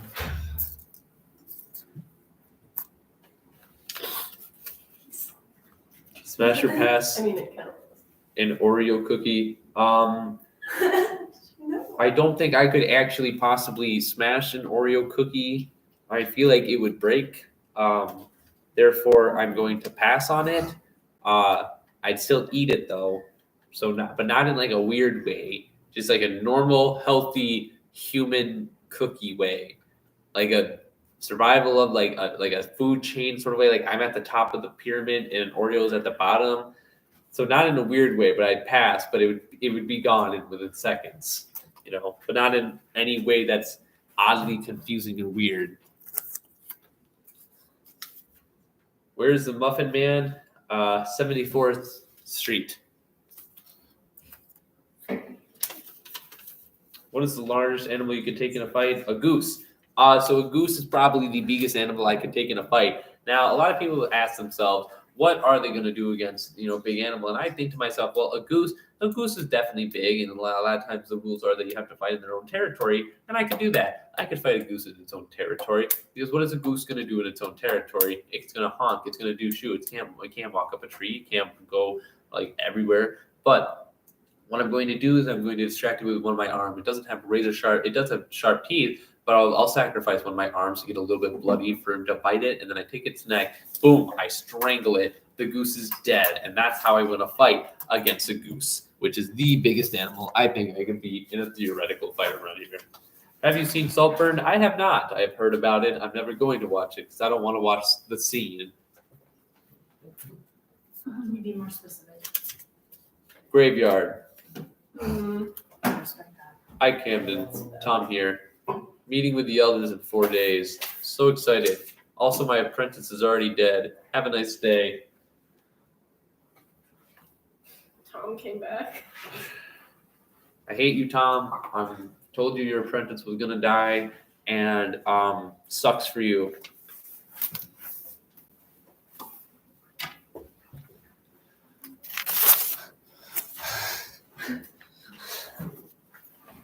What would you do if you found a dead body? It depends if I know them or not. This is all a joking legal matter. Hypothetically, in Minecraft. It's just in Minecraft. It depends if I know them. I'd probably still call the police, like a good citizen, Mm-hmm. yes. That's it. Yep.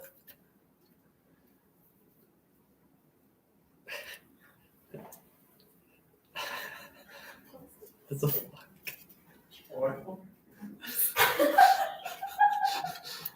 What's it say? Would you rather have one or three boobs?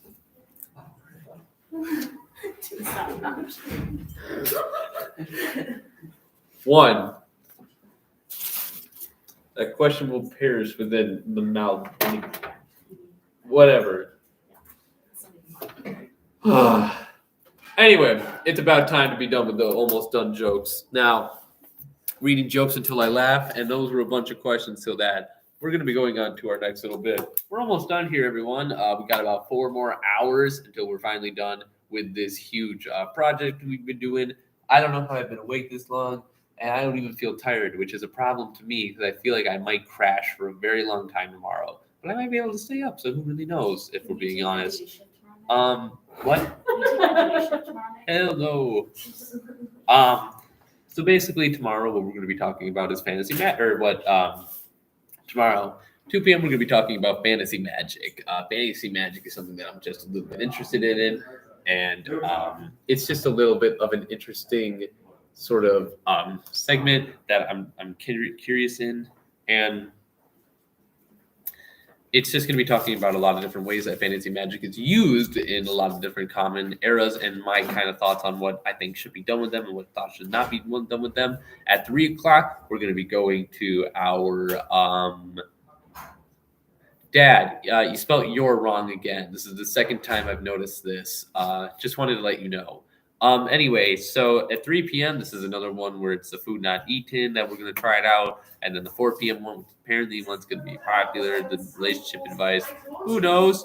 And then 5 p.m. is reading the fan fiction. And then we'll see how we go there from 6 p.m. And then that's sort of just getting done with everything. And I'll say my final thoughts on everything. Hey, there you go. You did great.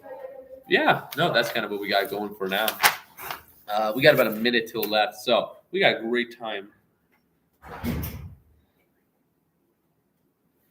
And whatnot.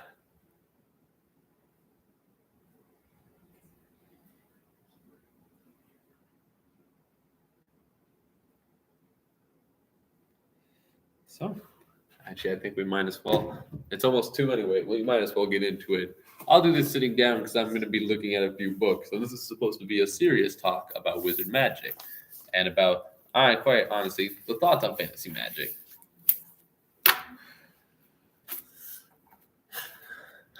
So, let me look at my watch.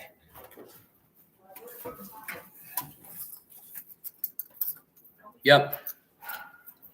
It's about 2 o'clock right now. Let's get into this. Now let's talk about what we think of fantasy magic. Now, a lot of people, I'm going to talk about fantasy magic. A lot of times you might be thinking about stuff in movies and stuff about, and whatever. And it's going to be a nerd topic, I think. So if need be, enjoy your stay or don't enjoy your stay. Do what you must. So in my mind, fantasy magic is sort of a cool little, kind of knowledge into this whole universe where magic is sort of this newer thing that you can do anything at. And I really enjoy looking at magic in a scale of it's going to be something that is sort of like there's a lot of different ways that you can utilize magic in your world, and there's different ways that I think it's being overused, and there's different ways that I think they're better used in this whole stage of life. For example, I really think there are better ways to use it, better this way. But there's a lot of new ways because a lot of mediums nowadays are coming up with new ways to do magic and different ways for how to utilize it. One system I really like is a manga called Witch Hat Atler, which uses their magic system in terms of parchment paper, which start with a circle, which is identification for the start and base of a spell. Whereas then, as you modify it, and you continue to add different. Feet. What? Feet. Oh, I thought she said feet. I was like, what does that mean? But then they would add signals and stuff to it, and that would create spells itself. And so let's say they created a spell for water and they placed it down, and a bunch of water would come out of nowhere. And it was a really interesting and new form of that. But a lot of the times you just see people and just come up with a lot. That's why something that it's I think it's a little bit, I think was a little bit strange, I think in my opinion, is a lot of wizards being able to or not even just wizards but I think, I guess in the way that I'm trying to explain this, I think it's almost weird that some spells have access to, and it in the nicest way possible, I look this up, it's weird in my mind that a lot of spells have access to so many different categories, but some of them really shouldn't be. If I play D&D and stuff like that, you can take necromancy spells as a light cleric. You just have to pick them, and I just think that's a little bit off topic for what I think actually is a concerning matter. Is that really shouldn't be that. And on the topic of low level spells, that's another thing that I wish The issue that I think I have a lot of time with spells in games is that I'm not a particularly big fan of level spells. I think that sort of diminishes a lot of stuff. I think that spells should sort of come in with a, I want to say initiation of sort of a, I want to say of how good you are just doing mentally or constitutionally. So you have to sacrifice a lot of things to be able to cast a good spell. The issue being like, for example, let's take this. Let's say like power word kill, like one of the most powerful spells in D&D. It's a great spell. It's a level 9 spell, one of the most powerful ones. But I think it's so strange that only level 9 wizards can cast it, and high level wizard cast it. Do I think a low person would be able to cast it as well? Sure. I think lower level mages and witches are able to do that kind of thing. However, over the cost that it's going to kind of cost them their I want to say life. Because a lot of the time, especially for wizards, what I think is interesting is because wizards learn a lot of stuff in a book or a grimoire. And so it doesn't make sense to me that suddenly you gain some experience or you gain a milestone and you suddenly understand a new type of spell. That doesn't make any sense to me. What makes more sense to me now is if you studied the spells that you were working with, but depending on that type of spell, like the harshness of that spell or the amount of power it needs to bring, it would do more damage to you if you weren't prepared enough for it. So for example, I think what would be an interesting system is if you were able to, if you were a low level spell or low level wizard and you wanted to cast a higher level spell, you could totally do that. It's just that there might be a little bit of defects. It might be oh, you're not entirely used to the size of this yet, or maybe the magic power behind it is a little bit more fluctuating, and it's kind of taking it off, and your hands can't handle it, or something that it's your body just isn't strong enough for it yet, but you can still cast it. It's just gonna hurt you more. So let's say in terms of a power word kill, if you were a lower level cleric who did it, you could cast that spell. However, it would probably also just straight up kill you as well because you weren't able to handle that spell, and so there was a defect with it. And so that kind of promotes a thing of because then I think at that rate it would be better for you to try learning all different spells and seeing what you kind of want to get up to. Another thing that I kind of like a lot as well is that if you have to learn spells, and if that's the case, I think something that I do like is that in Pathfinder, they do this situation where in the Pathfinder TTRPG, you have to have some prerequisite for certain spells. So if you wanted to cast lightning bolt, you kind of had to have lightning fingers or something. So it's sort of you had to learn how to use a tinier spell of that sort in order to learn a bigger spell of that sort. It's kind of like practicing. I wouldn't be, particularly opposed if you had to use it. I don't think that I think it's just as long as you learned it. But as long as you learned it and you're able to do that, then it just keeps getting bigger. Because I think what's interesting is that I feel like there should be certain levels of certain spells, but that kind of grow in power of different sizes based on what you want to do. Because you see that all the time when people are going to be casting different things.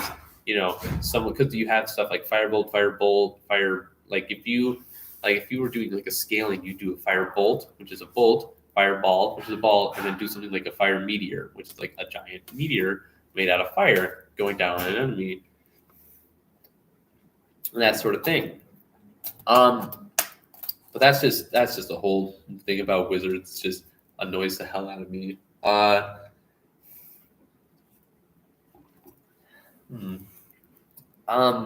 also just don't. I feel like there's not as much love. I feel like people just. I want to say there's not as much love on certain type of wizards. I wish, because every wizard should be kind of special in their own way. I kind of wish it was more. I want to say this. I wish D&D in more places, because you obviously have all different classes of wizarding schools. I kind of wish they did a thing where something was able to effectively, or at least someone explained something where they're effectively able to defend each other, or what they're weak against or what they're strong against. That's just me though, because it feels like I kind of want to make it feel like a Pokemon thing where it's because then you could try. It'd be an interesting strategic plan, I think, to sort of be oh man, a bunch of illusionists. I'm terrible. Or if you were I don't know, a light cleric who could shine in their illusion as a way, that'd be an interesting little gimmick. And it's oh shoot, you're a this person, I can't believe this is real. And I think that kind of portion of that sort of thing is pretty cool, in my opinion.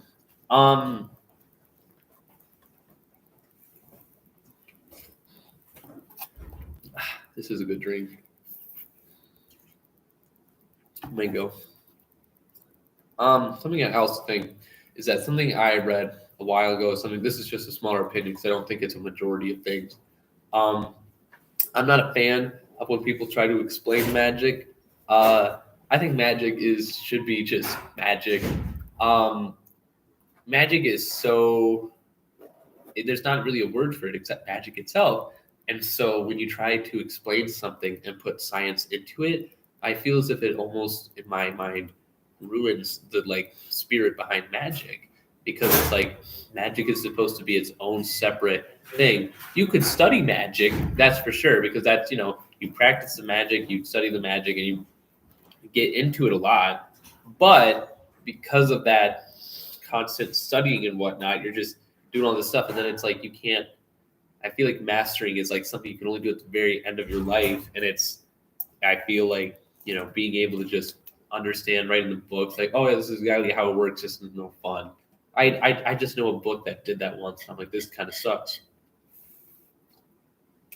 And there's a lot of interesting ways to do magic, I think.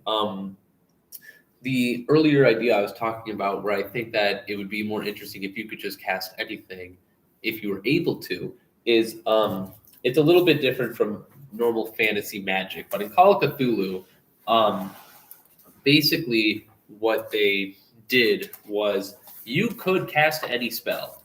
Theoretically speaking, you could do any single spell in this entire thing. They all just had different everything just had different costs. So, and a lot of the time, and you also had to have magic points, and you had to have a lot of times it costed sanity, which is something that anyone could do. Anyone can give up their sanity for this type of stuff, and so that's what I sort of like. Where I wish sometimes magic in games was sort of more. I have a weird. I like magic more than much as the next guy. There's always been a sort of area in my mind where I kind of wish that there was a story that magic wasn't that common. Because here's the thing in my mind, whenever something that it's an interesting thought, but I think the people who did it really well was Adventure Time, when they found out that the Ice King was because of the Ice Queen's crown, it made him absolutely insane, and he couldn't control anything. But it was because of the magic that controlled him that made it so that he couldn't do anything, and that's sort of what kept him going. And so I think in that sense, that's sort of a world that I kind of wish I wish would get more world building, where it's like, oh shoot, this person is a thought that I always had in my head was there's a world where it's okay, you're like knights or something, and you have to hunt down wizards. Why? Because these wizards are being transformed by magic and curses and witches because they were granted magical powers. But the magical powers, they're not really common for a human body, and so it messed them up. It made them grotesque. It made them disfigured, and it made them something that they weren't human. And sure, they have magical abilities now, but they're not human. And so that, you hunt them down, and I think that would be an interesting story if someone were to ever try writing that, because it brings an idea that, maybe magic isn't the great thing that we all think it is. Because what if magic actually was just a curse? Because a lot of the times you don't really, have a say in what you're doing as magic. You should read Wheel of Time. Huh? Wheel of Time. It's a little while back in history, something happened to magic, and now men can't use magic because they'll go kooky. Because there's something going on there, villains did something, I don't know. Yeah, something like that. Yeah, and there's a set of women magicians that just hunt down anyone who uses magic unauthorized. Is that a thing? Is that a TV show or? It's a book series that had 10 books in it. 7 before the author died. The other 3 were finished by Brandon Sanderson. I see. And then it's a TV show on Amazon. I see. Yeah. I think that's one of those things that I think, well, if there, I'm glad there's a medium that actually goes through that then. But yeah, that's one of the things that I just sort of was thinking where I'm like, God, I'm glad that sort of stuff happens. I wish there were, another thing I also thought this was just boring as hell. I wish there were cooler spells for lower level stuff. I think all of them are all right. I just don't understand why. This is sort of my, like, I think a level 1 should be able to cast Fireball, but I think, the consequences act upon it as well. That something might happen within that group and then it might, do whatever.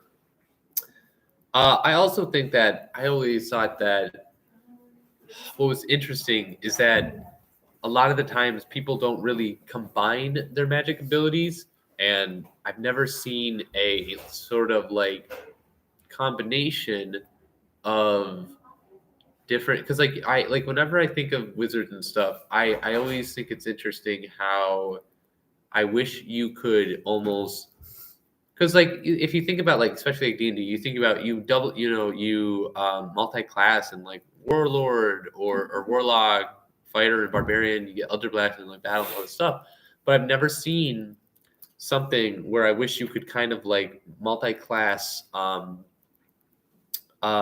divisions or classes of school, and then nothing happened because of it. Like you didn't get like any new spells, because like let's say, because I think that leaves it open for a lot of abilities where it's like, okay, let's say you're an illusionist mage and you are able to go do illusionary stuff and all this stuff, but then you have you also were trained in the hi grandpa, but then after that you were trained in the like I'm trying to think what's another mage class, what's another class? Evocation. Huh? Alteration. Divination. What's that? Enchantment. Divination's like seeing into the future, stuff like that. I don't know how you combine illusion and divination, but it's one of those things where it's like I wish you would be able to combine 2 or more classes of like mages and stuff to be able to successfully. Well, you see, the problem is if you multi-class spellcasters, you actually end up with fewer spell slots and lower level spells than if you would stick with a single school. For example, like wizards, actually, if you pick one school, you get benefits casting a certain school of magic. However, but you can cast just about every spell that exists. Yeah, but this isn't exactly about a specific D&D sort of thing. This is more about just like in general of magic and the rule of anything. Because if we were talking in a theoretical world where that didn't happen, the rules didn't apply, and you could theoretically just go ahead and do whatever, I think it would be interesting to sort of like see how you could mix around with different schools and sort of like get into an interesting sort of thing in which you can combine 2 schools of thought. And what if you had like an explosive mage and an illusionist mage? And an example with this, I don't know how that exactly would work, but you go in, it's like someone thinks they're like a fake person, they go up to them, it's an illusion, and then the illusion blows up, and then it's like, whoa, how'd you do that? And I was like, well, it's magic, I learned from 2 schools. So that's my general thought process on it. Huh? Free suicide. Maybe, yeah. And it's one of those things, it's just one of those things. Yeah. Magic's whack.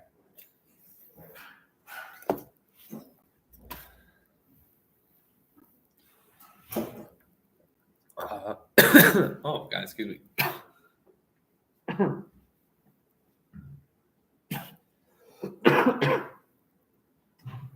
Excuse me, people. God, I don't know. I think there'd be a few things. I also think there's a few good.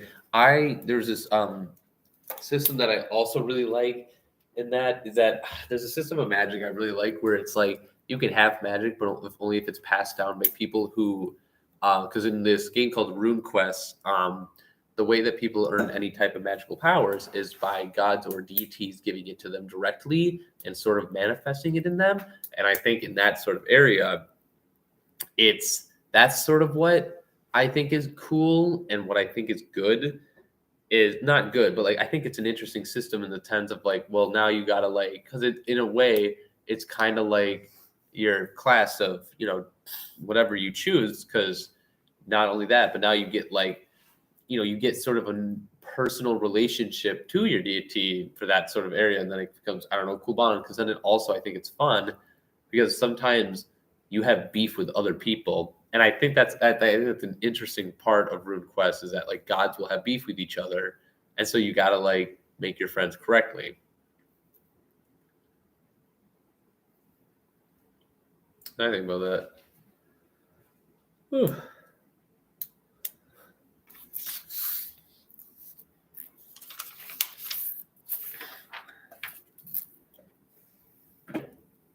Yeah, I think it really is. There are trade-offs, and to both sides. You can have magic passed down from a line of either learned people or through a direct patron and spellcaster relationship. Mhm. I think that ends up with a lot more educated magic users, but a lot fewer of them in total, compared to like a more egalitarian magic system where you can just learn magic, off the internet, and that ends up with a lot more people having access to magic. However, it's a lot less predictable in what sort of things will go on. It alters the very, landscape of the world. Speaking of that, have you seen The Magicians? I have not. It's a good TV show. It has a lot of things. There's definitely some like things that would need like a trigger warning for, but it's a very good show. It's very intense. It's really good. And it has like some of the online it has like both sides of that. Like there's magic users who like go to a literal like grad school for it, and then there's magic users who find magic off the internet, and both of them exist, and it's very interesting. And they're kind of like pitted against each other a bit. Who wins in the end? Huh? Who wins in the end? I don't know. I haven't seen the end. You would like it though. Interesting. Magicians. I'll try looking it up. That is a good point, because I guess in a sense anyone should be able to learn magic in a way. I think, an earlier thing you brought up too was how Fireball is, it seems like it should be more entry level than it is, it's ubiquitous magic. However, it's kind of, reserved for upper level spellcasters. Really, I think Fireball is notorious for the amount of effort it takes and the knowledge to get there. It's actually incredibly powerful related to other, spells of similar level. And that's, I think, just because it's so iconic towards magic, you gotta have, at least some access to it. Otherwise, magic loses all of its swag. Well, yeah, but the point there is that the fact that even though that you're able to just like have to be better at being a mage to be able to more accurately cast a fireball, the idea is that people are going to know what fireball is. People are going to automatically want to do it. You see a lot of people doing trends. Like, let's say there's a trend to do a backflip. You have someone who's a gymnastics who's been training for a while. They're going to be able to understand it better and do it better rather than someone who hasn't been able to be doing backflips their entire lives. And they should still be able to try. It just might not go smoothly. And so, but on the off chance it might go smoothly, I think that in that case that they should have a chance to try to, it might not be the best chance, and it might be a lower chance that it might misfire. But a lot of times, you see these situations, I think that would make really heroic areas and kind of interesting segments where it's like, oh man, like I'm like stuck in a corner here. I need to do something. And then what do I do? Oh shoot, that's right. I'm going to like do a very like hesitant like fireball. I'm not even expecting it. And then it's just you do it. And then it's sort of like a shoot. And then like if it works, it works. If it doesn't, then it was a last ditch effort. And I think that's a pretty interesting way to just go around that whole life, and I think that's an interesting way because you know, even if you were a lower level and you tried to use a pretty high level spell, like there'd be almost like a next to zero chance that you would be able to actually cast a spell because it would all be connected around stuff like I think your ability on how to do magic and just in general how to accurately do it and like maybe your thought process behind it and all. Yeah, I think you're really onto something. With like open source magic allows it to be more reliable and for anybody to have access to what they can do. I agree. Yeah, magic is truly a extremely weird source. Magic is whack. It is. But that's what makes it so magical. You get it. I agree. You know what else is pretty fucking magical? The tired going away in the last 10 minutes. The tired? I was really fucking tired for the past probably like 2 hours. And then I just like took a little walk, came back, drank some water, feeling better. Feeling cozy. Mm-hmm. How you doing? Great. Yeah. I'm doing great. Okay. I got a little more time to talk on magic, I guess. I might as well do a little bit more. Then I got to go on to the other stuff of the days. Food that you haven't eaten before. We're almost there. I can't wait. It's going to be a good experience, I think. 1, 2, 3, 4 more things. Very. We're at 20 hours. We're at 20 hours. 20 and a half hours. 20 and a half hours. And there's only 2 more things before I get bingo. Oh, blackout bingo. All right. Good luck. So I probably won't throw up. I was going to say, it probably won't happen, but like it almost happened earlier. Yeah. In any case, so for anyone else more curious about the thoughts on the entirety of this stuff, but like on that alternative note, where something that I think is interesting is that a lot of time these spells are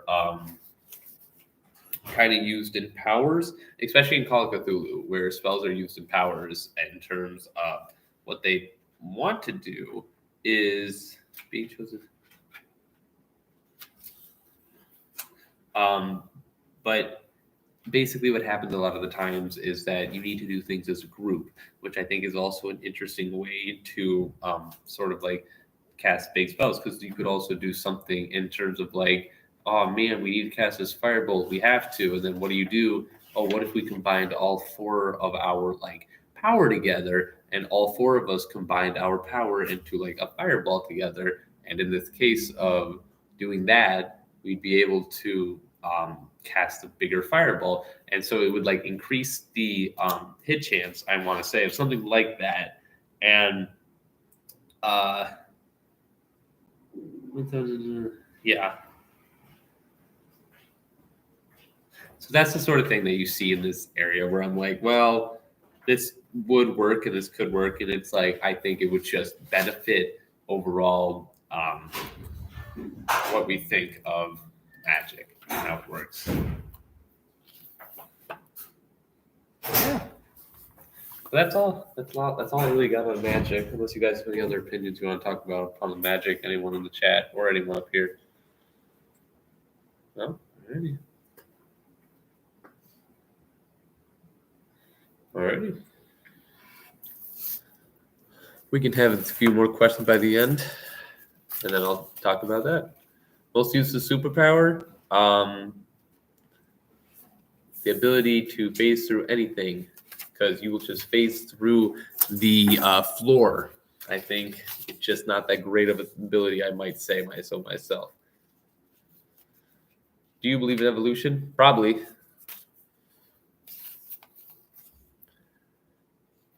What would you do if you found Mr. Monopoly's dead body? I would steal from his corpse, because he's probably extremely rich. All the questions I have currently now. nothing much going else on today. Hope you all are enjoying the stream. Anyone involved in anything like that. There's not much else that's going to be going on today, and it's just going to be sort of a few hours that are sort of just going through. If anyone wants to know, if you want to take a break now, that's totally fine. At 3 p.m., we got every food I've never eaten, so that'll be an interesting little gimmick into seeing how that goes. At 4 p.m., we have relationship advice from someone who's never been in a relationship. If you know me personally, family, don't watch that because that's going to be weird.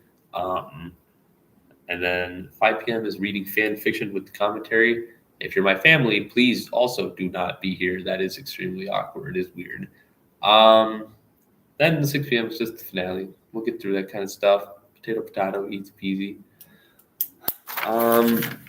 What is this? You're a wizard, Camden. I am. I know. It's been a nice day. It's been a nice day of the filibustering. And by nice day, I mean it's been a nice entirety of 20-something hours. Kind of wish it would go by sooner, to be honest. But this is sort of the life I had to go with. I wish I chose a sooner time. Because if I chose a sooner time, this would be a lot quicker done. But it is what it is.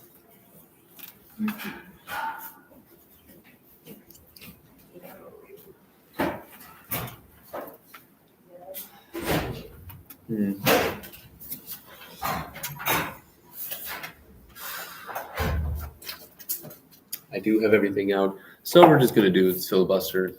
We're going to go with some soft stuff, and I'm going to read some things from the dictionary.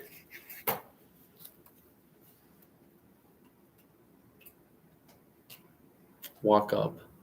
An apartment house without an elevator.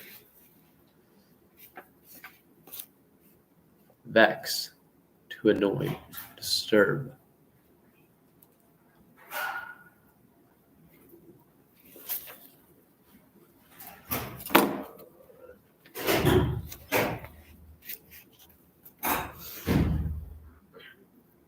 Undersecretary, assistant secretary.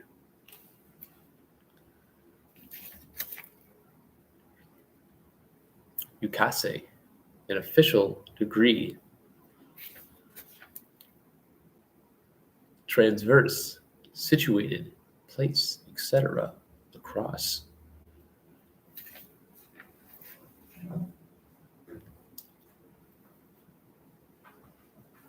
Time honored, honored because of long existence.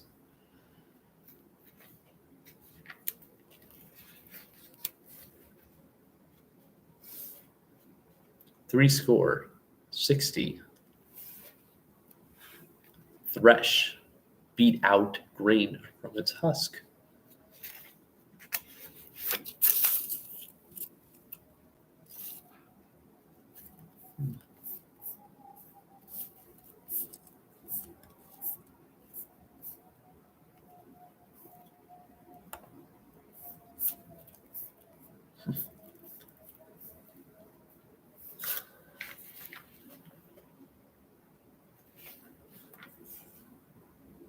Steak, thick slice of meat or fish.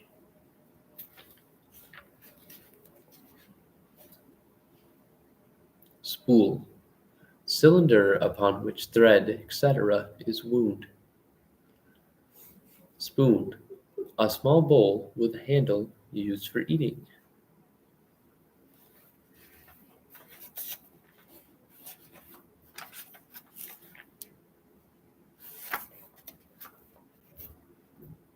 Dilemma, a perplexing situation.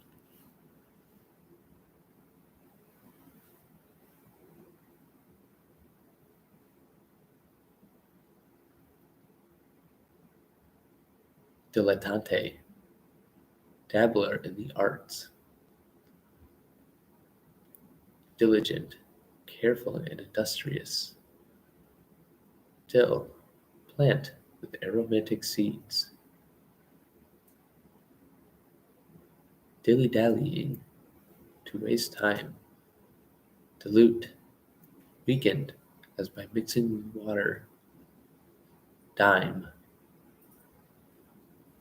copper nickel coin equal to 10 cents, dime store, store selling a variety of inexpensive things, diminish, to lessen, diminutive, tiny, dimity, a thin cotton cloth, dimple, small natural hollow as one as in cheek, din, confused clamor, din, a German association setting manufacturing standards, din din, dinner, dine, eat dinner, give dinner to, diner, person eating dinner, a railroad car built for serving meals, or a restaurant built like this. Ding, sound of a bell, also ding dong. Dinghy, small boat. Dingo, Australian wild dog. Dingy, dirty shabby. Dingy. Dingy, oh dingy, oh dingy, oh dingy. Mm-hmm. Dinner jacket, a tuxedo jacket. Dinosaur, huge extinct reptile. Dioxide, dioxide with 2 oxygen atoms per molecule. Dioxin, toxic impurity in some herbicides. Diploma, certification of graduation from a school. Diplomacy, the conducting of relations between nations.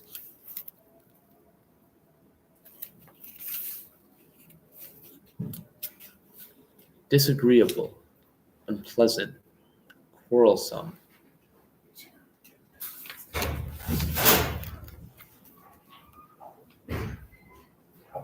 Ditto mark, in list showing the item is above. Diva, Mus prima donna. Divan, large sofa. Division, dividing. Things that divides, segment group, etc. 4 sections of an army corps. Divorce, legal dissolution of marriage. Separation, separation from, as by divorce. Don, a Spanish gentleman. Doomsday, the end of the world. Door, movable panel for closing an entrance.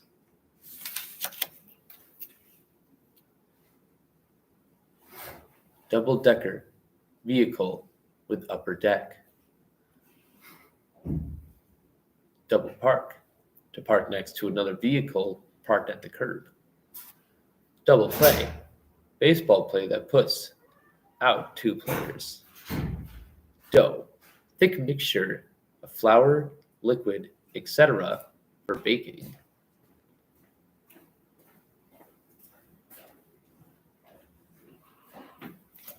Downcast, direct downward. Down and dirty, realistic. Coerce, dishonest, or competitive.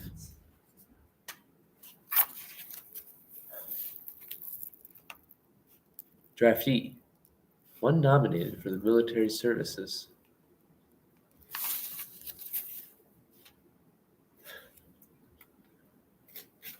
Drake, a male duck. Drawing room, a parlor. A dramatist, a playwright.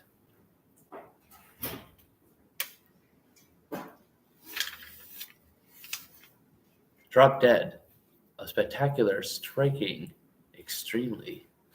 Droplet an extremely small drop.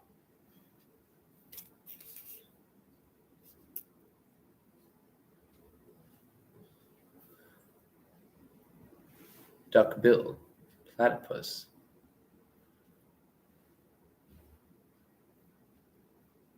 Drunken, intoxicated.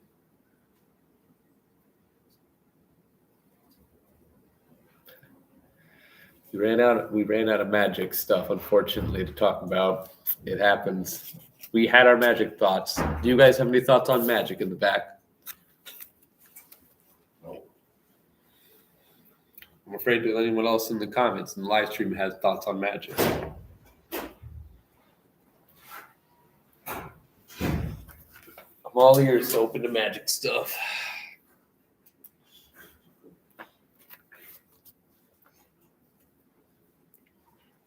Either magic or it goes right back to the dictionary. We're either learning words or we're learning spells. What is the news on your beef with Dumbledore?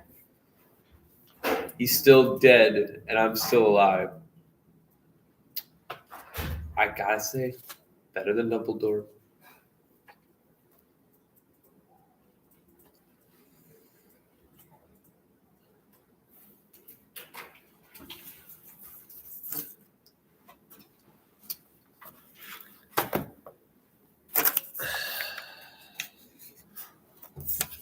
Name all the spells you can do. I can't. I write them in my grimoire. I don't need to know the name of the spells. I just write them down and they do it for me. How magical are you? At least a 3.5 out of 5. If you know what I mean. No, I don't. Damn. What are your thoughts on unicorns? Unicorns are, I think, a magical beast within the time. I think they're a little bit of a interesting aspect. I think they're not really good enough to be able to become familiars. I think unicorns are sort of brought up as this really magical creature. I don't think unicorns are really magical. So what? They can fly a little bit, but that's really all I think they're really good and useful for. That really doesn't benefit us anymore. Back in the day, they used to have at least a little bit of consistency, and they were able to get somewhere back in the day. But nowadays, you just fly a manticore, you fly a griffin, and it's a lot easier to get ahead of this whole stuff. And now you have to put some spells. You have to put spells on your unicorns in order to get them to fly faster, because a lot of the times they just don't have. Sorry, I think it's funny the sun blocking the. Hey guys, I hold the power of the sun in my hand. Hold up, I gotta get this perfect. Hang on. Hold it. Hang on. So funny. This looks funny from this level because it's just like I can unleash, or it's like lightning bolt. Uh-huh. And that's a meme template.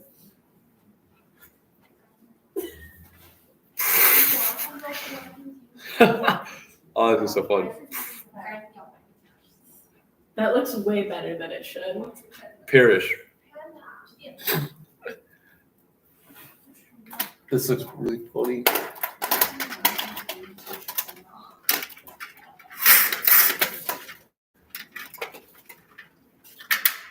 Oh, oops.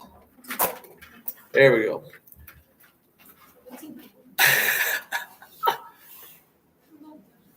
I don't know. From the way the webcam looks on the thing, it looks like heaven's out behind me. So it's kind of funny.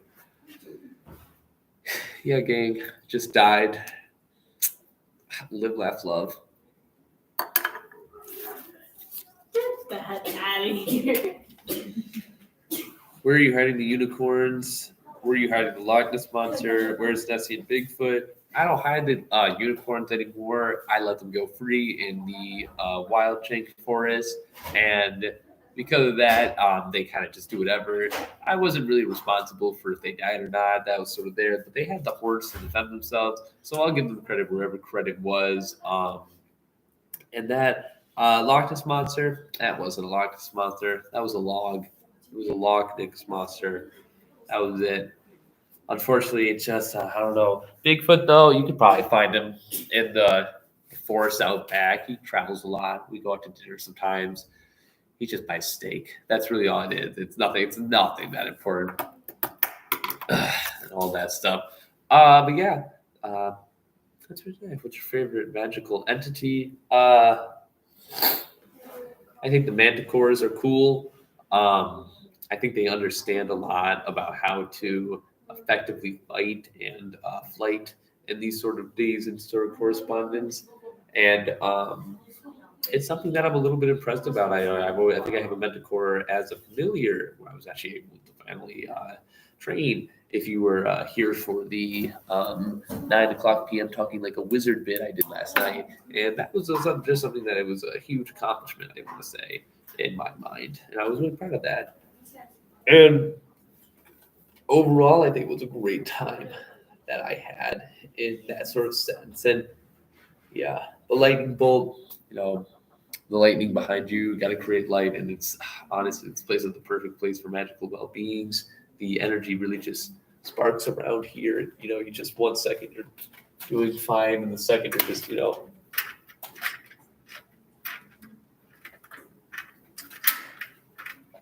I broke it. Oh, how does this work? Never mind. I don't know how this works. You're doing great. Yeah, thanks. Shucks. Got to read from my spell book, actually.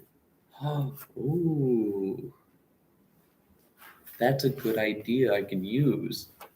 I could use this as a pretend spell book and just say things that come to my mind when I need them to just, so I could like do a fake spell where I could be like, someone's making me mad. I flip to a random page and I go,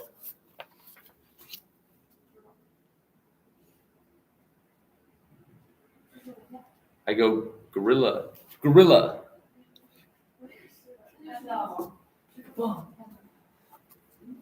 Should decorate the cover to make it look like a cool spell book though.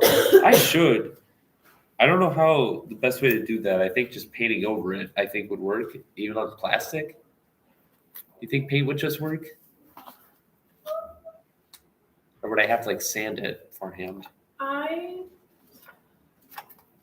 feel like if you ran over it with like a primer, it would be okay. You could cast Boredom. Oh, you're so right. Can we time travel to 3 hours and 15 minutes from now? Forward? Or if you want spells, get a Latin book because they're usually based in Latin. That's an interesting one. If I find one but if I find one just as small, that would also be a good idea. Ooh, this one's called Drink. I can get people drunk. Drink! I'm already going to do that later. Drink. Probably not, but. Julia, you should sign in. What? I did. Oh, okay, never mind. Thanks. How's it going? One of my resident foundation laundry, but I don't really know what to do about it. If I just have to throw it away, give Rachel's. You found what? Okay. But I don't know what to do. I guess. If you want to spell together. If I ever find a book that's in Latin though, I'll try to look out for that. Latin's cool. Although I don't think I could pronounce the Latin words correctly. Maybe that's why I wouldn't be a good wizard. I think I would fuck up the words. Like saying them. Holding it and carrying it around. Yeah. It's just I just got this. Yeah. I just wanted to ask. I'm like, no, it's right away. Because I'm You can. Hey, that's mean. They said I can't pronounce the English word correct either. Okay, English is hard and stupid. For real. Okay. I'm not educated. I know that. It's coming from somebody who didn't speak English as the first language. It's hard. You know what I'm going to do? I'm going to ruin their life. I cast immortality. That's right. Get immortaled. Biatch. the worst spell ever. Would you rather get cast with a spell of immovability or immortality? Immovability, like being immobile. Yeah, you cannot move. Or would you rather be immortal? I'd say immortal. I mean, who doesn't want to not move? What are you reading? I'm reading a dictionary. I'm using it as a spell book. How old is that? 2000. Oh, so probably does not have a few whites on it. It only has like 35,000. Okay. Well, if it's a dictionary, it has all the words. But they add new words to the dictionary. Yeah, exactly. God. Yo. Yes, I did.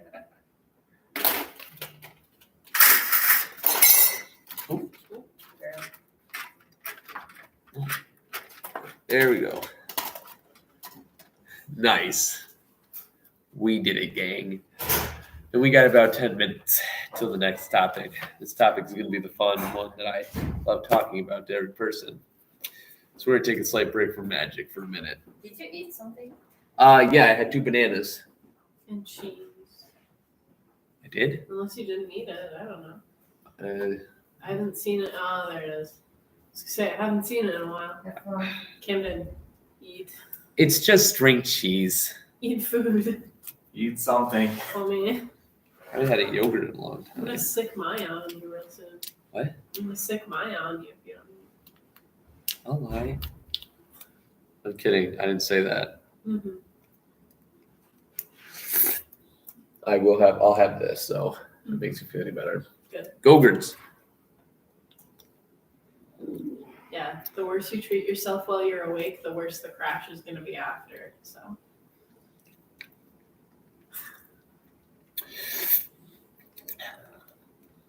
I've never crashed in my life. When's the last time you've done this? A 24-hour filibuster? Never. Mm-hmm. There's first time for everything, bestie. Including crashing.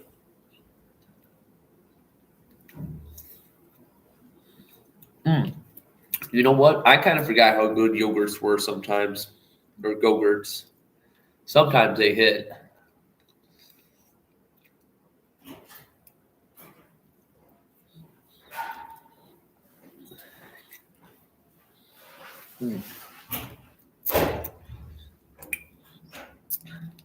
It's kind of dead recently out here. I'm not sure that many people are going to be showing up for the relationship one, to be honest with you.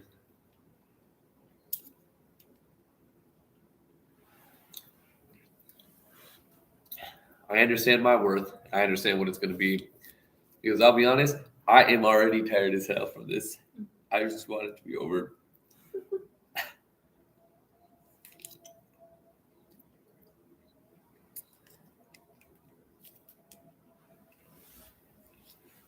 Jesus Christ.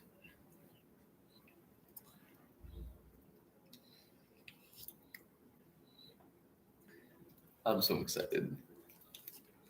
Yeah, you're almost to the 3 hour mark. Oh, It's getting there. finally. Yeah, Took long enough. right. It's been great, though. It's been a great time. We've been... I'm not going to fail. They're saying we believe in you. I'm not going to fail to be sad. I don't want to be the guy that only made it to like 22 hours. Hey, at least you know you beat Ted Cruz. That is true. I did beat Ted Cruz. He did a 21-hour filibuster very recent, like a few days ago, I'm pretty sure, and then ended up voting with the opposite side anyways. Have I been? It hasn't been 21 hours, has it? Yeah? No, Close. very close. 8 minutes. Oh. You can do this, You have 8 more minutes until you beat Ted Cruz. and then you can make the 24 hours. You're right. Yeah, How long are you going to go over 24 hours? 20, 30. Only 30 minutes, because the original record is 24 hours 18, so I'm just going to go over 20. So it's not like long for the event at least. I'm just going to stay awake until I get tired, which will probably just be at night. Because it's kind of hard to sleep if you're not tired.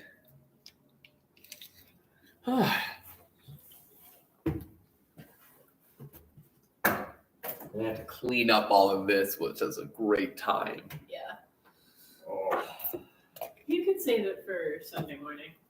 I'll save some of it for Sunday morning. Not all of it. Some of it I have to clean up, but we'll see. We'll see how it goes. Anyway, where's this list? Okay.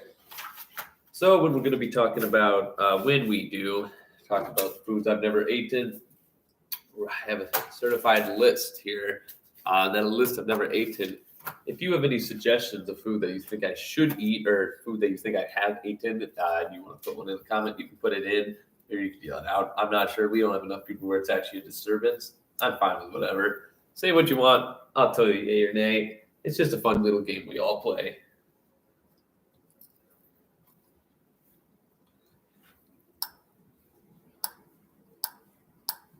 Drink more water though.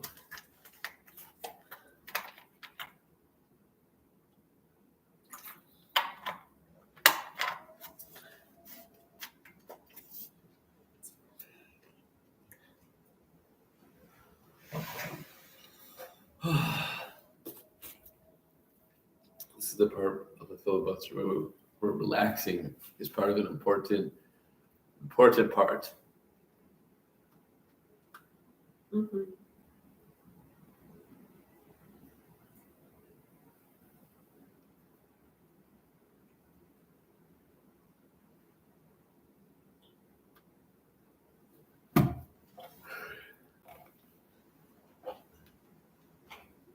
I'm so hungry I could eat a horse.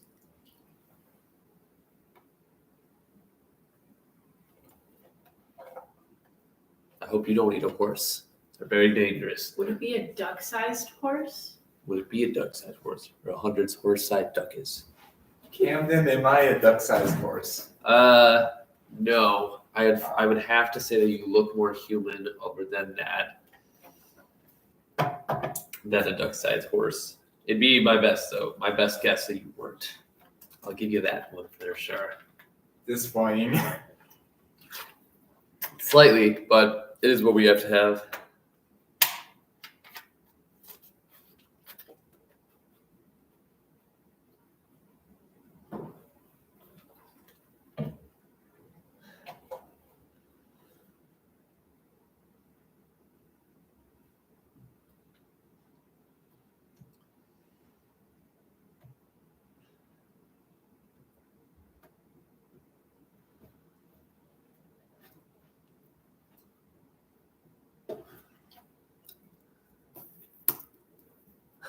It's not that kind of here. Yeah, I guess so. Scott Crockett White here, as it said. It happens. I cannot believe I've been awake for this long. This is a terrible news for me. Someone's really got to stop doing this to me.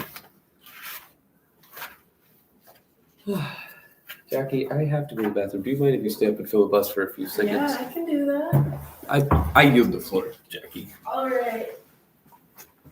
The people who are here, you get to hear my really poorly put together Circa abstract. So Circa is the presentation or research conference that the school holds every year for people in the departments here to show their work and research and art performances and stuff. And I'm doing a poster presentation on the synthesis and characterization of rhenium and manganese complexes identified as potential catalysts for carbon dioxide hydrogenation and formic acid dehydrogenation. And you don't have to know what any of that means. So here's the abstract.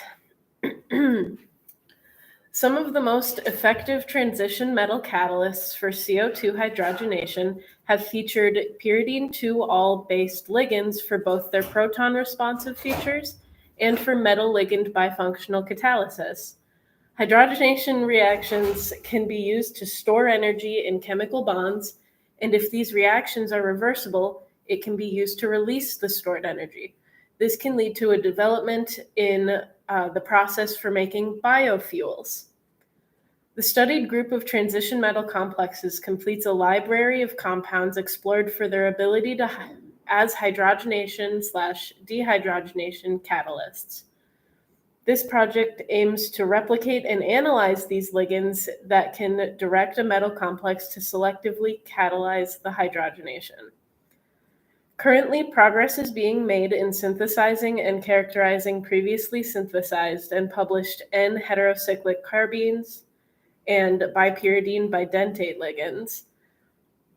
The intended next steps include the synthesis and characterization of rhenium and manganese complexes, where there's a complex name that you would normally see, where L2 is a bidentate ligand and X is a halide ion, using open to air and air sensitive compounds and Schlenkline techniques. Hi, Rachel. I'm reading my Circa abstract. And now that Camden's back, I yield my time to Camden. Hey guys, it's me. I'm back. Yet again. Back for another one. Honestly, Camden is making me want to do a filibuster because it seems fun. Don't do it. Don't do it. Not this. Not Don't. like Don't. this. Don't. Yeah, no, Maybe- I definitely maybe would like last 8 24 hour hours. max. Don't do what I did. always would This do it. this was a bad idea. I think. Like maybe just overnight. Like I thought the 8 hours of watching paint dry was bad, and then I went, 24 hours. How bad could it be? It was worse doing this. I can't feel anything. My body's numb now, and that's just how. It's not. I'm kidding. Oh. But Wow.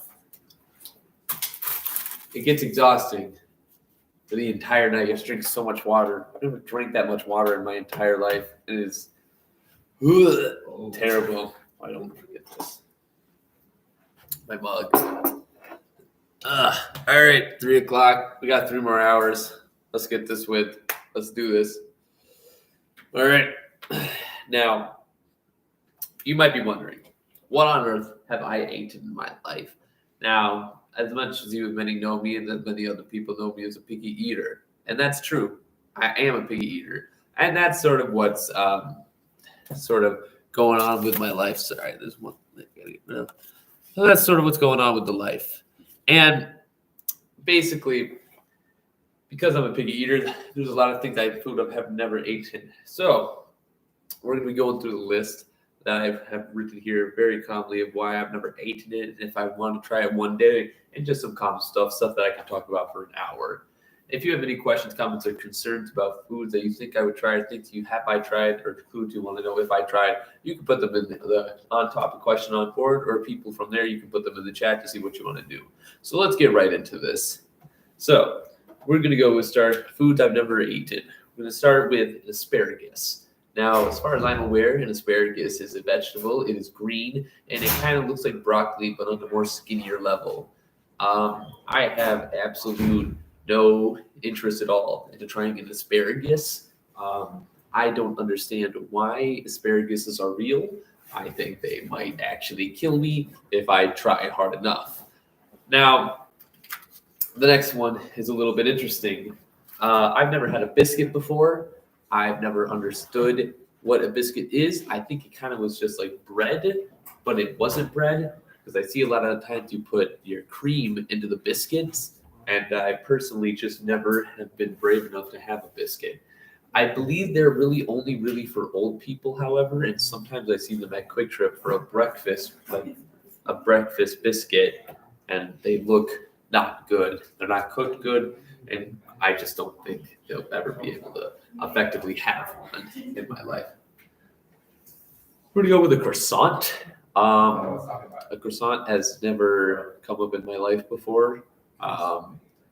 I've had bread before, to be honest, and that's been an inspirational journey for me because croissants are at least an interesting form of the French and a way to kind of express that whole feeling. But I've never personally been one to actively want to go up and try a croissant, mostly because it's just been a very weird experience. Maybe I'll try a croissant one day, but as of now, I've never had an access to go to France. So since I've never been to France, I'll probably never have a croissant ever. A burrito is a weird one that I've never had. I work with a lot of like burritos in terms of like I wrap a lot of the burritos at Quick Trip. And I know what all they're made of, but the thing is that they all are really like hot on the inside, and I really don't want to try them. And I don't think any of them genuinely looks good. I would be bribed to try a burrito. However, that is probably the maximum of capacity as I will go. Another vegetable I think is a little bit weird is cabbage that I've never eaten before. A cabbage is sort of just, it's like a round vegetable bowling ball, and that's sort of out of my league. And I don't think I can mess with that because it's not even a good bowling ball, because when you throw it, the leaves just kind of go off and nothing really sufficiently happens because of it. These are not good. I was debating on that. What's that say? But I did for breakfast. Those are not good burritos to base opinions off. All right, let me base a previous claim on the burritos. I've just never had a burrito. Apparently, the Quick Trip burritos are not good enough to base a claim of not having them before. No. You can see like their skin under the white shirt. I'll go to an authentic place that sells good burritos one day, then maybe. But anyway, a cabbage, they're just not really useful. I don't even know what they're used for. I think they might be used for salads, but that'll come later in a conversation with something. I probably won't try cabbage because I feel like they're too crunchy and that's a little bit weird for my taste. Cheesecake. It's cheese, which I do like cheese, but I think the combination of cake makes it sort of a weird combination. And I quite frankly do not think I can get that involved into this cheesecake thing. You know, I've heard a lot of stories about the Cheesecake Factory, but every time I go there, I do not order cheesecake, and I don't even order like any of the treats. I kind of just order the chicken strips and let my life go from there. You know, I might order a lemonade if I'm feeling good about my life, but other than that, I don't know what the appeal about the cheesecake is. It sort of just seems like a worser cake in a way, except that it has cheese in it, and I'll be quite frank, it just doesn't spark my interest that much, and I just can't really get into the cheese and stuff. This other one that I have is a cantaloupe. My only thought is that it kind of looks like an orange, but it's like it has like, I think it's the one that has like a kind of a brown, like a shell on the outside, and then you have to open it up and it kind of looks like a mango, and that's the one where I'm just like, that's the one where I'm like, I think it would taste good if it opened it, but I feel like it'd have to be a fresh cantaloupe, I think. But granted, once again, they don't grow out here. I don't think I'll ever see one unless I go to a very specific Palm Beach that has many, many cantaloupes flying from the trees, in which I'm able to effectively go down and grab some.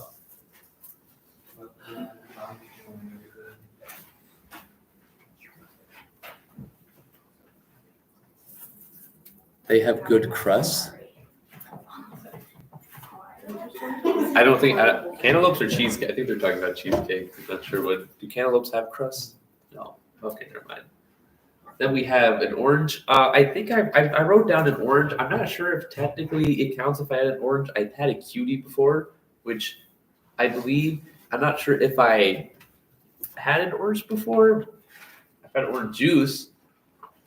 It's more of a tangerine. Tangerine. Yeah. Or mandarin orange. I have tried oranges before. Okay, never mind. I apparently have tried oranges before. Something I've also never tried before. I've never had a cherry before. That's never come up in sort of anything. I like cherry popsicles. I like cherry other stuff, cherry gum. But I've never just had like a regular little berry. many times of those berries. I haven't had a lot of those berries. We can talk about those other days. I haven't had any grapes. I've never had any blueberries. I've never had any raspberries. Nothing along those sorts. I think a raspberry would only be like the most interesting berries just because they're really tiny, and I feel like they would taste like raspberries. But I feel like they would actually taste like that instead of some like weird juiciness that most I think the other other type of grapes have. I've never had a kiwi before. I don't know how you're exactly supposed to eat those. I think those are the ones that have spikes on them. What? What? Kiwis? They're the ones that have spikes on them. Do They're they have- fuzzy. Oh, this is fuzz. Yeah. Okay, so they just have fuzz on them. But regardless of that fuzz, there's still. I don't think I'm ever going to try a kiwi. I feel like they're poisonous to me somehow, and in that case, I'm probably just better off not trying that new thing for once. And it's something that I'll live with. I've never had a watermelon before. That is something I wouldn't mind trying once a day in my life. I don't think I've ever had a watermelon before.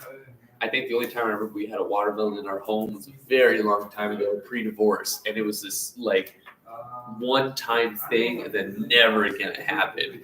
And that's sort of what I've just expected. But I've tasted a bunch of watermelon popsicles, gum, candy, and they tasted good so far. So that's what my opinion is. What I would think is what a watermelon tastes like. An avocado, I'm not really sure what you eat in the avocado. I'm not sure if you eat. I'm assuming you don't eat the like oval part or the circle sphere, but you eat the green stuff around it. That stuff looks disgusting, but I think you're only supposed to use it if you're like dipping your chips into something. No? Okay, never mind. I thought that was a way of like dipping chips. So I thought like avocado dip was a thing. Oh, so guacamole. Has avocado in it. It's gonna egg. Yes, I did have that down. I have tried eggs before. I had to put a lot of pepper on, salt on them. I don't believe this might be up for debate. I'm not sure if I've ever had a pear before. I'm not sure if this was something that I've done as a child or if it was just something I'd never done. But that was not something I can vividly remember in my mind what a pear tastes like. I know I've had apple slices before, but not to the pears. Something that is another interesting aspect that I found out is that I've never had a strawberry. That was a food I've never eaten. I always got scared because of the seeds of them, because there's a lot of different tiny like seeds in the strawberries. So that's sort of just a category that I think is just part of that. Dumplings are an interesting choice because I looked that up as well. I think dumplings are like a bunch of like ingredients mixed into a thing, and then it's cooked over something, and then you eat the whole thing at once. Yeah, that sounds like I will never eat it, mostly because I think it's too much of like a bunch of different flavors all at once. It's like an exploding in your mouth type of thing.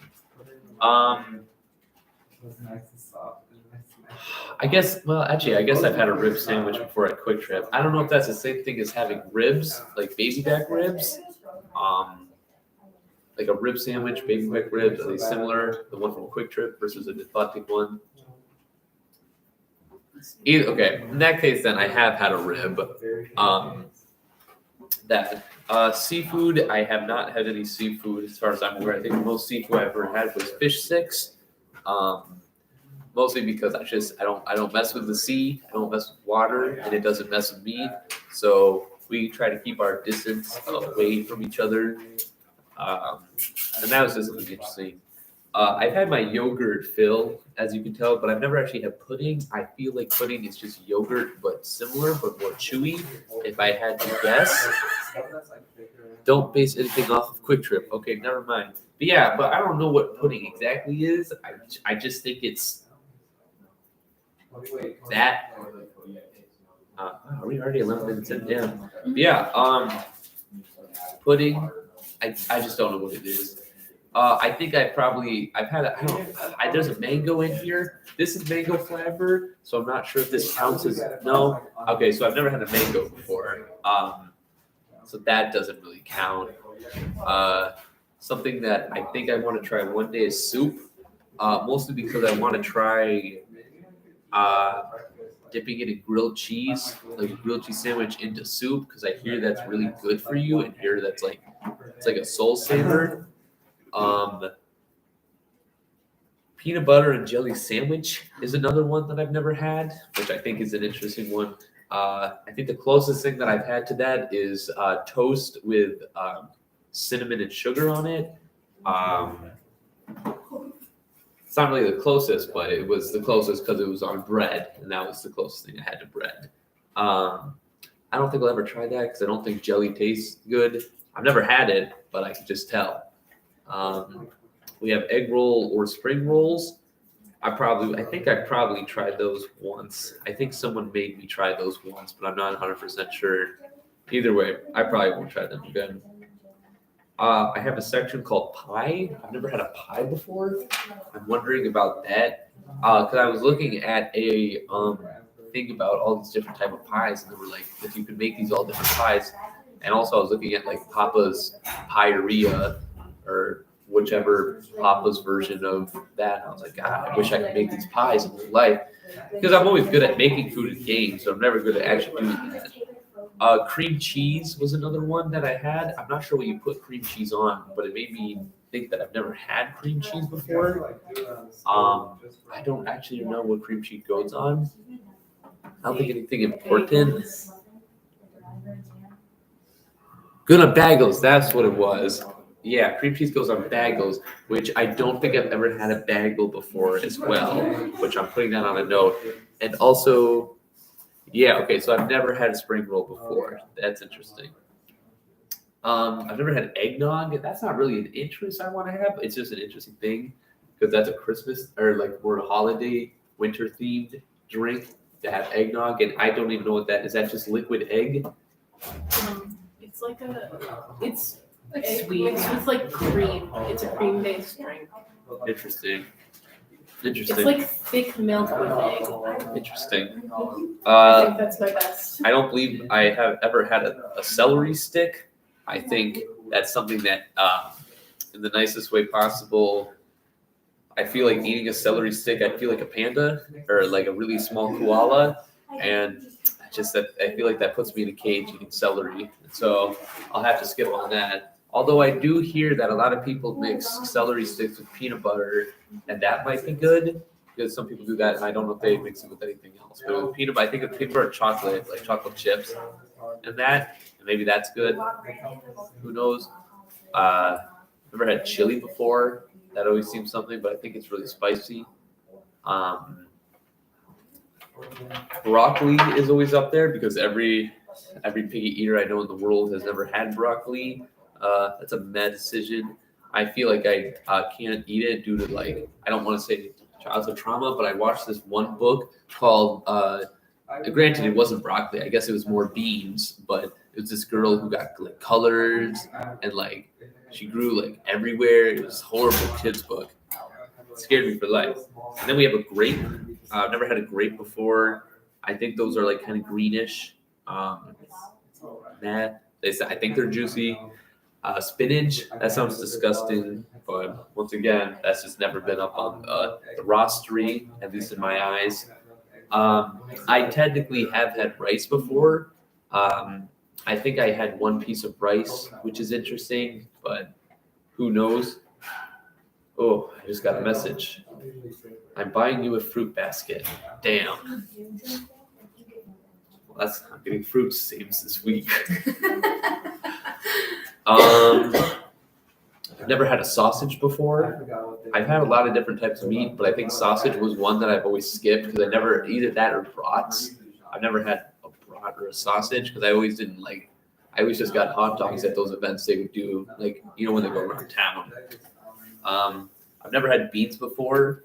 The only reason I ever wanted to have beans is so that I can act like a Wild West, like pioneer. Like chewing on like beans with a really like there's a cup in there that looks like something you would like hold full of like water or some like old type of drink, and it would be an interesting type of thing to get onto that.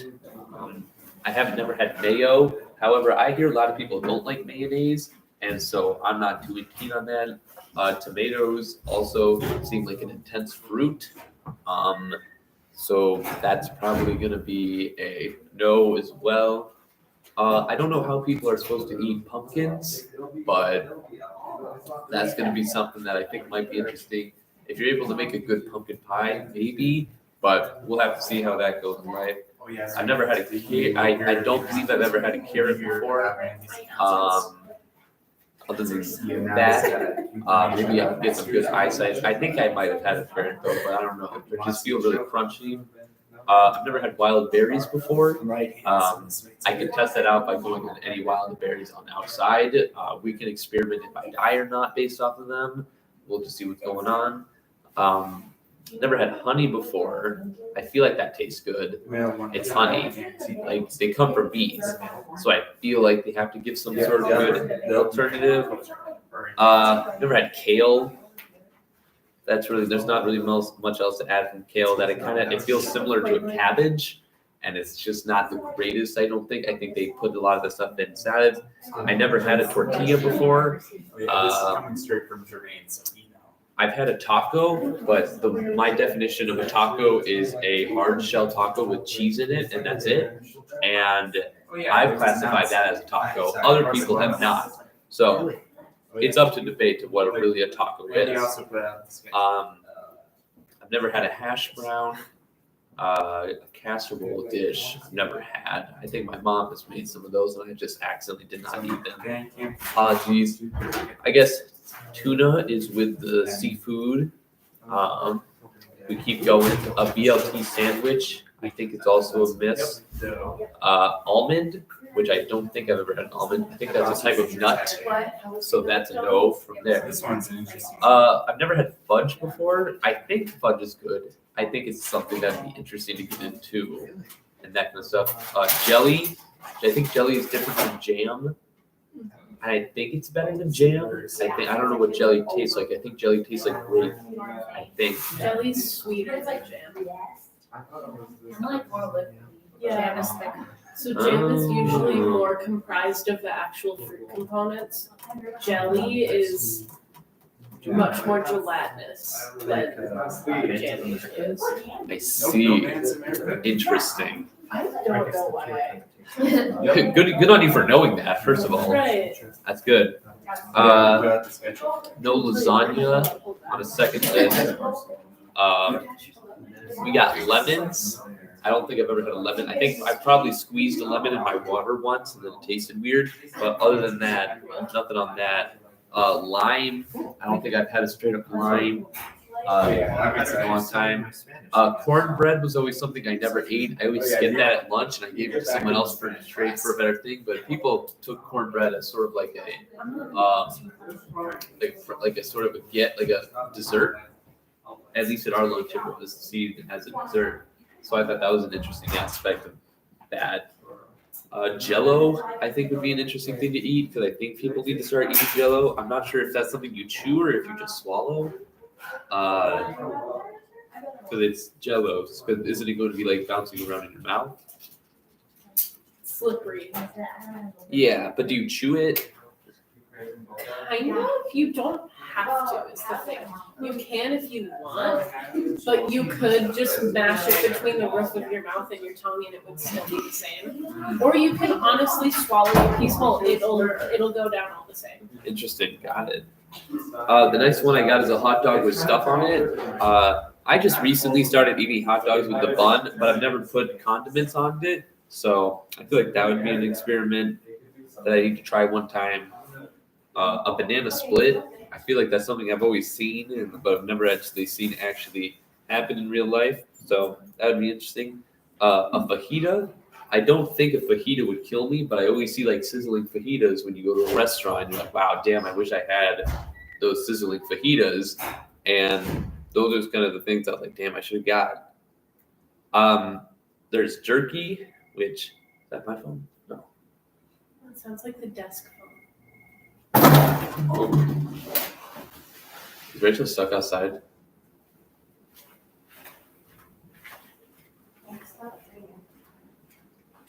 Oh. Yeah. I knew it.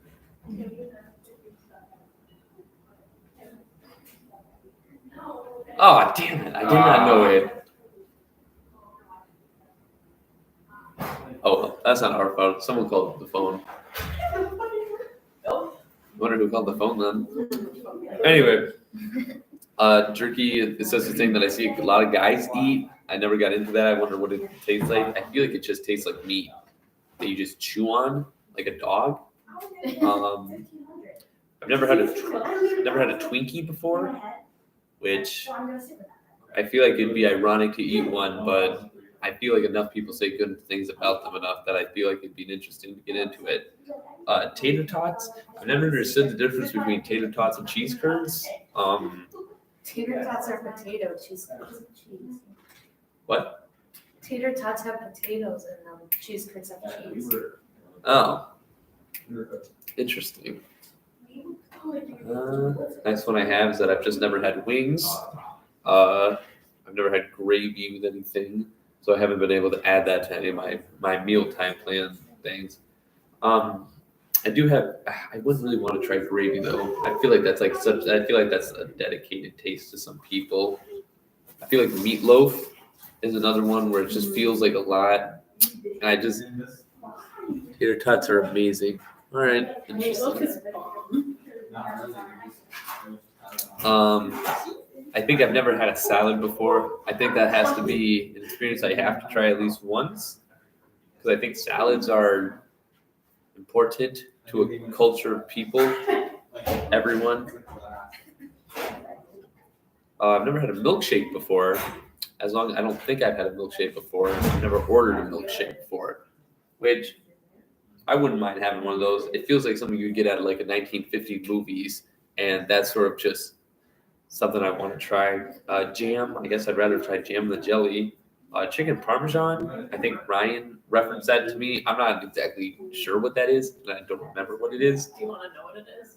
Oh no, I totally remember what it is. Isn't it like there's like cooking on melt? You put chicken on it, and then you put something on top of the chicken. You have a. Yeah, it is very good. That's pretty close. Fried chicken breast or like chicken cutlet, with or like marinara sauce on it, and then cheese melted on top. Yeah, I'll see what that. A McFlurry, whatever that is. A sweet potato, corn. I think last time I had corn, if I did have it, was an extremely long time ago, and I think I just need to get back into it. If I don't get back into it, I think I'll never have corn again. I feel like corn might be healthy, and I think I might have a new taste bud for it. Chicken Alfredo is it's a defined taste, I think. And then on the end, I just have Diet Coke and Pepsi, which is just like, it's a strange thing to say, but those are like the only two big name sodas that I've never had in my life. And I feel like I gotta know what they taste like, because I see all the ads about them, and I go like, oh wow, like they have so much money, people have to buy their products for a reason. And so why do so many people buy Coke and why do so many people buy Pepsi? I also want to figure out why my mom has an addiction to Diet Coke, so I can actually see if it tastes good or not. Well, that's the entire list. We'll go into whatever these two things are. Have you ever eaten raw fish? I have not. Since I haven't had any seafood besides fish sticks, a raw fish would just be out of my league, I think. I've never eaten a bee before, not by accident or on purpose.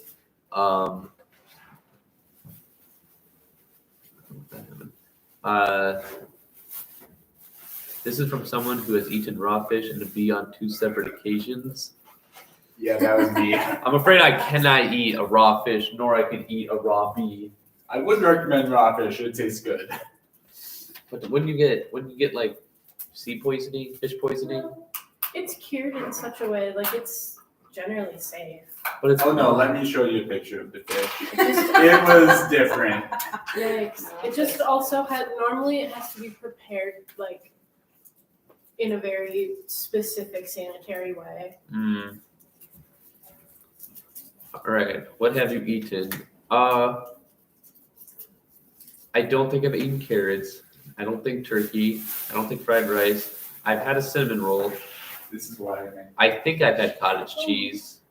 I've had orange juice. I did have a pickle. I mean, Pancakes. I do eat mashed potatoes. I've had a hot dog. I have had Reese's Puffs, and I have had nachos.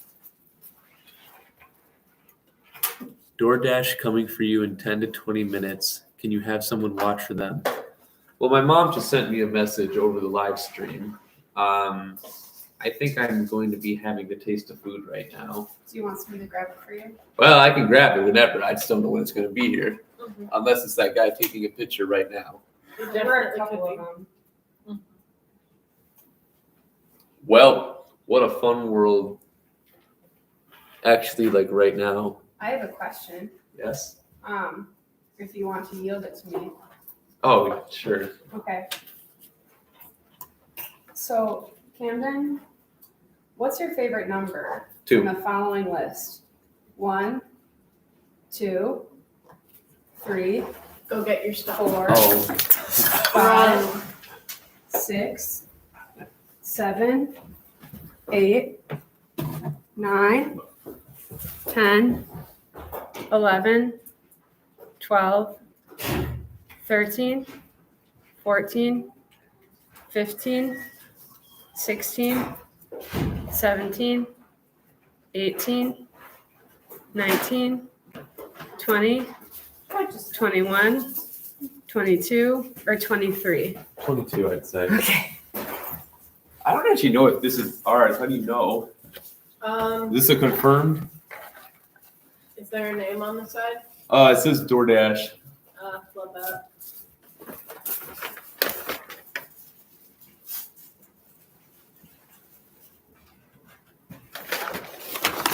Oh, they said yes. Oh, hey, cool. It's nothing new. It's normal food. Don't worry, gang. Jesus Christ.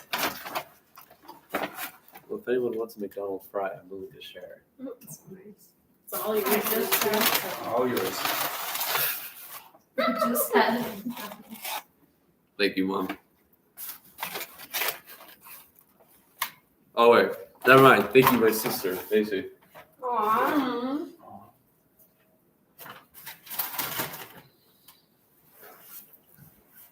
Ah, delicious. What a great time. Yeah, the little things that I've had.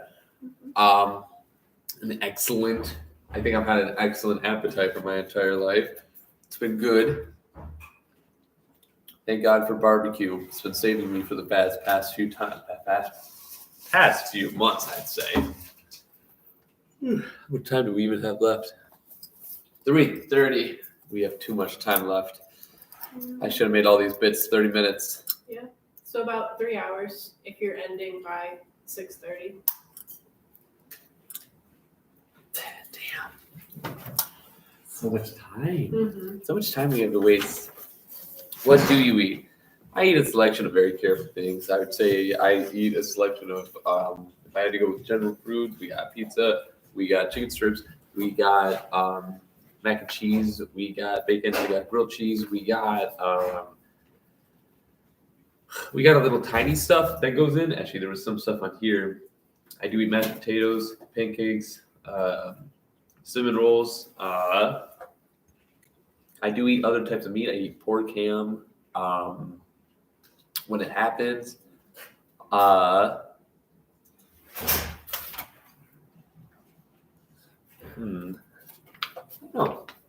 I have to think about it. McDonald's versus Culver's, your opinion? I'll be honest, Culver's is kind of winning because I started eating their concrete mixers recently, and because of their concrete mixers, I'm like really interested in like actually eating out at Culver's now. Because normally I didn't care about Culver's because it was the same thing, but like those concrete mixers are like a drug now to me because they're good. So I'm trying to get like, I'm just getting outdone. It's terrible. What is your concrete mixer order? All right. So I get now. People were making fun of me yesterday for this. I get a vanilla with cookie dough and M&Ms, a Apparently, chocolate is better, but I think vanilla just is all right. I think it's an all right because honestly, it's the only one I've ever tried. So I haven't tried even chocolate yet. So not bad. That's an approval, I guess. I will take it. Yeah. I started eating ice cream, like a while ago. I guess that is a new concept of eating ice cream. I started eating ice cream not too long ago, maybe a year or two ago. Maybe 3 years. Not often. It's a treat, I'd say. Ah, so much work. So much work.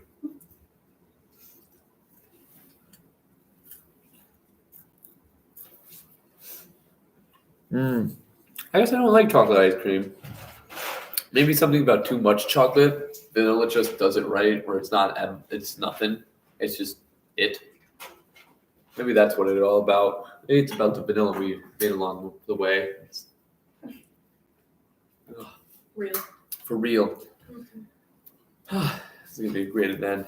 I like how you can almost see the list of a stack of every single question compressed into this one area. God, we might. You know what? Honestly, I might count up all these notes. I think I'm curious because luckily for us, we got a lot of. I don't know how many people are going to show up at the relationship advice thing, but we got a solid number of people showing up or already signed in. 54 so far, which is a little bit of a new record, I'd say, which is good for me at least. Yeah, it's been fun. This has been a fun time. I'd never do this again.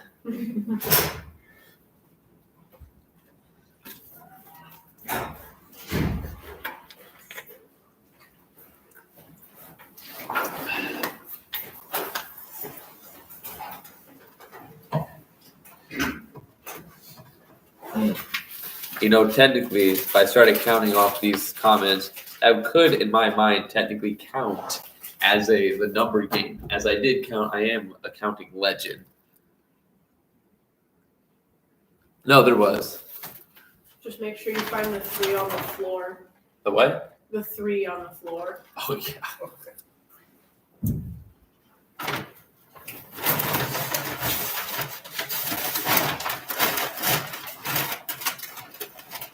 That's funny. Oh, there's a straw.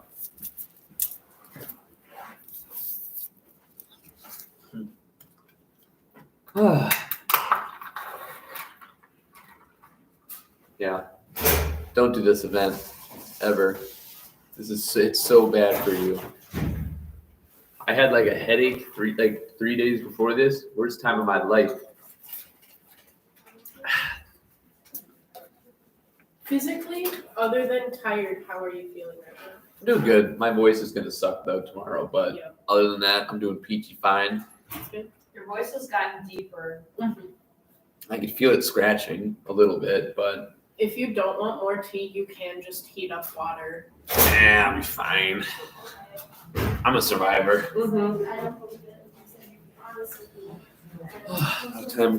Yes, I technically have some extra tea right there. I got all this stuff. I even still got the pipe.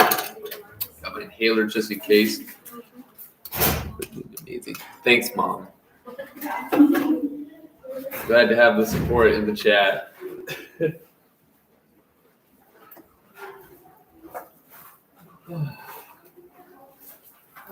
Welcome back to another wonderful, wonderful selection.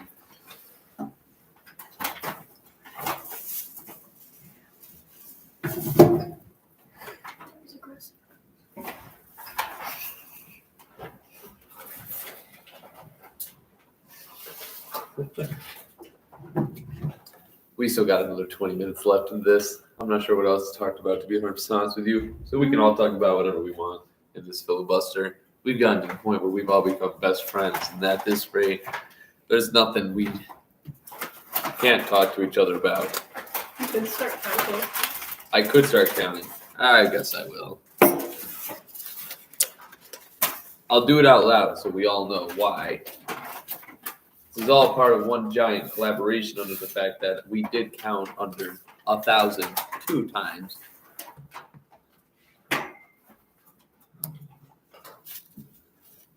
Will you ever try another type of nut again, or was the cashews the end? I think the cashews weren't the end. I think the cashews were a big start. You guys know you guys know anything about cashews?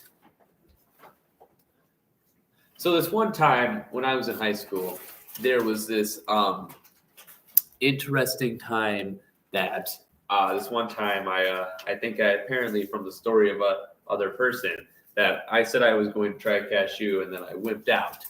And so what happened to the preceded that is that apparently I was called I was sicked on by about 2 other guys who grabbed my feet and my leg as my best friend took a cashew and fed me a cashew.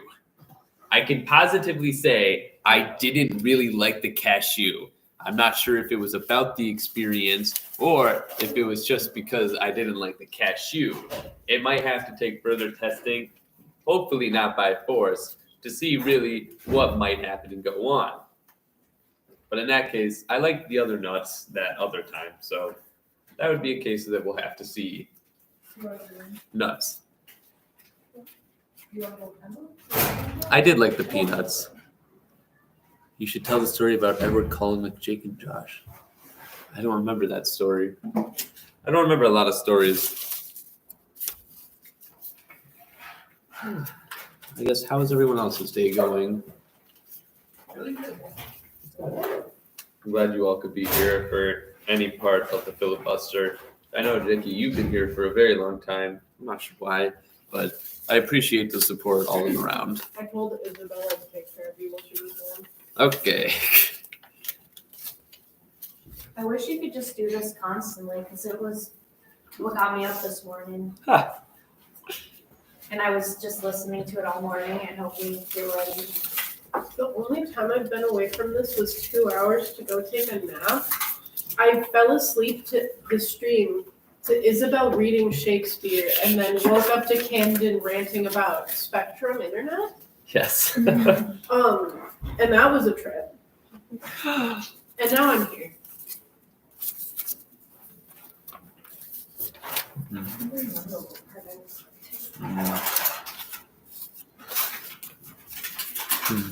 Maybe I will try cashews again. I remember when I was Oh, that was.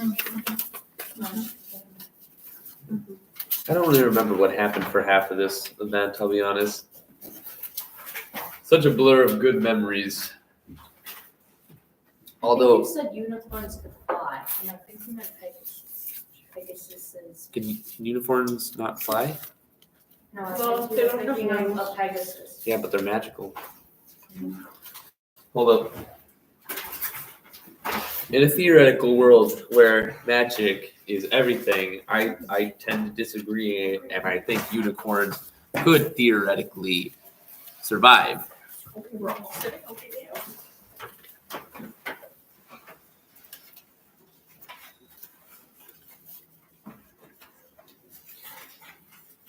That's it. Well, I'm glad this whole thing has been a good entertainment. Did you have a favorite section?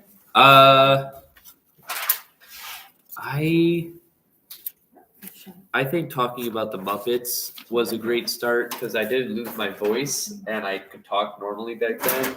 And it was also just like the first introduction into talking about that kind of stuff. And that was sort of I think that was like a really good moment for me where I'm like, God, this is so cool. This is just a rabies spreadsheet. Other than that, I think it was this was a normal thing. Although I couldn't imagine anyone falling asleep to this stuff, though. I will say that is a little bit. I'm not in the ordinary. No offense.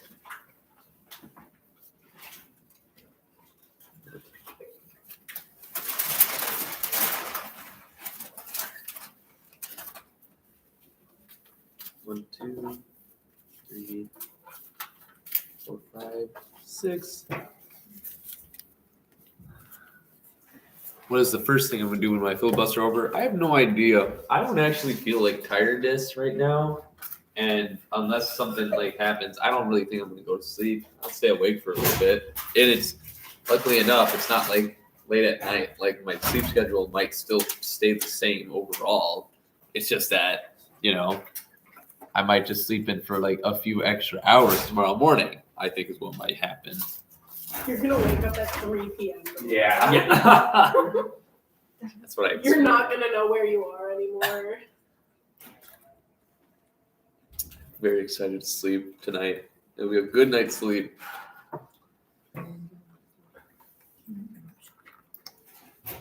Damn. We got a lot more time left. That's great. Yeah, still. 2:45. 2.5 more hours. What a great time to be alive. I am going to be counting all these still. How's your McDonald's? My McDonald's is good. Good. 2, 3, 4, 5.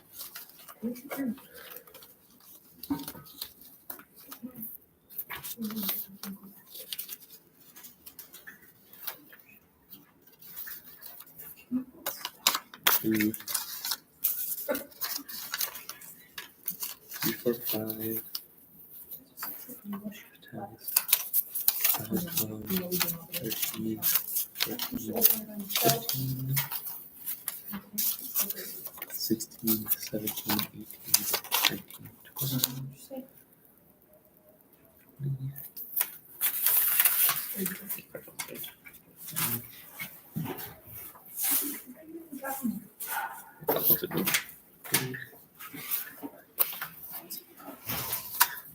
21, 22, 23, 24, 25, 26, 27, 28, 29, 30, 31, 32, 33, 34, 35, 36, 37, 38, 39, 40, 41, 42, 43, 44, 45, 46, 47, 48, 49, 50, 51, 52, 53,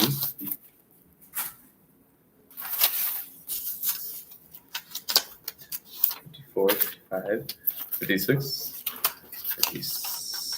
57, 58, 59, 60, 61, 62, 63, 64, 65, 66, 67, 68, 69, 70, 71, 72, 73, 74, 75, 76, 77, 78, 79, 80, 81, 82, 83, 84, 85, 86, 87, 88, 89, 90, 91, 92, 93, 94, 95, 96, 97, 98, 99, 100, 101, 102, 103, 104, 105, 106, 107, 108, 109, 110, 11, 12, 13, 14, 15, 16, 17, 18, 19, 20, 21, 22, 23, 24, 25, 26, 27, 28, 29, 30, 31, 32, 33, 34, 35, 36, 37, 38, 39, 40, 41, 42, 43, 44, 5, 46, 48, 49,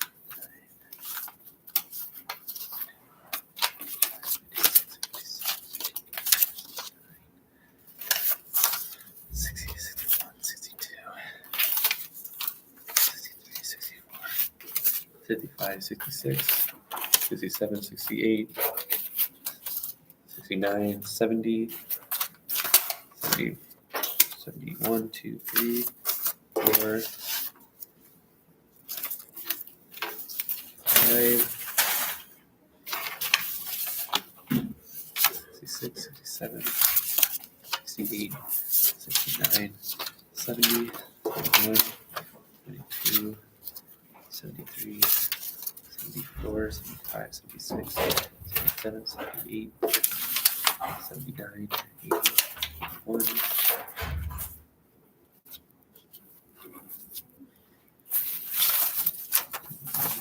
82, 83, 84, 85, 86, 87, 88, 89, 90, 91, 92, 93, 94, 97, 98, 99,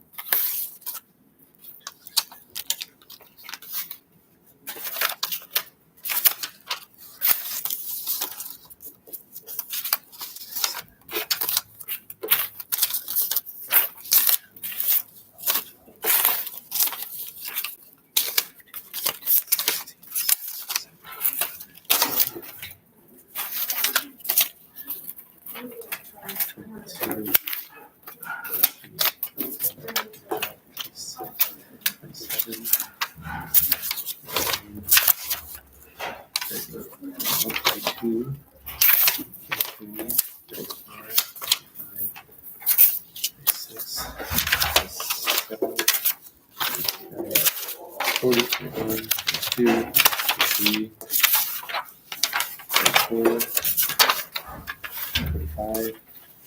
All right, there we go. Finally. Ugh, that's a lot of questions answered. 294 or 295. Ugh, Nice. too many. Oh, sorry. I will use this as an eating break. Hello. One question. Where should I this where should I put these items? What items are they? It's too huge to throw into garbage bin. I don't know where should I it go. What's up? Oh, okay. This item I don't know where I should put it. Oh, so if you know the cardboard, if you can break it down, just like work it apart and then take it down to the basement. Basement? Yeah, there's a big bin right next to the All right, laundry I'll leave. room. That's for this. Thanks. What time is it now? 10 more minutes until the next topic. I don't even remember what the next topic is. A relationship. That's already, that's Oh next. my God. Relationship one. Yeah. All right. Yeah. All right. Probably this one was food. Got this. I also. Constructed so far. Yeah. We have relationship advice. I'm excited. Then fanfictions. I'm excited for that. Come for the magic, stay for the fanfictions. For real. The first wizarding bit was my favorite. Oh my God, yeah, that was fucking hilarious. Thank you. I try my best. Honestly, during that bit is where a lot of the bingo material came from. I remember like falling asleep and waking up to like something about how being funny can be bad for your mental health. It was something about canvassing that, and then I fell back asleep. Oh my God, it did get really sad. Like right around the when was that? Midnight? During being funny as a con. Oh, yeah. Oh, was that one? Midnight one? Yeah. So yeah, I think it was like 1 o'clock. But it got sad. Oh, like wow. heartfelt. But it was good. It was like a needed sad. I was thinking about if we added something like this, I'd be able to mom it up for like at least 2 hours. But nobody would want to hear that. So it's a good time for it. What would you, if our alarm went off, I'd get out? It's a dumb question. Doesn't mean you have to stop talking. Yeah. Just take the timer with I'll take the podium with me. We'll go out there together. I guess, I don't know.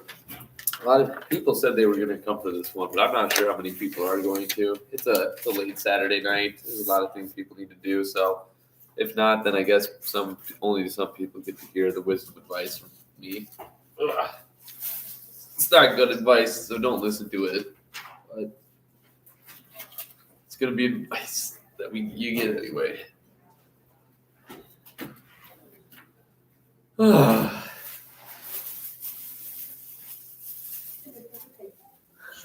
Yeah.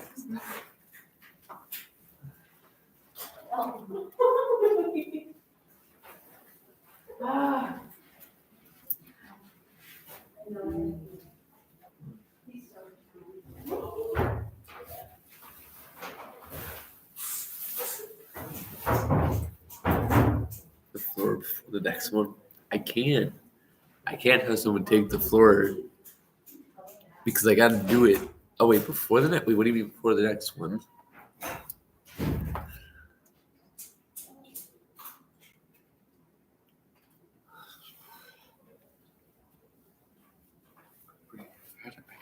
I can take my break up here.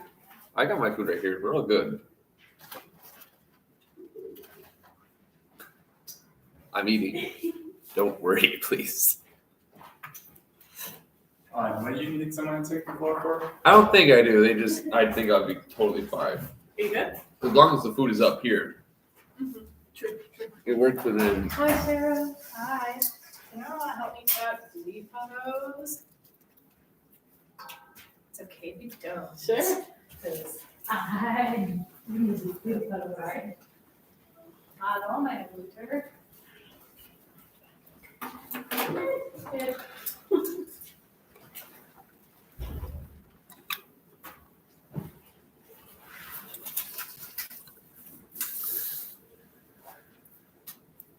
Now, how are you doing mentally and physically? I'm doing great. I'm at the top of my game.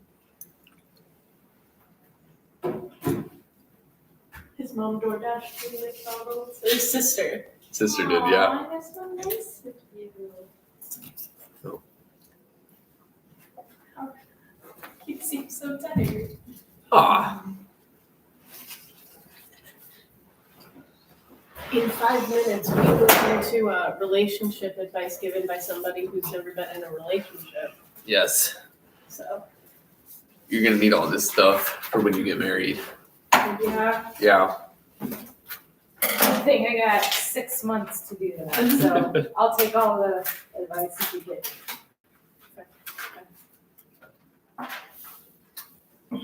Alright, give me advice on my marriage. Or my future gotta wait marriage. 5 more minutes.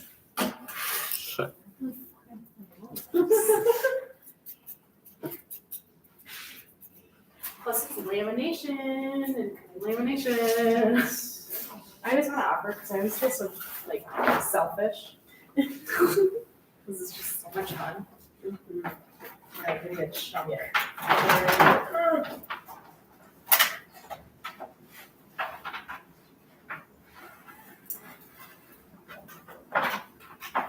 Just take a look at that glide. Love combination? No, it does not.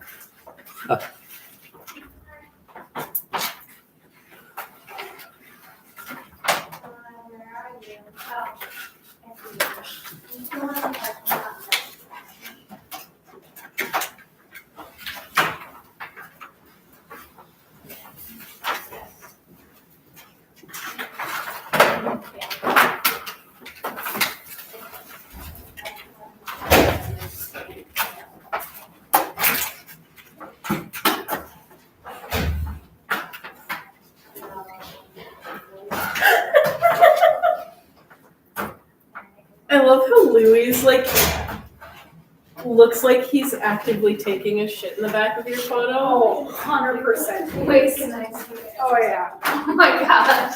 That's pretty good. That's pretty good.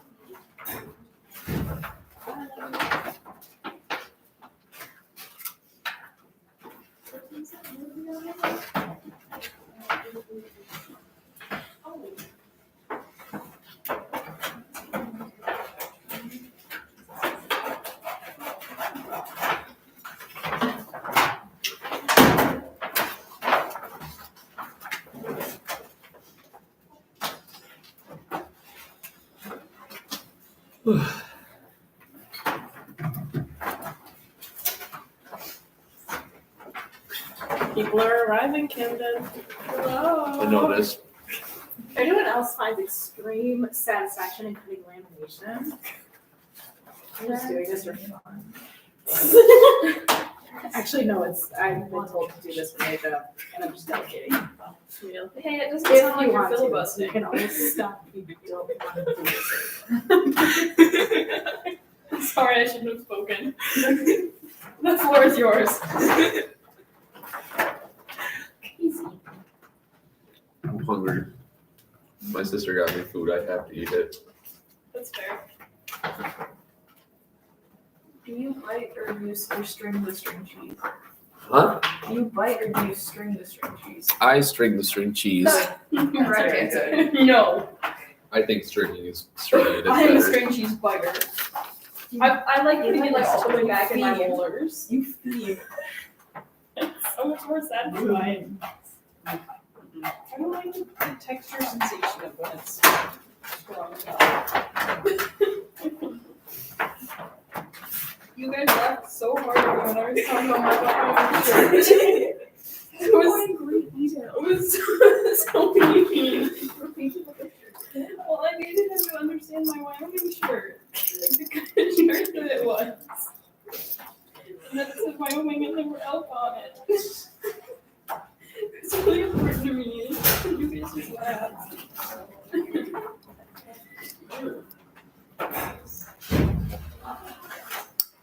Alrighty, it's about 4 o'clock. I think it's a fair time to start now. We're gonna get back to one of the last 2 major ones, and I'd say last of the 3 subjects for the filibuster. We're gonna be talking about relationship advice from someone who's never been in a relationship. Now you might be asking me what my qualifications are, and it's very simple. I've never been in a relationship. Nothing under probably kindergarten counts, so I can't count that one relationship, unfortunately. But let's get right into this. Now, should you listen to me? No.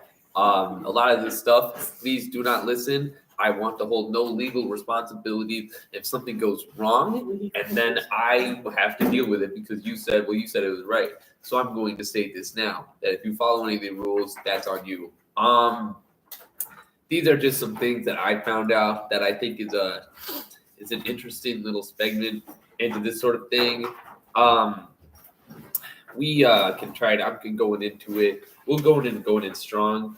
There's the obsessive stage in every environment of knowing someone. Now, being obsessed with someone is a very common reaction nowadays. I think that people don't realize it as often is when you go and you jump up in the air and you do a little hand twirly thing. Is that happens a lot, and you become obsessed with a person. You stalk when their classes are. You try to understand all their friend groups. And when you start doing that, you try to get into a very obsessive stage of this whole friendship. And you guys aren't even talking yet.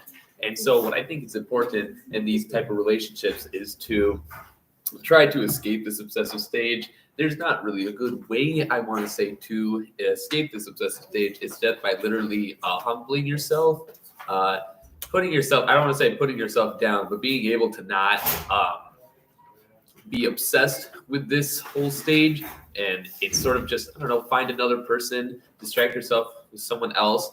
I always, something that I always like to think of is that before I buy something, I wait 2 to 3 weeks to see if I really want it. You might as well do that with any person you're interested in, because who knows, maybe it's just a fly of the butterflies, or maybe there's Cupid in the air and you just don't really understand what you're seeing. But before you do that, when you enter this obsessive stage of life, it's just going to go all over for you and them, because what you do is that in an obsessive stage, you give yourself an unrealistic image of them, where nothing's wrong can happen and only good can happen. And that's sort of just a whole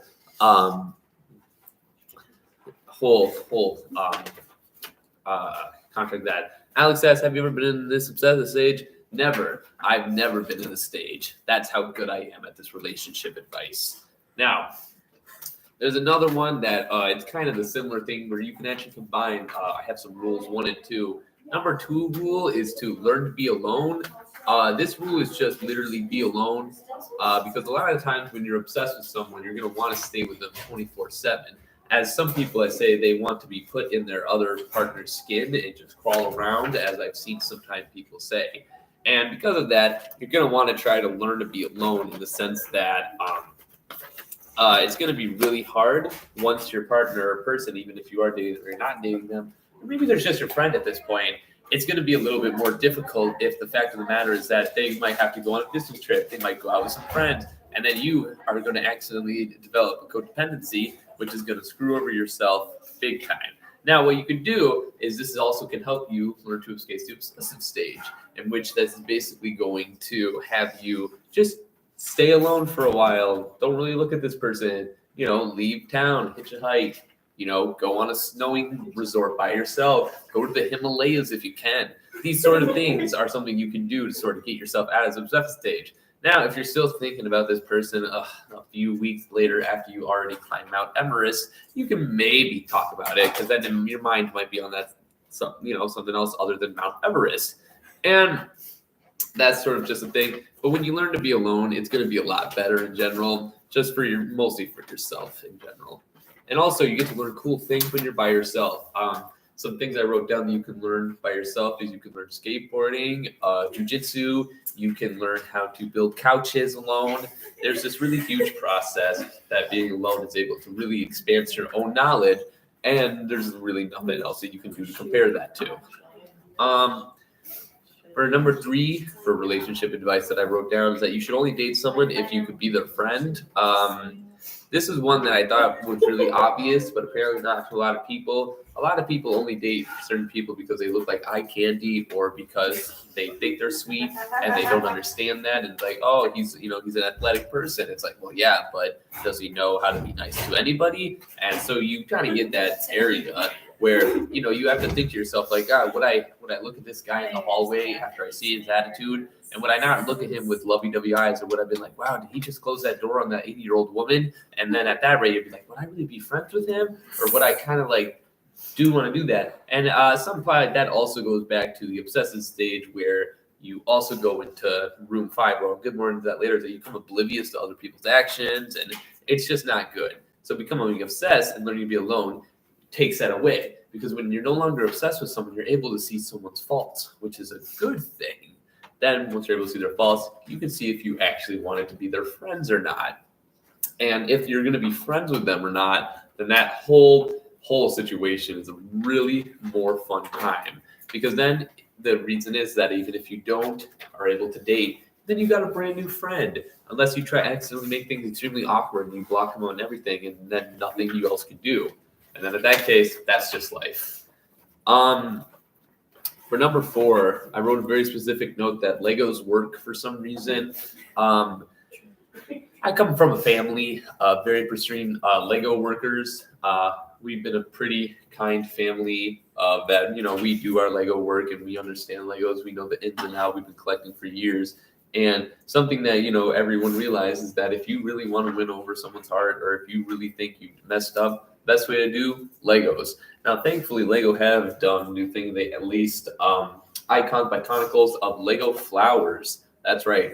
You can literally just get Lego flowers. You can get tulips. You can get roses. You can get sunflowers. You can get any type of your partner's favorite flowers for literally the easiest cost of maybe $20 to $50. Now, it seems like a lot overall. However, in the terms of them not being angry at you, that's sometimes more important is those Lego flowers. And plus, it also brings a great bonding ability with each other, because then you can sort of build them together and have a stronger bond. And you can also use them to convince your partner about your Lego addiction that is soon to be apparent when she opens your bedroom door and sees $3,000 worth of Legos hiding in your closet. Now, that's something that nobody really checks for, but it needs to be apparent right away. Another note I wrote here is that some people are oblivious. Something that I've noticed in a lot of people from that is that a lot of people are very oblivious in relationships. It doesn't mean that they don't want to do something. It just means that they don't understand something is wrong. And it's sort of that area where it's like you need to understand that some people just straight up do not know what they're doing wrong. And that, granted, it doesn't make them a perfect person, but it doesn't make them the worst person either. And so it's important to address something along those lines where you need to understand that maybe you should do something about it. Have a good communication, because unlike everything, you got to have good communication, like every other communication or every single relationship partner has ever said in their entire lives. But it's true, because some people genuinely do not know what they're doing wrong, and you kind of have to tell them that. And although it might seem a little bit sad at first, you would never know what kind of thing is going on for that. Because a lot of times, let's see. I didn't write it down. If you ever get annoyed, a lot of times this is becoming more popular. If you get an ick or something like that, and it doesn't make sense to you, and that person keeps doing it, and you're getting annoyed by this certain thing that's going on, and your first thought is, why aren't they stopping it? Well, have you told them, or have you just kind of ignored them when they've done it? People don't really understand that, because a lot of times people assume maybe you're just having a bad day. Maybe it's not the best of the day for you. And that's sort of when you have to tell them about these sort of issues, and then that'll get you sort of on the right track to kind of bring the communication, get into that. I have this other note with notes by Pigeon Bird. Works a lot well, just like they used to do back in the day. Now, a lot of people are hopeless romantics, and because they're hopeless romantics, they're going to want to do stuff like the old-fashioned way. If you got them on a horse, if you brought them, if you saved them from like a dying dragon, or if you were a knight in shining armor, for some reason that would swoon any's heart. However, something that no one does anymore is a good old classic hand by pigeon. And that basically means you write a handwritten note, you put it on a pigeon, you smack it, and then it goes all the way to the door of the window of their house. Now, this is great work. And I also write that if you do it, you should probably get someone who's good at handwriting. If your handwriting sucks by any chance, it might be a little bit weird. However, but the pigeon makes it work, because a handwritten note is always better than a typewritten note if you're still able to read it. So, but however, if you're good enough at that kind of stuff where your bad handwriting kind of looks like cursive, you can kind of make it look good. But then the pigeon carrier is really what sells it, because then it looks fancy, and then they all have to do is send the pigeon back, and the pigeon can honestly be free. It did its job. You can live in the wild now. On another note for that, I wrote dates should be more fun than boring. This is some subjective kind of stuff. Now, listen, I've never been on a date before, so I have no idea what any of that kind of stuff is like. However, I'll tell you one thing. I have never once in my life thought of a date as something going to an expensive restaurant, mostly because we live in an economy and we're all college students. We should not be going to a $300 appetizer meal restaurant. That is way out of our budget. That is Olive Garden type of budget. And to be fair, there's a lot more cooler things that you could do. You could ski down the river. You could hit a trash can. You could hide under like anything in this entire building. You could climb a pole. You could try to climb the heat tower or the heat plant. There's so many different options that you could do. There's a lot of options that you could do that are just so more important, I think, than some normal sort of relationship things that you do. Sure, you can go go-karting. Why not go actually go-karting in your cars? Race each other. Why play mini golf, at a little mini golf course? Hit actual people with golf balls. Try to aim. And it's one of those things that you just got to make your dates interesting, and that's how you can spice it up. I have this one under review, learn guitar. I'm not sure if you're actually supposed to learn guitar or not. I've been told by several Barbie movie replays that you shouldn't learn guitar. So I'm not really sure what the deal is there. I think you can learn a guitar, but only if you're like extremely humble about it and don't play it. But you say you know guitar, Yeah. but they won't ask you. You just know, so you don't have to say anything. At what point do you actually do the guitar bit though? You don't. You Like, kind of never within the relationship. Like even if they ask. Not even on my wedding day, I could like serenade my husband. no. I think what the only thing that would have to happen is that they would have to know that they would have to think that your partner playing the guitar was not home, and then they'd be playing their guitar, and then it's like, oh, hey, I got home early, and it's like, oh, I didn't want you to see this, and it's like, well, you're just playing the guitar, and it's like, but it's embarrassing, but it's like, okay, it's just a guitar, it's like, and that's sort of the whole thing, where it's like not really like an intentional guitar playing, it's an accidental guitar playing.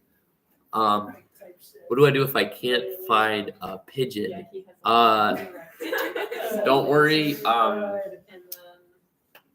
It sucks. But I think maybe learn Guitar Hero. I feel like that's the more socially accepting version of this whole thing, and it's cheaper than learning a guitar with guitar lessons and stuff. Because Guitar Hero is just like a PS4 and like one thing they need to do. Something that can improve a relationship and definitely is food. I learned that there's something that can change anyone's mind no matter what, and that's food. If you want to hang out with someone, you can just say, hey, I'll buy you food. If someone's mad at you, you could probably buy them food and their mood might change a little bit. But other than that, the food is going to help out everything. It's going to make the difference. It's going to make the change. And it's going to be also for anything. Because not only that, you also can get food at the end of the day. Unless they want, of course, to steal your food. But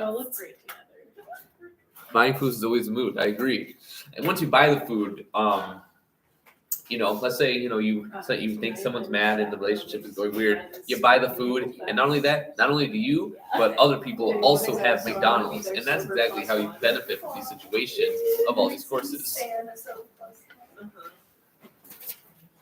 But now I just have to find the energy to We go to number 10 of milestones. This is something I had a little help with. Apparently, milestones are very important in relationships of all these type of things.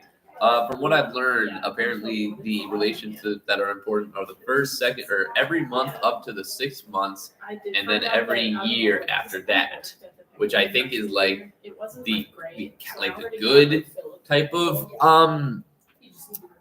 thoughts on public proposals. Don't do public proposals. They cause a lot of forcefulness, and it makes you want to guilt trip and make someone say they want to say yes, but they really want to say no. And this whole thing, just do it privately. It'll be more of a special moment anyway for two in between. But milestones like that, milestones can also happen, just like Valentine's Day, stuff like that. This one's a little controversial, I'd say. Be careful when trying to date within a friend group. Something happens. I've seen it a lot of times on campus. Sometimes it gets nasty, but sometimes it may work out. Sometimes it might not. But sometimes I've seen that you just need to be careful with a lot of things like that. I mean, it's just something to keep aware of. 12. I wrote this as a noun. Boundaries should be something started out with and progressed after a while, kind of like a contract. Boundaries probably need to get written out right away, not like an actual contract, just things you need to talk about. What are some things you like doing? What are some things you don't like to be doing? And that's sort of just how you find a mutual contract between two people. And because of that, you're able to do this expert thing called working on it and progressing on it. Maybe your boundaries have changed. Maybe you've progressed in a way. Maybe you're okay with this now that you weren't before. And then you can talk about that. You can progress it as it goes. And because you talk about that, it is like a contract where it changes. And now your partner understands these things that you probably didn't even know before. Number 13, I wrote, continue being unique. Now, we all love people in the beginning because people, that's when the whole contract and the honeymoon phase starts in the beginning. Because in the beginning, they're a new person. You don't really know them, and everything about them is technically unique. The issue is that when you start dating them and you get into a relationship, you're going to see the same thing over and over again. Now, how to combat this is you have to create yourself in an own unique position. Do something new every day. Do something kind of different instead of your normal routine.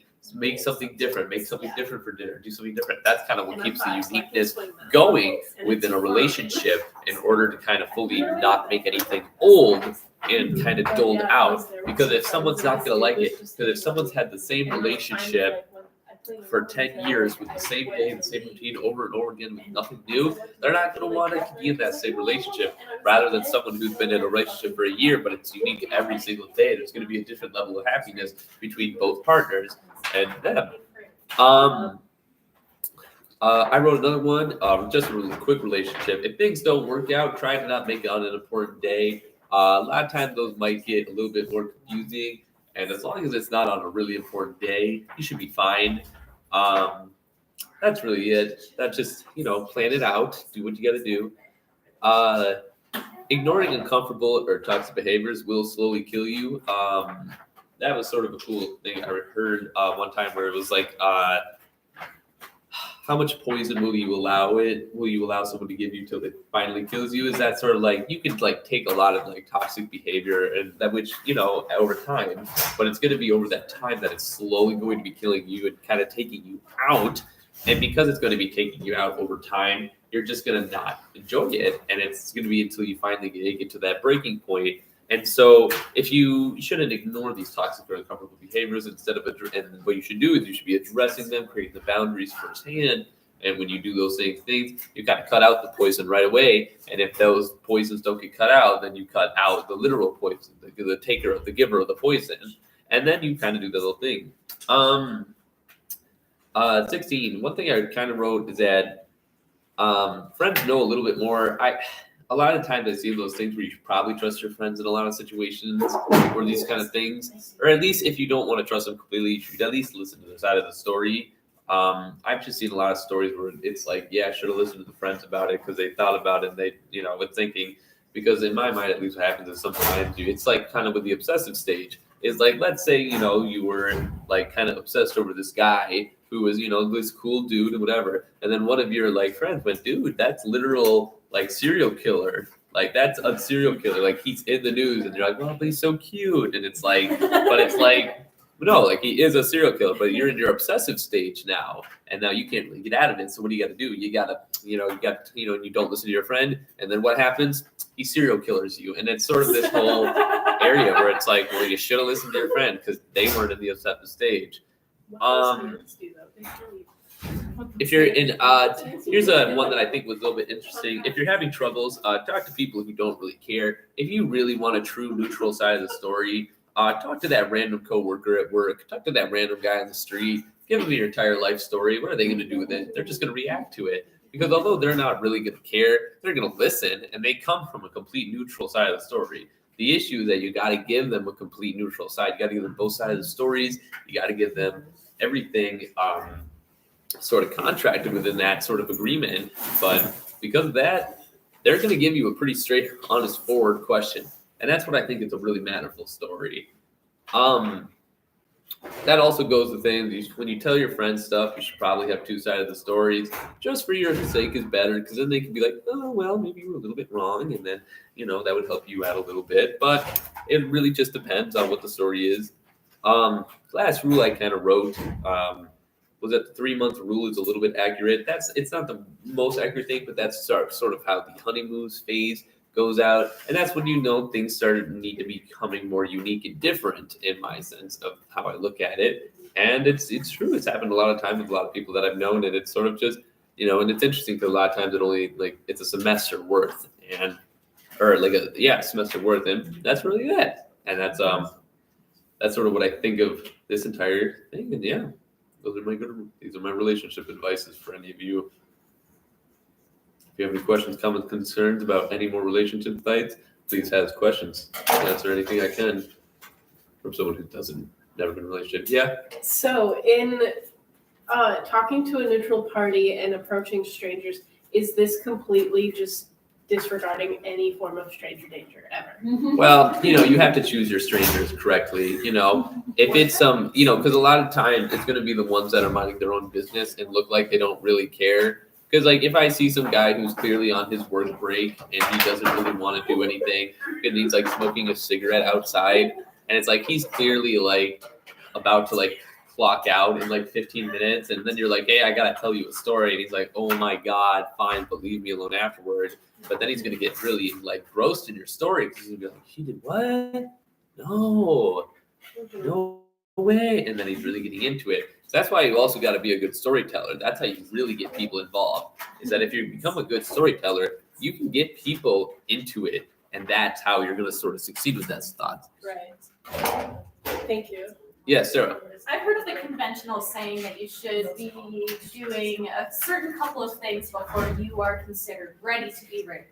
Mhm. A, that you're supposed to agree on finances, theology, how to raise a family, whatnot. What are your stipulations for how do you think, or what standards do you have to know that you are ready for the next step, whether that be from crush to situationship to relationship to girlfriend, boyfriend, whatever, and then to marriage, if it gets that far.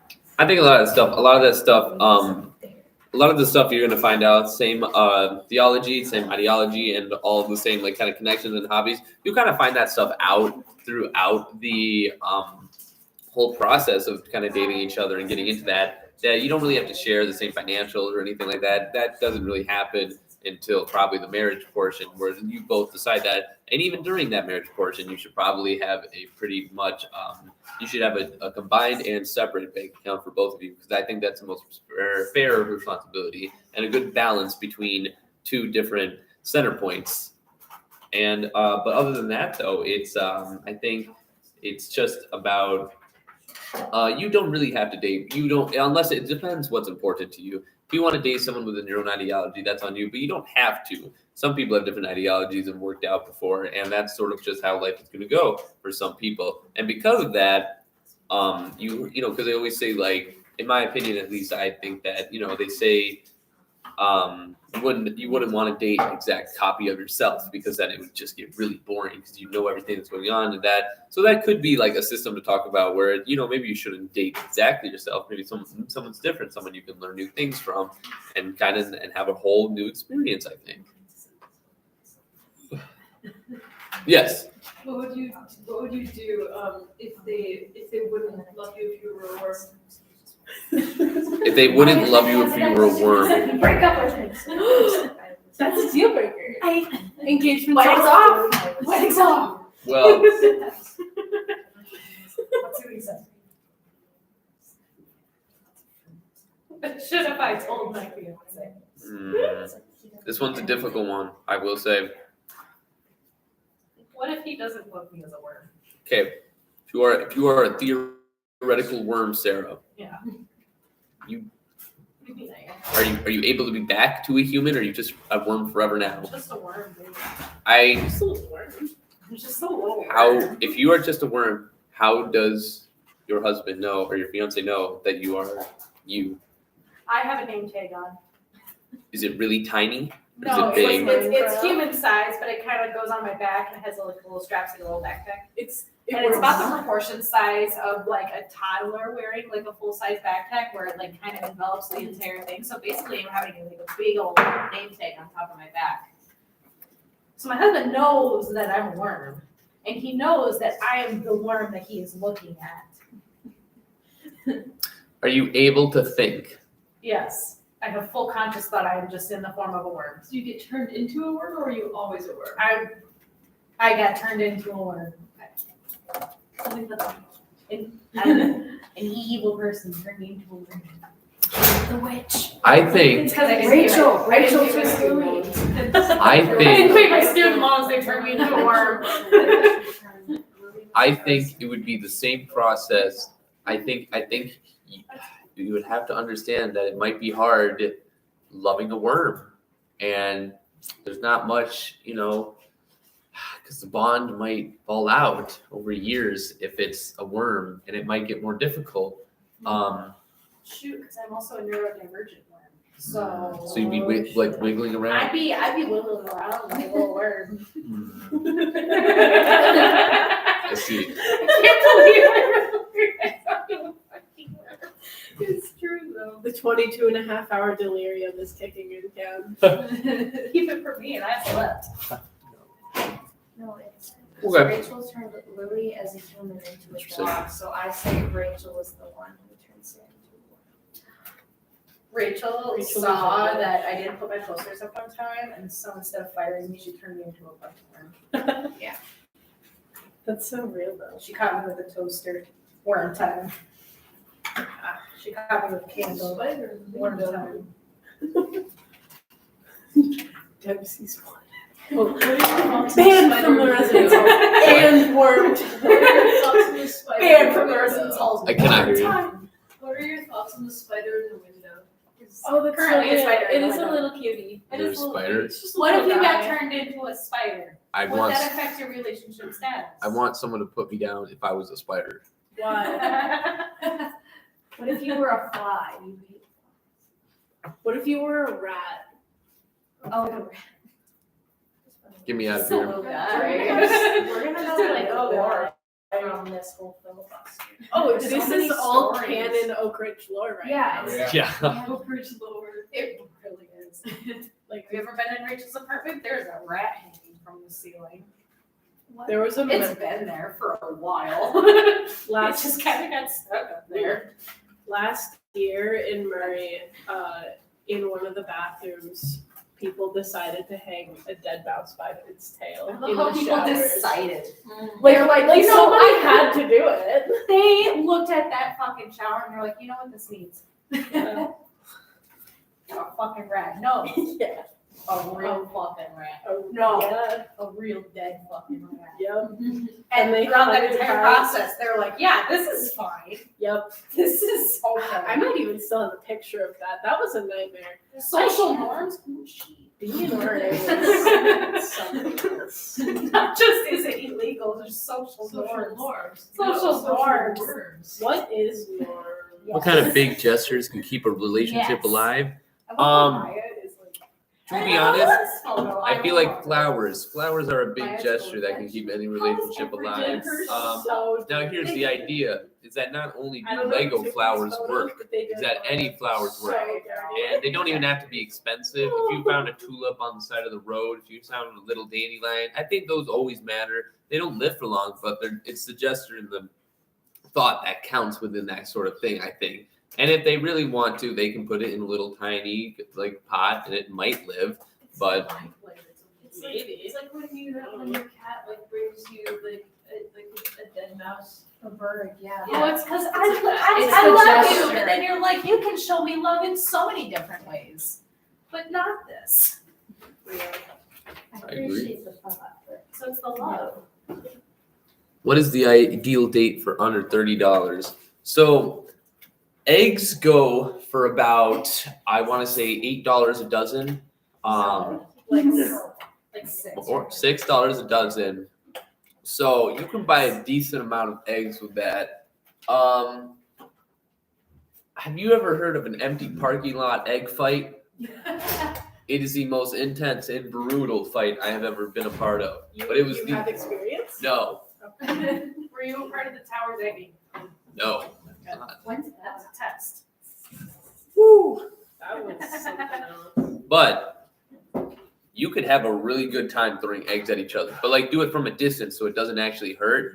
And you could like thaw out the eggs so that they don't hurt. They're kind of like squishy as well. But that is a great date idea, and especially if it's about to rain the next day, because then it'll just rain all the eggs away. Theoretically, can I make scrambled eggs on the sidewalk with a fiance, and or would that be socially acceptable? As long as you have a pan on the floor. I thought I was just gonna rot out those eggs. Like I said, it probably won't heat up enough. But then wait, like how you know what I've been wondering for a while, what happened to the ping ADHD pong meds, balls? so I'm very. And then I die. That's how bad. And then I talk. Goes to anybody who attempts to explain just passes away, actually. It's really strange, like how that works. So Any more comments, questions, and Jokes one concerns would from the be crowd? My second favorite, just for that. thoughts on ping pong? Ping pong, it's a great little sport. It's for free, actually. Competitiveness, however, it could ruin another person. I'd be careful playing ping pong. I'd play a more neutral sport like chess. Yeah, I'd call that. What is the best sport to get to know your significant other? Boxing. How so? You know where their weak points are, and they know where your weak points are. It's like a mutual weak point. It's like you know you could crush each other. Does that help get to know my partner? Probably. How so? You just know.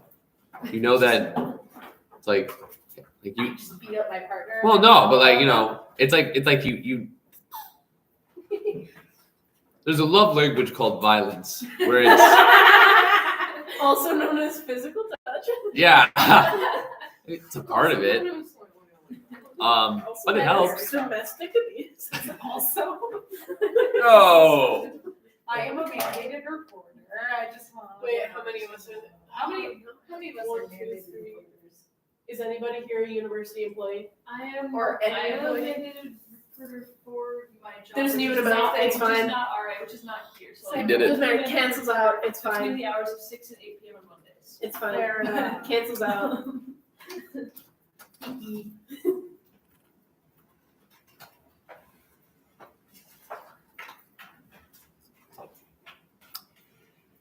I'm tired. Are you tired yet? No. How many Look back. milligrams of caffeine have you consumed in the past 24 hours? Not that much. I've only consumed about maybe like less than 200. He brought 3 monsters and he's still on the first one, Yeah. which probably tastes terrible by Well, now. you probably don't want to drink any more now, so you can go to bed. Wait, did you like take a nap before 6 yesterday, like before it started? No, I just took a nap before the day. That makes sense. Still sleeping. Oh yeah, I slept.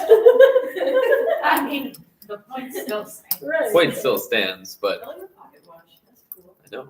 I have a friend who's a pocket watch. Thoughts on pocket watches? You were a pocket watch. Babe, would you still love me if I was a pocket watch? I would love you. Wait, You what were if a the pocket watch. shapeshifter is your pocket watch? I'm Thoughts crazy. on pocket watches? Is this it? I get 'em. Oh, yeah. I have them right where I want it. Yeah. I know. I Thoroughly love enjoying cutting lamination. Like, I needed this. I like to just watch you guys cut it. It saddens me to watch. Literally, it glides so well. How do you know when you're in love? You know that thing you do when you jump up and your like legs go up as well and you squeal like this? I think that's how you know. Yeah. I think it's pretty accurate representation to know when you're in love. No, that makes so much sense. I feel so enlightened right now. Yeah, I'm like, great. Never been in love. What's your favorite like song that exemplifies what you've been talking about? What? What's your favorite like song that like that exemplifies what you've been talking about? I have no idea. And you're encouraged to think of Disney movies. I don't know. I just like saying watching this stuff. It's like No comment on that then. okay. I thought you were burning up there for Camden. But no, it was really nice because I just had a list when I was getting ready this morning. So like, it's very Right now, I nice. know who it is still. It's like a podcast. Cameron, you should start your own podcast. I would listen to that. That's too much work. and this was not. The problem is not him running out of material. It's the actual. It's a lot of work to do a podcast. It's a lot of planning and a lot of stuff. Be cool. I'd watch that. I would listen to that. Camden, if you ever make a podcast, you better advertise it. I told Camden once that he cause he reminds me of like one of those guys on YouTube in like the comedy sketch. Oh, 100%. That'd be so good at 100%. that. There is so much unhinged shit that comes out of him. Oh my gosh. He's one of those people who like doesn't try and just has that. It's natural. It's all Yeah, natural. absolutely. Oh, I found a stray Camden picture. I found another stray Camden picture. What can I And there's a say? third. I was going to do a bunch of work today, but I had it. So now I'm like, it was like Alright. not even like a tan on it. That's fun. And I'm like, you don't even have a bad headache. And they're like, it's like you can't. Yeah. So like, I really need to do it. What to do? Well, I got like a paper, but it's like due Wednesday, but like I wanna. Camden, you know that meme where it's like a guy and a girl at a party, and the guy's like leaning over talking into the girl's ear, and she just looks like so uninterested, and it's usually like I've one of seen those that memes one. where it's like the guy's explaining something super in depth to this girl. Yeah. I feel like that's gonna be me tonight, talking to one of my friends about what happened here while I'm at Pickle Fest. That is what's gonna happen. I'm gonna explain this to someone who wasn't here, and they're gonna be like, "You're crazy." Yeah, they're like, "What the fuck are you talking about?" Who's Abby? Dear Abby, I have a friend who is in a 2-year relationship. They have feelings for someone else at college. They aren't getting over them or breaking up with their partner. It's been going on for a long time. It is a problem, but they won't listen. What do I do or she do? Who's Abby? It's a one of those like where you Oh. send like strangers send in like these like asks for help. It's like, do you know Maury? Yeah. Yeah, it's kind of like that, but relationship advice. Mhm. But there's no "you are not the father" moments. Ooh. Right. Boring. I don't know.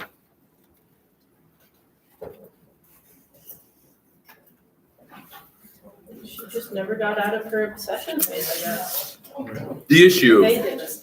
The issue is this, is that this could just be a case of someone meeting somebody new. And this is going to do that sort of thing. Whereas, you think about these things, well, they don't even know they have for feelings, the feelings that they have for someone else at college. They don't even know that, their feelings were replicated. I don't know if it exactly goes on the factor of cheating, but it feels like it's a gateway to get there. Because, it's the same reason you shouldn't break up with your partners to get the college experience is because, what really is the college experience? Long distance still works a lot of more times. And so the issue is that since they won't listen, to be straight, you'd probably just want to tell the other person, tell the other partner what's going on, because if it's going to come out of nowhere, you'd rather them be prepared about that situation, but they're not going to listen. That's something they have to experience for themselves, because it's what they're either going to do is this friend is either going to ruin or break up in the friendship, and which is going to cause a 2-year friendship to go to the end, yada yada, and then they're going to try to have feelings for this other person, and it may or may not work out, or they're going to not break up with this person and either get over those feelings at another time and go, oh yeah, maybe it's just someone I knew, it's a new person I met, or they're going to do something not too good, and that's when you probably want to tell the partner, I think. Yes. That's all I know. I'm not an expert. Don't trust me. Literally. That will be me. What is the worst relationship advice you could give? Like the opposite of what you should do. If your partner ever looks at another person, you should hide them in your basement and tie them there so they can't escape. Real. Wait, you're not supposed to do that? Fuck! Oops. Oak Ridge basement, you want that international storage cupboard? Don't look. Oh no. It's locked. I'm just kidding, I gotta go down there tonight. I love that for you. Wow, you have 20 more minutes of relationship advice. Mm-hmm. I'm going to take a mandatory break, I think. Okay. So disappointing to the ones who are still in the relationship era. It's okay. I need to eat after. It's only been 22 hours. You need to eat. I will eat. I'm going to sit here eating. Mm-hmm. That's the best relationship advice I can give. Yeah. You're testing each other, eat, and then come back to it. Literally. If any of y'all are in a relationship, my fiance will go out and eat today. Why the fuck does that matter? This Yeah. doesn't matter. I'm gonna get you McDonald's. And that's why I'm marrying him. So, if you're ever in a relationship and you're ever feeling weird, sometimes food. Most of the time. it's Food fixes a lot. Food fixes a lot of things. Yesterday I fell asleep at like 1 a.m. like 12:30 or like 1 out here. Yeah. And yeah, Well, yeah, Alex, you missed it. I admit to eating raw fish. and I think it was because I had not had. See, okay, I could have stayed up. I could have stayed awake if I had had better food. Because the cat had this like clam chowder that was very watery, and I was like, I got food poisoning yesterday from the cow. Honestly, not the first time I've heard that. Honestly, I'm gonna tell them why I got sick, and hopefully they'll add it to the bin. Oh, I had to miss school yesterday. I was really pissed. It was just like chicken and rice. Oh yeah, they've done that before. Because the rice, if you store it at the wrong temperature or something. It must have been it. It must have been sitting there for It's- like a it's- minute yeah. too long or something. And It's also if they undercook the rice. If you undercook rice, you can get sick from that. very true. So remind me never to have rice. Oh yeah, the rice From the heater, cat. because it's Yeah. either undercooked or overcooked. Yeah, Yeah. and they get you sick. Yeah. Like Sometimes. Oh, I if didn't you, know it was still happening though. I knew it happened like 2 years ago. Yeah. But I didn't know that it like still happened. Like I Mhm. like how they're like, Yeah. give us some feedback, and then we do, and you're like, give us Yeah. different feedback. give us feedback that we can actually fix. I'm like, no, this is something you can They're like, fix. give This us is feedback you're about just the choosing decor. not to fix. Yeah. They're like, give us feedback about the decor. We could do something about that. Yeah, right? Yeah. I'm like, do you think that I'm in there long enough to give a single shit about it? Yeah. It's like I care about food whether it's when you get You sick. know, There was this Hilltop food review Instagram account. Oh No, yeah. it's not. I remember. I need that. But I don't go to Hilltop like ever at all anymore. But like I need that. Like, Oh, That like a shit's magnet so that would funny. get up. because I want to change the height of the Cut, you Or can. do you have access to that room? Yes. No. Oh, Yeah, but okay. Thank you. I'll ask it for you. Do you need?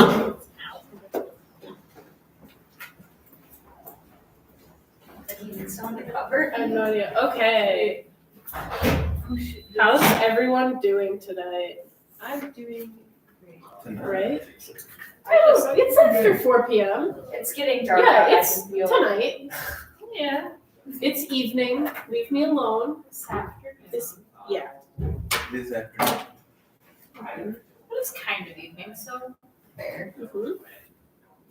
So anyway. If I can see the sky starting to change colors from the sunset, it's yeah. Deal with it. I could go to bed right now. I don't get how I'm so more tired than Camden is. It's been a trip. Did Camden yield the floor? Is it still going? I don't. Technically, yeah. Yeah. Yeah. This is still like a thing. He just has to fulfill his RA duties elsewhere right now. But that doesn't take away from. I feel like as long as we're conversing, it's fine. If someone else is As long as talking, yeah, it's Yep, fine. exactly. Like earlier when he needed to take a bathroom break, I read my Circa poster abstract. And it was a lot of big words. Yay. I just got done with a 40-page legal document. I was That's from the live stream. I'll pull them up. I got it. Mental services and Let's go. Let's go. Oh wait, I can. Oh yeah, I can do the. So so in theater, there's like in Oh, in right. theater in high school, there's this like thing called the announcers test. And we did like. Well, there really haven't been any new I ones. memorized it. Yeah, there haven't been any new ones yet. Would anybody like to hear the announcers test? The what? Announcers test. It's a high school, it's a theater room. Sure. Or it's a radio. Oh, never mind that. He's here.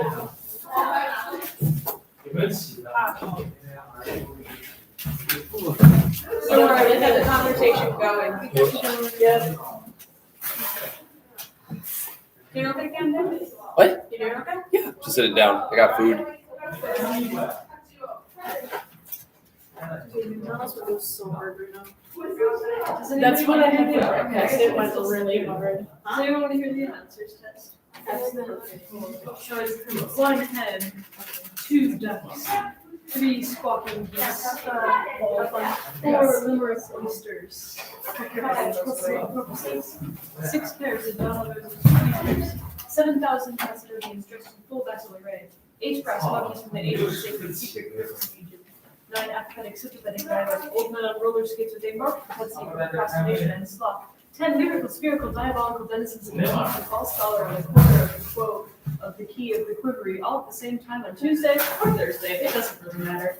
11 nutriomatic synthesizing systems, all owned by the seriously systematic marketing department, should be a relatively spaceflight through the draconian Sector 7. That's the answer. Yeah. Hell yeah. That was cool. Yeah. Memorized in a Meyer parking lot. Yeah.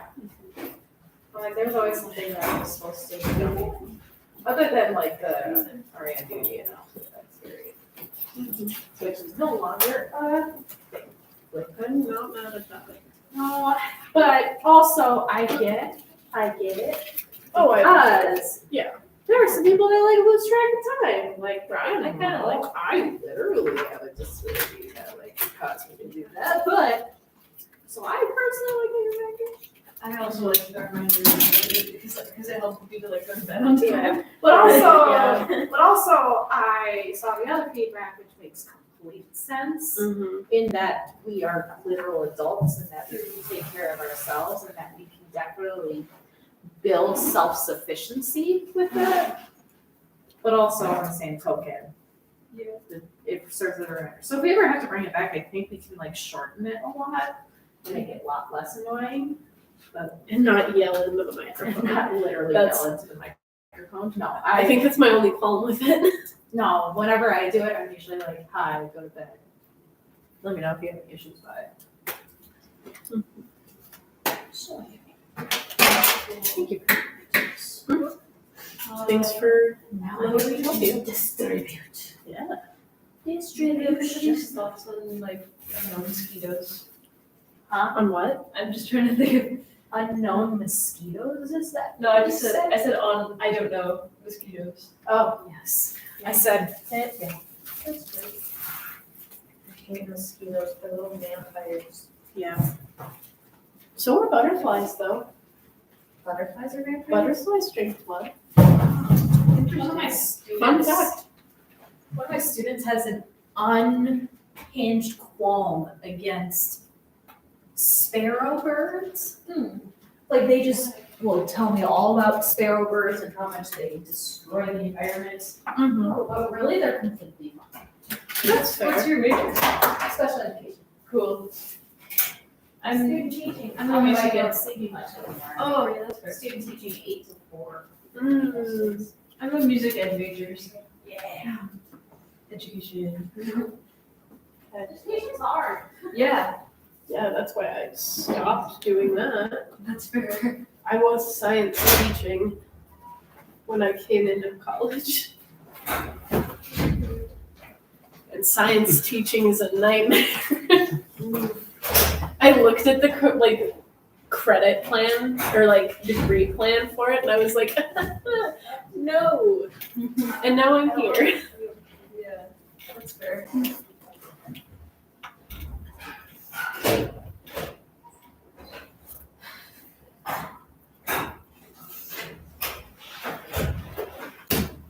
Camden, you are now in your last hour and about 40 minutes. How are you feeling? Feeling good, I want to say. Yeah. I got confidence. How sleepy are you? I'm not that sleepy at all. Did you think you'd make it this far? Yeah. But you're never gonna do this again. No. What is the ideal time from like 12 hours or under that you would recommend a filibuster event should last instead? 12 hours max. Yeah. 12 hours. How's your throat? How's your voice? It's doing good. It's just a little bit scratchy, but that's all right. That's fair. I still have cough drops. I'm gonna take a look in the morning. It's all right. You know, the best thing for when for like things to help. I'm a choral music ed major, which is I'm in a voice pedagogy class right now, so that's what I'm thinking. Like is like so like the best thing to help because the vocal folds are like cause they have like muscles in them. Your larynx has muscles in it and stuff, and they get tired. So like the best thing to like help with that is vocal rest. So after all this, but then but one thing that can also help is like well water of course because like, it keeps like your entire running with like, and like keeps it like not from drying out and stuff. And so water, but also there's these things called like semi-occluded vocal exercises, which like if you do like a that has like a massaging effect on the voice. Like if you like buzz your lips on pitch. You want to filibuster for 5 minutes while I eat? Oh sure. Oh, you can. Oh, sure. Oh, never mind. Do you want me to? Hey, either one of you. You can definitely go ahead. Otherwise, I've got stuff. Cool. I mean, I could talk. I got something. I would happily go up there. All right, you choose within the 3. I'm only going to yield to one of you. I've got stuff. You got? I gotta Alright. finish. I never got to finish my abstract reading. And I yield to Jack. You go before. Okay. So, Camden didn't get to hear my abstract reading. You're gonna love this. Okay. So, for the end of my abstract reading. So, the title of my poster is Synthesis and Characterization of Rhenium and Manganese Complexes Identified as Potential Catalysts for Carbon Dioxide Hydrogenation and Formic Acid Dehydrogenation. And you don't need to know what any of that means. We got through most of it before, but from where we left off, currently progress is being made in synthesizing and characterizing previously synthesized and published N-heterocyclic carbines and bipyridine bidentate ligands. So these compounds will be confirmed and characterized through spectroscopic analysis via HNMR, CNMR, FTIR, UV-Vis, and LC mass spec. And then we will also explore the electrochemical signature of these molecules using cyclic voltammetry. And then lastly, each complex will be crystallized and analyzed via X-ray diffraction, or XRD, for structural analysis.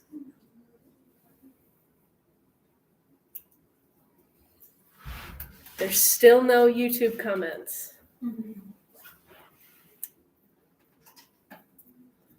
3-month rule is accurate. That's fair. I love your list of relationship advice. The only thing that bothers me with it is you could, like, it goes to 19. You could have just put a 20th one on there. And it'd be like a nice even 20. Never assume. Relationship number 9, top 20. Relationship advice number 20. Just don't. Then you don't have to worry about it. As an Euro person, that is, I like that. Yeah, just don't. Just don't. I didn't understand what you were saying. From a bow? Yes. Whoa. How fast do you get shot out? This was like almost really cool until it stopped coming off of here. But this like slides, and I love that. But it doesn't go out very far. I'm just going to explore the podium. It is a time back here. Oof. So we've got a single uneaten topper stick. We have the list of food that Camden has not eaten. It is a long list. What else is back here? What's the scroll in the ground? That was from the wizard bit. Oh, I was only there for a little bit of that. Yeah, Well, so don't you worry, because once this is uploaded, it's gonna be. you'll be able you'll to see it. You'll be able to see the scroll drop. Yeah, the scroll drop was like pretty huge, Nice. pretty revolutionary. I think some people freaked out because it was loud. It was very loud. I didn't expect it. That's not Yeah. bad. It was the wood scroll hitting the floor like the roller. It just like hit the floor and rolled out perfectly. I'm like, okay, this is like the second bit of the entire night after we just talked about medieval torture. that was after, I think. No, medieval torture. Or did it was go sort of before? Okay. That's right. And then Muppet Slender was before that. before that, yeah. I couldn't remember the order. It's been a while. But yeah, hi Sarah. Hello. So yeah, how's everybody doing? How are we feeling? Mentally or physically or both? Yes. Alive, awake, alert, enthusiastic. Fair enough. How we feeling? Good, right? Really good. I decided to go to sleep. Yeah, Done. That was good. I did go to sleep for a little bit, a couple hours. Get some food. Go get some food. Good. Food fixes everything It does. most of the time. I'm gonna go get food at like 7. Real. I was going to go get Fireball, but then I got tickets too late and it was sold out. Yeah, that's fair. I heard it was a lot of fun this year too. I was going to go and then didn't. Yeah. But Oh well. Yeah. I get to have food. real. That's real. I count Camden has consumed 1, 2, 3 of these smart waters. So hydration. And how big are these? These are a quart or a liter. We like metrics. It's a liter. That's 3 liters of water. 3 liters is about, or a liter is about 33 ounces. You're supposed to drink what, like 16 in a day? Or something like that? I forgot. So, 33 times 3, 99. And this is in a 24-hour period. So, that's what, about 4 times the usual amount of water to consume? That makes a lot of sense. How's your McDonald's? Good. Good? It's good. Awesome. Oh man. My voice would be doing I- very tired after that. I could find Twitter memes too. I do have a lot of Twitter memes. Wait, we can go back up. I can wake up. Are you done eating? Yeah, I got through most of it. Okay. All right. And I yield my time to Camden. Isn't it? Last day, yeah. it is. Cam, I almost just choked. gotta keep going. It's the last hour. Good evening, everyone. Welcome to the last hour of the filibuster, the last full hour of the filibuster. It's been a wonderful journey with everyone here. Currently, we're going to be doing what my mother did not allow me to do back in 2008, and that was read fan fiction. Thank God. So we have 2 stories tonight. We have one all about One Direction called Sold to One Direction, which is apparently a smash hit between One Direction fans from and all from before. We then have a 41-page fan fiction between Luigi and Bowser from the Super Mario Bros. Series. I personally just want to read this one to get it over with. So what I'm going to be doing is, for the majority of this, I'm going to be talking. However, for the YN, I'm going to be putting my own name and pronouns. So this is going to get intense. Let's start right away. Make sure the timer. Yeah, we're good. Let's start this. Once upon a time, there was a boy named Camden.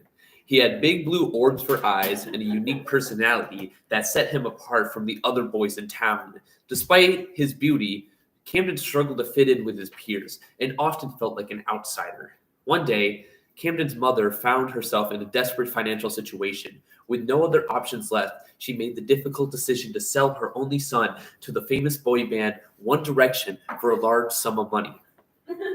Camden was shocked and horrified when he learned out his mother's plan. He begged and pleaded with her for his mother to reconsider, but it was too late. Before I knew it, Camden found himself whisked away to a luxurious mansion where the members of One Direction were waiting for me. At first, Camden was treated like a prized possession. He was pampered and showered with gifts, but it quickly became clear that his new life was not what it seemed, and the members of One Direction saw nothing of me as a toy to be used for their own pleasure.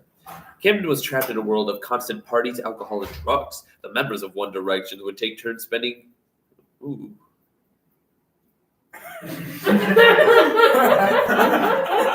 As time passed, Camden became increasingly depressed and felt like he was losing his sense of self. He couldn't recognize the person he had become. It was afraid that he would never be able to escape his situation. He missed his old life and his old family, but he knew he could never come back. And one day, Camden received a note from one of the members of One Direction telling him that they were going on tour and that I would have to stay behind. Camden realized this was his chance to escape, and he knew that he had to take it. He gathered the courage and slipped out of the mansion, running as fast as he could. As Camden was running, he felt a mixture of fear and excitement. Had he known that trapped in that mansion for far too long, and if he knew that if I didn't leave right now, I will never get another chance. As she was running, she suddenly heard something from calling out to her in a silly British accent. "Hey, what's that rush there, love?" said the voice. Camden turned around and saw Harry Styles sitting there with a big grin on his face. "Are you all right?" he asked, concerned. "You look like you're running from something." Camden hesitated for a moment, not sure if he should trust Harry, but there was something about his smile that made me feel safe. "I just need to get out of here," Camden said. Finally, I couldn't take it anymore. Harry nodded in understanding. "I know how you feel," he said. "They kidnapped me too. I was terrified, but now I realized it's not that bad. The guys are awesome, and that's why I'm a part of 1D now." Camden listened as Harry's talked about all the adventures he had on with One Direction. He told her about all the fans he had met, the places and the places he had visited. As he listened, Camden began to realize that maybe running away wasn't the answer. "You know what?" he said, smiling. "I think you're right. Maybe living with you guys isn't so bad."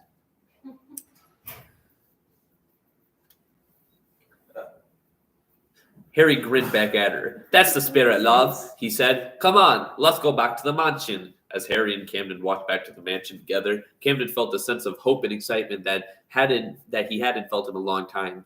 Maybe this was the beginning of a new adventure for her after all. Camden couldn't help but feel drawn to Harry. There was something about his charming personality and his boyish good looks that made my heart fluster. But as they approached the mansions, Camden's attention was suddenly caught by another man. It was Simon Cowell, the music executive who had discovered One Direction and made them into a global sensation they are today. Camden had always admired Simon from far away, but never thought that she would get a chance to meet him. As they walked by, Camden's heart skipped a beat.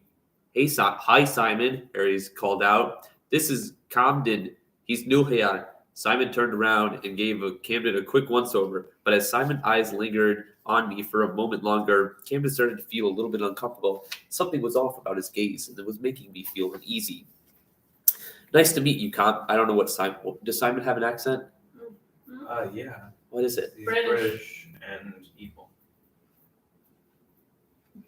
There's combined. "Nice to meet you, Camden," Simon said finally, his voice cool and detached. "Well, I'm afraid I'm a little busy at the moment, but how we can chat another time." With that, Simon turned on his heel and walked away, leaving Camden feeling deflated and rejected. Harry noticed that the change in Camden's demeanor and put a comforting arm around her. "Don't worry about him," he said, sensing her disappointment. "Simon can be a bit of a jerk sometimes, but he's just stressed out from all the work that he has to do." Camden nodded, grateful for Harry's words of comfort, but he couldn't help but feel a pang of disappointment that Simon hadn't shown her any interest. As they walked into the mansion, Camden tried to put on her feelings aside and focus on the new adventure ahead of him. But as soon as he settled into the room for the night, he couldn't help but think about Simon and wonder if he would give me any chance. As Camden laid in bed, my mind was still racing with thoughts of Simon. I couldn't shake the feeling of disappointment that he had no interest in me. But as soon as I thought more about it, he started to wonder if there was something else going on. After all, Simon had almost been repulsed by her presence, and I couldn't figure out why. The next day, as Camden was exploring the mansion, he overheard a conversation between two of the other members of One Direction. It sounded like Niall, and Liam. I heard Simon has a thing for Shrek, Liam said in a hushed voice. Camden couldn't believe what I was hearing. Was it possible that Simon was in love with an animated ogre? As the days went by, we don't mention it. We don't. Oh yeah, I forgot this was commentary. Well, we just go over that. I'm gonna say, take a note for that, students, that we're not doing that. As the days went by, Camden couldn't help but notice the way that Simon would light up whenever anyone mentioned Shrek. It was clear that he had a deep love for the character. As he observed him more closely, Camden started to understand why Simon had shown no interest in her. It had nothing to do with her, but it had to do everything with his strange obsession with Shrek. Am I going to have to dress up as Shrek? Camden couldn't help but feel a little relieved that this wasn't personal, but at the same time, he couldn't help but shake the feeling of disappointment that he would never have a chance with Simon. But as he settled onto his life tour with One Direction, Camden realized that there would be so much more to discover and experience. And who knows, maybe he would even find someone else who would appreciate him for who he was. As the tour went on, Camden found himself drawn to a mysterious figure that always seemed to follow him everywhere he went. It was a creature with large bat-like wings and glowing red eyes, known to many as Mothman. But to Camden, he was different. He saw something in him that the others didn't, something that spoke in her own sense of individuality and rebellion. And so he started calling him Gothman, much to his surprise and delight. I had heard stories of supernatural beings lurking in the shadows, and he couldn't shake the feeling that there was more to Gothman than met the eye. Finally, one night, he decided to confront him about him. I know who you are, he said, staring him straight into his eyes. You're a vampire, aren't you? Gothman looked taken aback. What? No, I'm not a vampire. I'm a Mothman. Camden felt a little embarrassed by his mistake, but he couldn't help but guess he got to feel relieved that he wasn't a creature of the night. Oh, I'm sorry, I said. I guess I got a little carried away. But when he returned to the mansion, he found that the members of One Direction were less than pleased with his association with Gothman. He's not like us, Zane said, looking at her sternly. We don't want you to get involved with him. Camden felt hurt by their words, but he knew that he couldn't just abandon Gothman. He was part of hers now, and he couldn't imagine life without him. Camden bristled up at Zane's words, feeling a surge of defensiveness for Gothman. He's not like us. That's not what makes him special, he retorted. I don't care what you guys think. I'm not going to abandon him just because you don't like him. As he argued, he realized that he had hurt Lewis in the process. Lewis had always been the maternal figure in the group, taking care of everyone and making sure they were okay.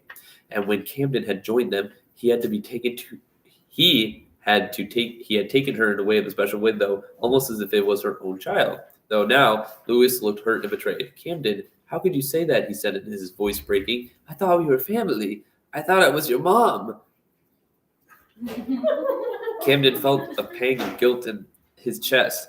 He had never meant to hurt Lewis, and he knew that he only wanted what was best for her. Her? Wait. You're putting him in. No. Oh, she knew that he only. Oh, okay. I'm sorry, Lewis, he said softly.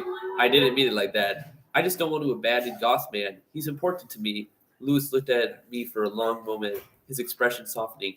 I understand, Camden, he said finally, but just know that we care about you, and we don't want to see you get hurt. Camden nodded, feeling a sense of relief that Lewis wasn't angry with her. And as she settled into bed that night, she knew that she was going to have a lot to think about. But one thing was for sure. She wasn't going to let anyone tell her who she was or who she couldn't love.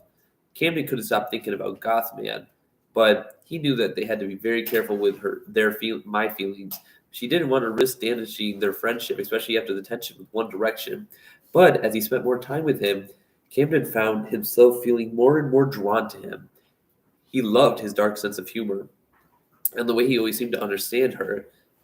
He couldn't imagine anyone else making him feel the way he did. One night, they sat together on the tour bus. Camden took a deep breath and decided to tell Gothman how he felt. Gothman, I have something to tell you, I said nervously. I think I'm in love with you. Gothman looked at me with surprise. Camden, I don't know what to say, he said hesitantly. I can't be with you like that. Camden's heart sank. Why not? He asked, feeling a lump forming in her throat. Because I'm in love with someone else, he said softly. Camden felt like he'd just been punched in the gut. Who is it? He asked, feeling a sense of dread wash over her. Gothman hesitated for a moment before speaking. It's a toaster, he said finally. Camden's eyes widened in disbelief. A toaster? He repeated, feeling she must have been misheard. Yes, Gothman said in his quiet voice. It's silly, I know, but I just can't help the way I feel. Camden felt as if his heart was ripped out of his own chest. He couldn't believe that he had just opened up to him only to be rejected in favor of a kitchen appliance. As she tried to process the situation, Camden couldn't help but feel a little angry and confused. How could someone fall in love with a toaster? It didn't make any sense to him, but at the same time, she couldn't deny the hurt that he felt. He had opened up to the Gothman, and now that he felt like he had just been played for a fool, feeling a mix of emotions, Camden excused himself to make way back to the room. As he laid in bed, he couldn't help but think about everything that had just happened, and he felt lost and alone. But as he lay there, he heard a soft knock on the door. Camden, can I come in? Lewis's voice came through. Camden nodded, and Lewis walked in. His expression concerned. Are you okay? He asked, sitting next down to her bed. Camden shook his head. No, not really, he said, his voice shaking slightly. I just don't know what to do. Lewis put an arm around him, offering comfort. It's okay, he said softly. We're here for you, no matter what. We'll help you through this. Camden felt a sense of a warm gratitude wash over him. Maybe things weren't so bad after all. Maybe he had just found a new family in One Direction, and even if her heart belonged to someone else, over the next few weeks, Camden found solace in the company of One Direction. They were always there for her, and offering a listening ear and a shoulder to cry on, and although her heart still ached for Gotham, he knew that he was lucky to have such amazing friends. But just when he thought things couldn't get any more interesting, he met two new characters, Bob the Builder and Barney the Dinosaur. No way. No way. They're canon. There are canon. The 1D verse. In the 1D verse. This is canon, though. I'm shipping Camden and Barney now. Let's hope not. They were in town for a charity event and had stopped by the mansion to say hello. At first, Camden was a little apprehensive. He had never met a talking dinosaur or a handyman with a tool belt before. But as she got to know them, she noticed they were both incredibly friendly and kind-hearted. Bob showed her how to use a hammer and the nails to build a birdhouse, while Barney taught her a silly song about friendship. Camden found himself laughing and smiling more than she had in all weeks. As the day came to a close, Camden felt grateful for the unexpected encounter. He had met two new friends and had learned something that sometimes it's the most unexpected things that can bring the most joy. Camden was about to say goodbye to Bob and Barney when they suddenly turned to each other and shared a loving embrace. Camden's eyes widened in surprise as he realized what was happening. Wait, you two are married? He asked, feeling a mixture of shock and confusion. Bob and Barney nodded happily. We've been together for years, Bob said, his voice filled with pride. Camden couldn't believe but feel a pang of jealousy. Here he was, unable to find anyone to love, while these two had found happiness with each other. But before he could dwell on feelings too long, One Direction appeared with surprise. Camden, we got good news for you, Liam said excitedly. We arranged a marriage for you. Camden's heart sank. An arranged marriage? That didn't sound like a great idea. But before she could protest, Lewis handed me a traffic cone. Meet your new husband, he said with a grin. Camden was dumbfounded. A traffic cone? How was he supposed to marry a traffic cone? At first, Camden was resistant to the idea. He couldn't imagine spending the rest of his life with a traffic cone. But as the days passed, he found himself growing more and more attached to it. He decorated it with stickers and even gave it a name. Terry?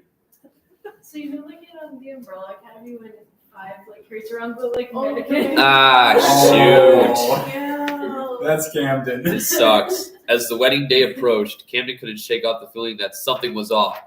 He had grown fond of Terry, but wasn't sure if he was ready to commit to a traffic cone for life. But as he walked down the aisle surrounded by friends and loved ones, he noticed something strange. Buzz Lightyear and a group of his toy friends were standing back, looking somber.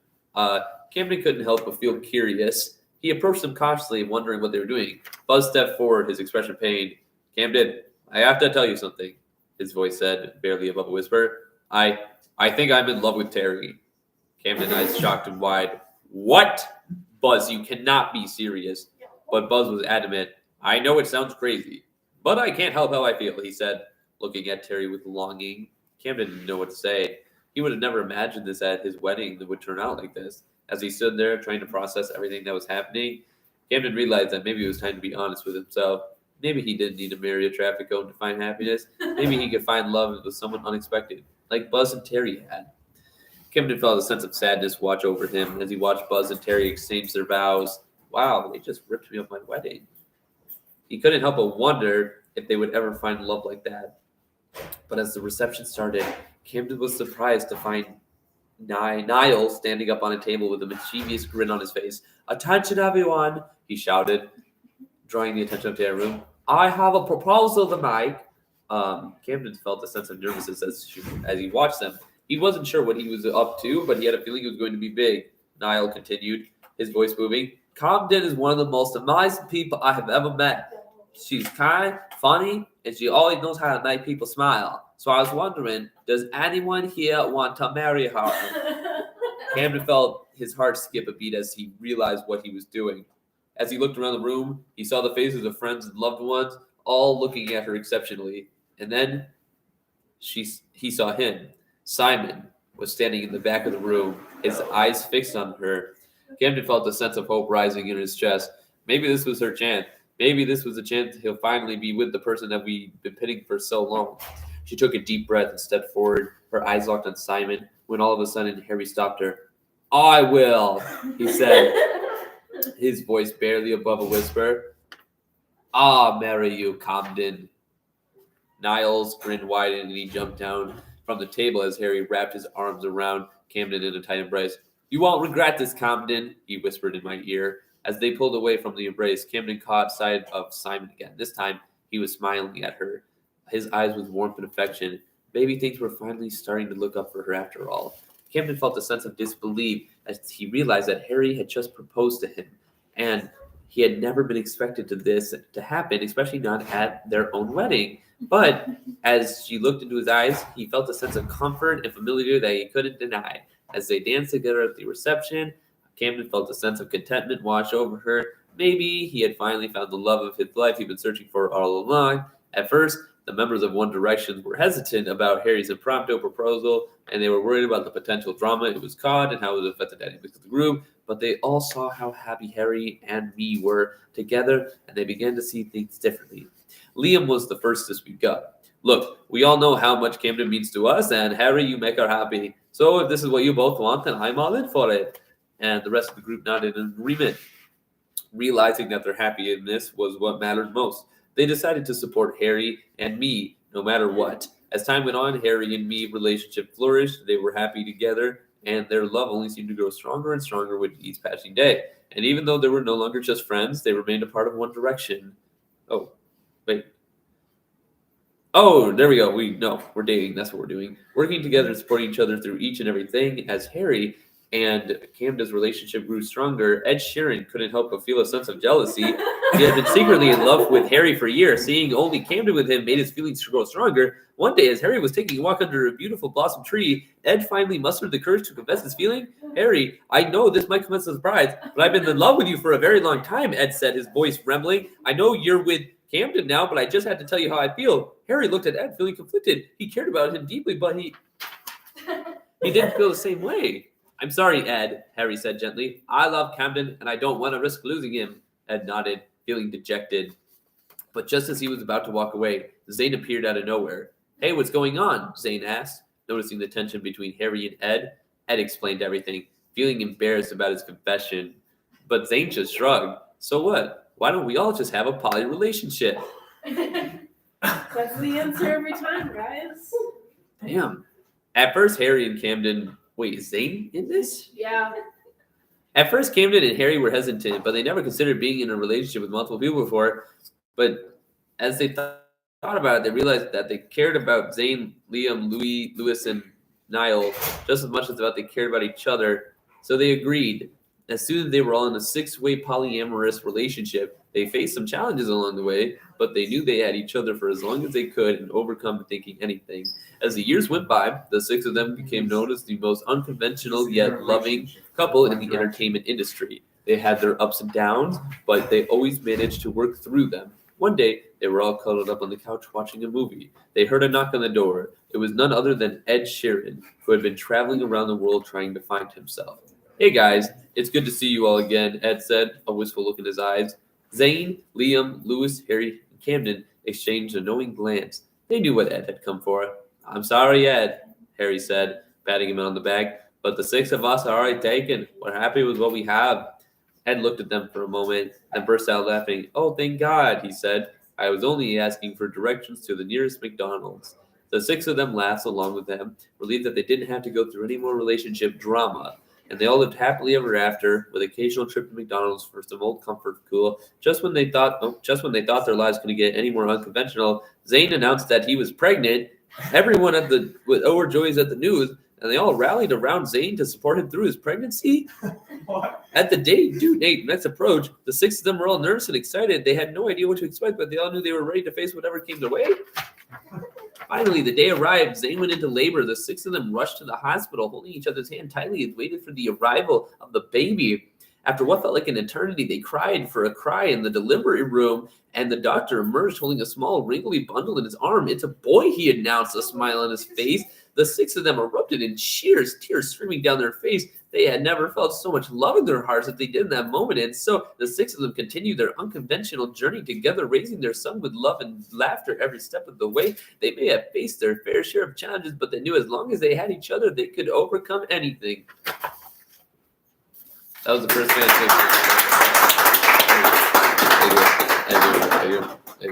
Wow. Well. Huh? No, it was that the traffic cone went with Buzz Lightyear. Oh yeah, that's true. The traffic cone with Buzz Lightyear. I did not expect Zane to Never get thought- pregnant. That was a new one for Yeah, me. that was such a Who was the other? Who was the dad? Who was the other? We were all the dad. Everybody together? Yeah, did you get collectively at the saved? same time? I think so. I think because it's a polyamorous, so I think we're all the paternal father. How long did that take? Damn, that took 25 minutes. Like half the time. That was one. That was all one. Yeah, that was one. It's all in one Is direction. the other one thinner or thicker? Thicker. It's about 40 pages. What is this one on again? This is Luigi and Bowser. Oh, We'll get through what we can around here, folks. we got this. Let's go. Mhm. It has been 8 weeks since Bowser heard about. You know what? I'm gonna sit down for this one. It has about been 8 weeks since Bowser heard about the wedding. 58 days to be precise. He couldn't say the exact time since he'd flown into a rage as soon as he found out and lost track of the hours, but he remembered the time printed on the invitation. One of his spies had managed to steal it from a diplomat's hand mail bag, and Bowser has incinerated it in his hands, but the words were seared into his mind. His vows, 10:15, and every time Bowser looked at the clock, he found himself calculating exactly how long it's been since he's been truly, truly lost. He's been in bed for the last month, hadn't been in his room since left at all. All his soldiers had assumed they'd be crashing the wedding and starting to preparing it for in advance, but Bowser had planning on giving that up eventually too. But the closer the day got, the less energy he seemed to have. It was hard to get up, hard to give orders, hard to do anything but stare at the clock. The day Princess Peach's wedding to Mario came and went, and Bowser let it happen. He lost. At first, let him wallow. Junior didn't understand. He kept coming in and trying to get Bowser up, and when that didn't work, he would just tell his father stories as if they were sick. Bowser couldn't even appreciate it anymore. He just felt tired. Eventually, Junior gave up too. Kamek would eventually come in for his approval or opinion on things, but not often. Now, one of the border territories had to rebel. Bowser let Kamel handle it, and not even the idea of subjugating traders were enough to motivate him. Then one day, 8 weeks after Bowser learned about the wedding, Bowser cracked open an eye to feed Kamek hovering next to his bed, clearing his throat. "What?" Bowser said. He couldn't make himself to snarl at being interrupted. "There are visitors, sire. I think you should hear them out," Kamek said. "You're telling me what to do?" Bowser said. Not in his current state would stand for that. No, sire, but I don't know what to say to leave them here." Not to start. When Kamek didn't leave, Bowser opened his eye to the other door. "What do they want? They say they got a prophecy, and if you don't marry their champion, the world will be doomed." Bowser sat up, unwashed blankets falling away from his body. "What?" I would have thrown them out, but this seems to be their third visit, and they're very sincere. Marriage, it should have been the last word that Bowser wanted to hear right now, but for some reason his curiosity was piqued. Someone wanted to marry him? They come back twice just to try. Royalty has done that kind of thing in the past. Bowser thought marriage is to cement alliances, join resources, cool off amenity. Marriage is now a contract rather than a relationship. But that was all a long time ago, so who would go to the trouble now? "Who are they?" Bowser asked. "Small tribe, not one of our vassals. I think we drove them off a few years ago when we were fighting with the Shy Guys over their territory a couple of years ago. And they came anyway. They must have some guts. Bowser's couldn't even remember them. But they have been done in small skirmishes like that a few times a year. Do you want me to turn them away? I have a feeling they'll keep coming back." "No," Bowser again. He swung off his bed with a little bit of dizziness. "I'll handle it." He pulled his finger, and why he pulled his finger to get him out of his room. Maybe it was the novelty. Maybe it was happen. Maybe it was that third word, marriage. Marriage. Someone actually wanted him. It might have been a prophecy. Someone rather than wanted to marry him than doom the world. And apparently it was a difficult choice for anyone else. As he reached the door, Bowser had a sudden thought that maybe he should clean up or comb his hair before the meeting of his potential spouse, but it passed just as quickly. Getting up to the bed was already a miracle. Bathing would be an act of God. He met with visitors recently in his throne room where he would act and look down and look imposing, which was even easier than usual since the tallest of the videos turned out to barely come to his knees. They were dressed similarly to Shy Guys, hooded robes and boots, and they were smaller and greener, possibly since Bowser's never seen a Shy Guy's face, and the leader of the trio identified them as the people. A couple months ago, Bowser would have just laughed about loud. "And you have an offer for me?" Bowser said, leaning on his fist. The leader was the shortest of the trio, but probably the oldest. It was hard to tell, but they all had a soft, round faces and curling green that reminded Bowser of pea shoots. He hated peas. "A proposal," the leader said. "Our people have history carved in the walls of the caves, and that is history is a prophecy. I've seen prophecies before, and I've seen them fail. We've had many prophets among our people over the years, and following the predictions has led to prosperity for all of us. But this prophecy states that the vast army will conquer the entire world. Only if the strongest king in the land marries the champion of our tribe can the army be stopped." Bowser said nothing. "That's why we want you on our side," one of the other peas said. He was the tallest of the three, while the old one was usually shakily intimidated look of people meeting Bowser for the first time. In the middle had an expression so blank Bowser was sure he would be looking at nothing but lunch. The tall one had been watching Bowser carefully from the moment they walked into the room as if they were waiting for his reaction. "You!" Bowser said, pointing at him. "I don't like your face." The tall pea's eyes widened up. "I'm on no one's side but mine," Bowser said. So far I haven't heard a single reason why I should care about your little wall prophet. "Do you want an army to conquer the world?" "Yeah, I do," Bowser said. "My army. Is it possible that your prophecy is yours is trying to stop me?" That definitely threw them. And the old pea and the tall lead toward each other, and they began whispering. And out in the middle of them, one of them stepped out of his daydream. "The prophecy seems to indicate that you and our champions would fight the army," the old one said. "Why would you fight your own forces?" "If they pissed me off," Bowser said, "but I see your point." He leaned back into his throne, tapping on a claw against his chin. The old one looked hopeful, but the tall one looked smug, like they already won. "What's in it for me?" Bowser said. There was another glance at the three peas to think something more convincing than saving the world. "This champion," Bowser said. "Who is it? Not one of you, I hope." This was, he asked him, at the real reason he had gotten out of bed, because he wanted to see the person who was actually destined to be with him. He wanted to know if there was actually a chance. "No," the old peas said. Our champion will meet us at the testing ground." "Testing ground? You expect to test me?" Bowser said. "It shouldn't be difficult," the tall one says. "You really are the strongest king." Bowser says, towering over the three peas. "Say that again," he says softly. The peas wisely did not. It was on the journey to the testing ground that Bowser began to get suspicious. Following strangers in dark tunnels was never intelligent behavior, and though Bowser considered himself a man of action rather than learning, he wasn't stupid. Even if these peas genuinely believed in their prophecy, he could have gotten more information before going with them. Still, the word drew him. It's like Siren saw marriage. He got lost once, but what if this worked out? He wouldn't be a loser. The walk wasn't far. It was another red flag. How long has this tunnel been here? It was awfully straight, purposely built, and it was open to a cavern full of people in their little tiny robes and their little fancy outfits. And the veal one jerked as Bowser looked at him. This way, Lord Bowser, the oldest pea said, leading him to a branching tunnels. The one looked older, more natural. The branches were better, more well together. There were more doorways. Bowser was starting to look like he was in trouble if these peas were any smarter than they looked, but that was not likely. The middle one just didn't understand what he was doing. It reminded of Bowser that when he was at a kitchen and forgot what he was looking for. They were so tiny and squishy looking that maybe the feats of the strength really didn't impress him that much, but Bowser wasn't even breaking a sweat. The cheers were nice, though. So moving around, getting active, it was a good thing these feats were so simple, because 8 weeks of staying in his room had not done his stamina any favor. Then the tall pea, who disappeared for a while, said, all of a sudden these tests were over. We're back at were they just to keep Bowser occupied? The old pea was just passing a couple ones for the audience to congratulate Bowser on passing and bustled him back up to another tunnel, this time to squeeze him through the rooms. And the rooms were so clean. Bowser had to retract, and small the Bowsers had to retract the spike to squeeze through on the side with a bright, clean, and orderly way that none of all the caves had been. Sitting on a stone bench was a person in that veil. For a second, they looked at each other, the veiled person slowly leaned away, and when Bowser took a step forward, they jumped up the bank and bashed into the opposite wall. Bowser sighed. You're the champion, huh? Their head dipped in a nod. They were taller than the rest of the peas, coming to Bowser's waist at a wrist. But there was something about the different of the shape beneath the fabric. Some poor schmuck recruited from outside the tribe, probably. You don't want this, Bowser said. The champion didn't answer, but Bowser could feel the little amount of energy he managed to work up draining away. Ignoring their obvious fear, Bowser dragged himself into the floor and dropped onto the recently fascinated bench. The champion tripped over their robe and rushed to get farther away and ended up half slumped against the wall. Leave then, Bowser said, closing his eyes. What do I care? A long moment passed, no footwood, no door slamming. Finally, Bowser cracked an open eye and found a champion still stuck to the wall, either too scared to move or weighted down by the prophecy nonsense. Bowser sighed again. For what it's worth, I don't expect anything from you. The spousal duty department, the champion hunched their shoulders. Bowser said, leaning back, I want a partner, someone to stand by my side, that's all. Slow down. He heard a bit of a rustle. If you can promise me that, Bowser said, there's nothing in this world I wouldn't give you.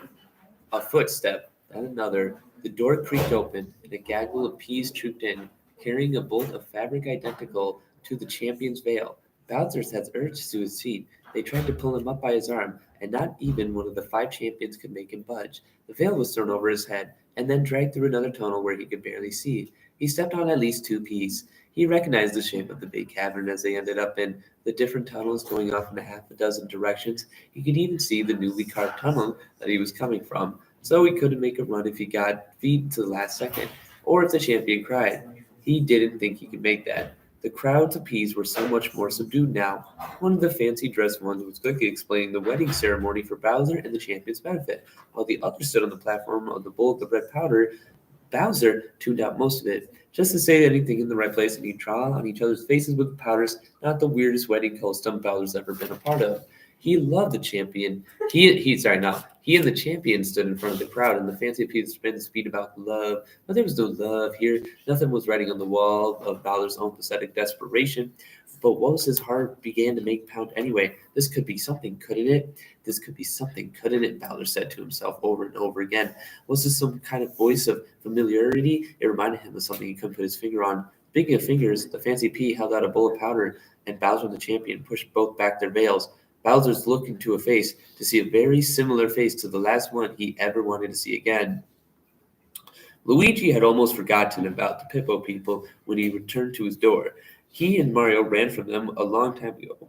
I'm going to be honest, I don't think we got time. I'm going to skip to the part where they actually get married.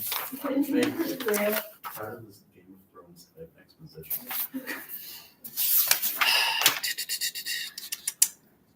How many pages are we skipping here? At least 3. This is what good fan fiction people do. You skip the boring stuff. Oh, but yeah. They were Hey, if they worked hard enough, it wouldn't be skippable. That's true. They worked hard, it would be good. There we go.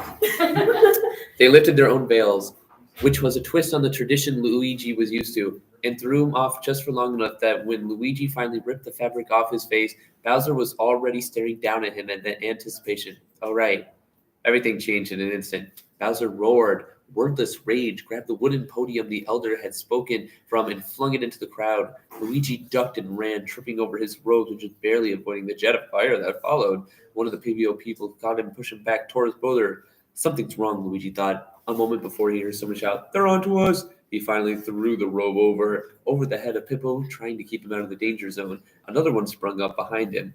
Luigi ducked and rolled out of the way a chair to be brought down by a joke. "You think this is a joke?"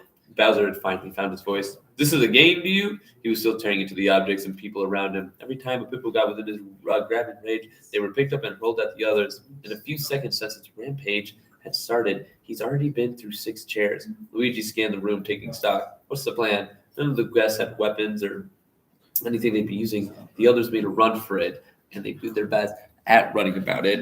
And Luigi got out of there in Bowser's blind spot, but instead of trying to attack him, he was carefully picking up the fallen bowl of red powder using the fabric of his robes. "Bowser!" Luigi exclaimed. Bowser whipped his head around and snarled at him. "The powder is poison!" Another roar. Bowser spun back and grabbed... Bowser ground back as if he'd been aware of him all along, slamming him into the ground and shattering the bowl beneath his body. The Pipio sat up, covered in red powder, and took off running toward one of the tunnel as his fellow tribesmen dodged him in terror.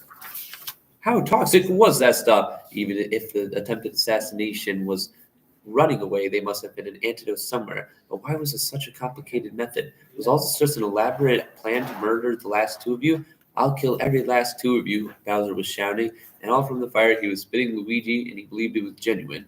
Pippo had finally realized they didn't stand a chance against the uninjured ones who were running in all directions, pouring into the tunnels like waves of green heads. "That Bowser!" Luigi. The fear took hold of this and sent Luigi running. "You," Bowser growled. "Did you know about this?" "Of course not." "Did you think it was funny?" "No!" Luigi grabbed for something to defend himself with, only to find broken pieces of a chair and a chunk of stone that had come off the edge of the platform. He gripped it in his hand, figuring he could just at least throw it at Bowser's head as a distraction while he ran away. "Why the hell would you say yes?" Bowser demanded. "You knew who I was. You knew what you were agreeing to. That was a prophecy, and you thought. Bowser, you kept getting close. Bowser kept getting closer. "If Luigi didn't run now, did you actually think I would ever want to marry you?" Luigi's stomach sank. "No, have some self-respect. I didn't mean. And why did you bastards want us to get married in the first place?" Bowser has suddenly rounded off one of the injured Pipio, a tallish one that Luigi thought would have been in the party that brought Bowser back. He grabbed him by the front of the robe and tossed him in the air. "Huh, what's your game here?" "I'll never tell you," the Pippo said. I knew I didn't like your face," Bowser said as he threw him against the wall. He slumped back, boneless.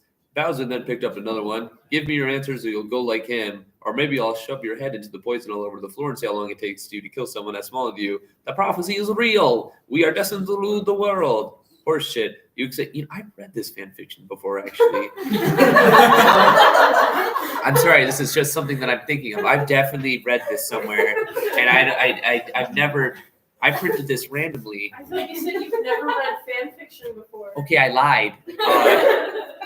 I swear to God, is this not a Mario game that's real? Is the Mario game not based off of this? Did you skip it before too, or did you read the whole thing? No, I swear, do Luigi and do Luigi and Bowser canonically get married? Maybe. I swear this is so weird. That's actually the plot of the Mario. I swear I've read this before. Love is love. God, this is awesome. I gotta start reading more fan fictions. Yep, that's what I'm gonna take away from this. That's what I'm getting from this. Read more. Oh shit. When I just wrecked your shop in 5 minutes, we're more powerful than you think, the old man said. We've been gathering an army, not just from here, but all over the world. Nothing can stop us from... Bowser squeezed the man's neck until he wheezed. Then why try to kill us if you're so damn powerful? Why not just leave it to your army? Luigi stand up, his knees still feeling weak. Bowser, I think. Did I tell you to think? Bowser snapped. Luigi swallowed, but squared his shoulder. The prophecy is real, or at least they believe in it. I think we are getting married is actually a part of it somehow. Bowser glared at him. And how would you know that? They showed me. It was carved on the wall. That part was real? Bowser looked genuinely surprised. Yes. I don't know how to get through though. Bowser shook the old man's hand by the hand. Oi, where's the prophecy? I'm not going to tell. Bowser shook him again. It's down the tunnel, 3B, the one with the arc vein. Bowser dropped him, scanned the cavern, pointed to the one with the smaller exit. That way, come on. Luigi followed, not sure what the point he's accepted, but he's part of the team now. Maybe Bowser just wanted to confirm it was him in the same way he'd been shown. Luigi wanted to know too, so there was no harm in sticking with him. As they left the cavern, Luigi heard a groan and paused for long enough to hurl his chunk of the stone at the tall Pipio who was trying to sit up. The tunnel started to look familiar about halfway down, though Luigi wasn't really sure what Vein of Court looks like compared to the other stones. This was one of the most worn paths that Pipio had come down here for 100 years. There had been creative grooves in the floor, too small for Luigi's steps, so he had to go over there, but Bowser's feet were big enough to walk right over them without pausing. Finally, they reached a small cavern with the prophecy. It was the same one that Luigi has been shown with the army and wedding in the battle. Come to think of it, there were a lot more army than the supposedly destined marriage between the champion and king.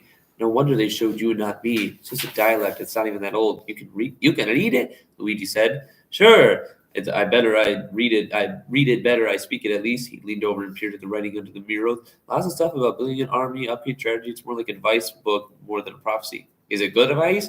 Bowser sighed. Little out of date. We have better methods now, but no, this holds up. He moved his fingers along the wall. There it is. The army of green shall be defeated if a ruthless tyrant, that be me, at the corner of the mouth tries if he wanted to smile but couldn't quite manage, and the hero of the green, that's you, I'm guessing, come together in a bond of maternal during a month with 2 moons.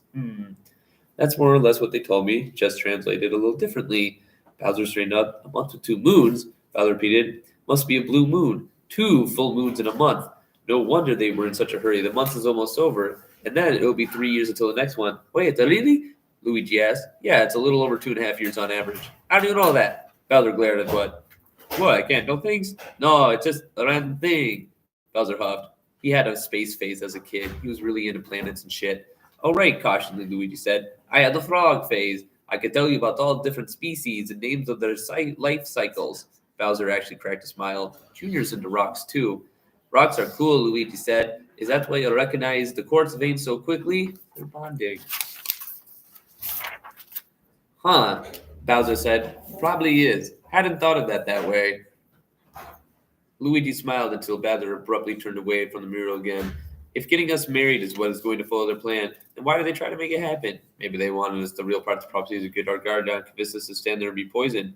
Seems like a lot to go through that bullshit. Maybe they thought we'd get married without their meddling, so they needed to stop it. Bowser snorted. They're idiots. They're starting to feel like a loser for being tricked for this, guys. Yeah, me too, Luigi admitted. Should have stayed in bed, Bowser muttered. He actually gave me a heavy sigh, his chest heaving, and turned up back to the tunnel. I'm out. Call me if they actually invade, but I guess I'll get up for that. Okie dokie. Don't say that, Bowser said, though there was no bite to it. Luigi followed him out, glad to see the last of the Pipio had fled the cavern. If Bowser